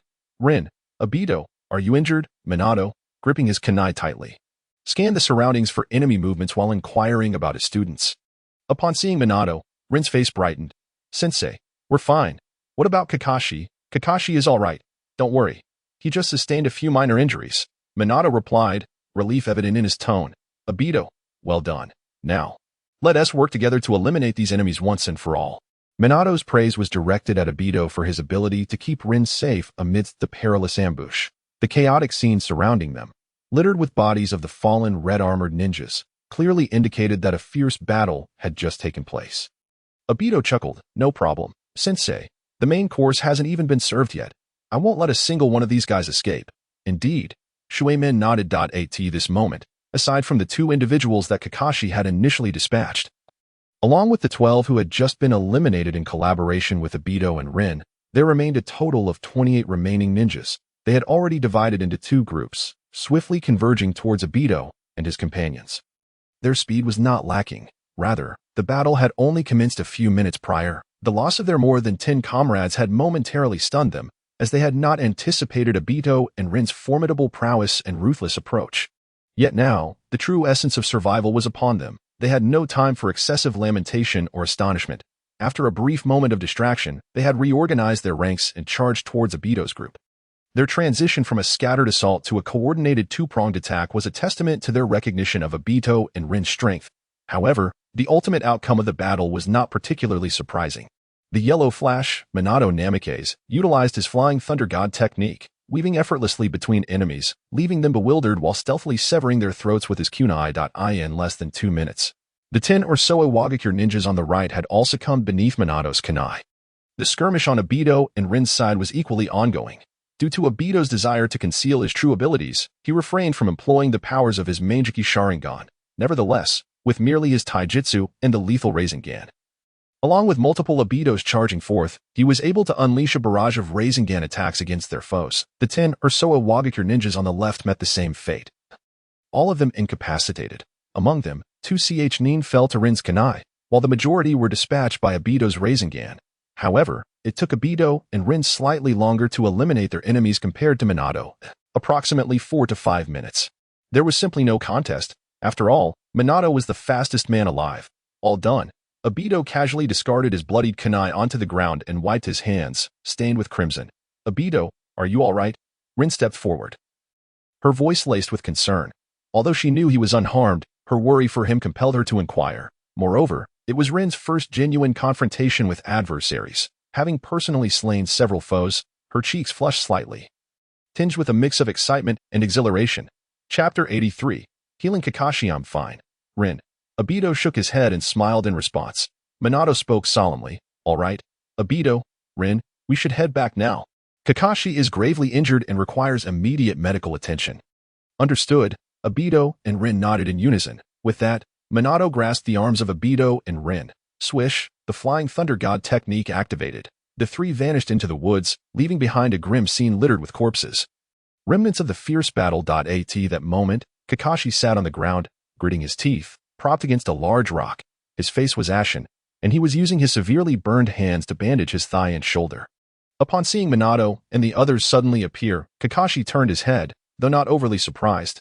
After all, Minato had approached them in this manner countless times over the years. The members of Minato's team had adapted to it, and no one else possessed such rapid teleportation techniques to arrive so abruptly. Kakashi, stop that at once. Your haphazard bandaging is ineffective. If the wounds remain untreated, they will surely become infected.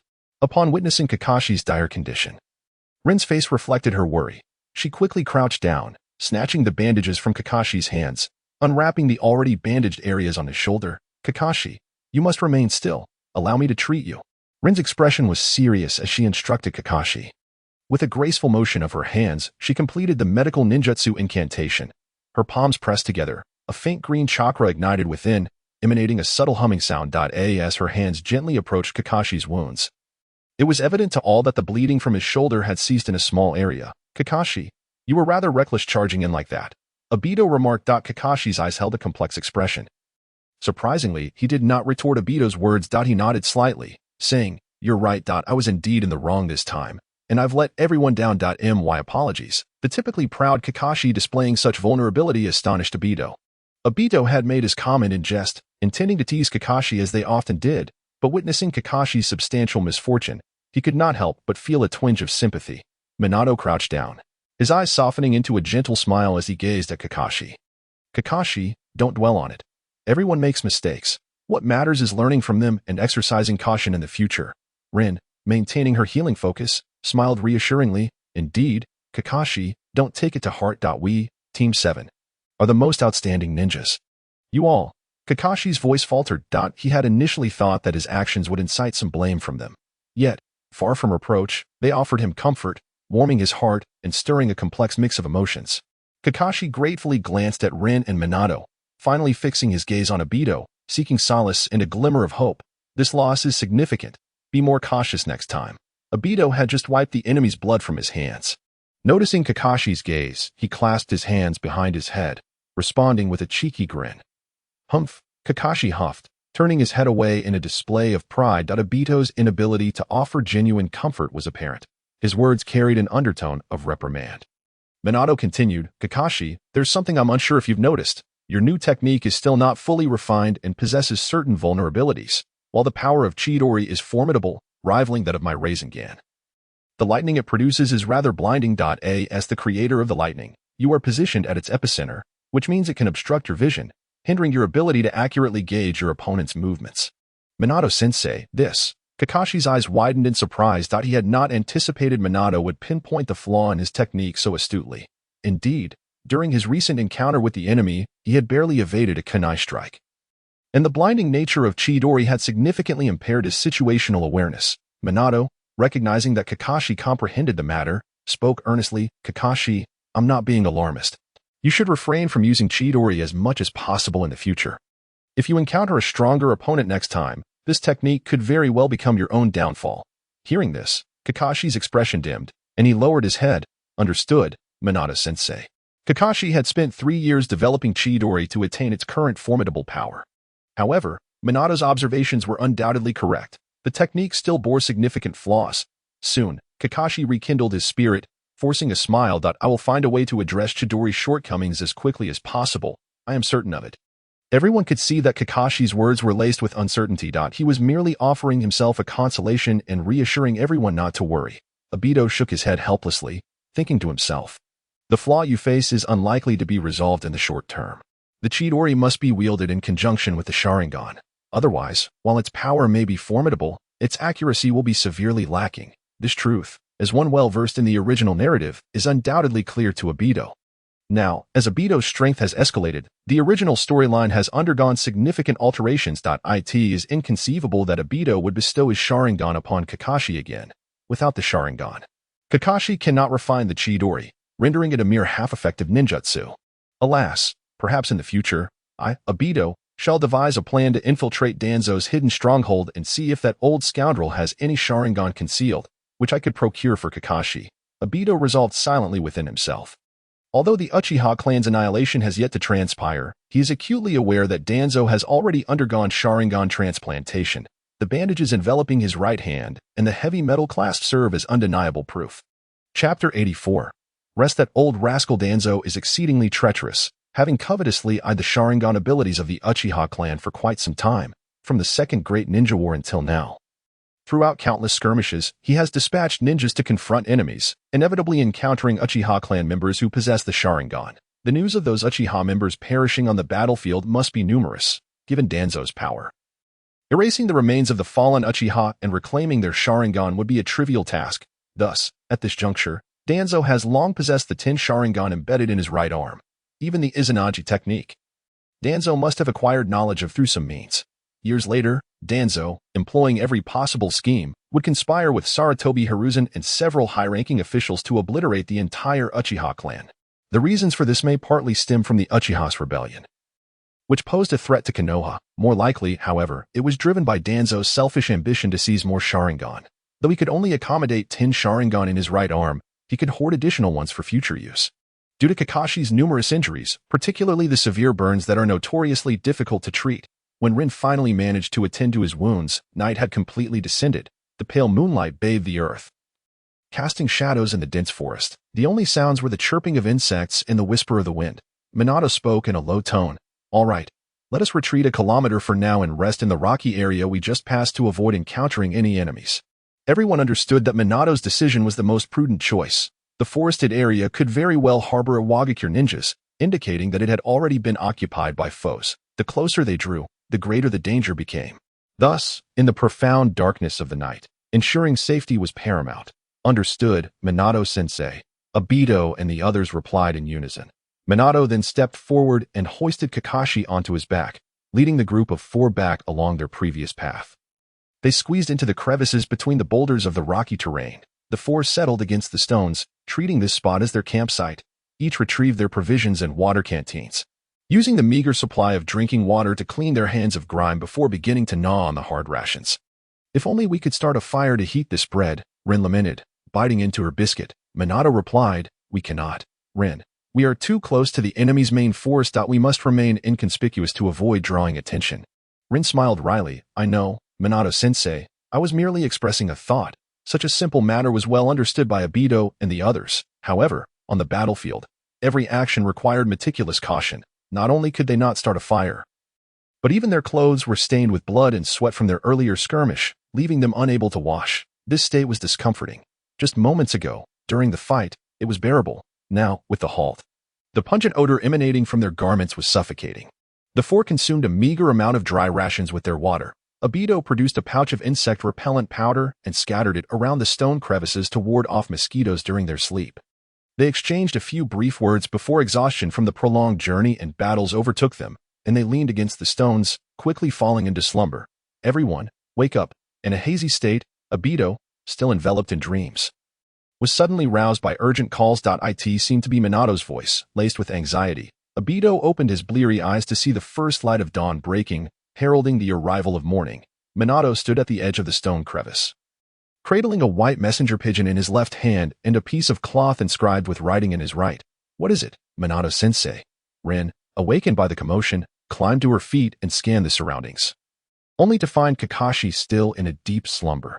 Given Kakashi's vigilance, it was unusual for him to be sleeping so soundly. His unresponsiveness was likely due to the severity of his injuries, plunging him into a deep restorative sleep. Compounded by his unwavering trust in Obito and the others, Minato gently released the pigeon, which flapped its wings and soared into the sky. He turned to Obito and the others, his expression grave. "Obito, Rin, the situation on the battlefield has changed. I must leave immediately." Rin's face reflected shock. "What, Minato-sensei? What has happened?" Obito, suddenly recalling something, felt a sense of foreboding.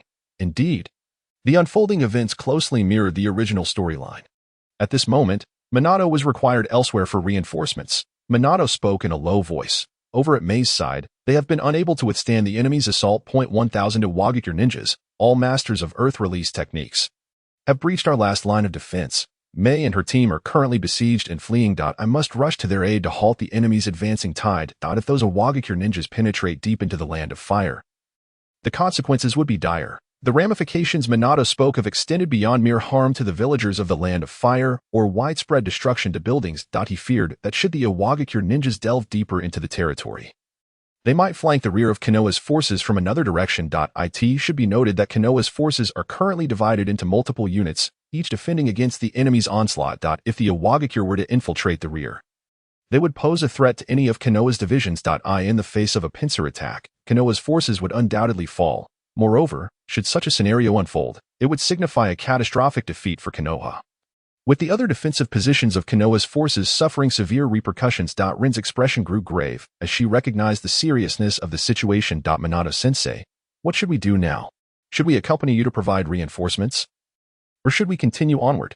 At that moment, Kakashi also stirred from the ground, his face equally solemn. It seemed he had comprehended Minato's dire message in its entirety.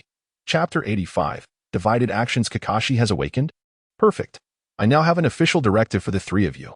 Minato glanced at Kakashi, his demeanor serious. The reinforcements for Mei will be undertaken solely by me. However, I trust you all understand that merely repelling the enemy is far from sufficient. In other words, our current mission to destroy the Kamizakuri Bridge and disrupt the enemy's supply lines cannot be abandoned. Kakashi inquired gravely, Minato-sensei, you want us three to go and destroy the Kamizakuri Bridge? Correct. Minato nodded. Indeed, but this is an exceedingly challenging task. At present, we have arrived at the outskirts of the battlefield. Continuing forward, we are likely to encounter enemies at every turn. Your objective, the Shinwu Bridge, lies at the enemy's rear, making this mission exceedingly perilous. As he spoke, Minato cast his gaze towards Obito. This is the situation. Obito, you are once again appointed as the squad leader. Guide Rin and Kakashi onward. Remember, prioritize safety above all else, and refrain from acting recklessly when faced with danger. Rest assured, Minato-sensei, I will complete the mission. Hearing this, Obito nodded solemnly in agreement. With his formidable strength, leading Rin and Kakashi safely around the back of the Iwagakure ninja army to demolish a bridge should pose no great challenge.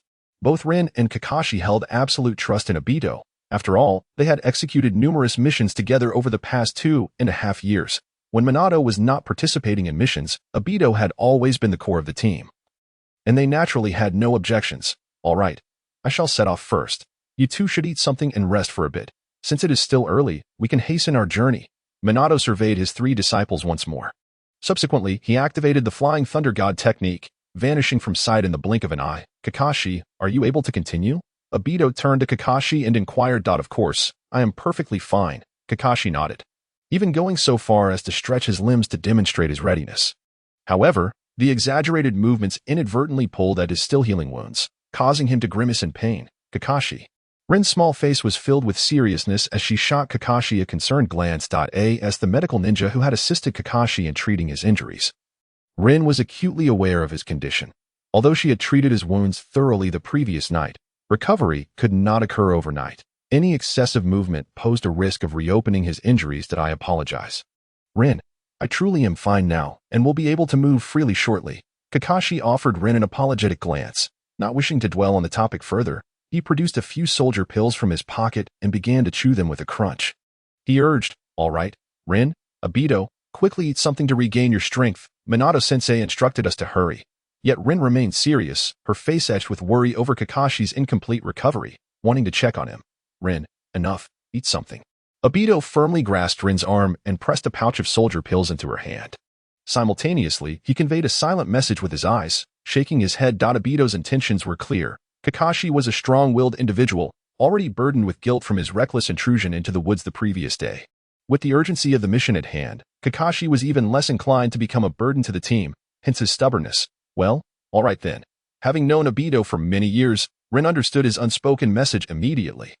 Without further ado, she settled down beside Obito against a rock. The three of them chewed on the bitter soldier pills, taking a few sips from their water flasks before rising to gather their belongings. Preparing to set off once again. Let us go, Kakashi, Rin. Obito led the way, hands clasped behind his back, body slightly leaning forward as he sprinted ahead. This was the standard ninja running posture. Obito himself was unsure why he instinctively adopted such a stance. Perhaps it was merely a matter of following the crowd. Kakashi acknowledged with a nod, his complexion still somewhat pale, but he gritted his teeth and pushed through, matching Obito's pace. Rin closely followed, gazing at Kakashi's back with a trace of concern. Soon, the trio advanced 2 miles and returned to the grove from the previous night. Upon entering the woods, they beheld the chilling sight of dozens of Mangekyō ninja corpses still lying on the cold ground. Numerous snakes, insects, and vermin had begun to emerge, scuttling about the bodies, likely seeking a feast. After death, the body becomes yet another source of energy in nature. Animals and insects, in their quest for sustenance, would naturally prey upon the deceased. War is indeed a terrifying affair. Why must we inflict harm upon one another in the struggle for territory? As they tread upon the tree branches, passing over the corpses, Rin could not help but feel a pang of remorse. Softly lamenting the sight, Obito glanced at Rin, offering a resigned smile. He understood her empathetic heart, feeling pity for the fallen enemies. Obito reassured her.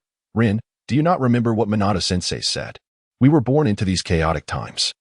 In the absence of means to alter this tumultuous landscape, we must do our utmost to defend our territory and ensure the safety of those around us. Hearing the concern in Obito's words warmed Rin's heart slightly.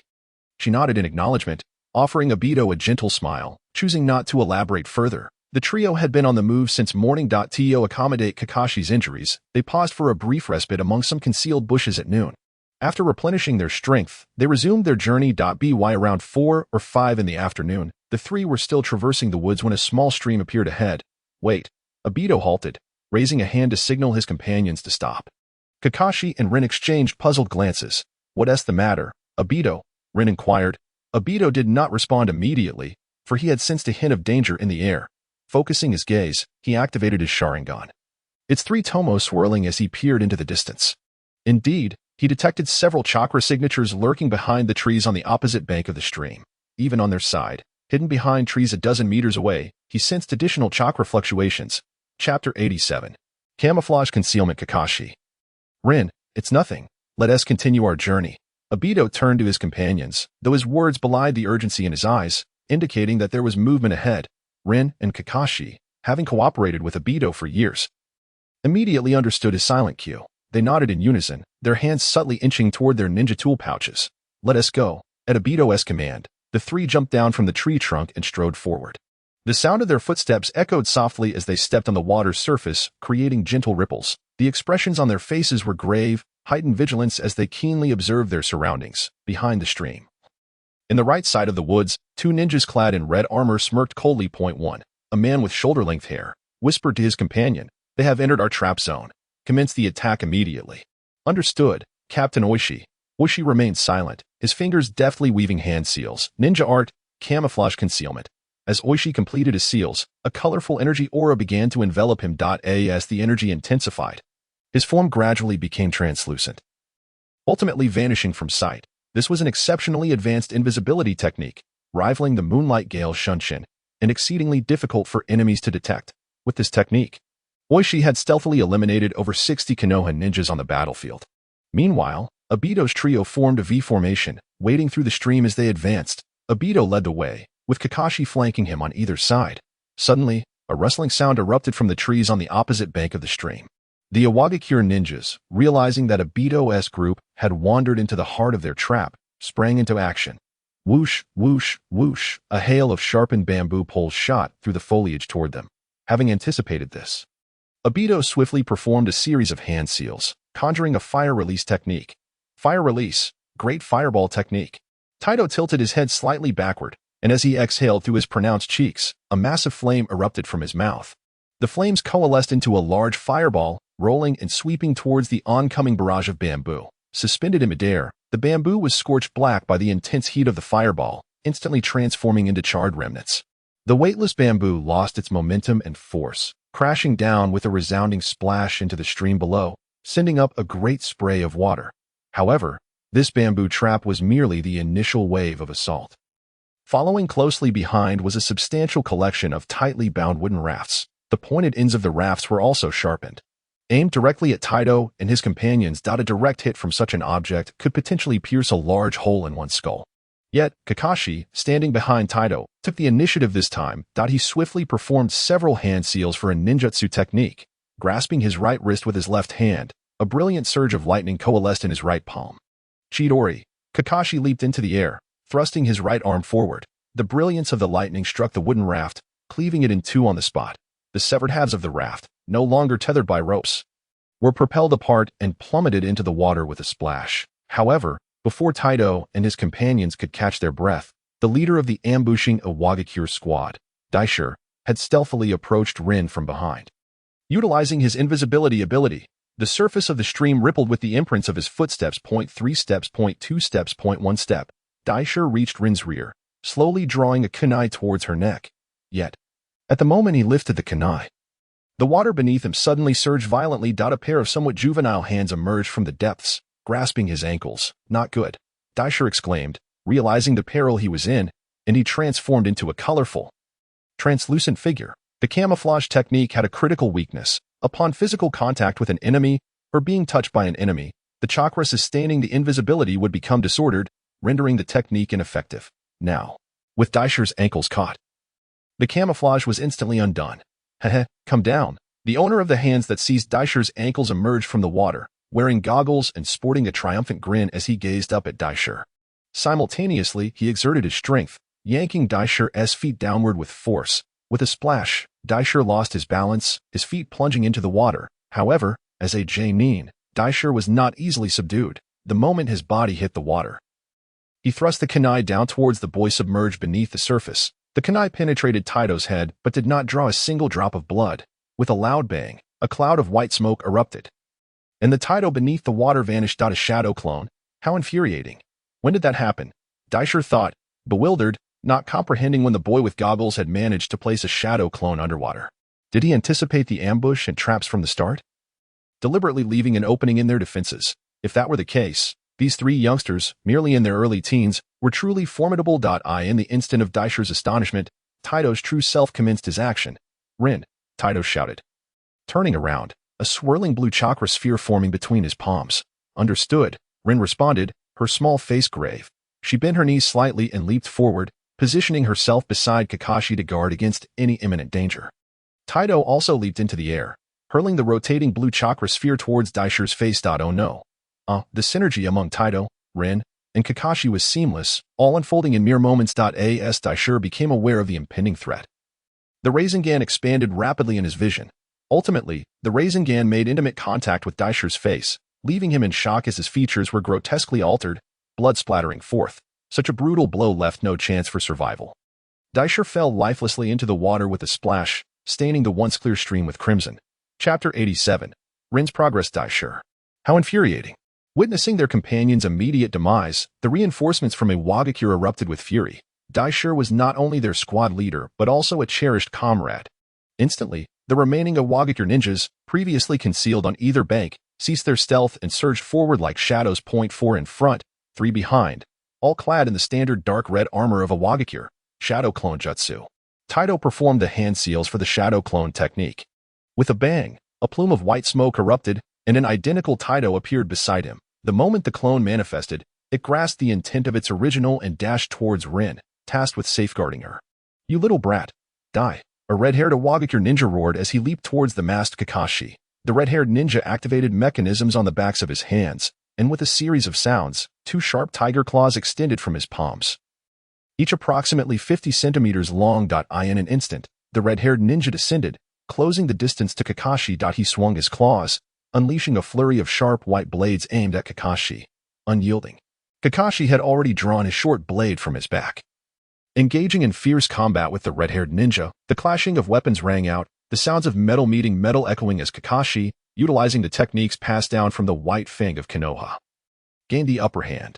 However, the red-haired ninja was also a Jainin, displaying considerable prowess and not easily falling. Yet, rushing towards Kakashi were 4 Iwagakure ninjas. Kakashi lost his best opportunity to attack as he could not eliminate his opponent in time. Among the remaining 3 Iwagakure ninjas, 2 began to encircle Kakashi. Meanwhile, the seemingly weaker Rin, despite having a shadow clone of Taito beside her, only sent one of her own to confront the threat. This individual was a large, rotund ninja, who halted 5 meters away from Rin and Taito's clone, not approaching any closer. The enemy's strategy was simple: concentrate firepower to eliminate Kakashi. The fat ninja was merely responsible for providing support from the sidelines. Taito, go assist Kakashi. I can handle this one, Rin said, her small face serious as she directed Taito's shadow clone. Recognizing the enemy's straightforward strategy, Rin was quick to grasp the situation. But, Rin, I was sent by the original to ensure your safety. Taito's clone hesitated, Scratching his head, Rin began to weave hand signs, preparing to unleash her ninjutsu. At the same time, she turned to Taito's clone, her expression earnest. Taito, I know you worry for my safety and have always considered me. But please, trust in my abilities. I am not just a medical ninja. I possess combat prowess. I am not merely a fragile girl who needs to hide under your wing. As she spoke, Rin completed her hand signs. Her hands poised before her. Water release. Water cannon. Rin stomped her foot on the surface of the water. A massive column of water, as thick as a barrel, surged forth, shooting straight at the corpulent Iwagakure ninja.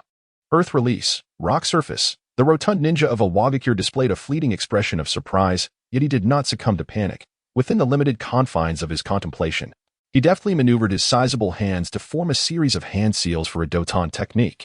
Subsequently, he opened his mouth and unleashed a torrent of mud and stones, which cascaded from his lips and rapidly coalesced into a formidable wall upon striking the water's surface, effectively shielding him.